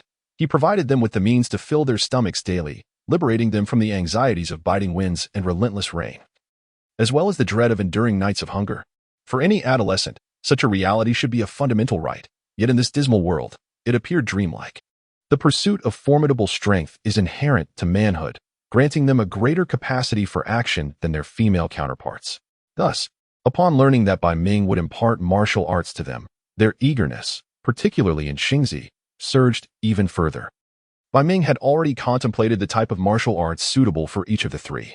Previously, he had examined their bones and pulses, discerning the martial disciplines best aligned with their physiques. Dumo, being the eldest, had a foundational structure suitable for the practice of Luohan Quan, which could assist in correcting the physical misalignments caused by malnutrition and fatigue during his growth. Liang, the youngest, had not yet established a solid physique. Although his bones exhibited some anomalies, they were not conducive to significant correction, nor was he suited for overly rigid martial arts. The practice of Tongzi Gong would be most appropriate for him. As for Xingzi, as a female, her physical constitution was somewhat weaker than that of males. Training in strength-based martial arts would likely yield minimal results. Conversely, disciplines emphasizing agility would be far more suitable for her. Bai Ming possessed a repertoire of martial arts predominantly geared towards enhancing strength, appropriate for male practitioners, with only one style, Mei Hua Zhang, derived from Chanling Su. Truly fitting for Xingzi. This, in fact, was a second-rate martial art, comparable to Jin Gang Qi, encompassing both breath control methods and corresponding palm techniques. Although Bai Ming's knowledge was limited, he understood the principle of focusing on a singular path. Thus, after a thorough review, he grasped some techniques for exertion and internal energy circulation, yet dedicated his energy primarily to the cultivation of Jin Gang Qi. The martial arts imparted to the three were dynamic rather than static, requiring minimal contemplation or meditation on energy cultivation. Initially, Bai Ming taught them the corresponding footwork and hand techniques, which were not overly complex.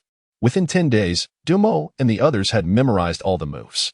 Subsequently, Bai Ming introduced the associated breathing techniques to complement their practice, effectively stimulating the flow of energy throughout their bodies and gradually enhancing their physical strength.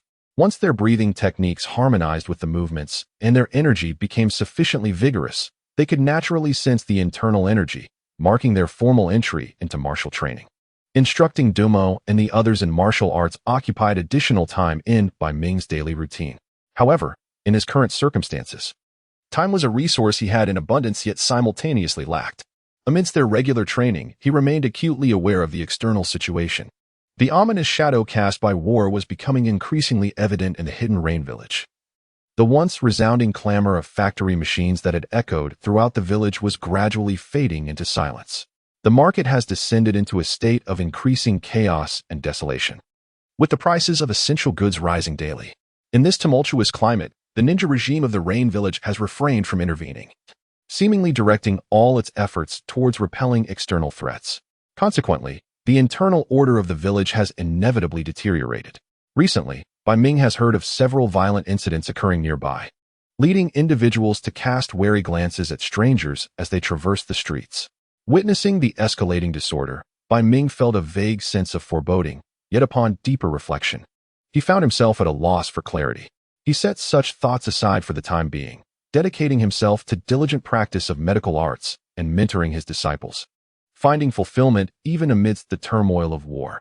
One day, After a lesson, Chika Kagawa descended from the second floor, intending to bid farewell to Bai Ming. He called out, suggesting that since lunch was prepared early, she should stay and share a meal before returning home. As time passed and their relationship grew closer due to previous kindness, Bai Ming's address to Chika became more familiar, while she, for reasons unknown, adopted a tone of greater respect in her replies. Thank you for your kind offer, Lord Bai Ming, but my family has already prepared, she began, only to be interrupted by Bai Ming. No need to refuse. This is my way of expressing gratitude for your diligent instruction of Toma and the others. Chika was momentarily speechless, unsure of how to respond, as Bai Ming, with a warm demeanor, took her hand and led her to the dining table. The enticing aroma of the meal wafted through the air, causing her to instinctively swallow. Recently, in an effort to economize, her family's already modest meals had deteriorated once more, often consisting of coarse dishes and rice balls reminiscent of the meager fare Bai Ming had consumed upon his arrival. It had been ages since she had enjoyed a proper meal. Thus, upon being seated by Bai Ming, she found herself dazed as she accepted the bowl and chopsticks he offered. When she finally regained her senses, she realized she had unconsciously devoured 3 large bowls of rice, leaving her feeling pleasantly full. A faint blush crept onto her fair, oval face, and before she could utter a word, Bai Ming waved his hand in front of his mouth as if caught off guard by a spicy dish and requested, Chika, could you please fetch me a glass of water? Sitting nearby, Akiko's ears perked up. She instinctively began to rise but hesitated and continued to eat in silence. Oh, Chika exclaimed, a hint of fluster evident as she hurriedly scanned the surroundings, spotting the teapot with ease. She poured a glass of water and knelt beside Bai Ming to present it to him. He drank the entire glass in one go, expressing his gratitude before resuming his meal. Chika then fetched another glass of water, kneeling beside him and placing it within easy reach. Her initial unease began to dissipate, replaced by a budding sense of joy. After lunch, Chika once again expressed her desire to leave. Bai Ming retrieved an umbrella from a corner. Allow me to escort you home, he offered. Chika hesitated for a moment before nodding. Thank you, Lord Bai Ming. After reminding Toma and the others to remain indoors, the two stepped outside, one following the other.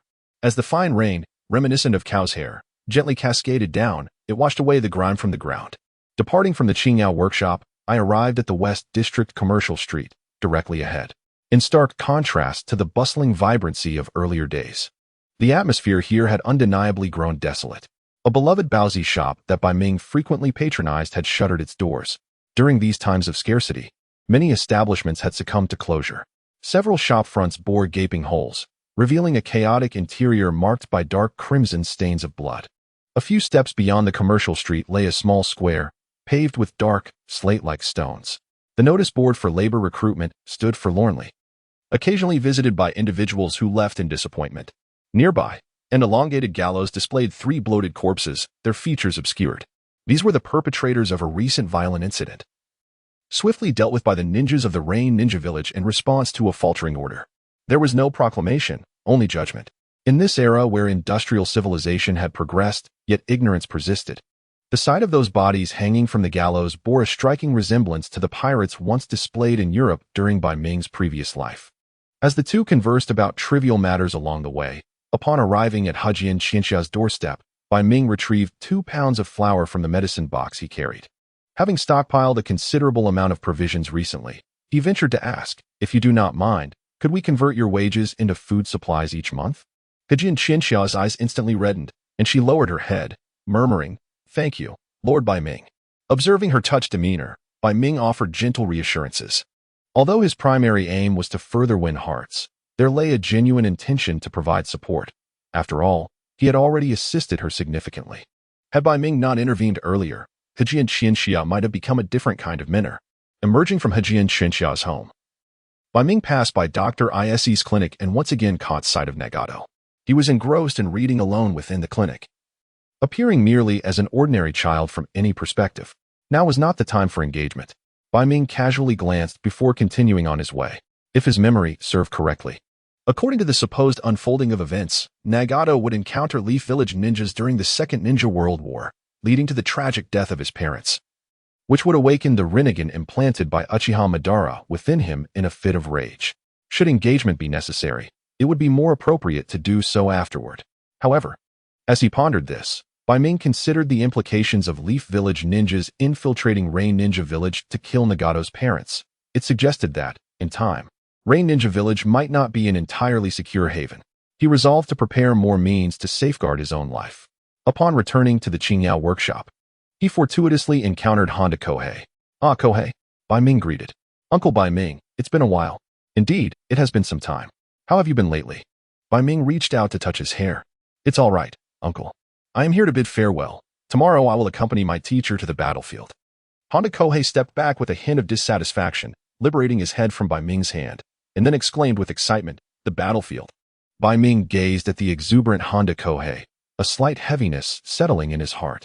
The boy before him, adorned with a ninja headband, had yet to reach the tender age of 14, yet he was destined to step into the ruthless arena of war, transforming into a machine of slaughter.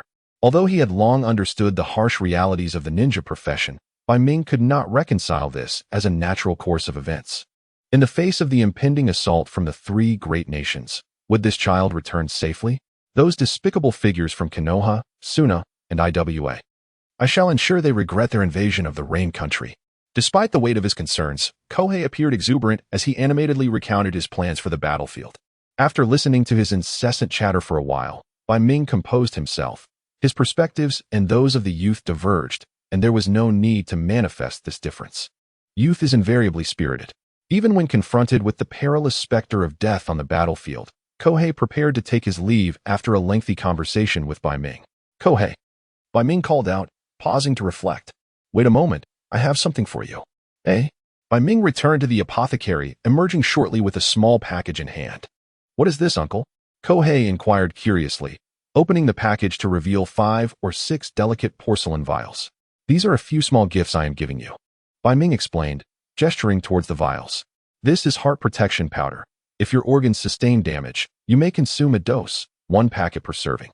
This is hemostatic powder, which can be sprinkled on wounds when bleeding occurs. This is fracture ointment, to be applied post-realignment of broken bones to encourage healing. And this is red scorpion powder." After Bai Ming elucidated the purpose and significance of these items, Kohei grasped their practicality. As a ninja, he possessed similar supplies. Yet Bai Ming's thoughtful gift rendered his voice slightly husky. "Thank you, uncle. Please take care and return safely." Bai Ming waved his hand, bidding farewell to Kohei, secretly hoping he would not need to use these provisions. Shaking his head, he retreated into the apothecary. That night, after falling asleep, the familiar darkness receded, and his consciousness began to sharpen. He found himself in a desolate and expansive space, devoid of discernible directions, the grayness resembling a dream, somewhat intangible. His body, as usual, was projected within this realm. Observing the barren and tranquil expanse, a relaxed expression crossed his face. Despite gradually acclimating to and integrating into the outside world, Bai Ming retained a sense of detachment and estrangement within himself. He was acutely aware that this was neither his world nor his homeland. Only by entering this vast, uninhabited space could he truly unwind, even daring to reveal aspects of his past nature. He lay on the ground of the space, quietly gazing at the overcast sky. After what felt like an eternity lost in thought, he slapped his face and stood up, muttering to himself that it was time to resume his duties. As he pondered, ripples began to manifest in front of him, and a robust man clad in armor, draped in a blood-stained white robe and white hat, began to materialize. Following his third victory over the character Fang Shiyu, it seemed he had fulfilled certain conditions, prompting the space to relay new information to him. Firstly, he had gradually deduced that the challenge characters refreshed every 3 months. If he succeeded during this period, a new character would emerge after the 3 months elapsed. Conversely, if he failed, a different character would still appear after the same duration. Moreover, the challenges were no longer compulsory upon entering the space. He could freely choose between cultivation mode and challenge mode, no longer forced to engage in a life-or-death struggle with the newly emerged challenge character. Lastly, the mechanism for obtaining inheritance upon successful challenges had also undergone some changes. As the armored figure gradually solidified into a tangible entity, Bai Ming felt a sense of relief. At least this one was not related to the previous entanglements. Yet, who was this person? Clad in white and armor, he resembled a military figure more than a rogue. It seemed likely that he was yet another obscure character. His true identity would only be revealed after he defeated the opponent. This marked Bai Ming's first challenge after defeating Fang Shiyu, igniting a long-dormant fighting spirit within him. However, when the opponent fully materialized, the murderous intent and bravado that had been suppressed by the space surged towards him. Locking eyes, Bai Ming felt as though the surroundings had transformed into a sea of corpses and blood, with the clamor of weapons and shouts echoing around him. Compared to the ferocity of Feng Xiu, this was almost laughable. Suddenly, a sharp pain in his neck shattered the illusion, and he saw his own head soaring away. Blood gushing from the severed neck, while the armored man stood before him, expressionlessly wielding his blade. Damn it! Bai Ming cursed inwardly as his consciousness plunged into the darkness of death. I knew it, I knew it. His awareness revived in a brief minute of dark limbo. And upon awakening, Bai Ming began to vent his frustrations. Each time he faced a newly refreshed character, he invariably met his demise several times. But it was fine. He was accustomed to it. Despite his assertions of habituation, Bai Ming felt an increasing agitation within him. Even though the deaths were mere illusions, the intensely realistic experience could obliterate any facade and composure one had cultivated over time. After such a long period, he had finally felt a semblance of strength. Yet, why the hell was he still being slain with a single strike? At the onset of his journey into this space, he had been cut down by Mao Shiba. Experiencing a myriad of gruesome deaths, sliced in half, his chest ripped open, but the most common fate had been decapitation. It could be said that decapitation cast a significant shadow over his psyche, shattering any semblance of relaxation and complacency he had managed to cultivate recently. Oh, the plight of humanity. One must continually engage in self-reflection. After the second revival, he gazed at the formidable figure clad in white armor. As soon as the restraints were loosened, he defiantly cried out, "Come on, you spawn, strike me head on." As he wished, the familiar illusion of a blood-soaked battlefield emerged, enveloped in hues of crimson, followed by a sharp pain in his neck. Once again, he met his demise by decapitation. On the third occasion, he cursed vehemently. And as the restraints were released, Bai Ming, muscles taut, surged forward, only to be met once more by the haunting vision of a sea of corpses and blood. The familiar ache returned, and his headless body crashed heavily to the ground. On the fourth attempt, he spat defiantly, "I am your father." Yet, his insolence did not alter his fate, as he was once again executed with a swift stroke. By the fifth instance, he bellowed, "I will fight you to the end." Yet, his wrath proved futile. He was decapitated yet again. In the sixth instance, a different form of insult seemed to incite an even harsher blow, his head soaring higher than before. On the seventh attempt, he chose to terminate the challenge.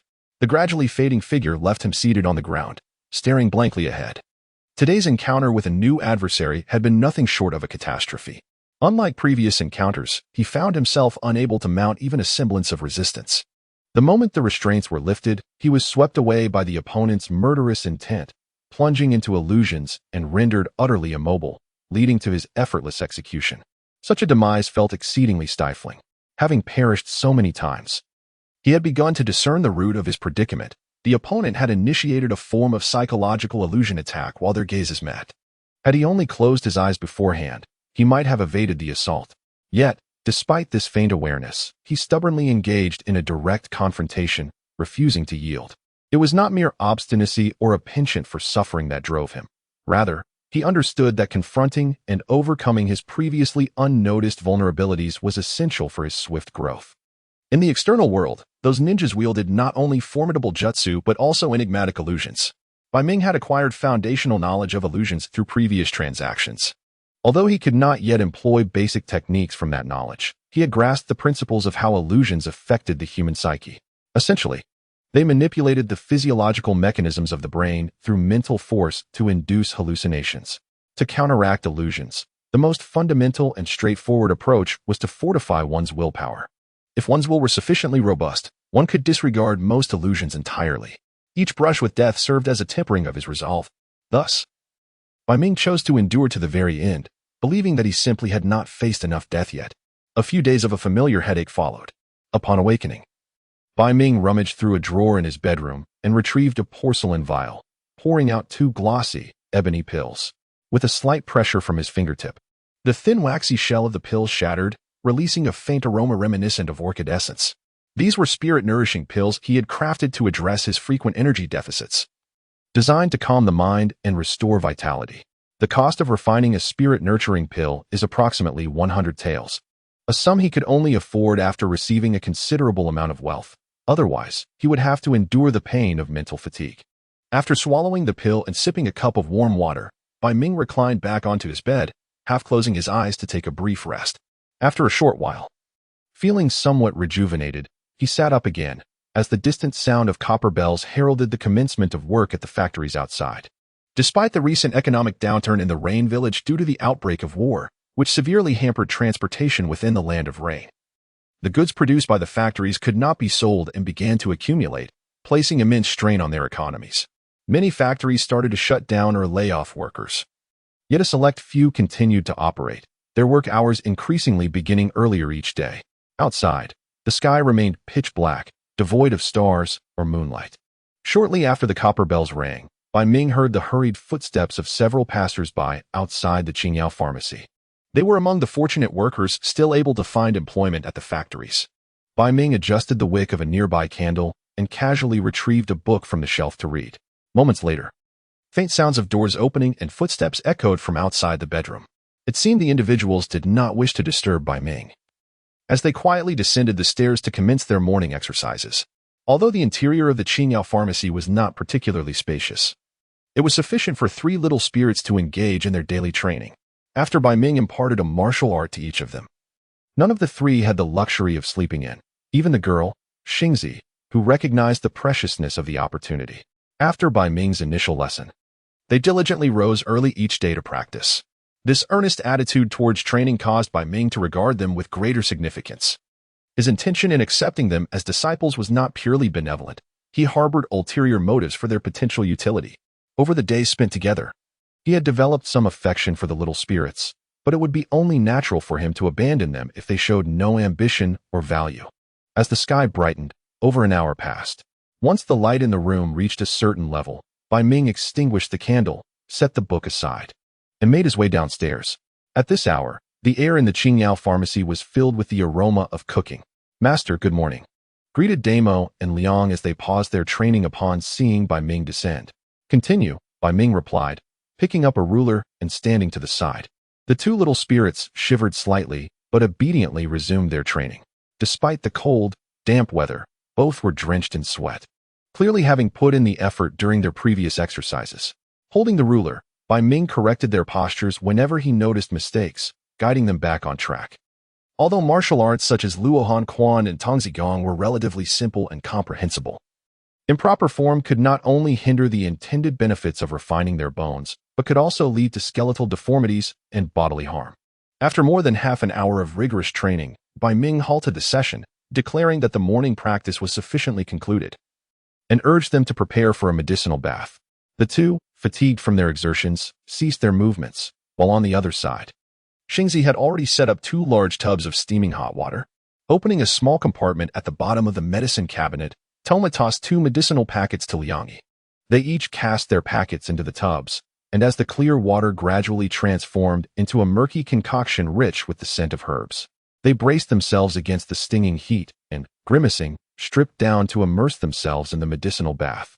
In the bustling kitchen, Xingzi wrinkled her brow as the pungent aroma of medicine wafted in from the adjacent room, causing a bitter taste to resurface in her mouth. Bai Ming's instruction of her plum blossom fist did not emphasize external techniques. Thus, she did not need to continuously engage in strenuous exercises like Toma and Liang to invigorate her vital energy. However, she was required to consume a bowl of nourishing soup morning and evening to enhance her vitality, followed by meditation. Bai Ming, with a mischievous streak, had deliberately added a touch of Huang Lian to the nourishing soup for his 2 apprentices. This not only preserved its medicinal properties but also rendered the concoction exceedingly bitter, preventing the second apprentice from becoming complacent in her training. Once the elder and younger disciples had completed their medicinal baths, Xingzi was nearly done preparing breakfast. She had steamed 2 large trays filled with meat buns, each the size of a grown man's fist, and a sizable pot containing 7 to 8 pounds of vegetable and meat porridge. The appetites of the growing boys were insatiable, particularly after their martial arts training. Bai Ming, however, having concluded his enhancement through the golden body technique, found his appetite had somewhat diminished. Nevertheless, after a hearty breakfast together, the vegetable and meat porridge was completely consumed, leaving only a small portion of meat buns behind. just in time to fill their bellies before lunch in a couple of hours. As breakfast came to an end, the doors of the herbal pharmacy were swung open. Despite the lack of business, it was essential to keep the doors ajar. Toma hung the medicinal flag while the other two apprentices tended to some less expensive herbs. The humid and cool climate of the rain country made it unsuitable for the storage of most herbs, requiring them to be inspected and treated every few days. Observing his apprentices diligently working with the herbs, Bai Ming sat contentedly on a stool, sipping tea and offering occasional guidance. That morning, Qianxiao from Hejian had business and would not be present. Just as they were nearing noon, a sudden commotion erupted at the entrance as 5 or 6 individuals burst in, shouting loudly, "Herbalist! Herbalist, please save him." Bai Ming quickly rose and approached them, inquiring about the situation. "I am the herbalist here. Master Herbalist. I implore you to save my husband." A woman in her 30s, her face streaked with tears and snot, grasped his hand, sobbing and pleading. "Please, calm down. Let me see the patient." Bai Ming reassured her before turning his attention to the man encircled by the group. The man's complexion was a ghastly shade of cyan and pale, his eyes tightly shut, and his breath barely discernible. His left side was almost entirely stained crimson with blood. A rope bound tightly around his left shoulder a few centimeters down, while below the elbow, his arm had twisted grotesquely into a mass of soft, decayed flesh, with white bone fragments piercing the skin. The entire palm of his left hand had vanished, and drops of blood continued to flow from the wound. Falling to the floor under the force of gravity, Bai Ming, undeterred by the cacophony surrounding him, instinctively lifted the man's eyelid and swiftly employed acupressure techniques to stem the further loss of blood. Fortunately, there was still a faint pulse, allowing him to transport the man to the medical room. Upon arriving at the medical facility, Bai Ming quickly assessed the extent of the man's injuries, gaining a rough understanding of the situation. Although the sight was terrifying, it was, in fact, less severe than the previous case involving Dao Yangjia. The primary concern was excessive blood loss leading to shock. The left hand was beyond salvaging and needed to be amputated. "You are his wife. Do you consent?" Bai Ming inquired of the woman who had just grasped his arm. With pain etched on her face, Lizzie nodded, pleading, "Please, Master Pharmacist. Everyone else, please step outside. Doma, stay here. Kyoko, fetch a basin of hot water," he instructed, ushering everyone out. After drawing the curtain to shield them from external prying eyes, he first administered a heart-protecting pill to the man. This specially crafted medicine dissolved upon entering the mouth, safeguarding the injured's heart and organs, thus preventing further complications from blood loss. Although Bai Ming had little experience in surgical procedures and rarely inflicted harm, as both a warrior and a healer, he understood that attempting the unfamiliar could yield commendable results. The tool he chose to sever the arm was the kunai he had previously extracted from Dao Yangjia. In truth, as a pharmacist, he had no preparation for surgical instruments.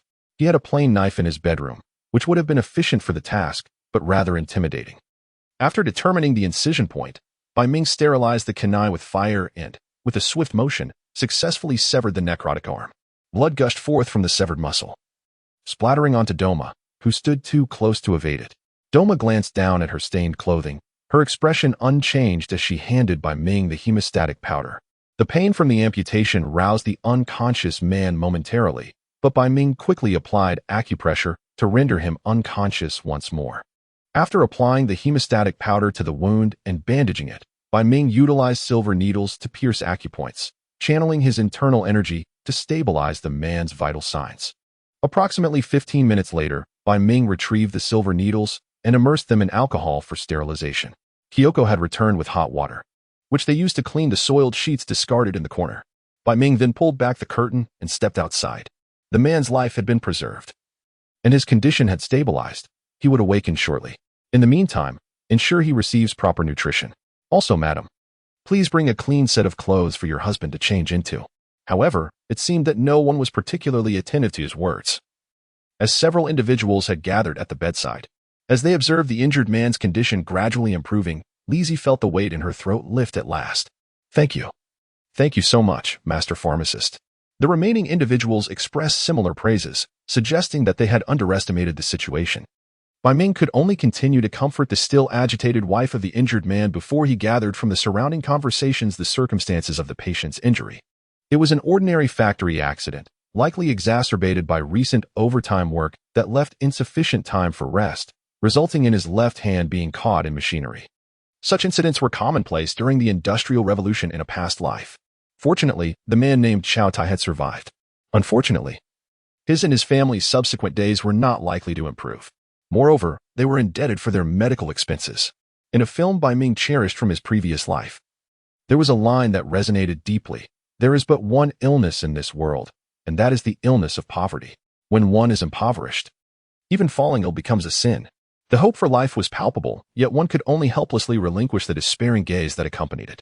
Bai Ming had witnessed that expression far too many times before, and now he encountered it once more. When the man cautiously inquired about the cost of his medical treatment, Bai Ming felt an inexplicable irritation rising within him. He was not a benevolent person. Why should such a countenance be displayed before him? As for the medical fees, they could remain unpaid for now. With a resigned sigh, Bai Ming refrained from disclosing the exact amount. If he were to mention a reduction, he would undoubtedly be besieged by many seeking his assistance. He detested complications, although he was unaware of why the pharmacist before him had not directly stated the cost. It was clear that Li Zi breathed a sigh of relief, as the few bills tightly clutched in her palm were dampened by perspiration. "Thank you, esteemed pharmacist," Li Zi said, kneeling and bowing her head in gratitude to Bai Ming. All right, rise." Bai Ming felt further agitation within him and pulled the woman to her feet before leaving the medical room. After more than half an hour, Chow Tai regained consciousness. Upon realizing his condition, he lay silent, staring at the ceiling with an expression of profound despair. When Bai Ming returned, Chow Tai suddenly attempted to sit up and shouted at him in fury, questioning why he had saved him and expressing a desire to die instead. "Chow Tai, do not act this way," Bai Ming replied. Though he sensed the man's anguish was not entirely unfathomable, he merely regarded the man with a calm demeanor, pressing a point on his sleeping acupoint to render him unconscious once more, advising him that if he wished to live, he must control his emotions upon awakening, otherwise his wounds would bleed again. "There are no significant issues now. You may take him back." "I apologize." Li Zi continuously bowed her head in contrition. After a discussion with several neighbors, they procured a rectangular wooden board, on which they placed Chow Tai, lifting him to depart from the Qingao pharmacy. Shortly after their departure, Bai Ming called out to Toma, but upon seeing him covered in blood, he waved a hand, instructing him to take a bath. Ryoichi, the youngest disciple, stood obediently before Bai Ming. "You follow them and deliver these medicines." Bai Ming handed him 2 bundles of medicinal packages wrapped in waterproof oil paper, and after explaining the method of consumption, he allowed Liang Yi to leave. Although he was somewhat puzzled as to why his master had not given them the medicine earlier, Liang Yi understood that it stemmed from his master's good intentions. He refrained from voicing any inquiries, simply complying with a nod before dashing out the door with the medicine in hand. Once Liang Yi exited, Bai Ming shook his head, wishing to avoid annoyance while seeking clarity of thought. At times, he could be rather pretentious. 5 days later, Bai Ming unexpectedly received some news. The man he had rescued, who had suffered from a severe ailment, had ultimately succumbed. Although his condition had improved after returning home, he had suddenly jumped into the water the previous day. It could not be deemed sudden. He may have been prepared for it all along, becoming a burden to his family, unable to shoulder his responsibilities.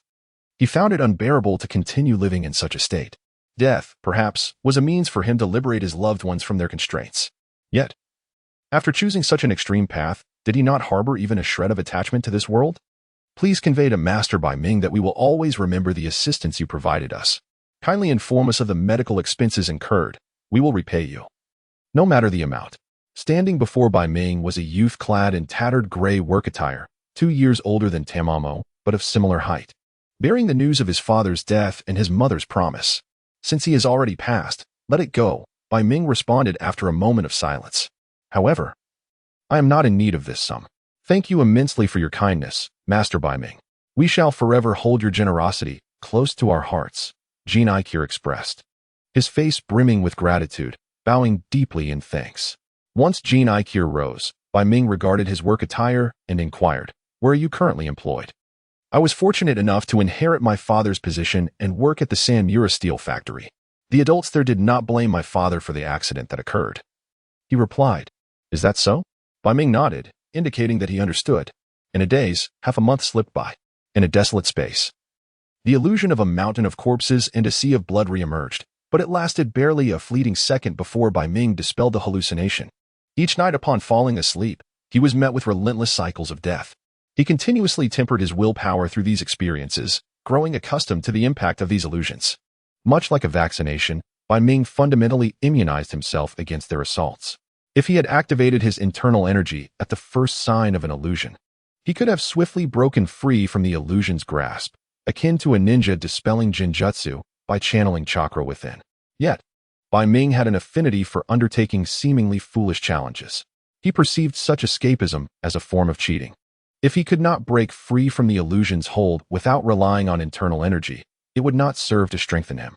Thus, he squandered a considerable amount of time, employing the most rigorous method possible to forcibly immunize himself against the oppression of the illusions.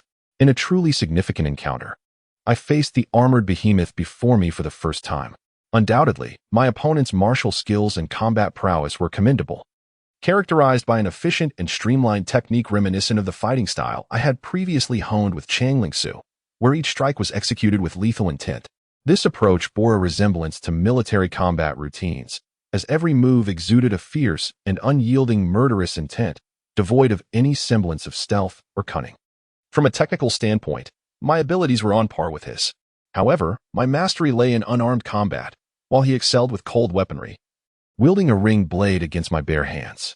After exchanging over 100 blows, I found myself pierced through the chest by his blade. Yet, I did not allow him an easy victory. With a dying instinct, I struck directly at his throat, resulting in a mutual demise. This outcome deviated from my original plan, as I had intended to project myself outside post-mortem to retrieve a simple knife and re-enter to enhance my experience with cold weapons. Moreover, after practicing the 5 tigers severing blade for so long, I had yet to draw it against anyone. Instead, I faced the unfortunate fate of dying together, only for the space to determine that I had emerged victorious. The figure of the armored giant, along with the ringed blade that had pierced my chest, dissipated into nothingness, and the life-threatening injury I had sustained healed instantaneously. 3 grayish-white orbs appeared in the space where the giant had vanished, and I instinctively grasped one in my hand. Unlike previous inheritances that directly merged into my consciousness, these orbs retained their grayish-white form, allowing for conscious interaction and examination. This represented a change in the inheritance mechanism following the success of the spatial challenge. As I connected with the first grayish-white orb, I discovered the title, The Sutra of the Lifeless Old Mother. What could this be? As I continued to explore, I realized it was an ordinary scripture, devoid of any reference to extraordinary powers. However, its significance lay in its association with a renowned sect. From the Yuan dynasty through the Qing dynasty, this group had consistently appeared during periods of natural disasters and societal turmoil, establishing a reputation as insurrectionists, ultimately branded as a heretical cult. The armored giant, who left this scripture as a legacy, was revealed through the spatial feedback to be a figure I had never encountered before, yet one recorded in history. He was Wang Sanhui, one of the leaders of the White Lotus Society's rebel forces in the Sichuan and Hubei regions. Trained in martial arts from a young age, he possessed a strong sense of chivalry. Witnessing the suffering of the common people, he embraced the ideology of the White Lotus Society and, shortly after the ascension of Emperor Jiaqing, led a rebellion, successfully seizing control of over 20 county towns. The Qing troops, intimidated, dared not confront him head-on. Unfortunately, he later fell into a trap, was captured, and executed by slow slicing, maintaining silence until his last breath. Reflecting on Wang Sanhui's experiences, I felt a profound respect and admiration for him. Despite his outdated pigtail hairstyle, he undeniably epitomized a true hero. It was a pity that his rebellion did not succeed. After my contemplation, I delved into the second grayish-white orb, which contained the inheritance titled The Secret Martial Arts of the White Lotus, annotated by Wang Sanhui. As an organization with a legacy spanning millennia, the White Lotus sect has naturally inherited numerous profound martial arts.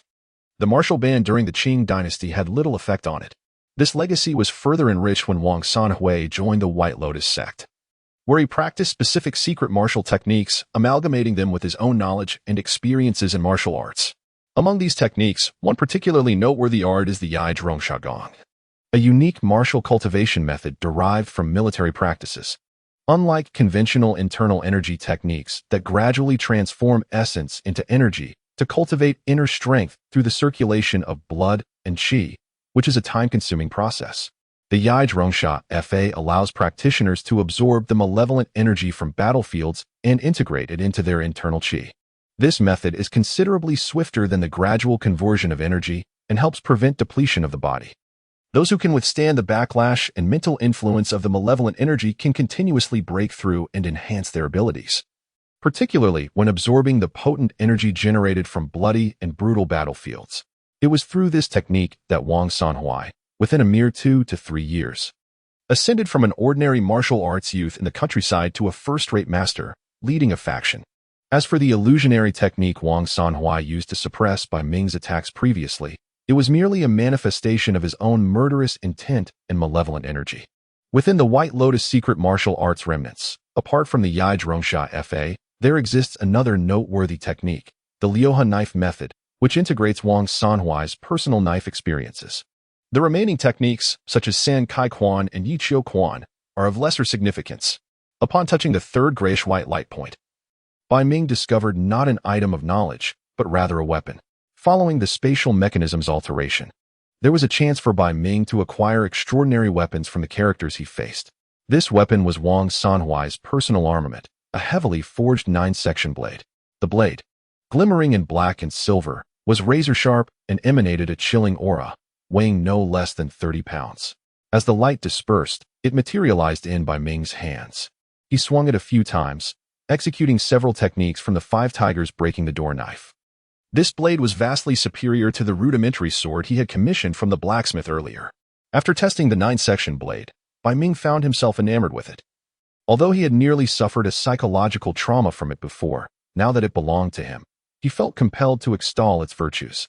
Truly, it was a remarkable blade that had effortlessly struck me so many times. Since this 9-section blade was one of the rewards from the spatial feedback, it could be taken into the outside world, serving as a trump card in times of crisis. After reviewing the 3 rewards, Bai Ming chose to integrate the White Lotus secret martial arts remnants into his sea of consciousness. Under the influence of the mysterious forces of the space, the detailed cultivation methods of Yai Zhongsha Fa, Liuhe knife method, and Wang Sanhui's experiences seamlessly merged into Bai Ming's consciousness within mere breaths. Kill, slay these corrupt officials. Methreya is born. Bai Ming rubbed his head, sensing something was amiss. He sensed that he was encountering certain issues, particularly within his consciousness, which had begun to wander easily, making it difficult for him to concentrate. He would suddenly find his thoughts drifting, ensnared in memories of Wang Sanhui's past. Although he was fully aware that those were fragments of another person's recollections, an inexplicable sense of identification arose within him. This peculiar feeling of kinship unnerved him, as he had been consciously striving to alter his thought processes since departing from Jialing Town, endeavoring to adopt a more rational perspective on every matter. While he had not succeeded entirely, this effort had rendered his consciousness more acute, allowing him to immediately recognize the emergence of these strange emotional thoughts. He exerted himself to focus, pondering the nature of the issues afflicting him. Almost instantaneously, he discerned the root of the problem. Throughout the journey of personal growth, individuals are invariably influenced by external information, which continuously reshapes their ideological frameworks and beliefs, ultimately sculpting their personal worldview. Once this worldview is established, it often resists significant fluctuations. Although it remains susceptible to subsequent external influences, an established consciousness tends to minimize the impact of outside interference, rendering the pursuit of a purely rational perspective elusive. His current predicament resembled a swift inundation of information laden with personal viewpoints. As the space endeavored to integrate the legacies left by the challenged figures, it not only dissected the knowledge of these legacies into an extremely detailed format akin to a fool's tutorial, but also incorporated the personal cultivation experiences of the challenged individuals into his sea of consciousness, thereby diminishing the difficulties associated with cultivation. However, even if the integration solely involved the personal cultivation experiences of the transmitters, each memory was far from a mere assembly of hollow images. These experiences encapsulated the cultivator's personal will and insights. By accepting them, one inevitably becomes permeated by the information contained within, which inevitably influenced Bai Ming's own will. The 3 legacies Bai Ming had previously embraced were inescapably affecting him. The first, from Mao Shiba, initially encountered resistance due to Bai Ming's unfamiliarity and fear of this world, which suppressed much of the influence. However, once he acquired a modicum of power, he chose to brazenly infiltrate a residence and commit murder under the cover of darkness. While he wielded a knife, allowing rage to surge from within, it would be impossible to claim he was not influenced by Mao Shiba's style of action. The second legacy belonged to Chang Lingsu, a tragically remarkable character in Flying Fox. She possessed a sharp mind and keen wit, rivaling Huang Rong from the legend of the Condor heroes, yet her disposition leaned excessively towards kindness.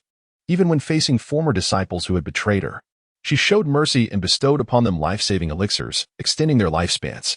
This kind-hearted woman, despite having caused numerous deaths in the heat of battle, has, through her past experiences, inadvertently influenced Bai Ming, as he embraced his inheritance. Certain notions of vengeance and the desire for justice, previously instilled by Mao Shiba, became somewhat subdued.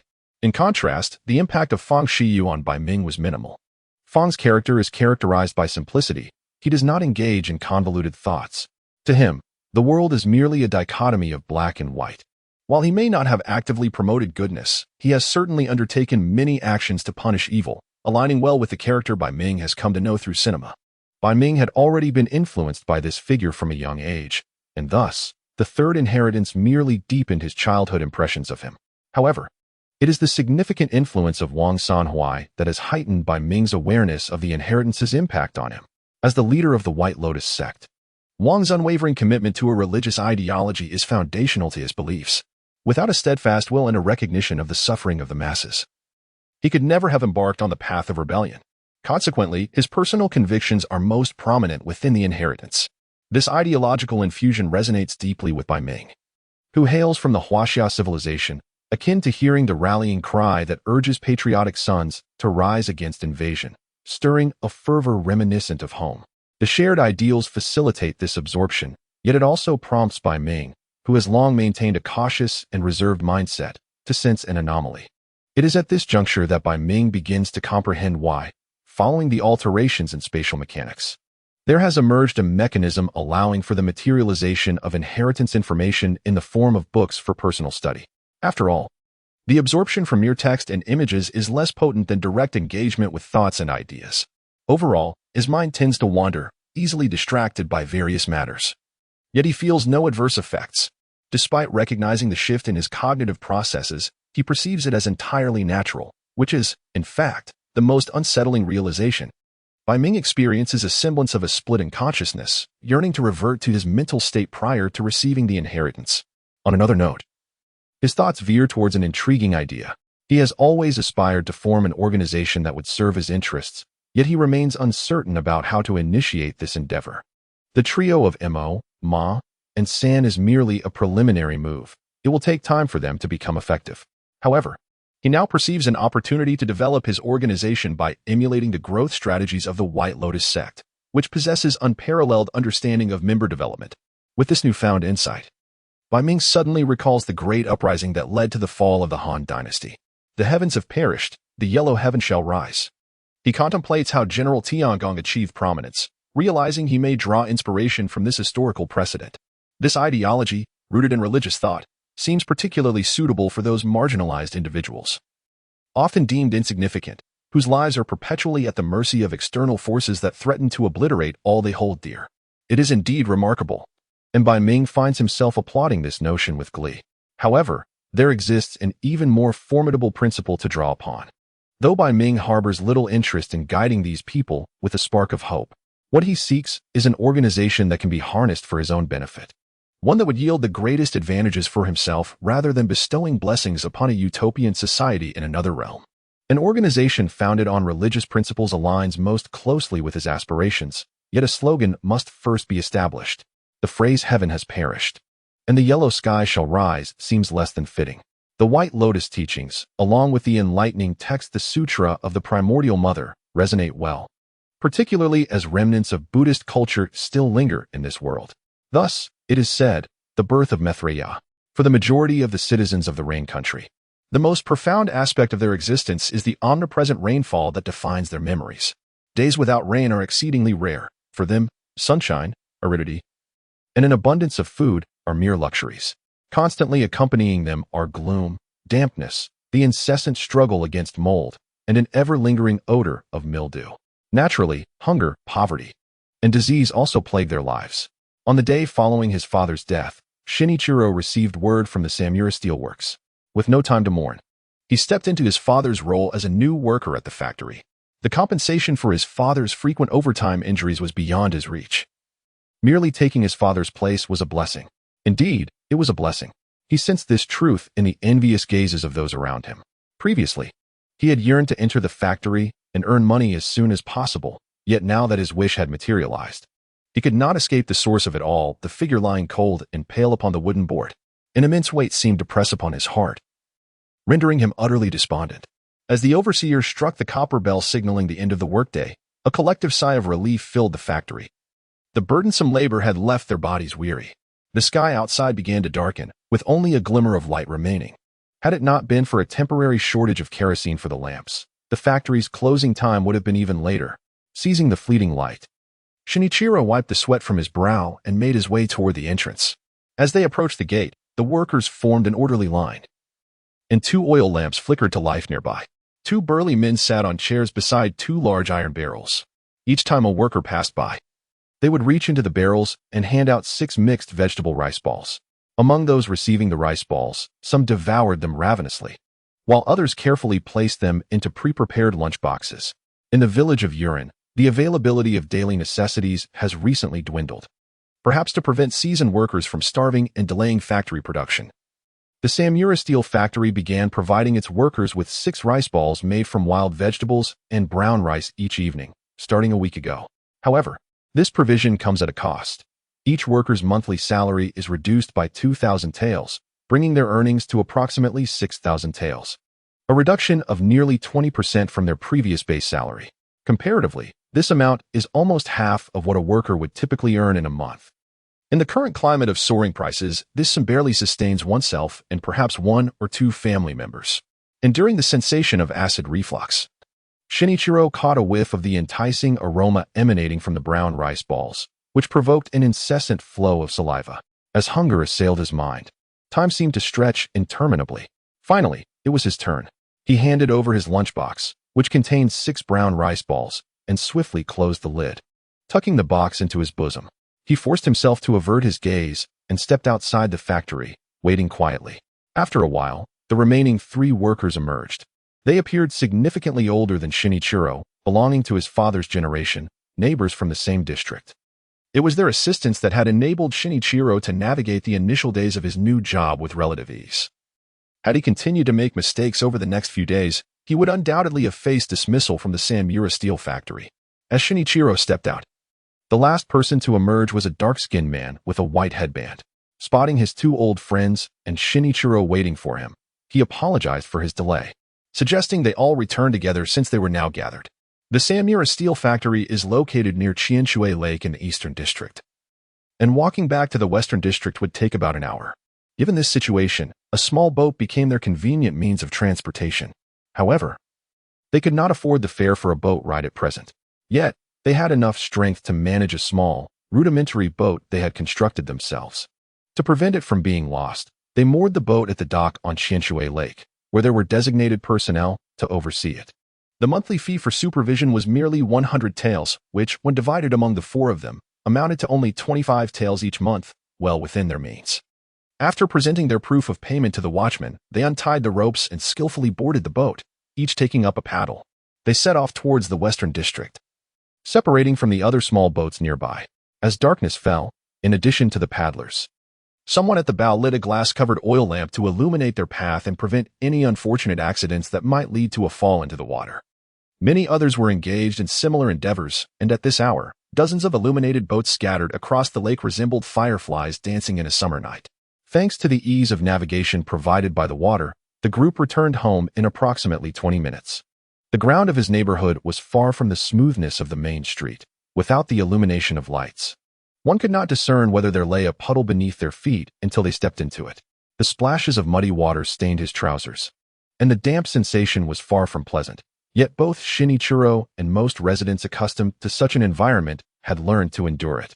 Drawing upon his familiarity with the terrain, Shinichiro carefully navigated around the majority of the puddles and arrived at his doorstep, where he knocked gently. Knock, knock. Who is it? A cautious female voice echoed from within. It's me. I'm back, he replied, the sound of rain not loud enough to drown his voice. Soon, A flicker of candlelight illuminated the dark interior, and Riko, dragging her weary legs, opened the door. Cough, cough. Shinichiro, welcome back. She suppressed a few soft coughs as she accepted the lunchbox from her eldest son. I'll go wake Taro and Aki. Once the oil lamp was set down and the flickering light settled, Riko stepped into another room, and shortly thereafter, two slender figures dashed out. It's Big Brother. Big Brother back. Big Brother, are there rice balls today? Taro and Aki rushed to Shinichiro, their voices overlapping in a chorus of excitement. Taro, Aki. Shinichiro is quite tired. You must be quieter, Riko admonished gently from behind. It's all right, mother, Shinichiro said, affectionately ruffling his sibling's hair with a smile. There are rice balls today, too. Though the rice balls in the lunchbox had long since cooled, there remained a reserve of hot water at home. A bit of salted hot water alongside the cold rice balls, the quantity was meager, ensured that he would not be awakened from sleep by the gnawing pangs of hunger. When food was scarce, sleep occupied most of the day. A fit of severe coughing broke the silence, tearing through the air. After consuming 2 rice balls, Shinichiro hesitated over whether to eat a third when he heard his mother cough violently, covering her mouth. His expression shifted to one of concern. Shortly after their father's passing, Riko had fallen ill from a chill while dealing with the aftermath of his death, depleting their family's last remaining resources. To avoid spending money on a doctor, Riko had delayed seeking treatment, a predicament not uncommon in the entire Rain Country. However, since the previous day, her condition had worsened. She frequently experienced fevers, and her entire body felt weak, accompanied by debilitating headaches and an incessant cough that brought sharp pains to her chest. Mother, Shinichiro called out, worry lacing his voice. I'm fine, Riko managed to reassure him, though another fit of wrenching coughs escaped her. In a few days, I will be better. Just as before, it's only a temporary discomfort. Shinichiro hesitated, swallowing the words he longed to express. They had no money, a harsh and helpless reality. He resolved silently that once the first month's wages were received in 5 days, he would certainly take his mother to see a doctor. After dinner, everyone retreated to their rooms to rest. As the clock approached 5, he was abruptly awakened from his half-dream state by the sound of hurried footsteps entering his room. Brother, mother won't wake up. His youngest sister, Ali, urged, pushing against his body. In an instant, it felt as if a thunderclap had struck. Shinichiro swiftly rose from his bed and dashed into the adjacent room. In the dimly lit interior, he found his brother, pushing and calling out to the figure lying on the bed. Mother, please wake up. With trembling hands, Shinichiro ignited an oil lamp to assess his mother's condition. Seeing her chest rise and fall, he let out a heavy sigh of relief. So hot. After calling out a few times, he realized that his mother's forehead was burning, and she was in a state of high fever and confusion. A sense of dread enveloped him. If this condition persisted, the dire consequences were all too evident. He instructed his siblings to apply a cold cloth to her forehead to reduce the fever, then donned his raincoat and hurried outside. He needed to find someone who could save his mother, and he recalled the kind pharmacist who had previously alleviated his father's medical expenses. The green herbal shop in his neighborhood wasn't too far, and after a little over 10 minutes, he arrived at its doorstep. Pharmacist. The urgent knocking echoed through the building, prompting Bai Ming, who had been reading, to set down the No-Life Mother Saves the World Sutra and descend the stairs. It's you. Upon opening the door, Bai Ming recognized the young boy gasping for breath at the entrance. Pharmacist, please save my mother. Upon seeing Bai Ming, Shinichiro knelt down, pleading earnestly. Let's go. Although he was unaware of the specifics, Bai Ming could surmise the situation and quickly fetched his medical kit. During their journey, Bai Ming gleaned the general circumstances from the boy. Upon arriving at Shinichiro's home, he noticed several additional figures in the house, neighbors, including Uncle Sato, who seemed to have been summoned by and the others. I beg you, pharmacist. After exchanging a few hurried words, Shinichiro led Bai Ming into the bedroom. After assessment, Bai Ming determined that it was a worsening cold that had developed into pneumonia. He retrieved a porcelain vial from his kit, poured out a heat-clearing pill, and instructed Shinichiro to dissolve it in warm water and administer it to the patient. He then began to use silver needles to stabilize her vital energy and hasten her recovery. Approximately half an hour later, Li Zi stirred from her stupor, her eyes fluttering open as she felt a significant improvement in her energy, and the throbbing in her head had lessened. She then saw several children approaching her with expressions of delight. Mother has awakened. How wonderful. What is happening? Before she could ponder further, the surrounding neighbors A chorus of voices explained the situation to her. Upon grasping the reality of what had transpired, a weight settled in Li Zi's heart, and guilt began to envelop her. Their already struggling household had plunged into despair once more due to her illness. If only she hadn't fallen ill, such misfortune would not have befallen them. Summoning her scant strength, she managed to rise from the bed, maintaining a kneeling position, and bowed her head before the pharmacist who had saved both her husband and herself. I am profoundly grateful for your life-saving assistance, esteemed Lord Bai Ming. However, I must sincerely apologize, as my household is currently devoid of the means to pay for your medical fees. Though it may seem rather impudent, having already benefited from your generosity on multiple occasions, I implore you to grant us an extension. The atmosphere around us fell into a hushed silence, with one or two individuals parting their lips as if to speak, yet ultimately refraining from uttering a word. The residents of this neighborhood hail from modest backgrounds, and in such dire circumstances, the other families are scarcely better off than the Jin Ichiro household. Bai Ming regarded the woman, who knelt before him, her head bowed in supplication. While her words bore no significant flaw, the timing and setting rendered them less impactful. Had she chosen to voice her plea in seclusion, her argument would have undoubtedly carried more weight. Yet, amidst the presence of others, her posture placed Bai Ming in a precarious position. Acquiescing would be acceptable, but refusal would undoubtedly tarnish his reputation as a healer. Although Bai Ming was not overly concerned with his own renown, the necessity of sustenance compelled him to exercise caution. Perhaps she sought to elicit his sympathy, hoping to absolve herself of her medical expenses and receive treatment free of charge, a possibility not entirely beyond the realm of imagination. While such a notion might suggest a certain insidiousness, Bai Ming remained resolute in his judgment. He had long since acquired an instinct akin to a crisis forewarning through the trials of repeated mortality, and the enhancement of his physique through the Vajrachi had sharpened his senses. Furthermore, his early experiences of traversing realms with language barriers had instilled in him the habit of keenly observing the subtle micro-expressions of those he interacted with, allowing him to gauge their thoughts. Under the influence of these multifaceted stimuli, his intuitive abilities further flourished, enabling him to perceive not only malice and murderous intent, but also a broader spectrum of emotional fluctuations. In most instances, when an ordinary person stood within his vicinity, he instinctively sensed the myriad of emotions they harbored, thus providing him insight into their thoughts. To be candid, Bai Ming was indifferent to her underlying calculations. In fact, he held a certain admiration for her. A woman capable of swiftly reacting under such duress, ultimately striving to sustain her family against the tempest of adversity, deserved recognition. Coincidentally, he had recently gleaned numerous insights from the Sutra of the Lifeless Mother Saving the World, and this moment presented an opportune juncture to formally initiate some of his plans. There is no need for such concern. I shall not accept a single coin for this consultation, Bai Ming declared, his voice resonating with elegance and warmth. To place undue emphasis on monetary matters stands contrary to my principles as a healer. It also contradicts the essence of my teachings. For the impoverished masses are akin to my siblings, and in times of hardship, we are compelled to extend our support. As he spoke, Bai Ming clasped his hands before his chest and recited the mantra, Namo Mithriya Buddha.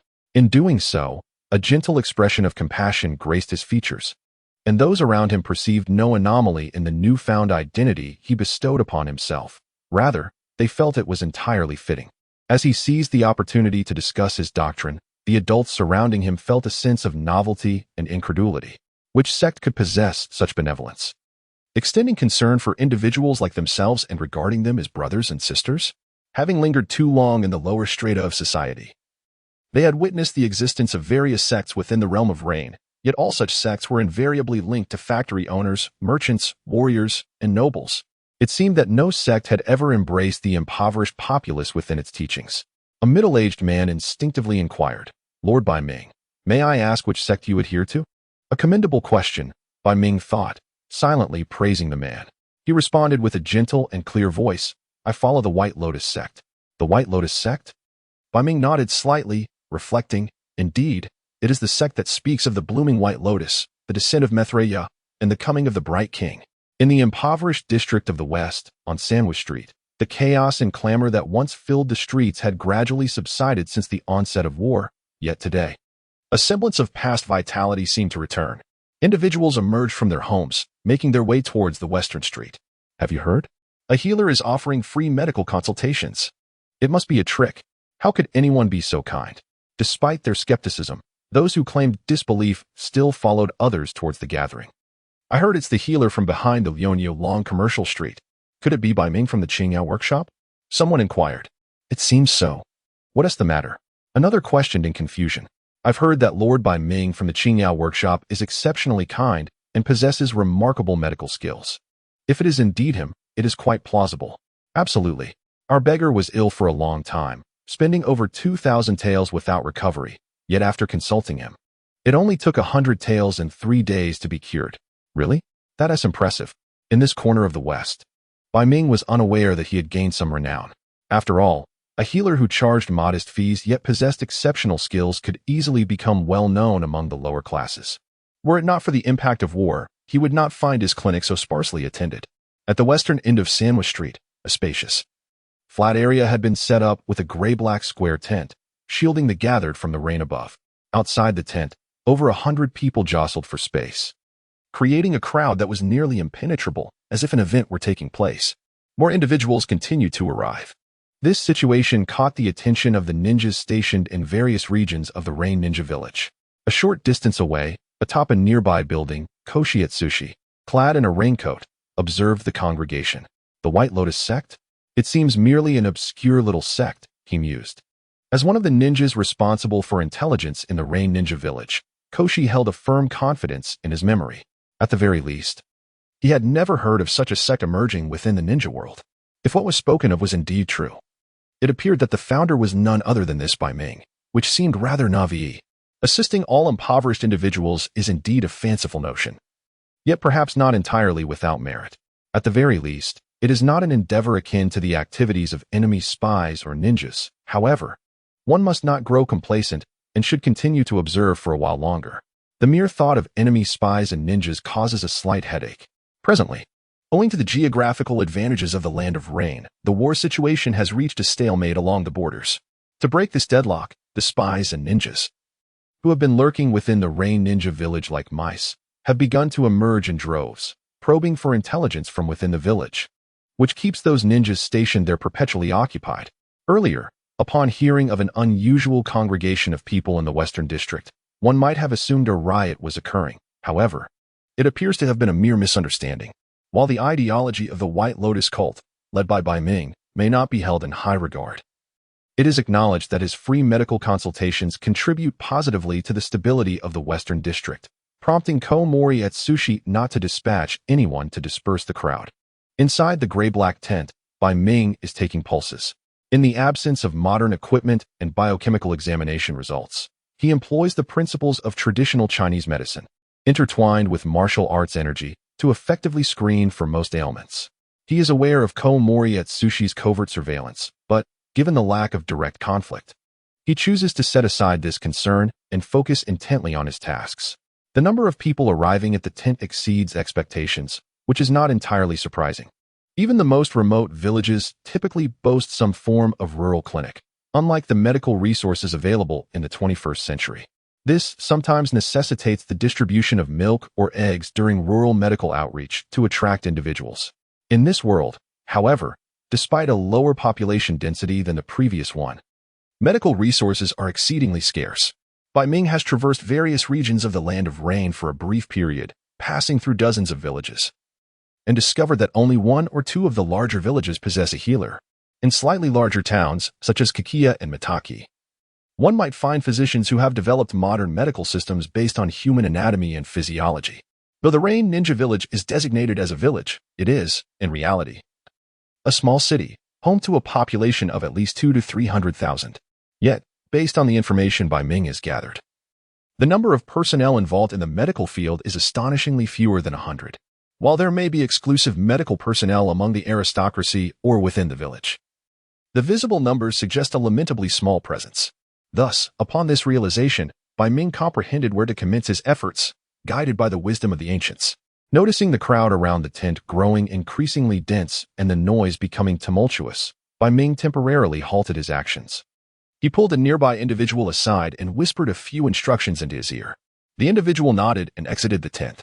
Before long, a group of about 10 people began to organize the crowd, establishing two orderly lines. In this context, Bai Ming's pace in attending to patients accelerated significantly. Inheriting the medical arts from the realm of martial heroes, Bai Ming possesses an extraordinary ability to diagnose ailments. Upon the arrival of each patient, he deftly assesses their symptoms with a gentle pulse check, allowing him to uncover the majority of the underlying causes of their afflictions. For those with more complex maladies, he delves deeper, utilizing his internal energy to explore their bodies, effectively identifying the root of their issues. Notably, while there are few truly perplexing cases, those afflicted by such ailments seldom survive for long. Patients present with a myriad of complaints, ranging from headaches and abdominal pain to dizziness, coughs, and phlegm, encompassing nearly every organ in the body. Yet most troubles stem from the cold and damp climate of the rain country. His approach fundamentally revolves around strengthening the body and expelling malevolence, followed by targeted treatments. Though these ailments may seem trivial to Bai Ming for the patients, they represent a lifeline. The scarcity of medical resources cannot be overstated.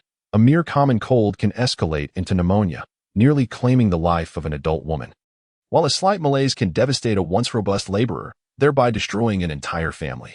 Throughout the course of a single day, Bai Ming tends to over 100 patients, and by the time he departs in the evening, his reputation has surged in the streets of Sanwo. In the ensuing days, Bai Ming continues to offer free consultations and medicines in the West District, and news of his benevolence spread swiftly throughout the entire Rain Ninja Village. What was once a mere transparency, Bai Ming and his Qingyao pharmacy, has become widely recognized. His fame and esteem rise rapidly, and most individuals who meet him now address him with respect. Seizing this opportunity, Bai Ming, having nearly completed his work in the West District, boldly extends his charitable practices to other districts within the village. A month later, it becomes nearly impossible for anyone in the Rain Ninja Village to remain unaware of the existence of the holy monk of the White Lotus, Bai Ming. The tenets of the White Lotus sect also begin to disseminate during this time. Bai Ming imparts foundational doctrines of the sect, advocating against killing, stealing, engaging in illicit acts, and speaking falsehoods, while also promoting unity and mutual assistance. Gradually, individuals express their willingness to adhere to the teachings of the White Lotus sect, choosing to follow Bai Ming in their spiritual journey and becoming part of the community. As the month of free consultations concludes, the ranks of the White Lotus sect, founded by Bai Ming, swell to over 1,000 adherents.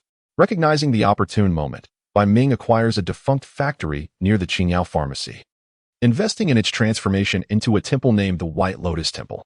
To expedite the construction, he enlists the help of ninjas. After another month, the White Lotus Temple is completed. Upon its establishment, Bai Ming gathers his followers for their inaugural assembly. As thousands gather in the tranquil square before the temple, incense wafts from the bronze cauldron, enveloping the area in a fragrant mist, complemented by the resonant toll of a bronze bell. Clad in a simple white monk's robe, Bai Ming emerges, holding prayer beads and walking barefoot to the front, where he gracefully settles onto a meditation mat. With a voice both resonant and clear, he commences his first formal sermon. He begins by reciting the Tra of Mithrida's descent and the Tra of the Great and Small Ming kings, before progressing to the recitation of the Tra of the Primordial Mother. Thus, he begins to chant the descent of Mithriya, the emergence of the Bright King, and the existence of the Eternal Mother. All these notions herald the first assembly pertaining to the doctrines of the White Lotus sect, which dispersed after 2 hours. During this discourse, Bai Ming refrained from infusing personal ideologies or statements that might provoke discord or vigilance among others. Thought is the most potent weapon in the world. However, even the sharpest weapon is honed through meticulous refinement. The presence of extraordinary forces in this realm has enabled a select few to wield terrifying martial prowess, embodied by the existence of ninjas. In a world reminiscent of the 18th century, traditional armies armed with cold weapons pose no threat to them, effectively extinguishing the possibility of ordinary individuals being the mainstay of warfare. In the tumultuous era preceding the establishment of the ninja villages, there remained some scope for common folk to participate in the conflicts among nations. However, with the inception of the ninja villages, ninjas began to organize into military structures that represented the armed forces of their respective nations, rendering ordinary people utterly extraneous to the theater of war. This was exemplified in the Second Shinobi World War, where the Land of Rain engaged in combat with 3 other nations on its own soil. Yet, the total number of ninjas deployed by the 4 factions amounted to only 7 or 8,000, insufficient to reach 10,000. Nevertheless, the highly mobile and destructive allied forces of the Leaf Village wreaked havoc along the borders of the Land of Rain, thoroughly disrupting the internal order and economy of the nation, with losses that are incalculable. Upon the conclusion of the gathering, Bai Ming returned alone to his quarters within the White Lotus Temple to rest. The Qing'ao pharmacy was no longer operational. The initial free consultations and subsequent distributions of medicine had nearly depleted his reserve of medicinal materials, and he had spent the majority of the meager funds obtained from selling prescriptions. Only his stockpile of daily necessities remained securely hidden. Bai Ming currently had no intention of distributing these supplies. If he possessed a sufficient quantity, he would not hesitate to share a portion to further win the hearts of the people. However, his supplies could sustain only 4 individuals for approximately 3 years, which, when calculated for daily rations, would suffice for no more than 5,000 people for a single day. In the face of the acute scarcity of essential resources, any distribution would be but a drop in the bucket, likely inciting discontent over perceived inequities. Each individual is not a machine, but rather a being with personal interests, and a lack of careful management could lead to conflict. According to statistics, the first group attending the assembly today numbered 378 individuals, all of whom tentatively introduced their doctrines and acknowledged their identities as members of the White Lotus sect. However, should they encounter setbacks, it is likely that most would withdraw if asked to risk their lives for the sect or if their fundamental interests were at stake. My objective is twofold: to continue expanding the ranks of the White Lotus sect while deepening their recognition and loyalty to it. When the majority of the members are willing to sacrifice everything for the sect, even forsaking their families, that will signify the true establishment of the White Lotus sect. Faith is a crucial element in transforming human thought into a formidable weapon. The destructive power and influence of faith-based organizations as opposed to secular ones are two distinct concepts. For instance, the Catholic faith abroad has witnessed the Crusades, where emperors were enthroned and tithes collected amidst their conquests. Domestically, the most exemplary representation of such fervor is embodied by the Red Army that purged malevolent entities. Bai Ming, however, does not aspire for the White Lotus sect to reach such monumental heights as the aforementioned examples, yet he certainly hopes to match the caliber of the Aum Shinrikyo. In light of this, Bai Ming has already conceived certain plans for future developments. Nevertheless, he must proceed with caution, refraining from haste. Some doctrines that may incite conflict require careful packaging. If they attract the vigilance and interference of the ninjas, it would spell trouble.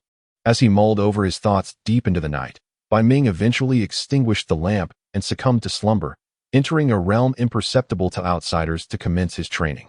Upon the dawn of the next day, after enjoying breakfast, Bai Ming began to prepare his medicine basket, readying himself for a herbal foray. His disciple, Akiko, having tidied the dishes, emerged to see Bai Ming with the basket slung over his shoulder. "Are you going to gather herbs again?" she inquired. "Indeed. Is there something amiss?"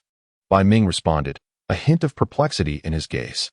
"Master, may I accompany you?" Akiko hesitated for a moment before gathering her courage to say, "I am now familiar with most herbs and can assist you." Bai Ming paused, then erupted into laughter. Of course, he had been accustomed to undertaking tasks alone, a habit formed over time, yet Akiko's suggestion reminded him that perhaps it was time to reconsider his approach. There was no need to be involved in every detail. Tasks such as herb gathering could easily be entrusted to disciples or ordinary folk. As long as they exercised caution, the risks were minimal. This newfound delegation would free up time for him to engage in other pursuits. Should he require any rare herbs, he could always seek them out himself. "I want to go too," chimed in Tomo and Ryoichi, who had been listening. "You two rascals," Bai Ming chuckled reproachfully, tossing a basket to them. "By the way, Akiko, please prepare some food and water. Since we are heading out, we might as well stay a while." "Yes, master," Akiko replied obediently. Ryoichi couldn't help but murmur to himself. Observing Bai Ming's gentle demeanor towards Akiko, the old man is quite tender with the girls. After a short while, the group, now fully prepared, set off with their medicine baskets. To reach the forest beyond Qianshui Lake for herb gathering, they needed to take a boat. Upon arriving at the shore, a small boat approached, piloted by a middle-aged man clad in a raincoat, who looked at Bai Ming with surprise. "Master, where are you headed? I can take you." Recognizing the boatman as one of the patients he had treated during his free clinic, and also a participant in the previous day's gathering of the White Lotus sect, Bai Ming smiled warmly and replied, "Mr. Senguchi, I wish to go to the forest by Qianshui Lake. Would you kindly ferry us there?" The master surprisingly remembered my name upon meeting Bai Ming, which left Sun Ke deeply touched, insisting on offering Bai Ming and his companions a free gift. After boarding the boat, they set sail towards Qianshui Lake. Due to the ongoing conflict, they reported their presence to the station ninjas upon entering the Qianshui Lake area. Once they disembarked, Bai Ming arranged a time for their return before embarking on a medicinal herb-gathering expedition with his disciples. To his delight, the disciples proved to be even more capable than he had anticipated, diligently adhering to his guidance without a hint of negligence. Prior to meeting Bai Ming, they had roamed the wilderness, foraging for wild vegetables to stave off hunger, thus adapting seamlessly to the task at hand. After observing them for a half-day, Bai Ming felt a sense of relief and instructed his disciples to disperse and gather herbs around him.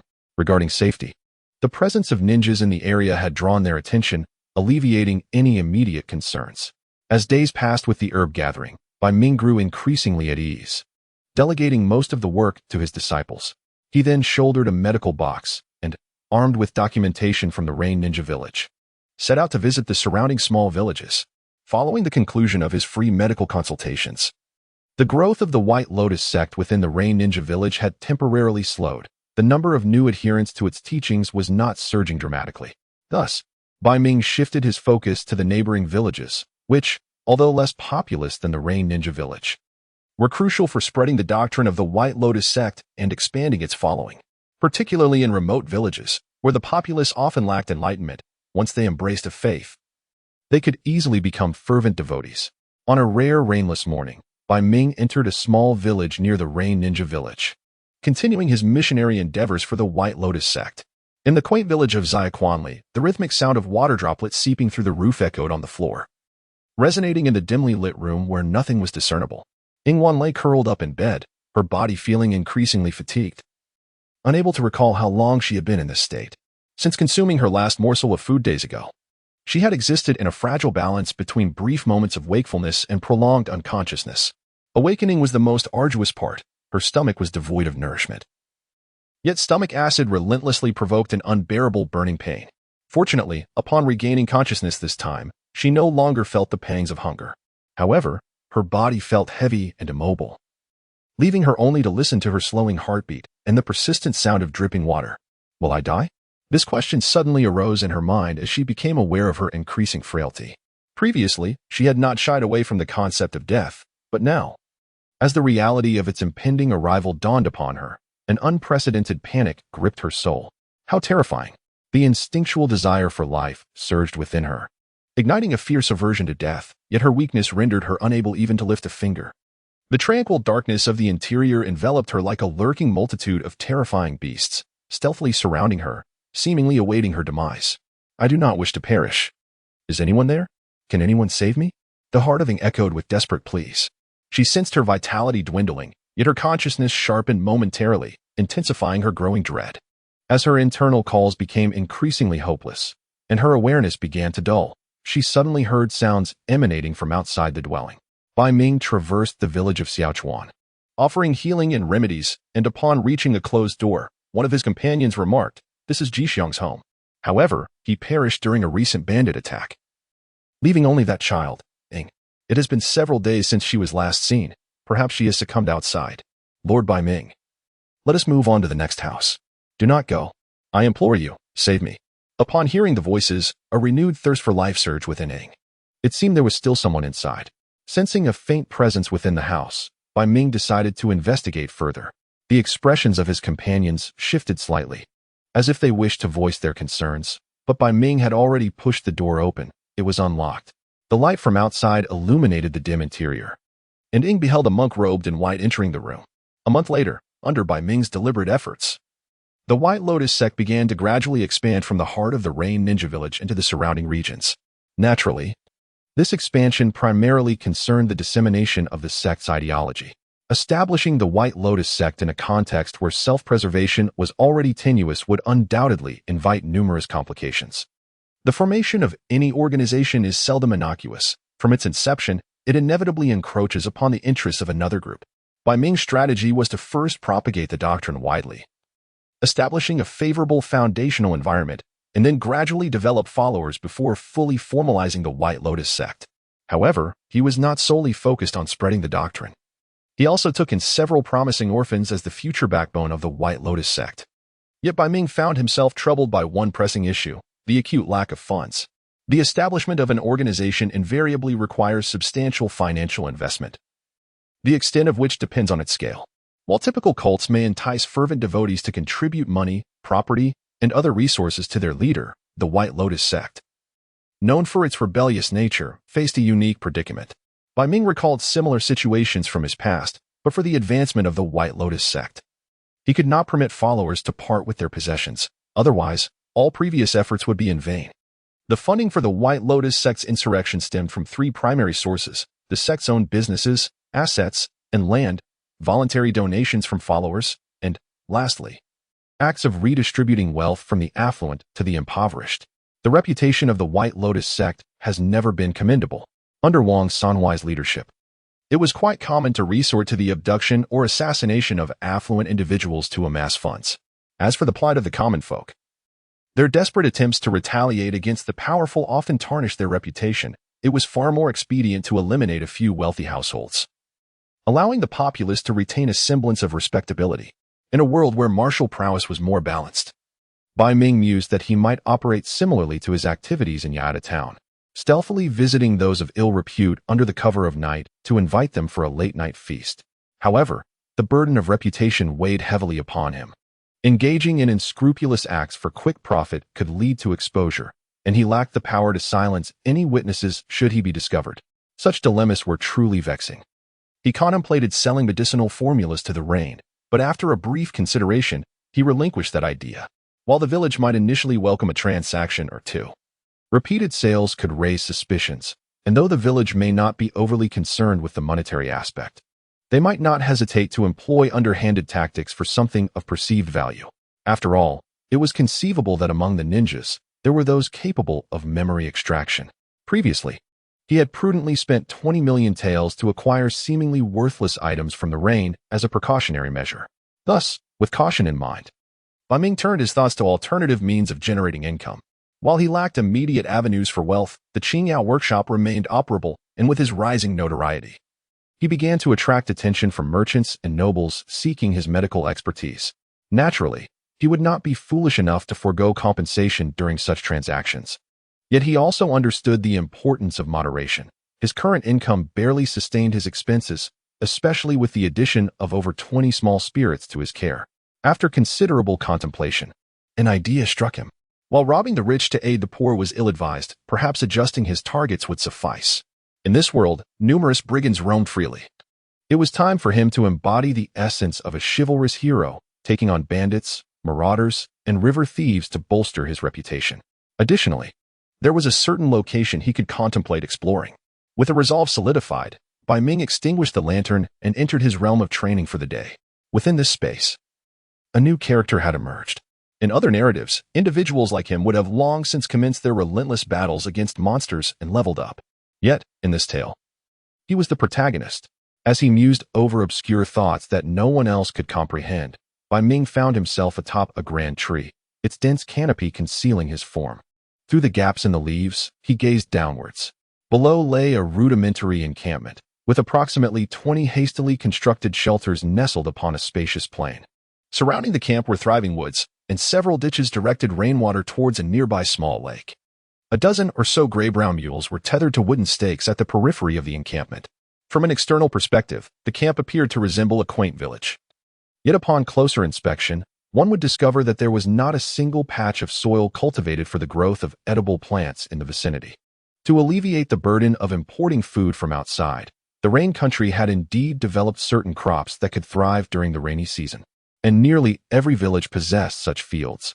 Bai Ming had observed the camp for over half an hour. There were only about 50 individuals present, with more than 30 of them being adult males, while the remainder consisted of women and children. As for the elderly, since his arrival in the rain country, Bai Ming had scarcely encountered any elderly persons in good health. This camp was a stronghold of bandits that Bai Ming had tracked down based on information from the villagers of Zaiquanli. Through eavesdropping on conversations within the camp, he confirmed that he had not erred in his pursuit. With the location identified, it was time to dispense justice. Rather than act recklessly, he chose to bide his time. waiting until several women began cooking before quietly adding a potent sedative to their pot. He avoided using any noxious substances, as that would only cause distress to himself. With his medical expertise, concocting a colorless and tasteless powerful sleeping draught was a trivial task. Once the aroma of the cooked food wafted through the air, the majority of the camp's inhabitants abandoned their previous activities, gathering to partake in the meal. This communal cooking did not adhere to a large pot system. Rather, a leader within the camp dictated the portion sizes each person received. The disdain shown by those receiving larger portions towards those with less indicated a correlation with the distribution of spoils from their previous raid. After a brief interval, as most had nearly finished their meal, the effects of the drug began to take hold. An overwhelming dizziness engulfed them, and one by one, they collapsed to the ground. Ji Chuanlong, witnessing his subordinates falling, immediately sensed something amiss. Someone had poisoned the food. However, having consumed the most himself, he felt a wave of anger rise within him just before a sudden dizziness overtook him, causing him to stumble and fall. The few women and children who had yet to eat were taken aback by the unfolding chaos, uncertain of what to do, when Bai Ming stepped into the camp. Clad in white robes and barefoot, he seemed untouched by dust, a hint of sorrow gracing his features, his gaze gentle and profound, naturally exuding the image of a righteous figure, instantly fostering trust. This was an external persona Bai Ming had meticulously crafted for himself as a spiritual guide. Personal charisma was paramount. If one appeared too disheveled or dressed like a peasant, few would be inclined to heed their teachings. Indeed, as Bai Ming entered, several of the frightened individuals rushed towards him, exclaiming, "Master, what is happening?" The sudden collapse of the bandits and the appearance of this monk could not be mere coincidence. The voice of Bai Ming was gentle and imbued with a sense of warmth, urging the assembled individuals not to panic. He explained that he had recently traveled through Xiaquanli village, where he learned of a band of robbers terrorizing the area, inflicting harm upon innocent citizens. Xiaquanli was his home village. A woman, disheveled in her attire, immediately raised her voice in alarm. The remaining women and children were the most vulnerable in the encampment, having been seized from other villages to serve the robbers. As the lowest tier of society, they had been denied food and thus remained unaffected by Bai Ming's tranquilizing medicine. Upon closer inspection, Bai Ming utilized his keen perception to discern their identities through emotional cues. His explanations swiftly assuaged the fears of those present. Upon realizing that the robbers were merely incapacitated, some individuals displayed intense hatred and a desire for vengeance. Stumbling to grasp the dropped weapons in a bid to slay their tormentors, Bai Ming promptly intervened, reminding them that indiscriminate killing would undermine the effectiveness of their message. "Kindly temper your wrath," he implored. "Though these individuals are guilty of heinous crimes, we must not act without due evidence. Let us bind them and present them to the villagers for judgment, allowing those wronged by them the opportunity to find solace from their hatred." Given by Ming's authority, the villagers acquiesced, reluctantly binding the robbers and sending word to the nearby residents. Within a few hours, the encampment swelled with over 100 people, all eager to witness the capture of the robbers who had plagued their villages, drawn by the reputation of Bai Ming from the White Lotus sect. Many among them had received his benevolence. In an era where medical aid was scarce, healing was akin to salvation, thus they were inclined to heed his words. The bandits, led by Kichu and Ryuichi, were paraded through the villages for judgment. Although this contradicted the White Lotus sect's doctrine of nonviolence, the fervor of revenge had eclipsed their teachings in the face of overwhelming fury. After the public trials concluded, the robbers faced either execution by beheading or hanging, a grim process that spanned 2 days to complete. Following these events, the White Lotus sect garnered hundreds of new, devout followers among the thousands residing in the nearby villages. Bai Ming ensured that the spoils left by the robbers were distributed equitably, while the money and goods were substantial for the common folk. They did not incite greed within him, for his true aim in acquiring wealth was to strengthen the White Lotus sect. This was merely a transference from one hand to another. With the success of his initial plan, Bai Ming continued his campaign against banditry and pursued further judgments. Prior to the outbreak of war, the order within the Rain country was far from stable. A feudal system and persistent poverty catalyzed the rise of banditry, as many initially resorted to theft merely to survive. Once war erupted, chaos ensued, and bandit factions proliferated like mushrooms after a rain, exacerbating the hardships faced by the populace of the Rain country. In the context of the nation's primary military forces being deployed for external warfare, domestic issues have been overlooked, leaving victims bereft of hope for vengeance. It is in this milieu that Bai Ming emerges, offering free medical aid while simultaneously apprehending thieves, allowing victims to exact their revenge. Consequently, trust in Bai Ming and the White Lotus sect has surged remarkably, despite the slow development of Yuan Village. The adherents of the White Lotus sect in the scattered villages have flourished rapidly. Bai Ming does not always apprehend individuals for a collective trial when survivors are present. He takes this opportunity to bolster his reputation. However, in the absence of survivors, he eliminates all threats, seizing their resources and wealth to support his growing number of orphans. Within a month, he has dismantled 12 bandit organizations, and the number of orphans he has taken in has exceeded 100. While Bai Ming continues to enhance his reputation and accumulate wealth by eradicating these mountain bandit groups, he unexpectedly encounters a ninja concealed within one of the brigand factions. This individual could either be a spy from another nation infiltrating the Land of Rain or a wandering ninja. Regardless, Bai Ming finds no identifying items on the body to confirm the ninja's identity. This incident occurred half an hour ago when Bai Ming, as was his custom, lay in wait just outside the camp, preparing to observe and subsequently eliminate any opposition through poisoning. Though not particularly honorable, this method proved effective and posed minimal risk. However, an unforeseen event transpired. During his previous cleanup efforts, even the wandering samurai among the bandits had been easily subdued by his tranquilizers, with scarcely any confrontation. Yet, after only a brief observation, his instinctive sense of danger alerted him to an imminent threat approaching from behind. Reacting instinctively, Bai Ming leaped away from his original position just as several shuriken struck the ground where he had been moments before. Behind him, the young man he had been observing, a leader among the camp with an unsightly scar on his face, expressed surprise at Bai Ming's evasion. "Interesting," he remarked. "I didn't expect to encounter a rat lurking about here. You must be that audacious fellow known as Bai Ming, the one causing quite a stir lately. You're rather alert. But focusing your attention on me will ultimately lead to your demise." Bai Ming, eyeing the youth wielding a kunai, glanced at the direction he had been monitoring. Suddenly, a figure identical to the young man erupted in a cloud of smoke. Was it a shadow clone technique? This unexpected encounter with a ninja was indeed surprising. Although he had heard rumors of wandering ninjas joining bandit groups, one would presume that a ninja's skills would allow for a more prosperous existence than mingling with brigands. With little time to contemplate further, Bai Ming assumed a defensive stance, having heard commotion emanating from the camp nearby. It was imperative that he devise a strategy to resolve or evade the situation swiftly. Being surrounded would not bode well. "Aren't you going to flee?" The young man scoffed, somewhat amused yet surprised by Bai Ming's vigilance. "If you were to escape, perhaps we could engage in a thrilling chase." Bai Ming, with a dismissive gesture, beckoned the young man with a finger. His intent to humiliate was clear. "But for a minor character like you, one strike will suffice." Such arrogance, what a scoundrel. The young man, clearly incensed, charged forward with a kunai in hand. As he drew near, he aimed the blade menacingly at Bai Ming's neck. Upon witnessing the assault, a flicker of anger ignited in Bai Ming's eyes. Rather than retreating, he seized the adversary's arm with formidable strength, effectively immobilizing him. What?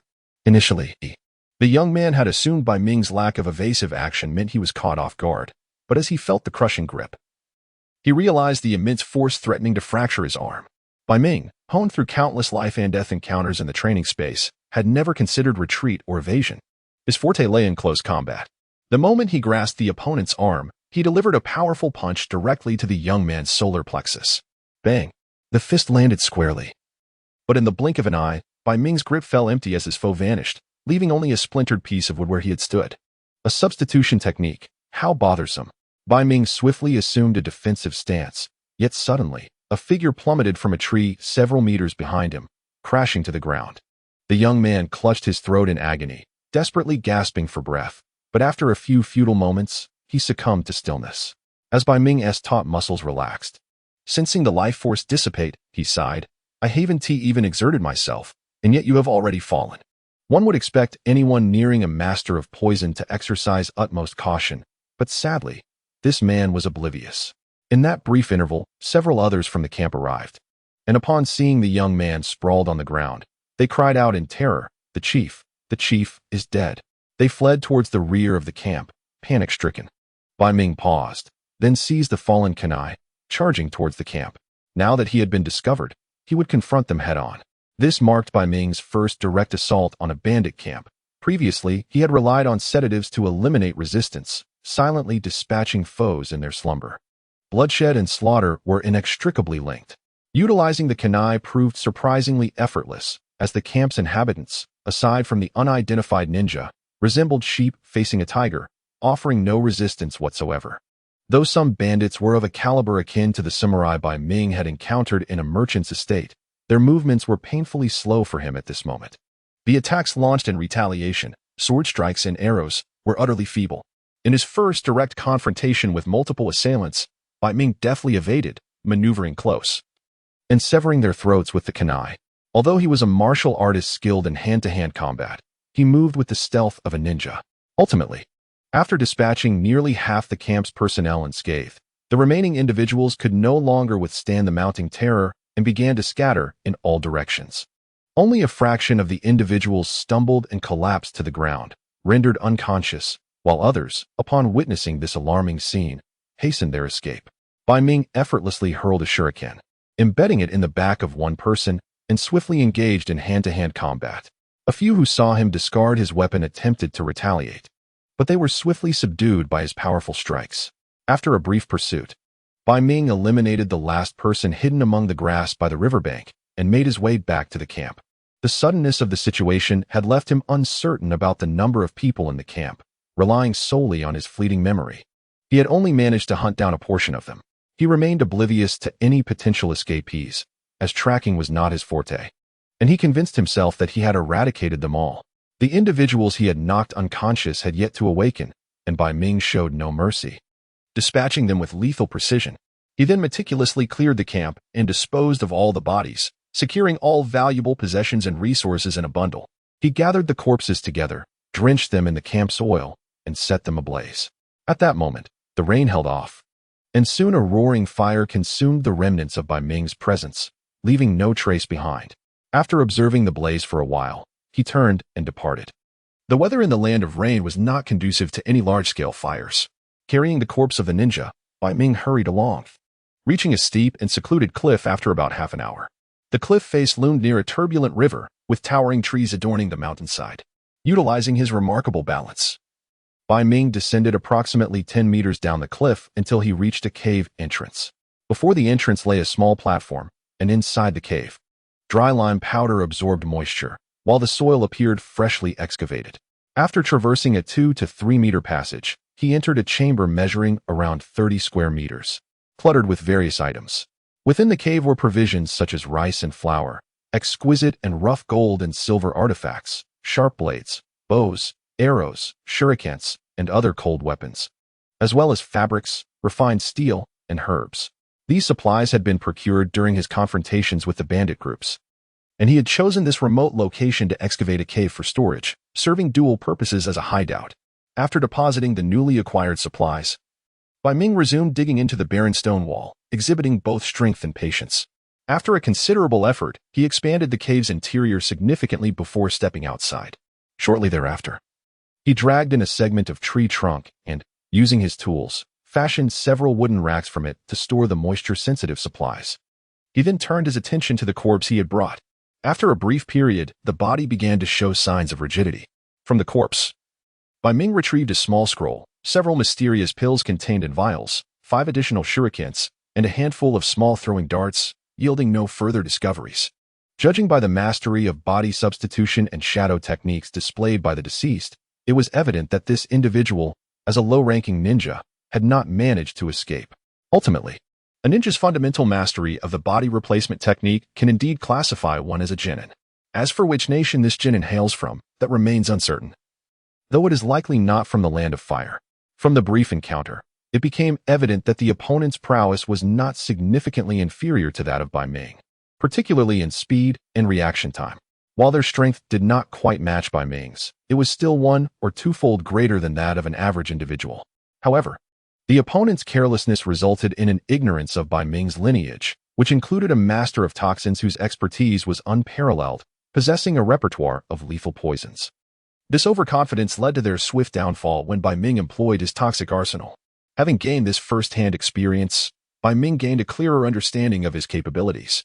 Within the realm of low martial arts, he could be considered first-rate, yet, when juxtaposed against the ninja world, he could only contend with genin. Should he confront a more formidable genin armed with special forbidden techniques or bloodline limits? He surmised that victory would elude him. Naturally, if he resorted to his poisons. He felt a semblance of confidence even against Chunin. Overall, he had yet to test the efficacy of his poisons against a Chunin's resistance. Placing the corpse upon a wooden board, Bai Ming attempted to channel a modicum of inner energy into it. Intriguingly, upon the cessation of life, the body's functions had ceased, yet his energy provoked signs of residual chakra within the corpse, hinting at a reawakening. An idea suddenly struck him. He sat cross-legged beside the body, grasped it with one hand, closed his eyes, and succumbed to slumber. In the realm of space, the corpse manifested alongside him. Success. Through his previous explorations of spatial properties, Bai Ming had discerned that items in close contact within a certain range could be projected into this dimension, and any changes incurred in the space would not affect the original objects. His consciousness, projected into this realm, was a conceptual spiritual essence, or, as one might say, a soul. This was his inaugural attempt at projecting a corpse, as he was no deviant. Yet, upon this first trial, Bai Ming immediately sensed a nebulous response from the space. It conveyed a succinct message, useful. This revelation piqued Bai Ming's curiosity. He had projected a myriad of peculiar items into this realm, yet the act of projecting a corpse elicited such a reaction. He chose not to interfere, instead aligning his consciousness with the information conveyed by the space.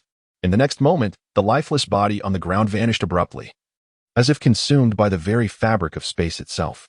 A thought crossed Bai Ming's mind, prompting him to withdraw from the space, only to discover that the corpse had indeed disappeared from reality. To his astonishment, his earlier contemplations had not even commenced. Nevertheless, the capacity for space to affect the external world did not seem particularly strange. Re-entering the projection of his consciousness into the space, everything appeared unchanged. Yet, he sensed an elusive addition within the realm. Just as he grappled with this enigma, the space conveyed another message to him.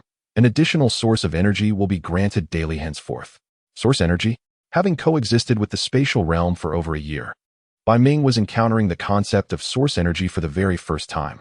Amidst a myriad of uncertainties swirling in his mind, it seemed the space itself sensed something, and a torrent of information surged into his consciousness. After meticulously analyzing this influx, Bai Ming began to comprehend the unfolding events, while simultaneously elucidating some of his past confusions. Source energy, he realized, is a conceptual energy feedback from the space itself. The existence and operational mechanisms of this realm necessitate the consumption of source energy. The primary origin of this energy is the transformation of chaotic void into structured essence, with the most significant consumption being the maintenance of the spatial structure itself. Previously, the situation was as described, but now, Bai Ming's projected body housed chakra, a transcendent form of energy. Upon absorbing the residual chakra, it appeared that space had unlocked the defensive mechanisms of the Naruto world, enabling it to siphon the seemingly ubiquitous chakra energy from that realm and convert it into source energy. Although it pales in comparison to the vast quantities derived from the void, this still represents a significant expansion of resources. As a beneficiary of this newfound source, Bai Ming would share the spoils with the space, receiving half of the chakra energy that space extracted daily from the Naruto world. Consequently, Bai Ming could wield this source energy at his discretion. As for the utility of source energy to Bai Ming, in simple terms, it is nearly omnipotent. Provided he possesses enough, his dream of immortality could be realized in an instant. Since his arrival in this world and following his inheritance, his cultivation speed has been nothing short of extraordinary, rendering all challenges in training as mere stepping stones. His inaugural formal practice led to a successful meditation, allowing him to sense the flow of qi. Within 10 days, he condensed the qi seed, and in 9 months, he achieved mastery of the diamond qi. This prodigious rate of cultivation was attributed to the space temporarily enhancing his innate talents, constitution, and comprehension whenever he practiced or studied the knowledge inherited from the realm. For instance, focusing on the diamond qi, which emphasizes a robust constitution, would lead to an enhancement of such traits. Similarly, when delving into medical arts, the emphasis would shift to refining his sensitivity to medicinal properties and pharmacological understanding, thereby facilitating his swift mastery of inherited knowledge. Of course, no such feedback would occur when studying indigenous knowledge from the Naruto world. At that time, the daily feedback from the space, in terms of source energy compared to what he could now freely manipulate, was approximately a ratio of 1 to 1. representing a tenfold increase in accessible source energy. Bai Ming's eyes began to gleam with realization. According to the information relayed by the space, source energy exists at an exceedingly high tier, akin to a primal essence of the world in mystical terms, possessing certain divine qualities and a remarkably broad scope of applicability. Should he amass enough source energy, the lines between illusion and reality could blur, allowing for the creation of matter from mere thought. Yet, on the other hand, it remains fundamentally a form of energy. Its potential is determined solely by the intentions of its wielder. To illustrate with the simplest of examples, consider a piece of wood. In the hands of a sculptor, it may transform into an exquisite and valuable sculpture. In a factory, it could serve as raw material for paper production. While in the hands of a mountain dweller, it might be dried, split, and used for firewood. The foundation of all these transformations lies not in the wood itself, but in humanity. Currently, Bai Ming lacks the means and methods to utilize its polymorphic potential. However, he soon recognizes this shortcoming yet remains unconcerned. For who does not appreciate unexpected fortune? With the understanding of spatial explanations, he comprehends the true value of this unforeseen wealth, knowing that it is merely a matter of gradual exploration. For now, he can experiment with using source energy to temporarily enhance his innate talents. A few miles from the cave, a waterfall cascades down like a jade belt from the cliff, plunging into the valley below. The roar of the water reverberates with a thunderous sound, while a veil of mist hovers nearby, surrounded by towering, verdant trees that exude an air of mysterious beauty. Bai Ming sits naked upon a slab of azure stone beneath the waterfall, a stone he personally moved to this location. Practicing under a waterfall is a fundamental technique in the world of martial arts, and upon discovering the waterfall, Bai Ming immediately designated it as a daily training spot. He harnesses the water's flow to circulate energy throughout his body, enhancing his mastery over inner strength, allowing its essence to grow increasingly profound. He then removes his protective energy, permitting the water's force to strike him from all angles, refining and accelerating his training in the iron shirt technique. Initially, he struggled to maintain his position, being knocked down within mere seconds. However, through persistent effort, he gradually increased the duration he could sit securely on the stone, making significant strides in his balance and command over his inner energy.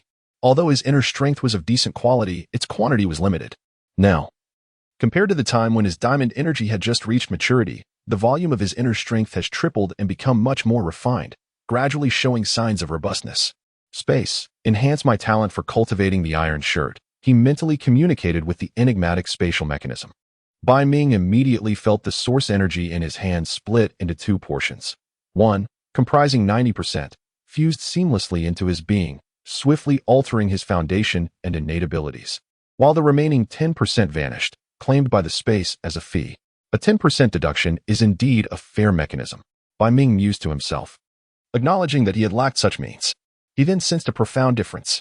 If his past training merely allowed him to enjoy the straightforward pleasures of an ordinary genius, now he felt as if he were a prodigious talent born solely for the iron shirt.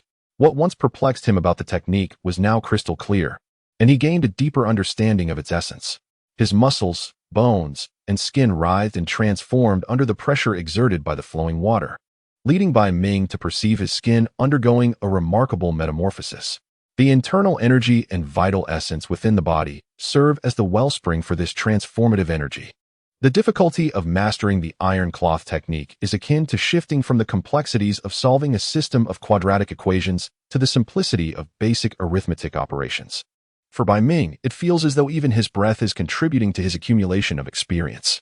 Approximately 1 hour later, a figure suddenly emerged from beneath the waterfall. Bai Ming, with a beaming expression, stood outside the cascade. His skin, at that moment, had shed the roughness acquired from previous medicinal baths and the grinding of stones and iron sand. Instead of the slight darkening typically seen in those who have perfected the iron cloth, his skin now gleamed like jade, exhibiting a delicate refinement. His physique was robust and strong, with a complexion reminiscent of precious jade, yet devoid of any semblance of fragility. Rather, he appeared as a piece of pure, unblemished corundum.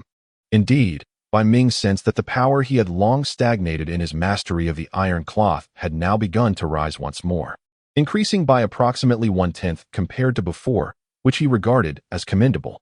Having experienced a surge akin to a cheat, he gained insight into the extent to which source energy could enhance his innate talents. Initially, He had estimated that it would take around half a month to achieve a breakthrough in mastering the iron cloth. However, in just 1 hour, he had accomplished this evolution, with over 22 hours remaining for the amplification of source energy. Had it not been for the insufficiency of his vital essence and internal energy, he could have further delved into the iron cloth, potentially surpassing the limits of this technique. Although the source energy currently could not provide enhancements akin to the deep blue, it could certainly elevate his foundational talents and significantly shorten his training duration. Moreover, given ample source energy and extraordinary innate gifts, it would not be impossible for him to derive the indestructible Vajra technique from the iron cloth, which would indeed be akin to an enhancement. Rounding up, one might say that he had, in a sense, simulated aspects of the legendary Deep Blue's divine essence through the mechanisms of space. However, it remained uncertain whether the space could facilitate the conversion of source energy into the replenishment of vital essence and energy. If such a service were available, activating both his innate talents and energy enhancement simultaneously would propel his training to unprecedented heights. Upon inquiry, he received confirmation that such assistance was indeed possible. A broad smile gradually spread across Bai Ming's face. Yet, at present, he had exhausted his source energy. Although the transformation of his skin had elevated his internal essence to a new level, his vital essence had significantly diminished, and he felt an intense hunger. Without donning any clothing, Bai Ming plunged into the pool created by the waterfall, soon emerging with several large fish. Fashioning a makeshift string from grass, he threaded it through the fish gills and returned to the cave, where he had the necessary equipment for sustenance. After consuming some dried meat, Bai Ming ignited a fire, roasting the fish and preparing a pot of fish soup alongside a pot of rice. Once he had devoured the meal, he swallowed a few energy-replenishing pills, allowing his gastrointestinal system to process the nutrients into new vital essence. Once his vital essence had nearly returned to normal, Bai Ming returned to the waterfall to continue his training. With still significant time remaining before he could activate his innate enhancement, he could not afford to miss the opportunity. After several intermittent sessions of training, and under the influence of his extraordinary innate talent and comprehension, Bai Ming has elevated the iron cloth technique to an entirely new level, surpassing its inherent limitations. Perhaps it would be more fitting to refer to it as the bronze statue technique, which aligns more closely with Bai Ming's current martial prowess. This concept of the bronze statue technique emerged as a natural progression following his mastery of iron cloth. With the completion of iron cloth, he has formally entered the ranks of elite martial artists, standing as a top-tier master in a world akin to that depicted in The Deer and the Cauldron. Even when faced with 100 armored soldiers arrayed before him, he could charge forward unscathed. However, iron cloth, at its core, is merely a form of external hard skill. While it grants immense strength and resilient skin, within the realm of first-rate martial arts, it is only of moderate standing. Its reputation may be widespread in the martial world. Yet there are techniques with even greater renown. The Golden Bell Shield, a formidable hard skill in its own right, is one such example. Given Bai Ming's average talent in martial arts, he naturally had little ambition. Simply transforming the teachings he received into something unique was an accomplishment in itself. Yet, upon acquiring the ability to wield source energy and embodying the traits of an unparalleled genius, he comprehended the profound essence of the iron cloth technique's creator. With his exceptional insight and innate qualities, it was only natural for him to innovate and extend the technique further. There is no rationale to be found. Once one transforms into a genius, such extraordinary prowess becomes a reality. In Bai Ming's vision, the bronze statue technique transcends the limitations of iron cloth, allowing for an internal cultivation that stimulates one's vital energy to generate a unique, invincible internal force. This technique encompasses 3 levels. The first focuses on refining the limbs, the second on the torso, and the third on the head. Upon perfecting all 3 levels, the body would be as resilient as a bronze statue, impervious to blades and guns, resistant to water and decay, and, well, fire would still be a threat, as a method that breaks through the boundaries set by iron cloth. Bai Ming estimates that upon reaching full mastery of the bronze statue technique, he would ascend to the level of an innate master. Currently, however, he has only just begun to develop the first level, and it may require a dozen more sessions of practice and refinement to achieve a formal completion.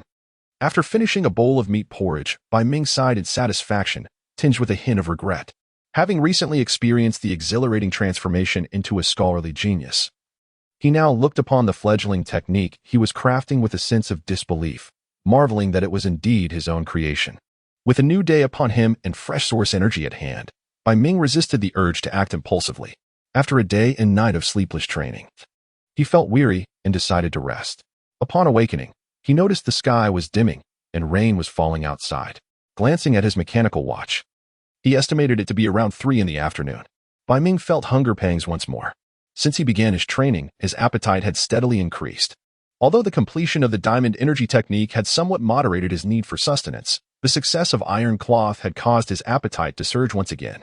Glancing around the cave, he realized that the scant provisions he had stored were now completely consumed, leaving him with a rumbling stomach. He patted his belly and pondered for a moment. It had been several days since he had ventured out, and he found himself yearning for the delightful meals prepared by his disciple. With this thought in mind, he promptly tidied himself up, donned a raincoat, and set forth towards the direction of Rain Shinobi Village. As he traversed the rugged and often muddy terrain of the mountainous forest, a young man moved through the underbrush like a fierce tiger, leaping effortlessly several meters with each stride, creating a path through the grass. While on his journey, Bai Ming reflected on his current abilities, acknowledging that he had reached a first-rate level of skill, yet felt somewhat embarrassed that he could only utilize a basic technique for regulating his breath and energy, lacking even the ability to perform a simple grass-hopping technique. He resolved that if the space were to manifest any lightness techniques in the future, he would be the first to seize the opportunity to learn them. His thoughts drifted to the recent character that had emerged from the space, whose nimble movements might suggest the possibility of acquiring a lightness skill. He made up his mind. He would eliminate that individual tonight. Upon reaching Rain Shinobi Village, Bai Ming noted that the number of guards at the entrance had multiplied several times since his last visit, with rigorous scrutiny applied to every individual or group entering or exiting the village. As Bai Ming approached, the guards, led by Izumi Hisashi, immediately regarded him with caution. However, as he drew nearer and they recognized him, their demeanor relaxed slightly. One of the ninjas formed a hand seal to sense that Bai Ming bore no chakra and had not disguised himself, signaling to the others, "Nam my H. Renge, Kentucky." Upon arriving at the gate, Bai Ming recited the incantation, dutifully presenting his entry documents for verification. "I have seen Master Bai Ming," Izumi Hisashi remarked with respect, as his nephew had recently been rescued from drowning by Bai Ming, instilling in him a deeper admiration for the man. "Ah, it is you, Izumi. It has been a while. I did not expect to encounter you here. By the way, how's Waitai's health?" Bai Ming inquired, maintaining a facade of concern on his face, which softened into warmth upon recognizing Izumi. Since Master saved him, he has returned to his usual self. Though he occasionally coughs, it is thanks to your remarkable medical skills, Izumi Hisashi praised sincerely. "I see," Bai Ming mused thoughtfully, retrieving a small glass vial from his medical kit. "During my last treatment, I discovered that Waitai possesses some inherent frailty. The incident in the water may have allowed a chill to settle in his bones, so he must be cautious to avoid lingering health issues. Here, I have a vial of bone strengthening and vitality elixir, recently concocted from gathered herbs. If he takes one daily, it should help address his innate deficiencies." "Thank you, Master Bai Ming." Izumi Hisashi expressed his heartfelt gratitude. Having never married or had children, he regarded his nephew as his own, deeply concerned for the boy's health due to his premature birth and frequent ailments. Bai Ming's gift of medicine undoubtedly filled him with even greater appreciation for the man. Bai Ming keenly observed the subtle shifts in the expressions of those around him, recognizing that the bonds of friendship and gratitude forged with a ninja were far more valuable than those with an ordinary individual. After politely declining Izumi Hisao's offer to cover his expenses, other ninjas presented their official documents, duly stamped and prepared. In contrast to the merchants and travelers undergoing rigorous scrutiny elsewhere, both Izumi Hisao and the other ninjas harbored a modicum of goodwill towards Bai Ming. Upon entering Rain Ninja Village and en route to Bai Lian Temple, a number of individuals immediately recognized him. Devout followers stood aside, clasping their hands in reverence, exclaiming, "Master Bai Ming, you have returned." Bai Ming found himself compelled to pause repeatedly, transforming a journey of merely 10 minutes into one that took over an hour. Upon returning to Bai Lian Temple, a throng of children rushed toward him. "Lord Bai Ming, we missed you so much." These children were the very ones Bai Ming had taken under his wing, each one displaying a profound affection for him as they chattered excitedly to welcome him back. Tenderly, Bai Ming reassured each child, nurturing their bond and solidifying his esteemed image in their hearts. Once he had comforted the children, Bai Ming noticed Qian Xia Heijian standing quietly to the side, observing him. He offered her a gentle smile. "You have worked hard recently, Qianxia." His voice held a slight rasp, almost enchanting, causing her heart to race. Lowering her head, she endeavored to hide the blush on her cheeks, responding, "It is all that I ought to do." After the children had made significant progress in their studies, Bai Ming requested Qianxia to continue their education. The image he had cultivated in her mind was nothing short of magnificent. However, she struggled to muster the courage to express her feelings. As Bai Ming's reputation soared, transforming him into the revered master Bai Ming, her own sense of humility buried those sentiments deeper within her heart. Nevertheless, driven by genuine admiration and respect, she diligently fulfilled the tasks entrusted to her, effortlessly enhancing Bai Ming's impression in the eyes of the children, fostering their increasing admiration and closeness toward him. Upon his return to Bai Lian Temple, barely settling into his seat and having taken but a sip of tea, visitors began to arrive, seeking his medical expertise. Following the rise of his reputation and the absence of any negative reports regarding his practice, the number of patients seeking his assistance continued to swell. The scarcity of medical resources affected not only the lower classes but also those of higher standing. Unable to decline, Bai Ming accepted each appointment, acknowledging that building a reputation is no simple endeavor, and earning a livelihood is equally challenging. Thus, he temporarily braced himself for further toil, gathering his medical supplies and donning a black umbrella before embarking on his rounds. He returned only late into the night. As he approached the entrance of Bai Lian Temple, a shadow emerged. "Who goes there?" The dim light of the lantern illuminated a figure with striking red hair. It was Akiko. Upon seeing his second disciple, a hint of weariness was replaced by a smile. "Why are you still awake?" he inquired. "Master," Akiko replied obediently, taking the medical bag from Bai Ming's shoulder. "I was worried about you since you had not returned." "What is there to worry about?"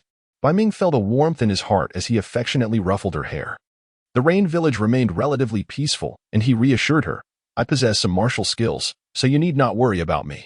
However, he continued, "As for you, it must be lonely waiting here alone.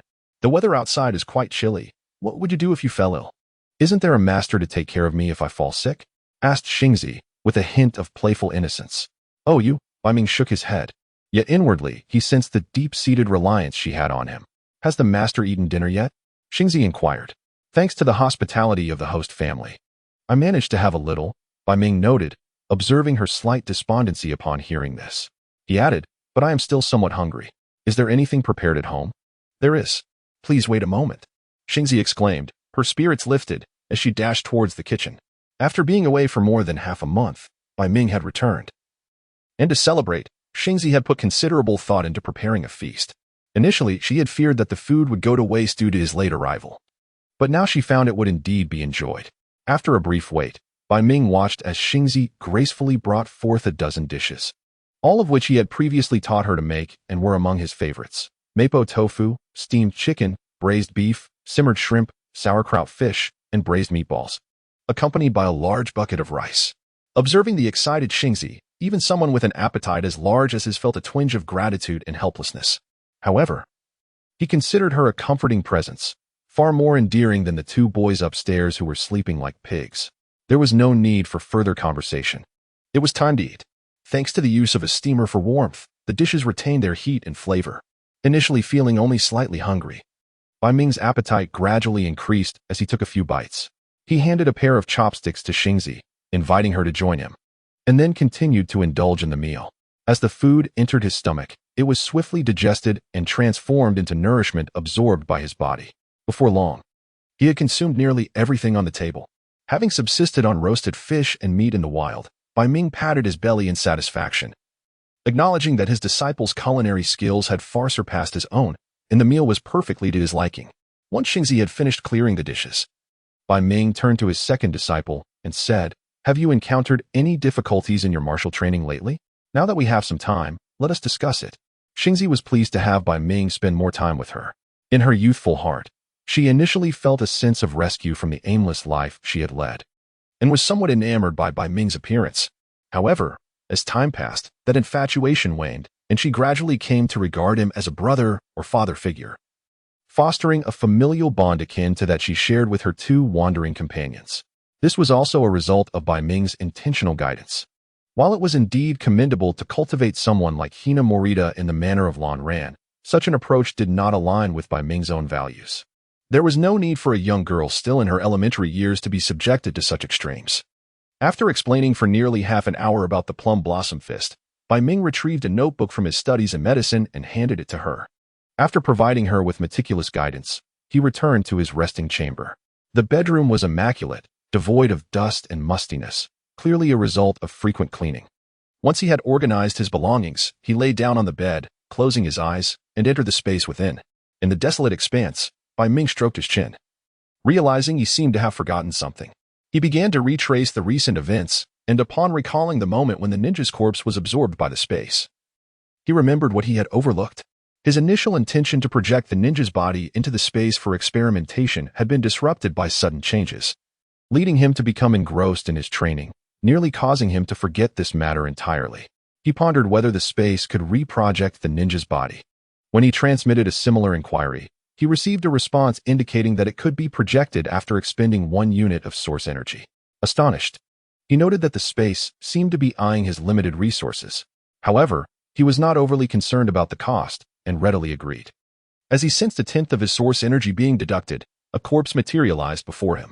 Bai Ming crouched down, a small knife appearing in his hand, and he meticulously removed the clothing from the body. With a steady demeanor, he made an incision into the skin. As the dermal layers were sliced open, blood began to seep out, followed by a pale yellow layer of fat. He first exposed the heart, then the lungs, and subsequently the liver. Bai Ming conducted a careful dissection of the corpse, aiming to discern any significant anatomical differences between a chakra-enhanced ninja and an ordinary individual from this world. The information he had obtained from the Rain Ninja Village did not encompass these details, making this a rare opportunity for exploration. The space proved to be an ideal environment for practicing dissection, fully simulating the experience. In cases of improper handling or insufficient detail, one could refresh and start anew. After several hours of meticulous dissection, Bai Ming compared his findings with those from ordinary corpses he had previously examined in the outside world. He discovered that individuals who had cultivated chakra exhibited nearly identical anatomical structures. However, their muscle fibers were significantly more robust than those of ordinary people, and their organ vitality was markedly enhanced. Bai Ming even sensed traces of residual chakra within the freshly dissected organs, indicating a form of transformation. What, indeed, is chakra? As the extraordinary foundation of the ninja system in this world, Bai Ming had long coveted this energy. Not to mention the various ocular powers such as the Rinnegan, Sharingan, the Akugan, and the bloodline limits, nor the forbidden techniques like wood release, true thousand hands, and the earth explosion stars, all fundamentally derived from chakra. It stemmed from the chakra fruits borne by the divine tree planted by Kagaya Otsutsuki, and thus gave rise to this profound energy. If Bai Ming seeks to delve deeply into the extraordinary system of ninjas within this world and to grasp the myriad mysteries it encompasses, mastering chakra is an indispensable element. However, constrained by the so-called limitations of his innate talent, Bai Ming has only been able to graze the surface of chakra knowledge. Although, from a general physiological perspective, his internal organs, veins, and bones are fundamentally akin to those of individuals in this world, he remains uncertain whether genetic differences or reproductive isolation exist within him. Consequently, upon realizing his inability to master chakra at this moment, he resolutely decided to concentrate on the martial arts system brought forth by spatial enhancements. Originally lacking in ambition, an unexpected inspiration struck him the day he acquired the corpse of a ninja. He resolved to challenge the newly refreshed cultivation technique known as Yai Drone Shagong for the 4th time.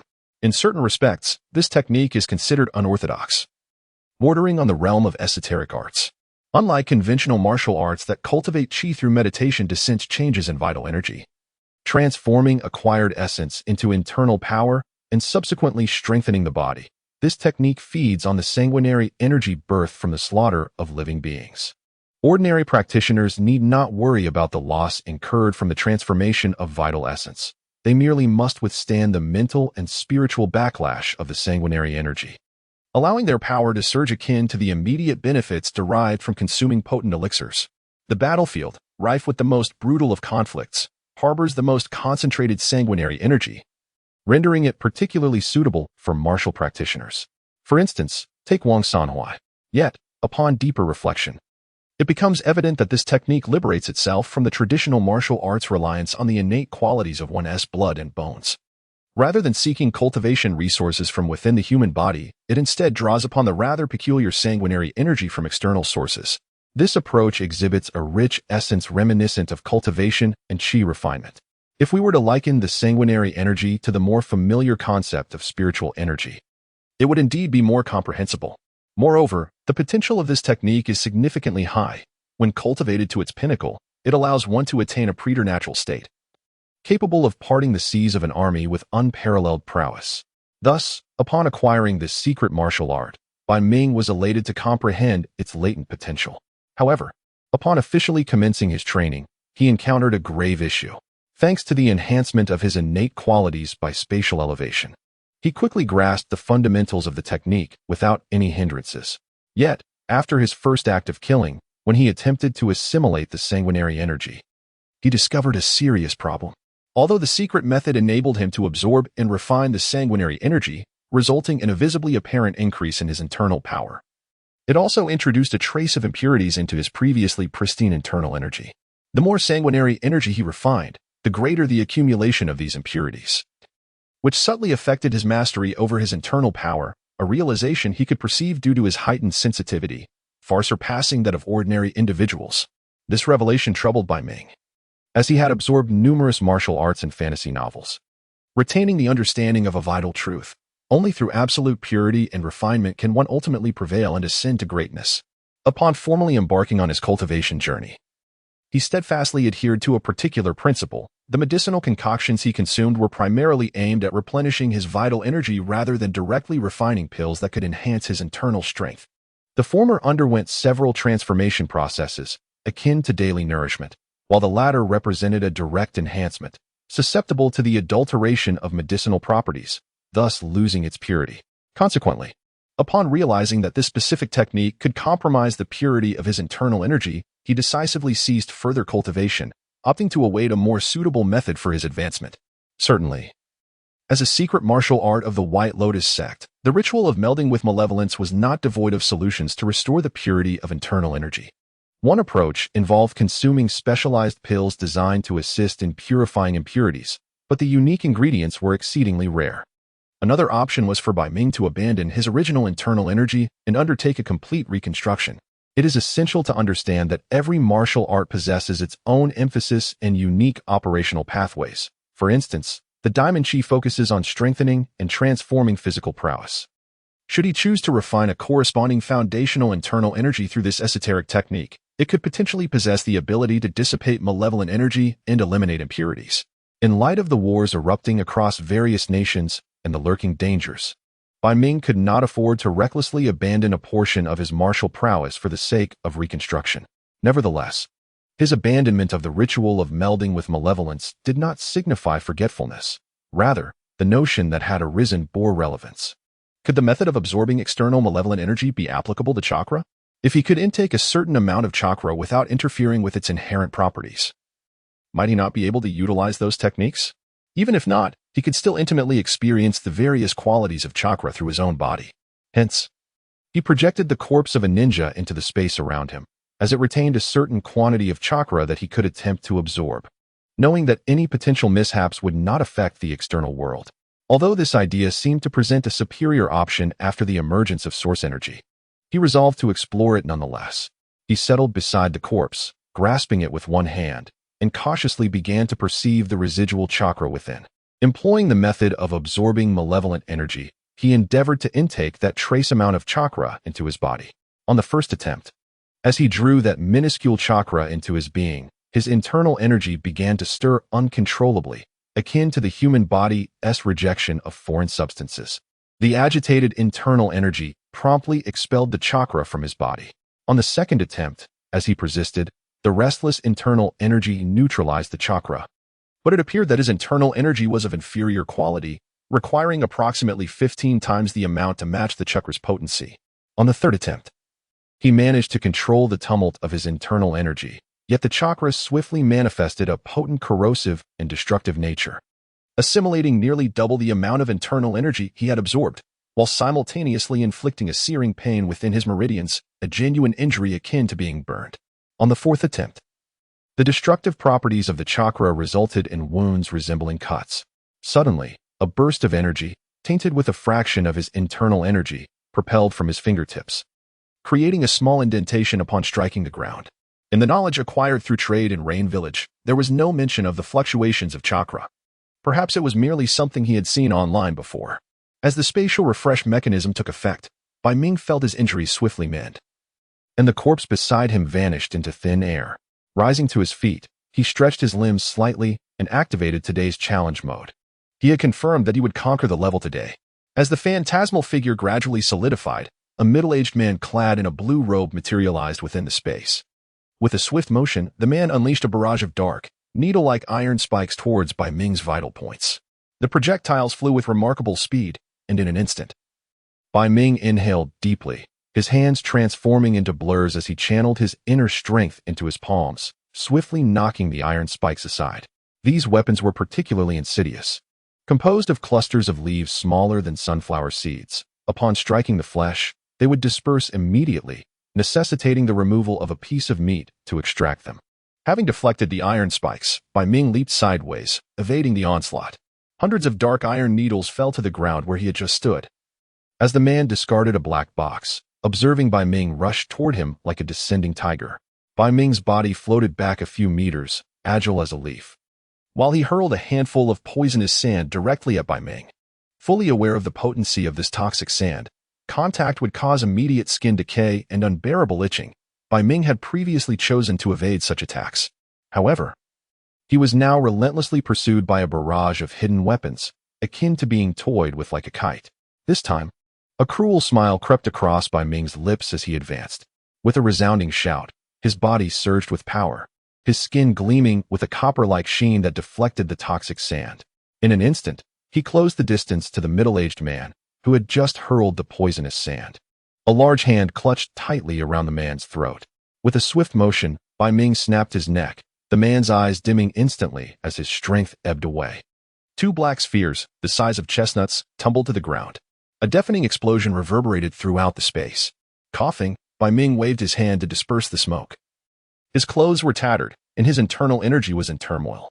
Yet, aside from that, his exterior remained largely unscathed, though the internal organs experienced some shock from the blast.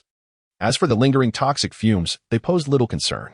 Such injuries would typically require 10 days to half a month of rest to heal, but under the spatial mechanism, he recovered almost instantaneously. Gazing at the lifeless body on the ground, Bai Ming recognized the man's attack patterns well.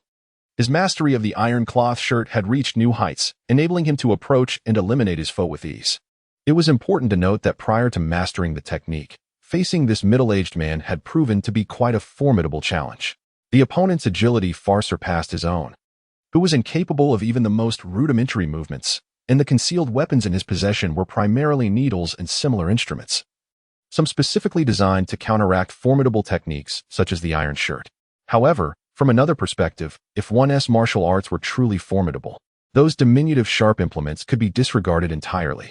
As the figure of the challenger faded, 3 luminous points, representing heritage, emerged. Bai Ming began to peruse them one by one. He soon discovered that this challenger was not one he was familiar with. The newly refreshed challenger in this space was named Tang Chunyu. Hailing from the renowned Tang clan of Shu, a direct descendant endowed from birth with access to esoteric skills that were beyond the grasp of ordinary disciples. The Tang clan of Shu is a familial martial arts sect, distinguished for its expertise in concealed weapons, instilling awe throughout the region. The legacies left by Tang Chunyu comprised 4 distinct teachings. The first was a unique internal skill called Heart Pulse in Extreme Softness, an esoteric art exclusive to the direct descendants of the Tang clan, never to be disclosed to outsiders. This technique is notoriously challenging to master, yet once perfected, it significantly enhances one's flexibility and agility, almost achieving a state of perceiving the autumn leaves falling and the cicadas chirping with the breeze. The second was 5 Poisons Marvelous Canon, which contained over 1,000 formulas for concocting poisons, serving as a complement to the toxic arts found within the pharmacist's divine treatise. The third was 100 Weapons Essence, detailing the methods for crafting 100 unique concealed weapons of the Tang clan. The fourth was a pure green jade orb, roughly the size of a longan, known as the poison-repelling pearl. This extraordinary treasure could naturally absorb all toxins, such as those from the highly lethal red cormorant and 7-star begonia. As long as they were not immediately fatal, and could even release the absorbed toxins as a means of attack. As for the infamous rainstorm pear blossom needle, Bai Ming found no mention of it. In truth, had that weapon been present, based on the information he had received, facing Tang Chunyu would have assured his demise prior to achieving innate mastery. That weapon could even pierce innate protective energy, killing ordinary innate warriors with a mere touch. After perusing these legacies, a glimmer of satisfaction crossed Bai Ming's eyes. He had previously suppressed his challenges against such figures, primarily due to concerns of strength and intentional restraint. Although he had not frequently challenged others, he possessed numerous legacies, each of which would take an ordinary person decades to master. While his innate talent, bolstered by the spatial factors, was exceptional, he remained ultimately constrained by his own energy. It took him 9 months to achieve mastery in Diamond Chi, let alone with other legacies. Accelerating his acquisition of additional legacies might cause confusion, making it more prudent to focus on honing his current abilities. However, with the emergence of source energy, those limitations no longer seemed significant. As long as there was sufficient source energy, he could rely on his unparalleled wisdom and perseverance to continually transcend his limits. Nonetheless, an important task remained: to create a personal system panel. Heaven knows how envious he was of those who traversed realms and obtained systems. Claims that utilizing a system would weaken resolve or destabilize foundations were mere nonsense. One must acknowledge that rewards come to those who toil. After expending approximately 0.1 units of source energy to the space, followed by a monthly contribution of 0.01 to maintain it, a faint blue personal panel materialized within the sea of consciousness of Bai Ming. The panel displayed information he wished to reveal in Chinese characters. Character: Bai Ming. Techniques: Vajrachi 3rd layer mastery, Bronze statue technique 1st layer, beginner, Shaolin fist techniques proficient, 5 tigers breaking the door blade mastery, 6 harmonies blade technique mastery, ritualistic energy fusion technique beginner, pharmaceutical king divine text proficient, the sutra of the unborn old mother proficient. Talents: 1. Heart of wisdom 2.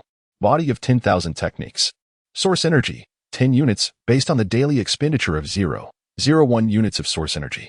The techniques encompass internal strength martial arts, which Bai Ming categorizes as beginner, minor mastery, and major mastery, while skills unrelated to techniques, such as medicinal practices, are classified as beginner, familiar, and proficient. As for the talents of Heart of Wisdom and Body of 10,000 techniques, they describe Bai Ming's enhancement of innate abilities through the utilization of source energy. This detailed enumeration, combined with the spatial system's partial investigative capabilities, allows Bai Ming to gain a relatively accurate understanding of his abilities. However, with only 10 units of source energy, if memory serves. Today, 1 unit has already been allocated to the projection of the Ninja Corpse, and another 0.1 for the panel's creation, leaving him with merely 0.8 units. Yet, what is the current situation? As questions arose, the space responded with relevant information. The first 0.1 is the daily expenditure by the space itself. Now that Bai Ming possesses partial authority over the source energy, it is directly allocated to him. The second 0.1 is derived from Bai Ming's interference with the ninja world. By absorbing the chakra from that ninja corpse, the space can circumvent the defense mechanisms of the Naruto world. In addition to the routine siphoning of source energy from that realm, Bai Ming's interference allows him to extract an additional portion of new source energy. That 0.1 unit of source energy represents the extra daily gain from his disturbances. The more disturbances he causes, the more he receives. Conversely, if Bai Ming ceases to create disturbances, such as remaining in one location for an extended period, the additional source energy acquired will gradually dwindle. This situation bears a striking resemblance to a certain space. Bai Ming suddenly felt an inexplicable familiarity but swiftly dismissed the thought. This compels me to take action. In the hidden village of Rain, amid the dark night, a group of individuals was discussing the chaotic situation at the front lines. Have we truly reached this point? During that ambush, we lost 38 medical personnel, leaving only 22. We are dreadfully understaffed and require reinforcements. Should we express our stance based on the method I proposed? Very well. Agreed. What if they refuse? They do not possess the right to refuse. As dawn gradually broke, Bai Lian Temple became bustling with activity. The children under its care rose collectively, washed up, and were escorted by hired teachers to the adjacent building for lessons. This was the most resounding commotion within Bai Lian Temple. A group of mischievous children, attempting to evade their lessons, seized Bai Ming and unceremoniously thrust him into the classroom. Let go of me, uncle. How infuriating. I have no desire to attend class. Observing the silver-haired, curly-haired child with lifeless eyes struggling incessantly, Bai Ming pondered for a moment before smiling and saying, "If you can diligently attend class this month, I shall teach you something you wish to learn at the beginning of next month." "Really?" Sakata Kintaro instantly froze, his eyes sparkling as he gazed at Bai Ming. "Then I want to learn martial arts, the kind that looks really cool." Bai Ming feigned hesitation before nodding. "Very well. Hooray!" Sakata Kintaro exclaimed joyously. "I will be obedient and go to class right away." Watching Sakata Kintaro swagger into the classroom, Bai Ming wore a gentle smile. Among the group of children he had taken in, Sakata Kintaro possessed one of the most exceptional innate qualities for martial arts, so despite his mischievousness, Bai Ming was quite forgiving. Perhaps this world truly exemplifies what is known as a rich spiritual realm. Bai Ming observed that most individuals possessed a certain aptitude for martial arts, meaning that those with such potential could generally cultivate some skill. However, this martial arts aptitude is not immutable. It can be influenced by various personal factors, and as most individuals grow older and their innate qualities become fixed, practicing martial arts becomes significantly more challenging. Among the children Bai Ming had adopted, he valued their youth and innocent minds, as they were akin to blank slates, easy to mold. Additionally, they all exhibited commendable innate qualities. With a few years of diligent nurturing, he could reap rewards, potentially cultivating them into the backbone of the White Lotus sect he aspired to lead in the future. Returning to the main hall of the White Lotus Temple, he found a statue of Maitreya Buddha seated in the center, yet it lacked the usual jovial demeanor associated with the deity, instead exuding an air of solemnity akin to that of the Sun Buddha. Wisps of smoke curled upwards as devout followers approached to pay their respects. Although the White Lotus sect was relatively young, it had already garnered a considerable number of ardent believers. On the other hand, Bai Ming considered that offering incense was an excellent way to consolidate faith, and the temple provided free incense for this purpose.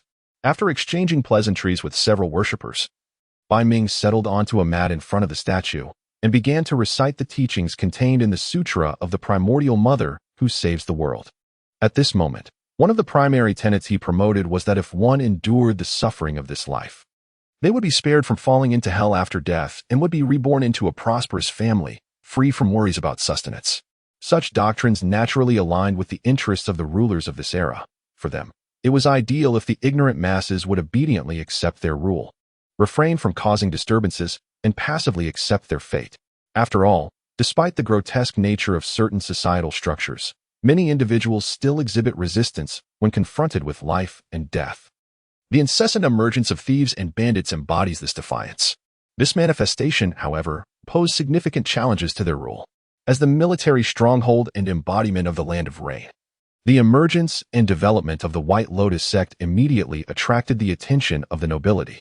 Not all ruling classes are devoid of intellect. On the contrary, having received an education that surpasses that of the common populace, they possess a deeper understanding of human sentiments and the art of governance. The doctrines of the White Lotus cult, as propagated by Bai Ming, undoubtedly serve as a valuable instrument for their purposes. In fact, they discreetly promote the dissemination of these teachings. While similar doctrines have existed in the past, they primarily flourished among the upper echelons of society and failed to yield tangible benefits for the lower classes, resulting in a loss of their trust.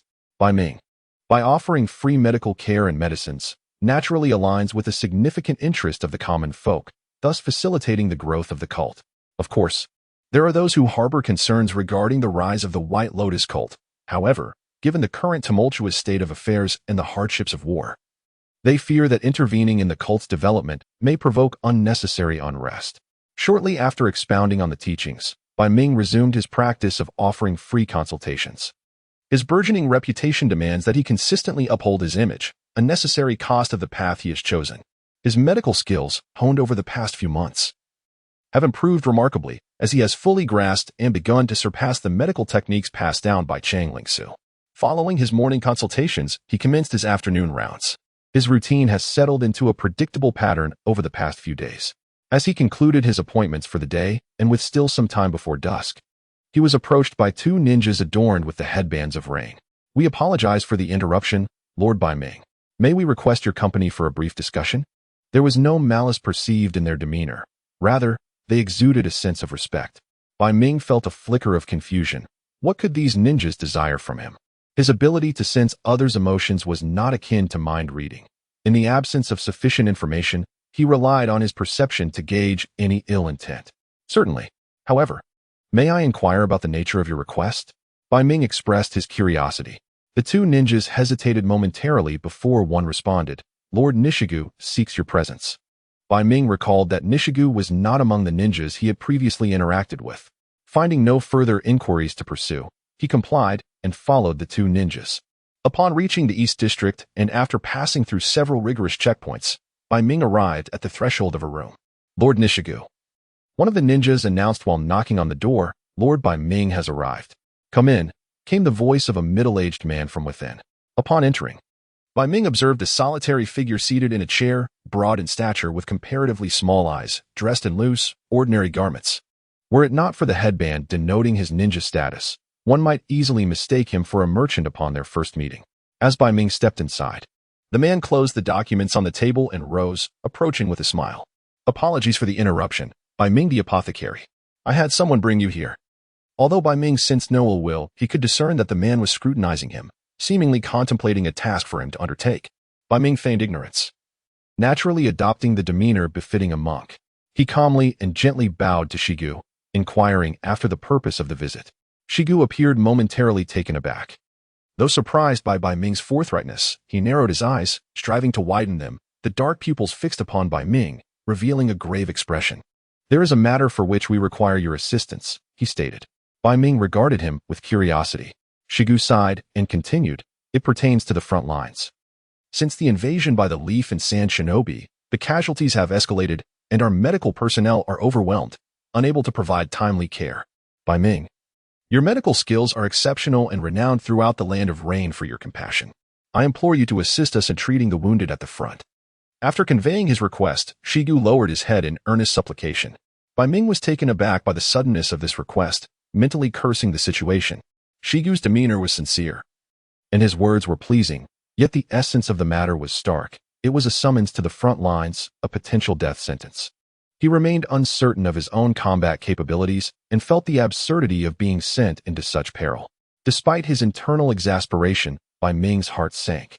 Shigu's apparent sincerity masked an underlying expectation that left no room for refusal. The matter at hand, concerning the shifts in the battlefield and the treatment of the injured, was not a unilateral decision made solely by Shigu. It involved the consensus of other influential figures within the Rain Shinobi village. Although Bai Ming had deliberately cultivated friendships with numerous ninjas, the likelihood of extricating himself from this obligation was slim. His thoughts raced, realizing he was compelled to comply primarily because he could not afford to offend the Rain Shinobi village. He had long understood the nature of this world, a realm where reason held little sway. Those at the top could engage in discourse or resort to the most blatant displays of force without a hint of shame. Rejecting this request was one matter. Yet he lacked the power to challenge an entire shinobi village, let alone the shinobi world. He restrained his anger, recognizing that Shigu's words, rather than a mere plea, were more akin to a notification. However, the very act of presenting it as a request indicated that his burgeoning reputation had indeed instilled a modicum of caution within the Rain Shinobi village, suggesting there was room for negotiation. After a moment of contemplation, Bai Ming looked at Shigu and said, I can agree to go, but I have a few conditions. Upon hearing Bai Ming's acquiescence, Shigu felt a wave of relief wash over him. The decision to deploy medical personnel not belonging to the Rain Shinobi village to the front lines had already been made, and even coercion would not alter that. Yet, among all the potential candidates, Bai Ming was uniquely positioned. He had garnered goodwill from several ninjas within the Rain Shinobi village. Whether through his own efforts or due to familial ties like those of Izumi Hisao, who had benefited from his benevolence, the White Lotus sect, founded by him, enjoys immense popularity in Rain Shinobi village and its neighboring locales. The potential exposure of the coerced sacrifices sent to the front lines would undoubtedly inflict a severe blow to the village's reputation, especially considering that Bai Ming is not a native of the land of rain. Were it not for Bai Ming's exceptional medical skills, the severely impaired frontline medical system would not have deemed him the most suitable candidate to serve as the central figure in treating the wounded. Indeed, the intention was not merely to send him as an ordinary pharmacist. Rather, Rain Shinobi Village aspired for him to reclaim his role as the cornerstone of the medical system at the front. Naturally, this corresponded with considerable risks. As for why Nishitani had refrained from elaborating earlier, it was because revealing the catastrophic state of the frontline medical system necessitating his involvement might lead Bai Ming to decline, thereby entangling them in a predicament. Bai Ming, in truth, underestimated his current influence. Had he resolutely refused, Rain Shinobi Village would have hesitated to compel him. However, he perceived himself as an inconsequential figure, harboring trepidation and apprehension towards the village, which led him to believe he had no choice but to acquiesce. Gradually regaining his composure, Bai Ming discerned through his emotional perception of Nishitani that he was perhaps frightening himself unnecessarily. Yet, the commitment had been made, and there was no turning back. Fortunately, even if he were to go to the front, he would likely remain in the rear, mitigating the danger to a manageable level. He readily agreed to the conditions proposed by Nishitani, but internally, he felt increasingly agitated for having consented so swiftly, placing himself in a perilous predicament. Upon returning to the White Lotus Temple, Bai Ming began to instruct his disciples on matters to attend to during his absence. Upon learning of his intention to head to the front lines, the three immediately became anxious, particularly Kyoko, who clutched his arm tightly, exclaiming in disbelief, "Why must you, master? Go treat those ninjas? Let's leave the land of Rain." "Indeed, master, it is far too dangerous to go to the front. We should depart the land of Rain." Tama voiced her concerns. Ryoichi nodded in agreement from the side. Bai Ming shook his head. Although he internally concurred with his disciples' suggestions, he recognized, from his perception of the subtle surveillance around them, that such a proposal was futile. How could he escape without being familiar with the terrain, especially when pursued by the ninjas of Rain Shinobi Village? Moreover, bringing along three inexperienced individuals added to the complexity. At this point, he could only gamble and proceed cautiously. "No, the reason I agreed to go to the front is primarily to mitigate the casualties of war. War is a terrifying ordeal for any nation. This is a battle for the land of Rain to defend its territory. By aiding those injured ninjas, I hope to facilitate their swift recovery, thereby better safeguarding the land of Rain and the people residing on this land." Though he spoke with noble conviction, he once again loathed the weakness of his own power. "Initially, I intended to accumulate more energy sources to contemplate more rational applications. However, I now find it imperative to swiftly enhance my own capabilities." His words evoked expressions of guilt and deeper admiration among the few present, and even the lurking ninjas were similarly moved. After discussing certain matters with his three disciples and the arriving Kawakami Chika, Bai Ming included in his negotiations with Nishitani a guarantee that Balian Temple would remain unaffected by external influences until his return. As long as the individuals from Tamo adhered to previous directives, no significant issues were anticipated. He instructed for charcoal, sulfur, and saltpeter to be prepared in his room. Coincidentally, he had been eager to experiment with the production method of the Tongmen's concealed weapon, the Thunderbolt, over the past few days, thus acquiring some raw materials within Balian Temple. With his imminent departure to the front lines, he deemed it necessary to ensure he had ample means of self-preservation. Upon returning to his bedroom, Bai Ming expended 0.5 units of energy to activate the Heavenly Heart wisdom regarding the Tongmen's firearms. Although the power of firearms was formidable, the Tangmen primarily relied on concealed weapons, with firearms and poisons serving as secondary options. This preference stemmed from the inertia of tradition as well as the complexity of firearm production, which was not as straightforward as the mass production and recycling of concealed weapons. Furthermore, while firearms possessed significant lethality, their size and characteristics limited their intricate application. The essence of Tongmen's concealed weapons lies in their element of surprise, targeting agile martial artists. Firearms, in contrast to the delicate mechanisms of concealed weapons, were considerably clumsier. Thus, without revolutionary advancements, the notion of abandoning concealed weapons as the primary focus would remain unyielding. The unique talent that specifically enhances firearms offered a far greater bonus than those that applied to multiple areas. Utilizing the extraordinary intelligence and comprehension afforded by the Heavenly Heart wisdom, alongside a heightened sensitivity to gunpowder, Bai Ming swiftly grasped the production method of Tangmen firearms within a mere hour. Building upon the foundation of the Thunderbolt and other firearms, he further refined their power significantly. Boom! Upon hurling a thunderbolt the size of a duck egg, an explosive sound reverberated throughout the space. Through continuous simulation and testing, Bai Ming estimated the explosion's effective range. The blast's effective diameter was approximately 20 meters, with a lethality radius of 3 meters, under normal circumstances, within a 1-meter explosion radius. He would sustain severe injuries from 12 detonations and would be killed outright by 3. This destructive capability rivaled that of a typical high-explosive grenade. Based on necessity, Bai Ming configured both delayed and impact-triggered mechanisms. With time still on his side, he commenced the creation of 2 additional types of firearms. Drawing from his limited experience in survival games, he soon produced smoke bombs, flashbangs, and even an additional gas bomb. By the end of the night, he had crafted a total of 103 improved thunderbolts, 58 smoke bombs, at least 21 flashbangs constrained by materials, 49 gas bombs, 44 portions of incendiary oil, and 32 incendiary bombs, along with 3 rocket-propelled crossbow bolts. After expending 0.1 units of energy to store these items within a space, Bai Ming felt a sense of reassurance. After acquiring the source energy, he discovered that at certain times, he could engage in some uniquely customized auxiliary functionalities with space. The system panel was in place, and there was storage space available. With a touch of confidence, one might say I am somewhat of a protagonist. Taking advantage of the dim light before dawn, Bai Ming consumed a spirit-nourishing pill and indulged in a brief respite. Unbeknownst to him, a gentle rain began to fall outside, the soft patter of raindrops interrupting his tranquility. He reached for his teacup, only to find it empty. Donning a coat, he departed the bedroom with the cup in hand. Though the sky was beginning to brighten, it remained predominantly shrouded in twilight. Raindrops danced upon the courtyard floor, revealing its dark, cool surface.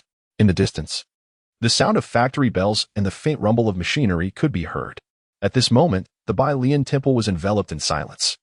As Bai Ming approached to refill his cup, he noticed a figure crouched at the entrance, peering inside. It was Sakata Kintaro, completely absorbed in his observation when suddenly he felt a weight on his shoulder. Instinctively startled, he was about to flee. Yet his body felt as if it had taken root, immobile. A warm, familiar voice broke the tension. "Do not be afraid. It is I." With that, Kintaro felt a release in his shoulder, granting him the ability to move again. Turning around, he saw Bai Ming standing behind him, causing him to awkwardly scratch his head. "Uncle Bai Ming." Seemingly oblivious to the boy's embarrassment, Bai Ming affectionately ruffled his hair. "Since you are interested, why not come in and take a look?" However, Kintaro appeared somewhat flustered, clearly aware that his earlier behavior had been akin to eavesdropping. "Master?" A few practitioners from the dojo, including Toma, heard the commotion and emerged from their training. "It's nothing," Bai Ming waved dismissively, taking Kintaro's hand. "You may continue your training." Toma glanced at the embarrassed Kintaro, sensing something amiss, yet chose not to comment further and returned to their practice. Bai Ming led Kintaro to a secluded corner of the dojo. As Kintaro felt a flutter of anxiety, Bai Ming unexpectedly apologized. "I am sorry, Kintaro. I will be leaving for a while starting today, and unfortunately, I cannot fulfill our agreement." "How could this happen?" Kintaro exclaimed, disappointment flooding his voice. Bai Ming smiled gently, ruffling his hair again. "But I believe you are a good boy and will undoubtedly uphold our pact, so I shall teach you some skills in the meantime. What type of martial arts do you prefer? I have knowledge of both sword techniques and boxing. Which would you like to learn?" Kintaro's eyes sparkled with enthusiasm as he declared, "I want to learn the strongest martial art from you, uncle." "The strongest?" Bai Ming observed the eager boy before him, a knowing smile playing on his lips. "The most formidable technique I currently possess is derived from a form of cross-training known as bronze statue skill. However, your physique is more suited to swordplay. Your aptitude for cross-training is somewhat lacking. Nevertheless, since you wish to learn, I shall impart my knowledge to you."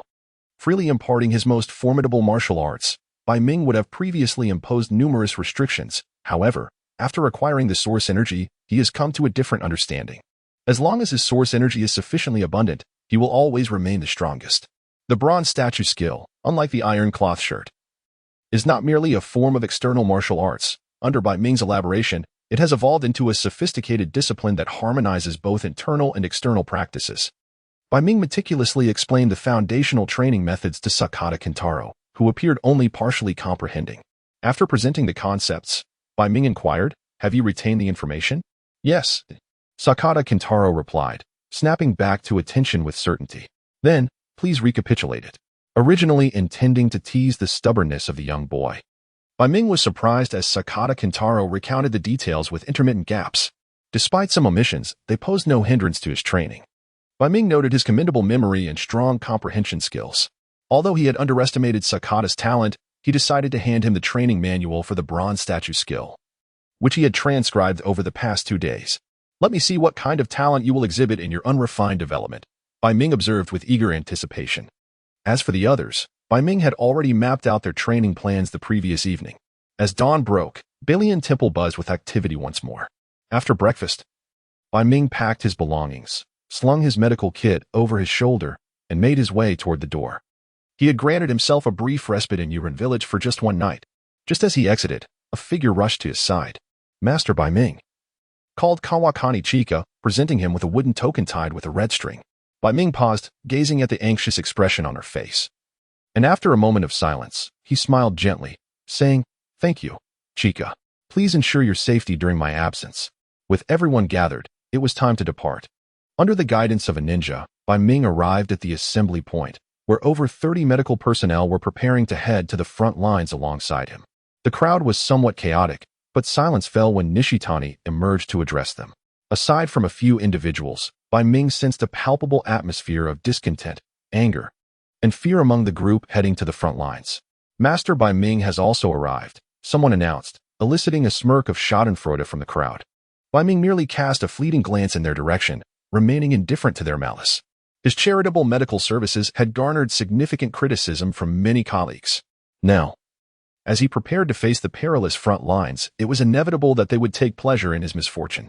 Human nature often leads one to revel in the plight of a well-known adversary, rather than fostering unity in the face of shared adversity. Bai Ming's blatant disregard evidently further infuriated Shich, who glared at him with a simmering rage, internally cursing, "Damn it, I hope he meets his demise on the front lines." Slain by those ninjas. The rendezvous point arranged by the Rain Ninja Village was at the Qianshui Lake Dock in the Eastern District. Most of those dispatched to the front lines were merely ordinary individuals with average physical capabilities, unable to traverse the terrain with the swiftness of ninjas. Thus, to expedite their journey to the front, the Rain Ninja Village had organized steamships, utilizing the unique hydraulic system within the Land of Rain as a means of transport. One by one, the group boarded the steamship, which was comparable in size to the ones Bai Ming had previously traveled on, cramped and confined. However, thanks to his current status, he was allocated a private cabin. Seated within the vessel, the air in the cabin was stagnant and thick, prompting Bai Ming to sneeze several times due to the oppressive atmosphere. A ninja escorting him, noticing his discomfort, offered a breathing mask that filtered the air. After a moment's hesitation, Bai Ming accepted it with a word of gratitude. Once he had filtered the foul air, Bai Ming settled cross-legged, allowing his thoughts to wander. Truth be told, while he understood that heading to the front lines was perilous, he felt little apprehension. Countless literary works and cinematic portrayals had depicted the brutality of war. Yet, as a mere observer, it always seemed distant. Thus, even knowing he was bound for a front line embroiled in perilous conflict, Bai Ming felt a surprising absence of fear. Of course, he was acutely aware that the Rain Ninja Village had essentially coerced him into this situation, a fact he kept close to his heart. The previous night had been consumed with preparations for self-preservation and combat, leaving him now to reflect on deeper matters. According to Shigu, although he was heading to the front, he would not be stationed in the direct combat zone. Rather, he would be in a logistics town situated behind the lines, focusing on the transportation of supplies and the care of the wounded, which offered a relatively higher degree of safety. However, one could not afford to be complacent. Disrupting the enemy's logistics was a frequent and standard occurrence in warfare. He was not facing a conventional army wielding cold weapons. Should ninjas launch an incursion into the rear, he must be prepared to adapt swiftly. He resolved to maintain a low profile upon arrival, and if the situation became untenable, he would simply flee from the Land of Rain. After all, having acquired the legacy of the Tang clan, he had also unlocked the ability to craft human masks for disguise, allowing him to assume a new identity whenever necessary. Moreover, aside from the essential supplies, he had also brought with him the thunder bombs he had crafted the previous night, alongside an array of poisons and healing pills, which bestowed upon Bai Ming a profound sense of security. Involvement in this war had granted him access to more information than the average person. The current landscape of the Land of Rain was divided into 3 battlegrounds, each confronting invasions from the Fire Nation, Wind Nation, and Earth Nation. The establishment of these 3 fronts had posed significant challenges for the Land of Rain. Although the nation had gradually strengthened its power to approach that of major countries in recent years, the might of the ninja villages still paled in comparison to that of the 5 great nations. The 3 major ninja villages have yet to unleash their full potential. with each front deploying merely 2,000 to 3,000 ninja troops, yet they have effectively restrained 90% of the forces within the Rain Village. Since the declaration of war by the Rain Village, 5 months have already elapsed. Most of those with a modicum of insight within the Rain Village are acutely aware that this war is destined for failure. It is merely a matter of time. However, war is war, especially one that bears the weight of national destiny. Even if the Rain Village wished to surrender, the noble lords of the Rain Village may not be inclined to accept. The costs for a defeated nation are exorbitant, and even if it means futile struggles for survival. The prevailing thought among the upper echelons of the Rain country is to prolong the conflict in hopes of a turning tide. As the steamship departed from the territory of the Rain Village, traversing through various towns and human settlements along the river, Bai Ming realized he had underestimated the war's impact. Unlike the relatively orderly situation maintained in the Rain Village and its neighboring areas, these towns, and even cities, were beset by severe turmoil. Factories had shuttered in droves, and most shops had closed their doors, leading to an economic standstill and a proliferation of unemployed drifters. The desperation had reached a point where individuals would fight fiercely over a mere rice ball. The majority are struggling to survive. Since the onset of war, external supplies have been restricted from entering the Rain country, which already heavily relied on external food imports, plunging the nation into famine. And famine is a harbinger of death. Few possess the audacity to offer aid to the Rain country at this juncture, as it is flanked by the 3 most powerful nations in the region. In ancient times, when faced with societal chaos induced by war, ruling powers would typically implement measures to maintain stability and appease the populace, even if only superficially. However, in the Rain country, amidst the turbulence wrought by war, Bai Ming has not observed even a semblance of such efforts. Instead, the noble officials have recruited more samurai and even wandering ninjas, relying on brute force to uphold the last vestiges of social order. Each day witnesses the death of the hungry and the victims of violent crimes, their bodies disappearing without a trace. The line between the living and the dead grows increasingly blurred. During a brief respite in one town, Bai Ming beheld several diminutive bodies curled beneath an eave, lying in the muddy rain, only to be callously collected by a body collector and tossed onto a cart. A few individuals timidly trailed behind the cart. After a moment of silence, Bai Ming quietly reflected, "This world is sick." In the southwestern border of the Rain country, Black Ball Town serves as a rear base in the ongoing conflict against Konoha, acting as a logistical hub for support and resources. The high mobility and lethality of the ninja profession have allowed ordinary people to escape the frontline carnage. Yet, the destructive impact of war remains unabated, and ninjas, being carbon-based life forms, still require sustenance to fuel their daily activities. Thus, many ordinary citizens find themselves engaged in supporting actions during this war, akin to laborers and mercenaries. Upon arriving at Heichuan town, Bai Ming and his companions were swiftly ushered to the town center. Bai Ming observed that the order here was notably more stable compared to the smaller towns they had previously traversed. At the entrance, dozens of armored foot soldiers stood vigilant, while small patrols armed with guns and bows occasionally patrolled the various street intersections. The pedestrians hurried along the streets, each seemingly taut with an invisible tension. Once the carriage brought Bai Ming and his group to their designated location, he was unexpectedly informed of his new appointment. He had been assigned as the chief of the medical corps responsible for logistical support and medical care at the front lines of the ongoing conflict between Konoha and the Rain Ninja Village. He was astounded that an outsider like himself had been entrusted with such a position. The audacity of the Rain Ninja Village to appoint him as the chief of this medical unit was absurd. While grappling with this absurdity, he felt a hint of unease. Regardless of whether this position was merely titular, what had happened to the previous medical chief? He easily surmised that, barring any significant upheaval or severe losses to the prior medical system, it was unlikely that an outsider would have been elevated to such a role. As expected, he soon learned that the main medical team had suffered heavy casualties and been decimated in a surprise attack by Konoha ninjas just a fortnight prior in nearby Jinmi town. There was no doubt that he had been thrust into a precarious situation by the Rain Ninja Village. In his past life, Bai Ming would have undoubtedly expressed his discontent vocally and emotionally. However, now, after reflecting on thoughts known only to himself, he clasped his hands in prayer, uttering a few words of compassion, seemingly lamenting the transience of life.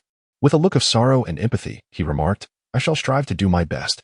Thus, Bai Ming became the chief of the current medical unit, leaving his subordinate, Shurtsuan, in a state of bewilderment.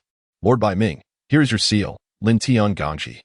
His adjutant, presented the seal of office to Bai Ming after he accepted the position and then guided him to his assigned residence. The dwelling, no less than 500 square meters, included a courtyard and was formerly owned by a merchant from the Land of Fire. It came with 4 female maids to assist with his daily living and 6 male servants, along with 2 samurai, certified to ensure his personal safety. Additionally, he was granted a monthly stipend of 500,000 ryo. Suddenly, he found himself elevated to the ranks of the landed gentry. Interestingly, although ninjas in this world wield extraordinary powers, they are predominantly regarded as commoners within the societal hierarchy, nominally ruled by the feudal lords and nobility. Most ninjas accept this subordinate status without aspirations for reform or rebellion against their current standing. This is further evidenced by their retention of a mercenary system, relying on it for their livelihoods. If Bai Ming were to find himself in the same situation as his former companions, wielding absolute power while sharing the same social stratum as the common folk, easily subject to disdain and fear, he would undoubtedly transform into a loyal servant of his homeland. This, in fact, serves as the root of Bai Ming's contempt for the profession of a ninja. He holds profound respect for the martial prowess these ninjas possess. Yet their political machinations and lofty aspirations strike him as utterly ludicrous. Their proclamations of striving for world peace and friendship, from the sage of the 6 paths to the fated children of the future, present countless opportunities to transform this world, elevate civilization, and even ascend to interstellar status. Yet, without exception, they are shackled by the limitations of their era. The humorous monikers such as Village Brawl and Legend of the Eyes are not without reason. As a transcendent being of a civilization superior to this world, Bai Ming does not shy away from acknowledging his arrogance towards this planet. Alongside the property deed, he received an advance on 3 months' salary. Perhaps this was intended to curry favor, yet it undeniably lifted his spirits somewhat. Casting a glance at the several demure yet well-formed maidens, Bai Ming sighed inwardly. Removing his mask after prolonged wear was somewhat challenging, as he prided himself on being a respectable individual. Despite having attained the status of a landowner, he found himself constrained by societal norms, which felt rather frustrating. Meanwhile, Lin Tian Gongji observed Bai Ming's demeanor closely. Noticing that Bai Ming maintained a consistently calm expression, even in the presence of the maidens he had specifically arranged, he could not help but ponder whether this esteemed gentleman was indeed a monk. However, even monks marry and have children. His knowledge of Bai Ming was limited.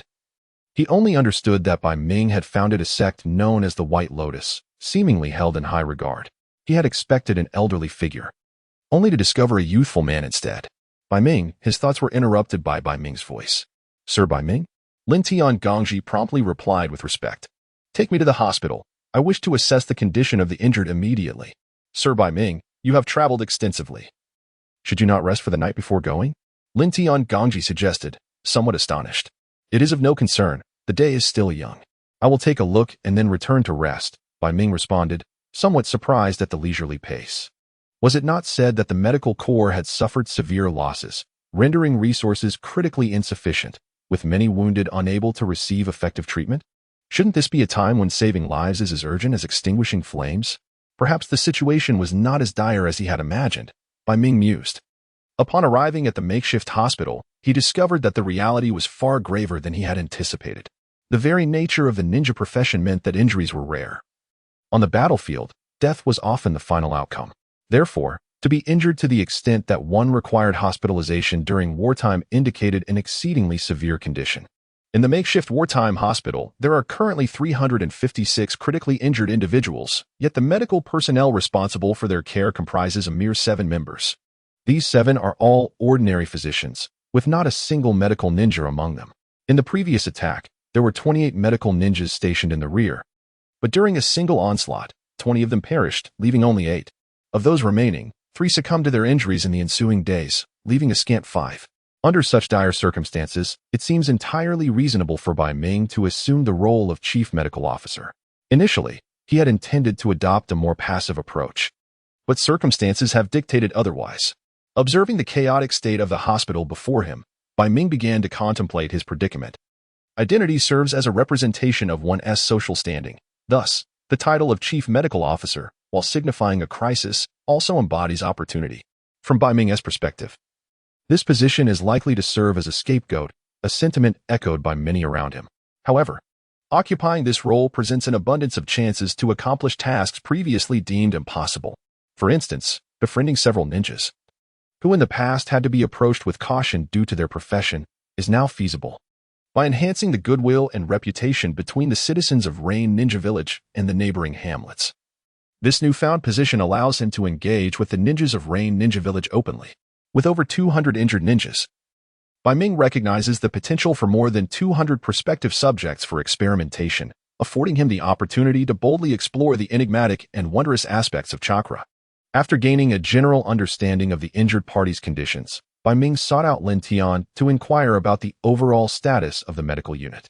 The 5 remaining medical ninjas were confined to their beds, while a total of 20 ordinary physicians had arrived alongside him today, supported by over 10 civilians handling miscellaneous tasks, as well as 6 lower ninjas and 2 middle ninjas discreetly guarding the area. The numbers were still insufficient. Bai Ming contemplated for a moment and commanded, "Call over the group that arrived with me today. The current situation is critical. We cannot afford to rest." "Understood." Lin Tian, who initially thought Bai Ming was merely making a brief appearance, promptly replied. Bai Ming then instructed the clearing and connecting of nearby rooms. He frowned at the sight of hundreds of individuals crammed into a mere 10 rooms, with the mingling scents of blood, decay, and medicinal herbs creating an odor comparable to biochemical toxins. This environment is detrimental to the patient's recovery. It is imperative to ensure at least 4 individuals per room. Furthermore, he decided to temporarily recruit 50 civilians, evenly split between genders, preferably strong and literate, as the nursing staff was woefully inadequate. "Greetings, Lord Bai Ming." As Bai Ming methodically orchestrated the arrangements, the previously chaotic medical unit began to regain its operational efficiency. The logistics commander of the ninja unit stationed in Haiwang Town, upon learning of Bai Ming's requests, dispatched some personnel to assist him in swiftly achieving his objectives. Under the assistance of ninjas whose physical prowess and endurance far exceed those of ordinary individuals, the makeshift hospital expanded 3 to 4 times from noon until dusk. Patients with milder conditions were relocated to newly designated rooms, while those in critical condition were consolidated together. Civilians enlisted as caregivers began to aid in maintaining hygiene and tending to the injured, providing them with clean clothing and comforting care. Many patients, who had once languished in despair, awaiting their fate, found flickers of hope ignited within them after receiving care and consuming warm, nourishing meals. They began to inquire about the cause of this transformation, and upon learning it was orchestrated by a figure named Bai Ming, the name etched itself indelibly in their minds. As others followed Bai Ming's directives to enhance the medical environment, he summoned all the physicians, briefly familiarizing himself with their names and capabilities, before leading them in a thorough examination of each patient. Donning a white coat that had not graced his shoulders for some time, Bai Ming felt a tinge of nostalgia. While attending to the patients, he seized the opportunity to assess the professional acumen of his medical team. Most, it seemed, had not undergone formal training, having merely gleaned knowledge through rudimentary apprenticeship and limited practical experience. They managed adequately with common ailments such as headaches, fevers, colds, and diarrhea, yet faltered when confronted with more complex conditions. Fortunately, they were equipped to handle basic lacerations, a skill far superior to the indiscriminate practices of bloodletting and enemas. Bai Ming's medical expertise had blossomed through previous charitable consultations, allowing him to swiftly evaluate a patient's condition and severity with mere observation and pulse examination, consequently formulating precise treatment plans. He ensured that each patient had a medical record established, meticulously documenting his prescribed remedies. After nearly 2 days of diligent work, the wartime hospital began to function with commendable order. The flickering oil lamps illuminated much of the room. Bai Ming devotedly perused the ninjutsu scrolls in his possession, with several others bearing the emblem of the Rain Ninja Village neatly arranged on his desk. Assuming the role of chief medical officer, he found that previously inaccessible materials pertaining to the ninja system were now at his disposal. With his current authority, he had access to 5 common chakra refinement techniques, numerous scrolls detailing chakra cultivation, 6 varieties of commonplace ninjutsu, such as the body substitution technique and binding technique, 3 advanced ninjutsu, and 1 high-level water clone technique. Additionally, he obtained 2 advanced medical ninjutsu unique to medical ninjas, healing technique and detoxification technique, alongside research materials concerning poisons and chakra-enhancing elixirs.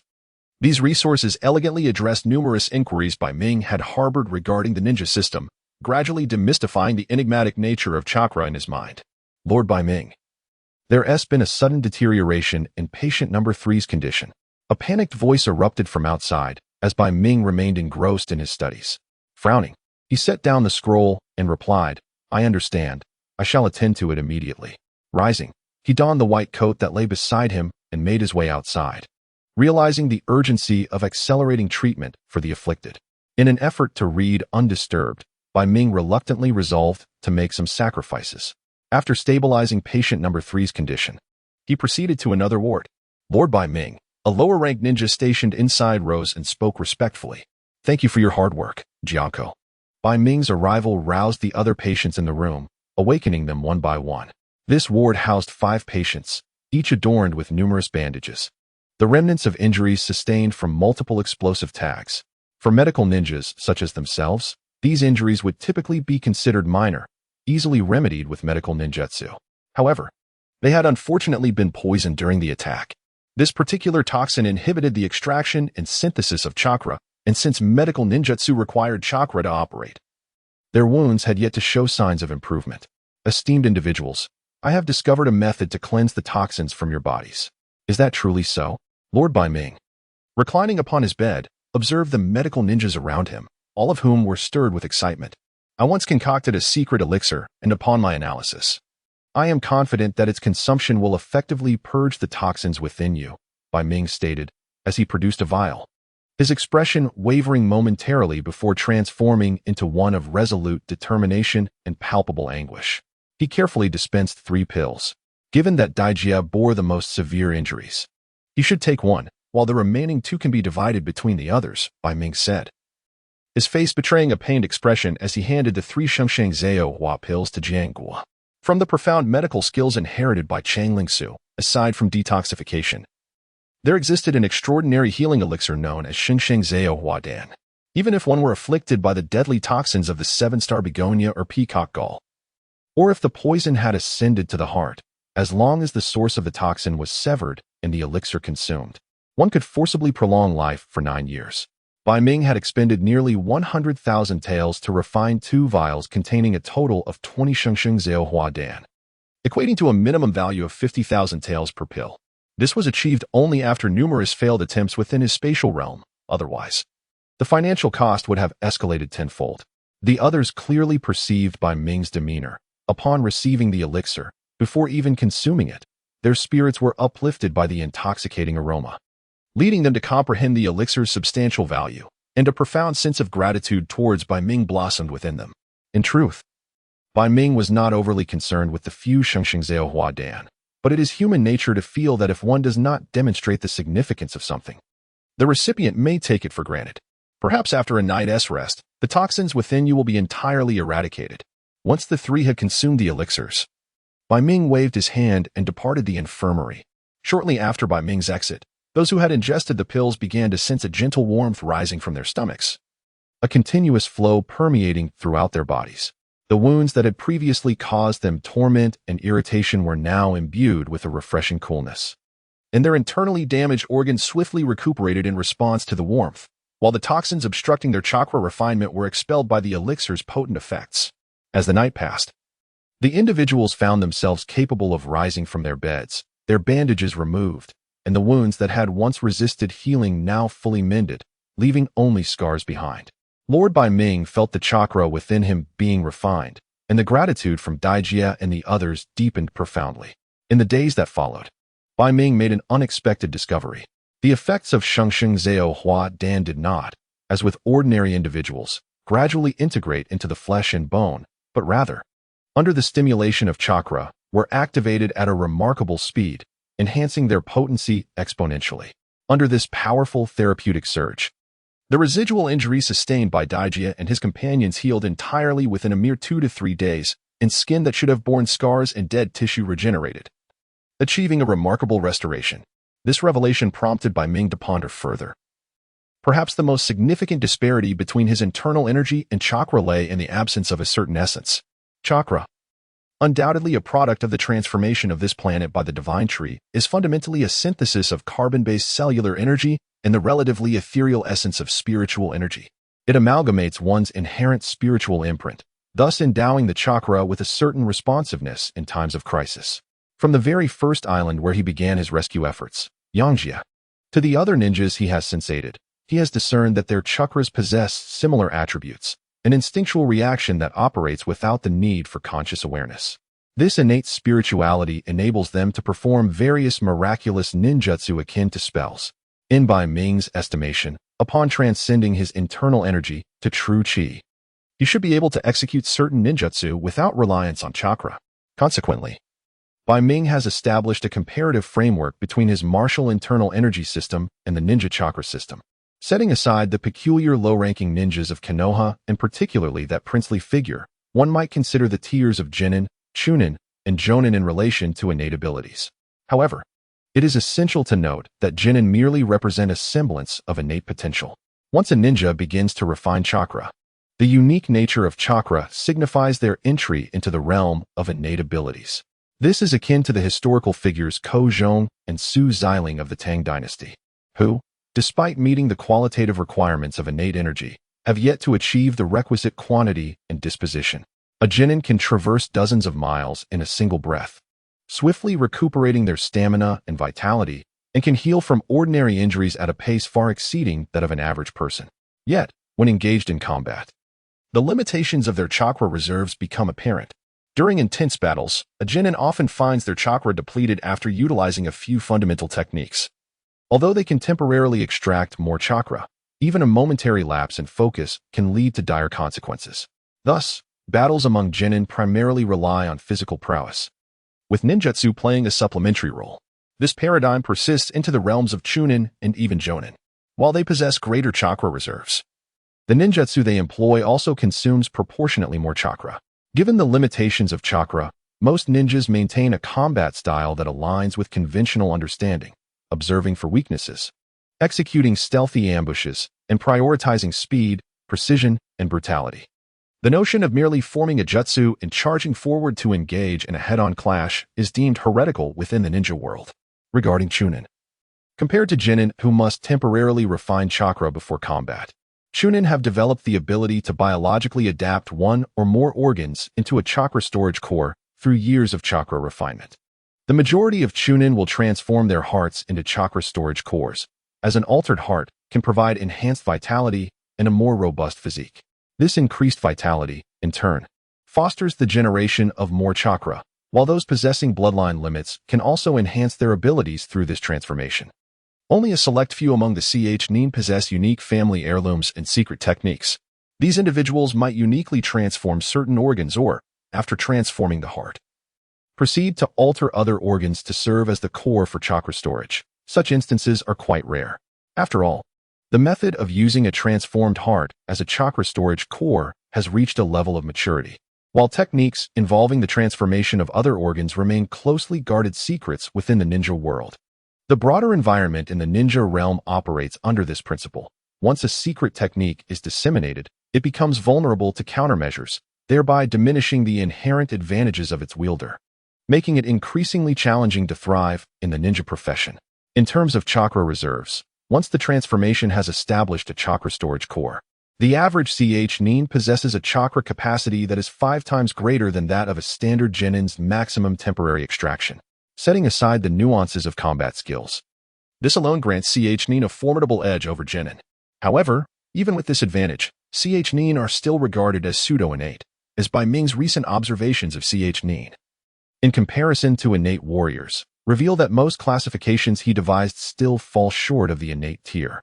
According to Bai Ming's latest insights inherited from Tang Chunyu regarding the innate realm, it signifies a qualitative transformation that is comprehensive in nature. Perhaps only the Nin, whom Bai Ming has yet to fully comprehend, truly mirror the innate standard. Nonetheless, Bai Ming's comparative evaluations are grounded in the information currently at his disposal.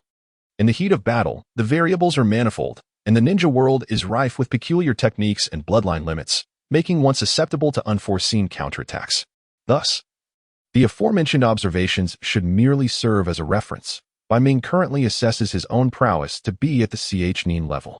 The reintegration of 5 medical ninjas significantly alleviated Bai Ming's workload while simultaneously accelerating the recovery of patients at the hospital.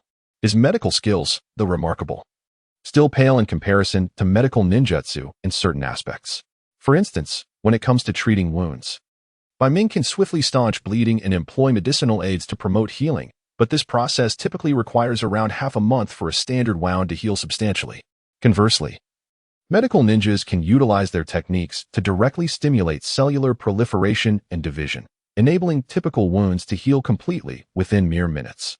While repeated cellular division may potentially affect an individual's lifespan, such rapid healing is far better suited to the exigencies of wartime than Bai Ming's medical practice.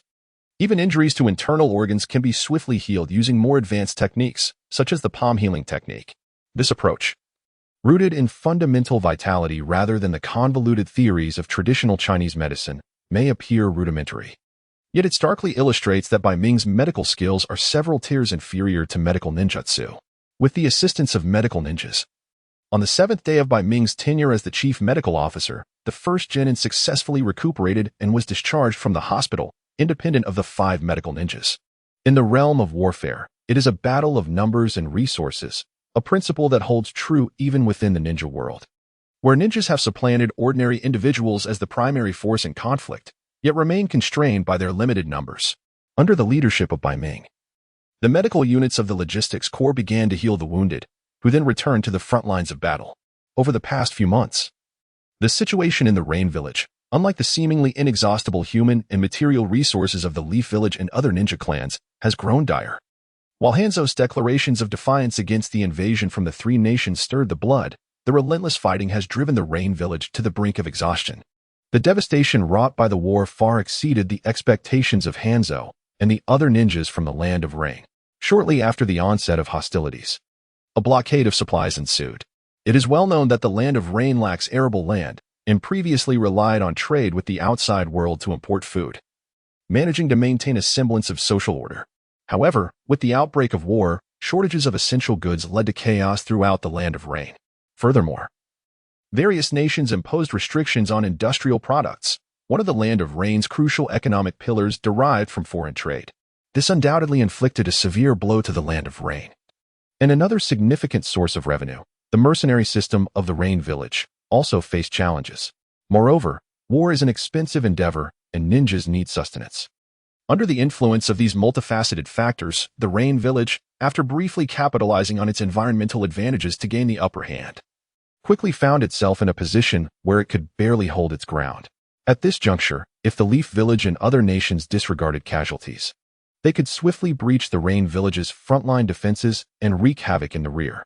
Yet, for the time being, the Rain Village remained intact, partly to minimize potential losses from a counteroffensive and partly because, despite their simultaneous invasion of the Land of Rain, the 3 nations were not united in purpose. For instance, after suppressing the Rain Village, friction began to arise between the Leaf and Sand villages in certain areas.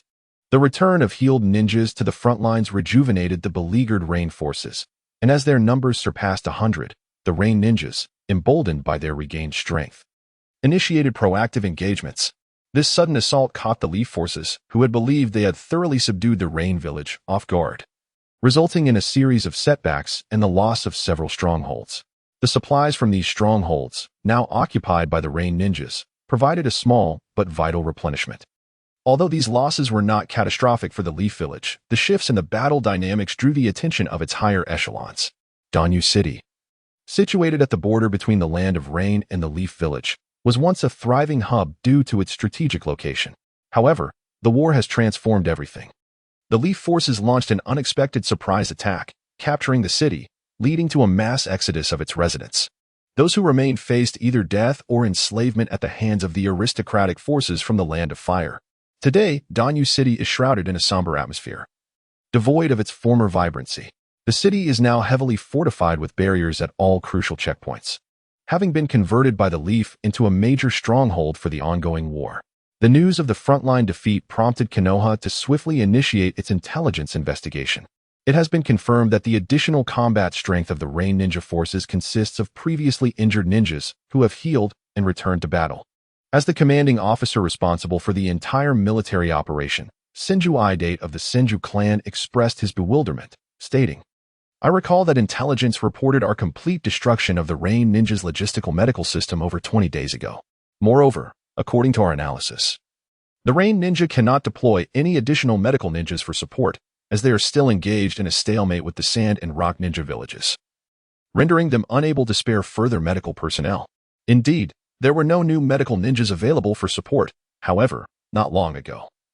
The Rain Ninja village dispatched a monk named Hakumai to serve as the new chief medical officer. Although he is not a medical ninja, his exceptional managerial skills and profound medical knowledge enabled him to restore order to the previously chaotic medical system shortly after assuming office. He even managed to neutralize the chakra-suppressing toxin developed by Lady Tsunade, thereby saving several medical ninjas. A scroll containing more detailed intelligence was presented, and Senju Idate examined it closely. The intelligence first highlighted Hakumai's identity and his various contributions to the Rain Ninja village, followed by the management measures he implemented upon arriving at the front lines as the chief medical officer, along with other pertinent information. After reviewing the intelligence, Senju Idate could not help but acknowledge this as a minor oversight. The intelligence regarding the deployment of ordinary physicians to support the medical units had indeed been transmitted earlier. However, upon discovering the absence of medical ninjas, it was overlooked, although Konoha had arranged for its ninjas hidden within the Land of Rain to ambush them. Various factors contributed to Hakumai's evasion. Given the current situation, the Rain Ninja Village's minor victories are not a significant concern. The additional 100 or so ninjas are not a major issue either, but Hakumai and the logistical medical team pose a dilemma. Konoha's prior strategy relied on the assumption that the Rain Ninja Village's medical system had been annihilated, aiming to gradually bleed them out while minimizing their own losses. However, with the Rain Ninja's medical system undergoing preliminary reconstruction, albeit on a small scale, adhering to the previous plan could easily lead to a continuous cycle of bloodshed between both sides. A scenario that Konoha cannot afford to accept. Summon Tsunade, Yamamoto, and Nara, he commanded. A new web of military strategy began to unfold, while Hakumai, still in Hikamara town, remained unaware of the looming entanglement he was about to face. With the assistance of medical ninjas, Hakumai enjoyed a brief respite. However, it was not long before new Rain ninjas arrived for treatment. Whether they bore severe injuries sustained earlier or had new wounds from recent skirmishes, they were all directed to the medical facility following the restoration of the medical system. Despite the 5 medical ninjas continuously administering elixirs to enhance chakra recovery, their numbers were ultimately insufficient. Reluctantly, Hakumai had to lend his assistance, while he could not match the medical ninjas in terms of recovery time. He was adept at managing symptoms and alleviating injuries. Additionally, Hakumai was tasked with researching antidotes for certain toxins. In the realm of ninjas, employing poison proves to be a remarkably cost-effective and lethally efficient method, resulting in a plethora of toxins emerging on the battlefield. For instance, the toxin capable of suppressing chakra extraction, previously utilized by certain medical ninjas, was subsequently unraveled by Hakumai. However, this predicament has significantly curtailed Hakumai's personal time. It has now been a month since Hakumai assumed the role of supervisor for the medical unit on the side of the Rain Ninjas. Are there any patients remaining? He inquired after concluding yet another surgical procedure. His assistant, Fujiki, who trailed closely behind, wore an unmistakable expression of fatigue, his shoulders slumping as he gazed at Hakumai with profound respect. In a hushed tone, he replied, "All the injured brought in have been attended to. Your efforts are greatly appreciated, Lord Hakumai. Please allow yourself a moment to rest." Hakumai nodded, rubbing his forehead, slightly weary. "I shall take a short break then. Fujiki, you should accompany me. You have worked tirelessly all day." I will return the patients to their wards and then rest," Fujiki promptly responded. Once again, Hakumai nodded, washing his hands thoroughly before pushing open the door to exit the operating room. As he stepped outside, the oppressive gloom of the night enveloped him. The sky bereft of twinkling stars, a reminder of another day lost to relentless toil. Reports indicated that the Rain Ninjas had engaged in several fierce confrontations with the Leaf Village recently. While the Rain Country's environment provided a significant tactical advantage to the ninjas of the Rain Village, they were still outnumbered by the Leaf Ninjas, whose ranks swelled with an abundance of talent. The slight advantage gained previously had been swiftly reclaimed, leading to a considerable influx of severely injured combatants. The group of 10 patients received today had desperately escaped being surrounded by Leaf Ninjas the previous night. Each bore substantial injuries, compounded by chakra depletion that left them weakened. Certain injuries necessitated surgical intervention for survival, prompting Hakumai to once again wield the scalpel, despite having not performed surgery for many years. Fortunately, The vitality of ninjas in this world often rivals that of cockroaches, and Hakumai had spent time previously dissecting numerous corpses, honing his anatomical skills. After rigorous training, he no longer experienced unsteady hands while operating. Thus, although he was somewhat out of practice, the surgeries proceeded smoothly, with negligible errors. Additionally, the presence of medical ninjutsu that accelerated wound healing alleviated concerns regarding post-operative infections, incision healing, and potential vascular bleeding. The few medical ninjas assisting with the treated wounds were able to conserve their chakra, maximizing the efficacy of their healing powers. Nevertheless, amid this flurry of activity, Hakumai began to feel an increasing sense of agitation. He had not forgotten that he was not a native of the Rain Village, having been compelled to the front lines. Despite holding the title of Chief Medical Officer, the considerable time he devoted to the Rain Ninjas left him little opportunity to pursue his own interests. It was indeed a vexing predicament. Given the current circumstances, Bai Ming remains uncertain about how long the Rain Ninjas can endure. It would not be surprising if news of their defeat were to arrive at any moment. However, the anticipated event of the three legendary ninjas besieging Hanzhou has yet to unfold, suggesting that the war's conclusion may still be some time away. One can only hope to navigate the remaining 2 months in tranquility. Initially, one of the conditions agreed upon with Nishitani was that he would serve as a hired ninja for a duration of 3 months, subsequently formalized through a contractual agreement. Within the ninja system, which thrives on reputation, Bai Ming harbors no concerns that the Rain Ninja Village would renege on allowing him to depart.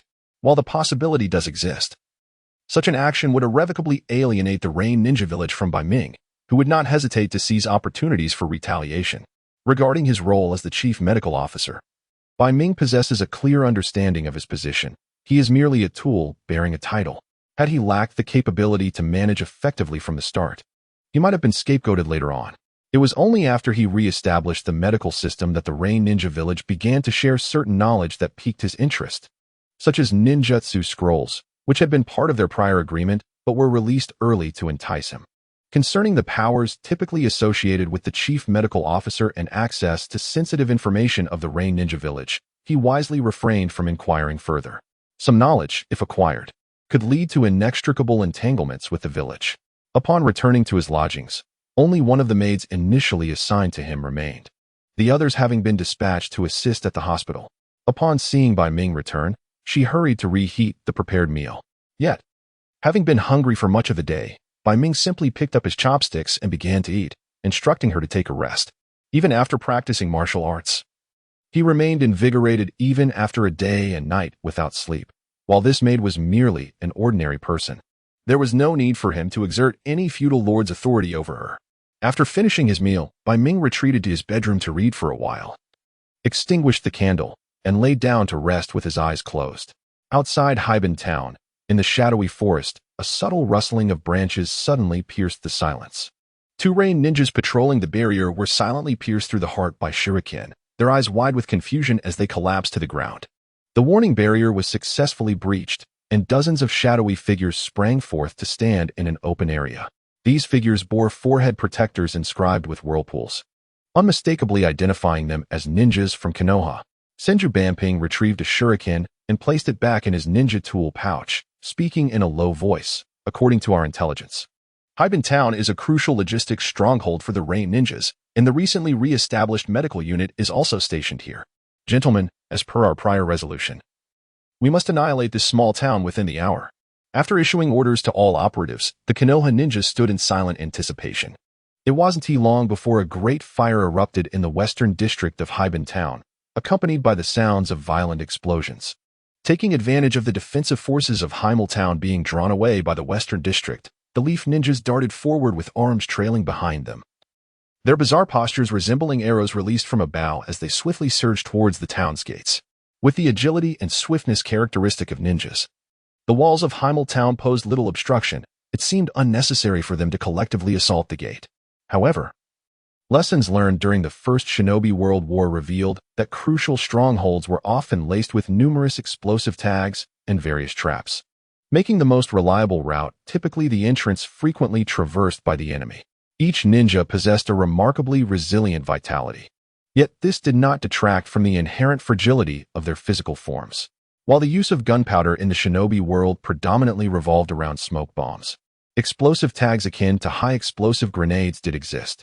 These were often deployed similarly to landmines, and, with the presence of ninjas, mercenaries by trade, over the years, the techniques for setting explosive traps had diversified significantly.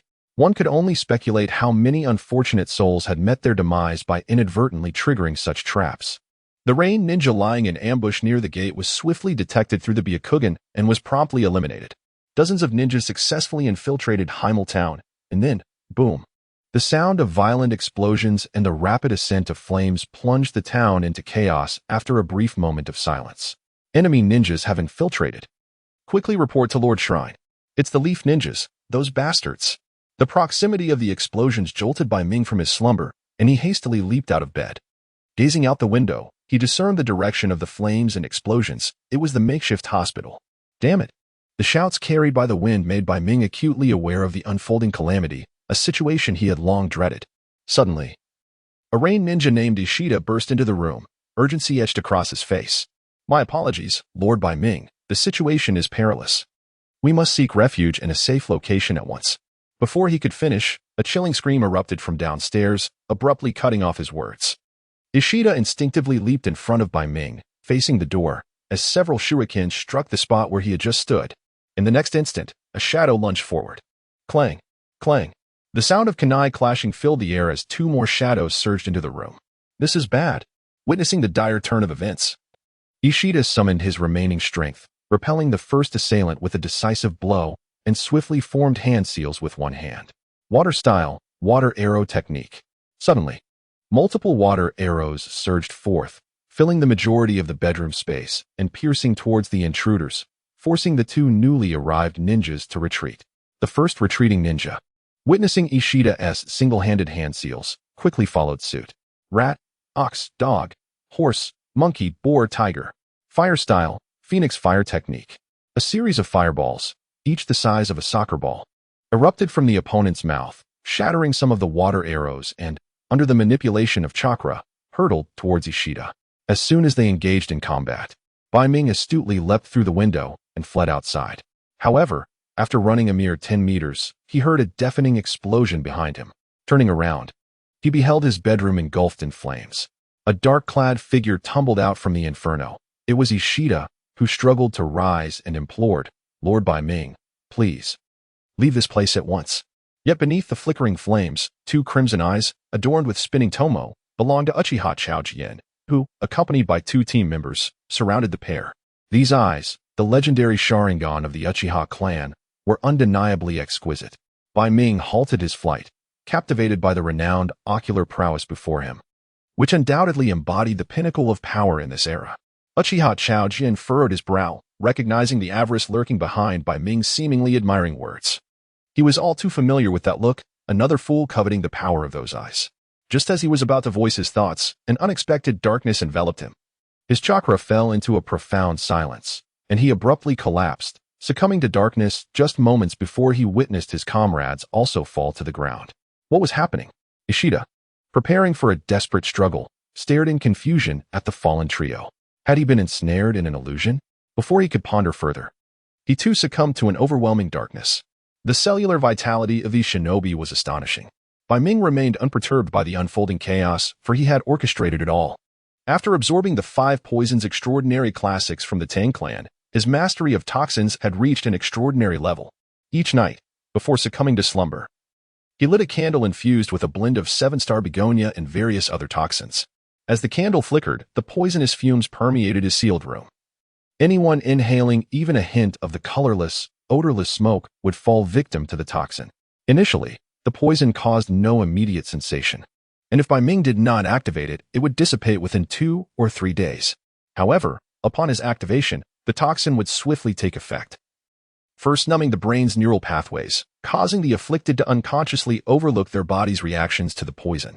As time progressed, the toxin would infiltrate the very marrow, leading to a swift demise. Ordinary individuals would perish within 2 to 3 seconds of exposure, while shinobi, blessed with heightened cellular activity and resistance to toxins, could endure for a tad longer, approximately 10 seconds, though this duration would shorten with the exertion of chakra or vigorous blood flow. Bai Ming initially intended to masquerade as an ordinary physician, yet upon witnessing an awakened member of the Uchiha clan, he eagerly activated his hidden hand. Disposing of the 3 Konoha shinobi's corpses into a spatial void, Bai Ming hoisted the unconscious Ishida with one hand, surveyed the disordered surroundings, hesitated briefly, and then retraced his steps back into the room. Perhaps, as the assailants of Konoha had acquired sufficient intelligence, they understood that Haku was merely a pawn.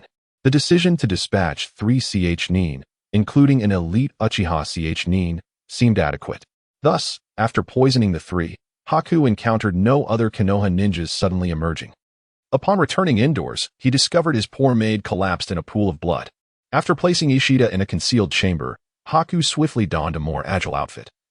Retrieving thunder bombs, smoke bombs, and other concealed weapons from his space, he also took out the exquisite 9-ring blade.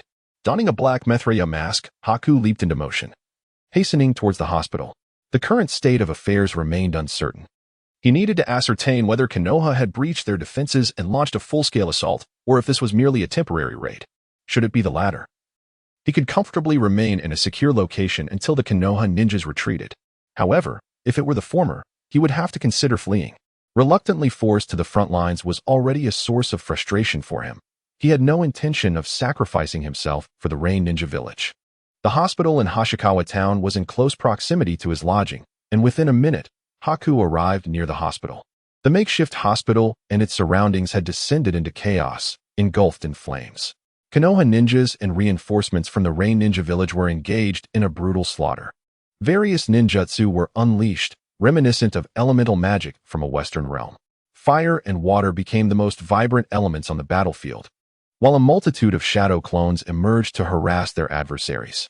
Shurikens sparkled like faint embers amid the blaze. Swift figures executed instantaneous techniques to penetrate their foes, while others, despite sustaining fatal injuries, left behind smoke-filled substitutes or small animals like rabbits and frogs.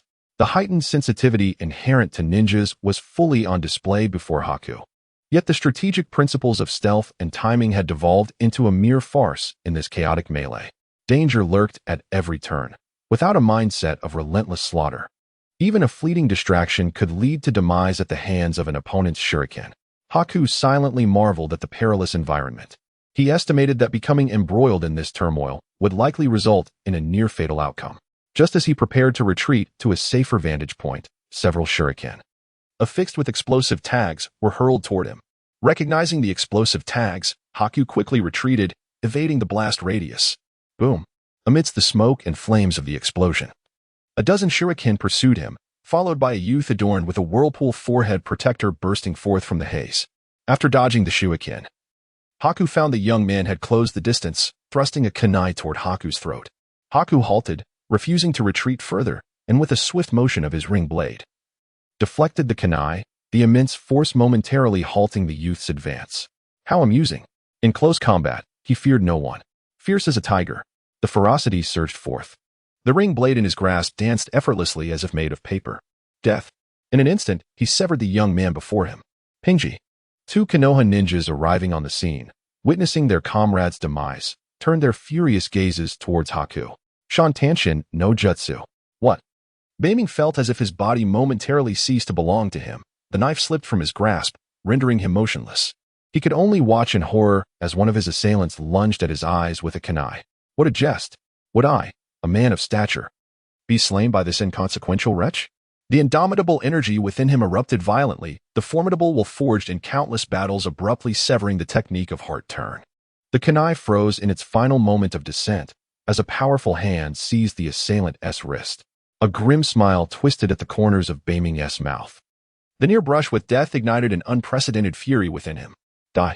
With a force akin to a watermelon shattering upon impact, Bai Ming unleashed a devastating punch that obliterated the man's skull, slowly retracting his hand, the remnants of brain matter and blood staining his fist. Coldly, Bai Ming released his grip with the other hand, allowing the headless body to crumple to the ground. Shiorin. The heart turn technique had been disrupted, resulting in a backlash. Yamashita Yuichi, witnessing yet another comrade fall, succumbed to a blind rage. He swallowed a military supply pill, forcibly suppressing the backlash, and prepared to unleash his clan's secret technique to compel Bai Ming to take his own life. Heart turn, thud. In an instant, all strength was siphoned from his body. Bewildered, he gazed at Bai Ming, whose hands, once poised to perform seals, now hung limply. Bai Ming withdrew his hand from the gaping wound in Yuichi's chest. Viscera and blood cascading from the horrific orifice. The acrid scent of blood wafted through the air. With Yamashita Yuichi's demise, Bai Ming, his mind still simmering with wrath, found a semblance of calm. He flicked away the remnants of internal organs clinging to his arm, casting a vigilant glance around. There were hidden range shinobi who had followed. Uncertain of his identity, yet after witnessing his slaughter of the Konoha ninja, they wisely chose to retreat. After all, the Konoha assault team was limited in numbers, and Bai Ming's earlier rampage was but a minor skirmish on the vast battlefield. Seizing the opportunity before others could converge upon him, he swiftly collected his spoils and distanced himself further. As chaos erupted in Heichio town due to the Konoha ninja's incursion, Bai Ming withdrew from the fray, standing atop a nearby tower and surveying the tumult below.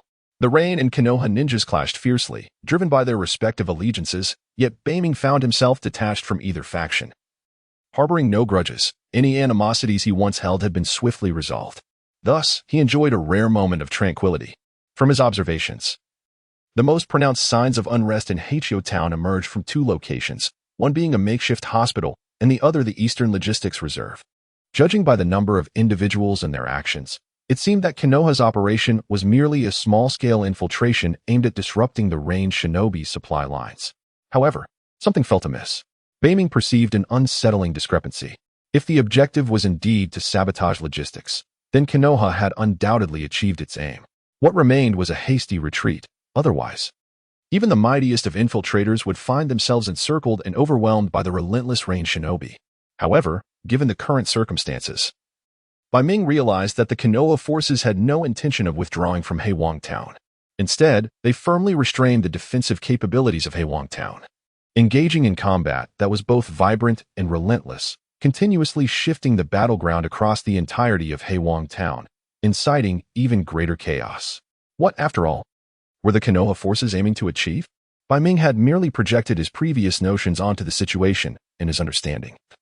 Such infiltration and logistical sabotage behind enemy lines resembled special operations, where the destruction of primary targets sufficed. Yet, in reality, the Konoha forces aspired to much more. They sought to utterly annihilate Heiwang town. They possessed the strength and resources to fulfill their ambitions. Before Bai Ming could fully comprehend this, a colossal entity suddenly materialized within Heiwang town. Towering like an ordinary small mountain, a gigantic purple serpent emerged as if conjured from the depths of ancient wilderness, crashing into the heart of Heiwang town. With a mere sweep of its tail, even the tallest edifices crumbled like mere cardboard, leaving only ruins in their wake. Atop the serpent's head, a pale and cold-faced youth stood poised. Bai Ming gazed in astonishment at the monstrous serpent and the youth before him. The trepidation and reverence he had gradually diminished during his time spent understanding ninjas surged back with a vengeance. An overwhelming sense of unease enveloped him. This terrifying power was undoubtedly insurmountable, even should he attain the innate level. Furthermore, this power was far from being the pinnacle of this world. As if sensing Bai Ming's scrutiny, Orochimaru cast a cold glance downwards before disregarding him entirely. 10,000 serpents, indulge in your offerings. The colossal serpent began to move. The ground trembled with a resounding roar akin to an earthquake, causing the defending Rain ninja forces to become utterly disoriented. Could this horrifying creature truly be defeated? Gonzi Daho, the elite jonin stationed in Heiwang town, gritted his teeth and swiftly retrieved a summoning scroll, casting it to the ground. He bit his fingertip, smearing the blood across the scroll as he began to form hand seals with remarkable speed. The residual chakra within him diminished rapidly. His expression contorted with intensity as he slapped his palm onto the scroll. Ninjutsu, summoning technique. A massive cloud of smoke enveloped the area before dissipating rapidly, revealing a gigantic red-mouthed monster bird soaring above Heiwang town. Hold it down, Red Kite. Gongzi Daho commanded loudly, swallowing a handful of soldier pills. You've certainly presented me with a challenge, Gongzi, the Red Kite complained, yet it immediately ascended and dove towards the 10,000 serpents. Meanwhile, Orochimaru and Gongzi Daho engaged in fierce combat. Water style, water shark bullet technique. Shadow Snake Hand. Both individuals were top-tier jonin for their respective factions, possessing extensive combat experience. They effortlessly dodged each other's ninjutsu before swiftly retaliating. As Bai Ming observed the 10,000 serpents commencing their actions, he recognized that Konoha's plan was likely more astonishing than he had anticipated. Heiwang town was destined to fall. Having already slain Konoha's forces, he realized he must flee immediately. After all, possessing the ability to read the memories of the deceased posed a risk of exposure for him, especially given his failure to eradicate all evidence after his violent acts. He had been far too careless. Had the earlier contamination of the cadaveric waters been addressed, this predicament would have been rendered moot. Judging by the response from the Shrine Maiden, it seems that there may still be a glimmer of hope for the preservation of Haimar Town. However, Bai Ming faintly recollects that during the Second Shinobi World War, Orochimaru, Tsunade, and Jiraiya operated as a cohesive unit.